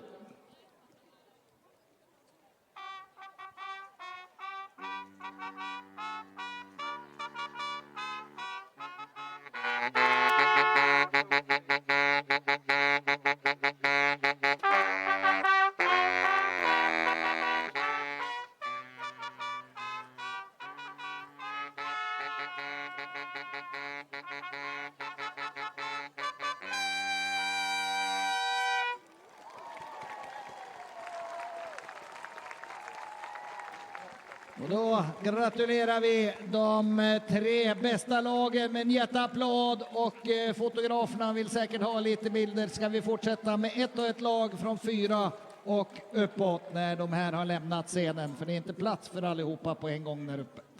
Tack ska ni ha och stort grattis!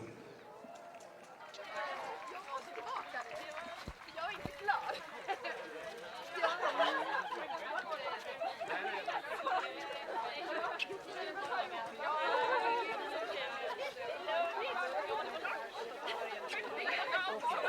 Så vi fortsätter från placering 4 och nu tar vi ett och ett lag upp på scenen. Så det blir plats där uppe alltså. På fjärde plats, det bästa danska laget, OK Pan Århus. Hedvig Valbjörn Gydesen, Lotte Jauhajärvi Markusen, Cecilie Friberg Klysner, Caroline Edel Götterup Fredriksen, Andrine Benjaminsen.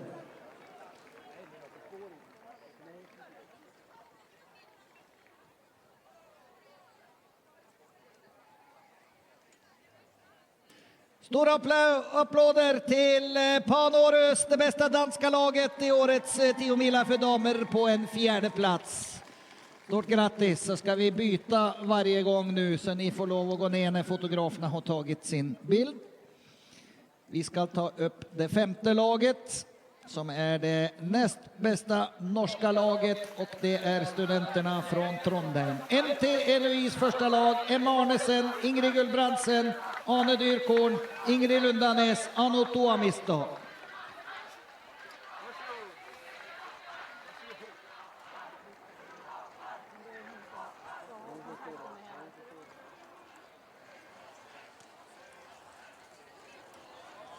Stor applåd också till NTNUIs första lag på en femte plats.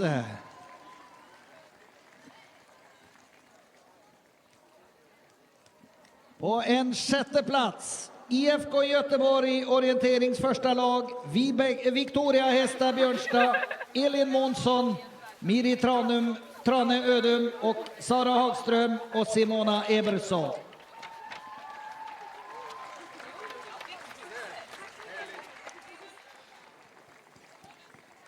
Här har vi IFK Göteborgs lag. Ett applåd också till Blåvitt.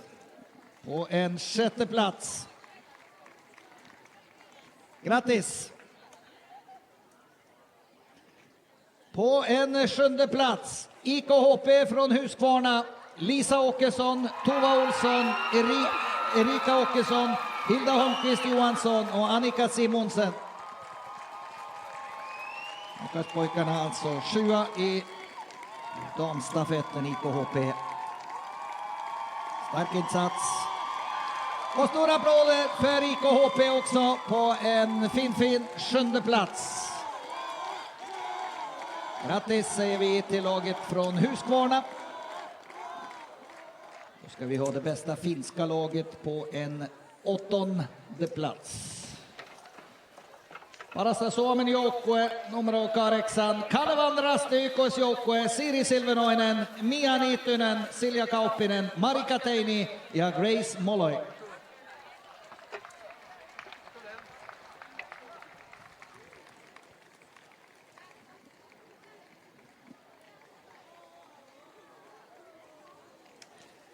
Här har vi alltså det bästa finska laget, the best Finnish team. Kalvarasti, big round of applause, 8th place for the Finnish team from Joensuu. Onneksi olkoon, Kalvarasti.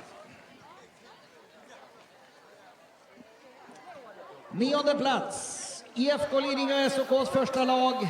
Katrin Müller, Alice Hugosson, Emma Biesmo, Adele Finstrlova, Veronika Kalinina.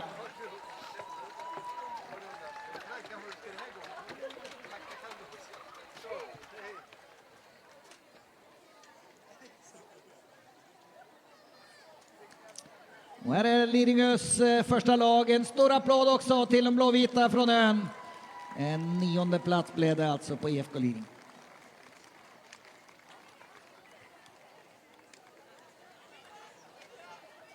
Och vi har också 10:e platsen. Och det är också en Stockholmsklubb. Det är Järla orienterings första lag. Anastasia Denisova Thor, Sofie Backman, Sara Sjöqvist, Elsa Jansson och Caroline Olsson.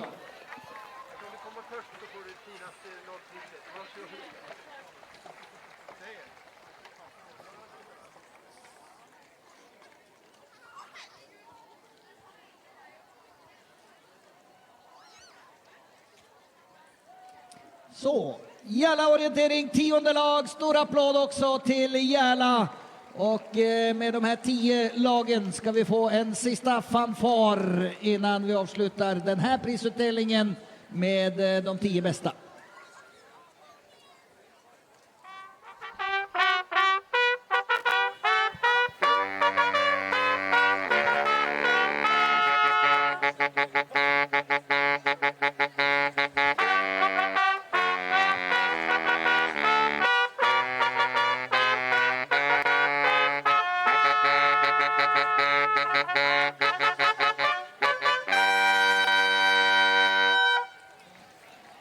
Tack för det. Och så är vi ju inte helt färdiga med prisutdelningen, Mårten. Det ska hända mer där nere.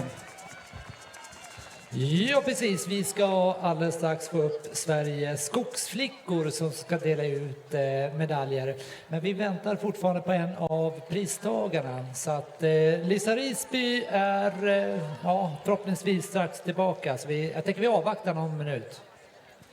Okej, du återkommer när det är klart där nere.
Ja, då ska vi dela ut lite guldmärken ifrån Sveriges skogsflickor. Så att jag ska få be att presentera Monica Ros och Åsa Ganestik ifrån Sveriges skogsflickor.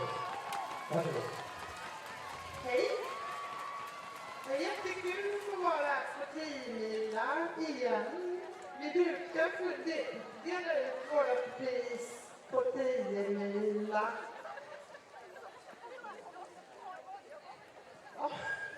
Ursäkta, jag är inte så van vid det här. Sveriges skogsflickor delar ut några utmärkelser varje år. Vi har ett guldmärke ledare. Vi har ett guldmärke aktiv. Vi delar också ut 3 juniorstipendium för Svealand, Götaland och Norrland varje år.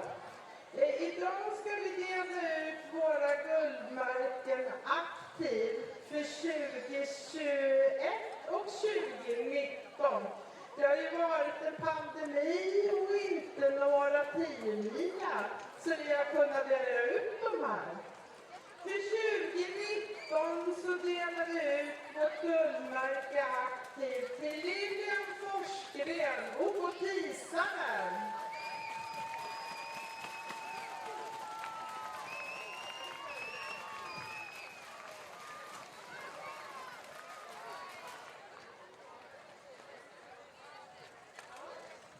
Och för 2021 till Lisa Risby. Det är kul att hon hann tillbaka från dopingkontrollen.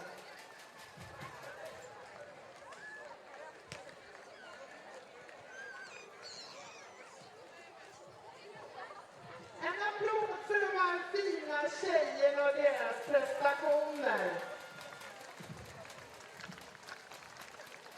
Ja, en stor applåd. Tack så mycket. Ja, Då tackar vi här nere från prisceremonin så länge, så återkommer vi när det är dags i morgon bitti någon gång att dela ut priser igen. Tack!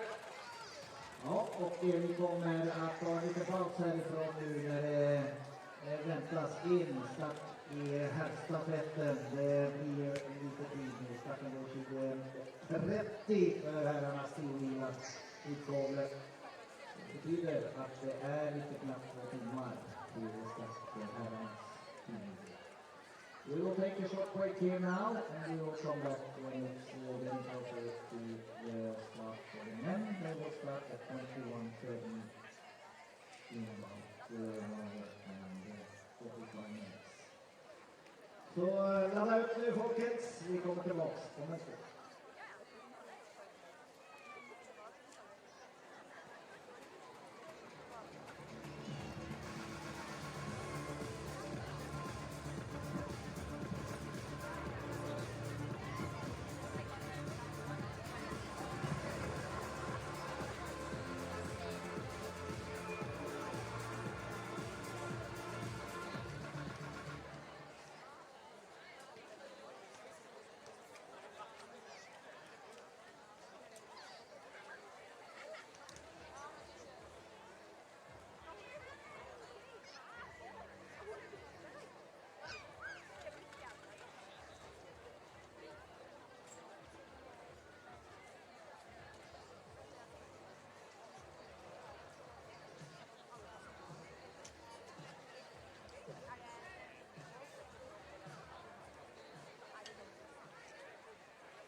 Stora här, en 5-dagarstävling i fantastisk terräng i Örebro i sommar.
Det är något uppgång i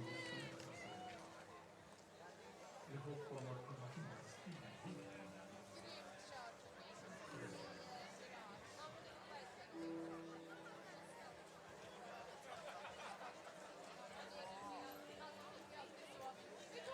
Det är de jämnare slakten som blir ut som grödan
10 milen 2023 i Skellefteå. Kristinnesfärdshelgen den 18 till 21 maj. Vi kommer att genomföra 4 tävlingar där. Vi kommer att ha en tävling på torsdag, Kristinnesfärdstorsdag. Och fredag genomför en stadsbredd och sen kommer vi att ha 10 mila tävlingarna lördag och söndag. Det som är speciellt här uppe, det är självklart att vi har ett fantastiskt terrängområde som kommer att erbjuda en snabb och utmanande tävling. Men arenachef Thomas Thorström här kommer att berätta vad som är riktigt unikt med uppe i Skellefteå. Ja, det är första gången man någonsin har räkning i en buss. Och man har kartverket inne, man kan sitta på läktaren och käka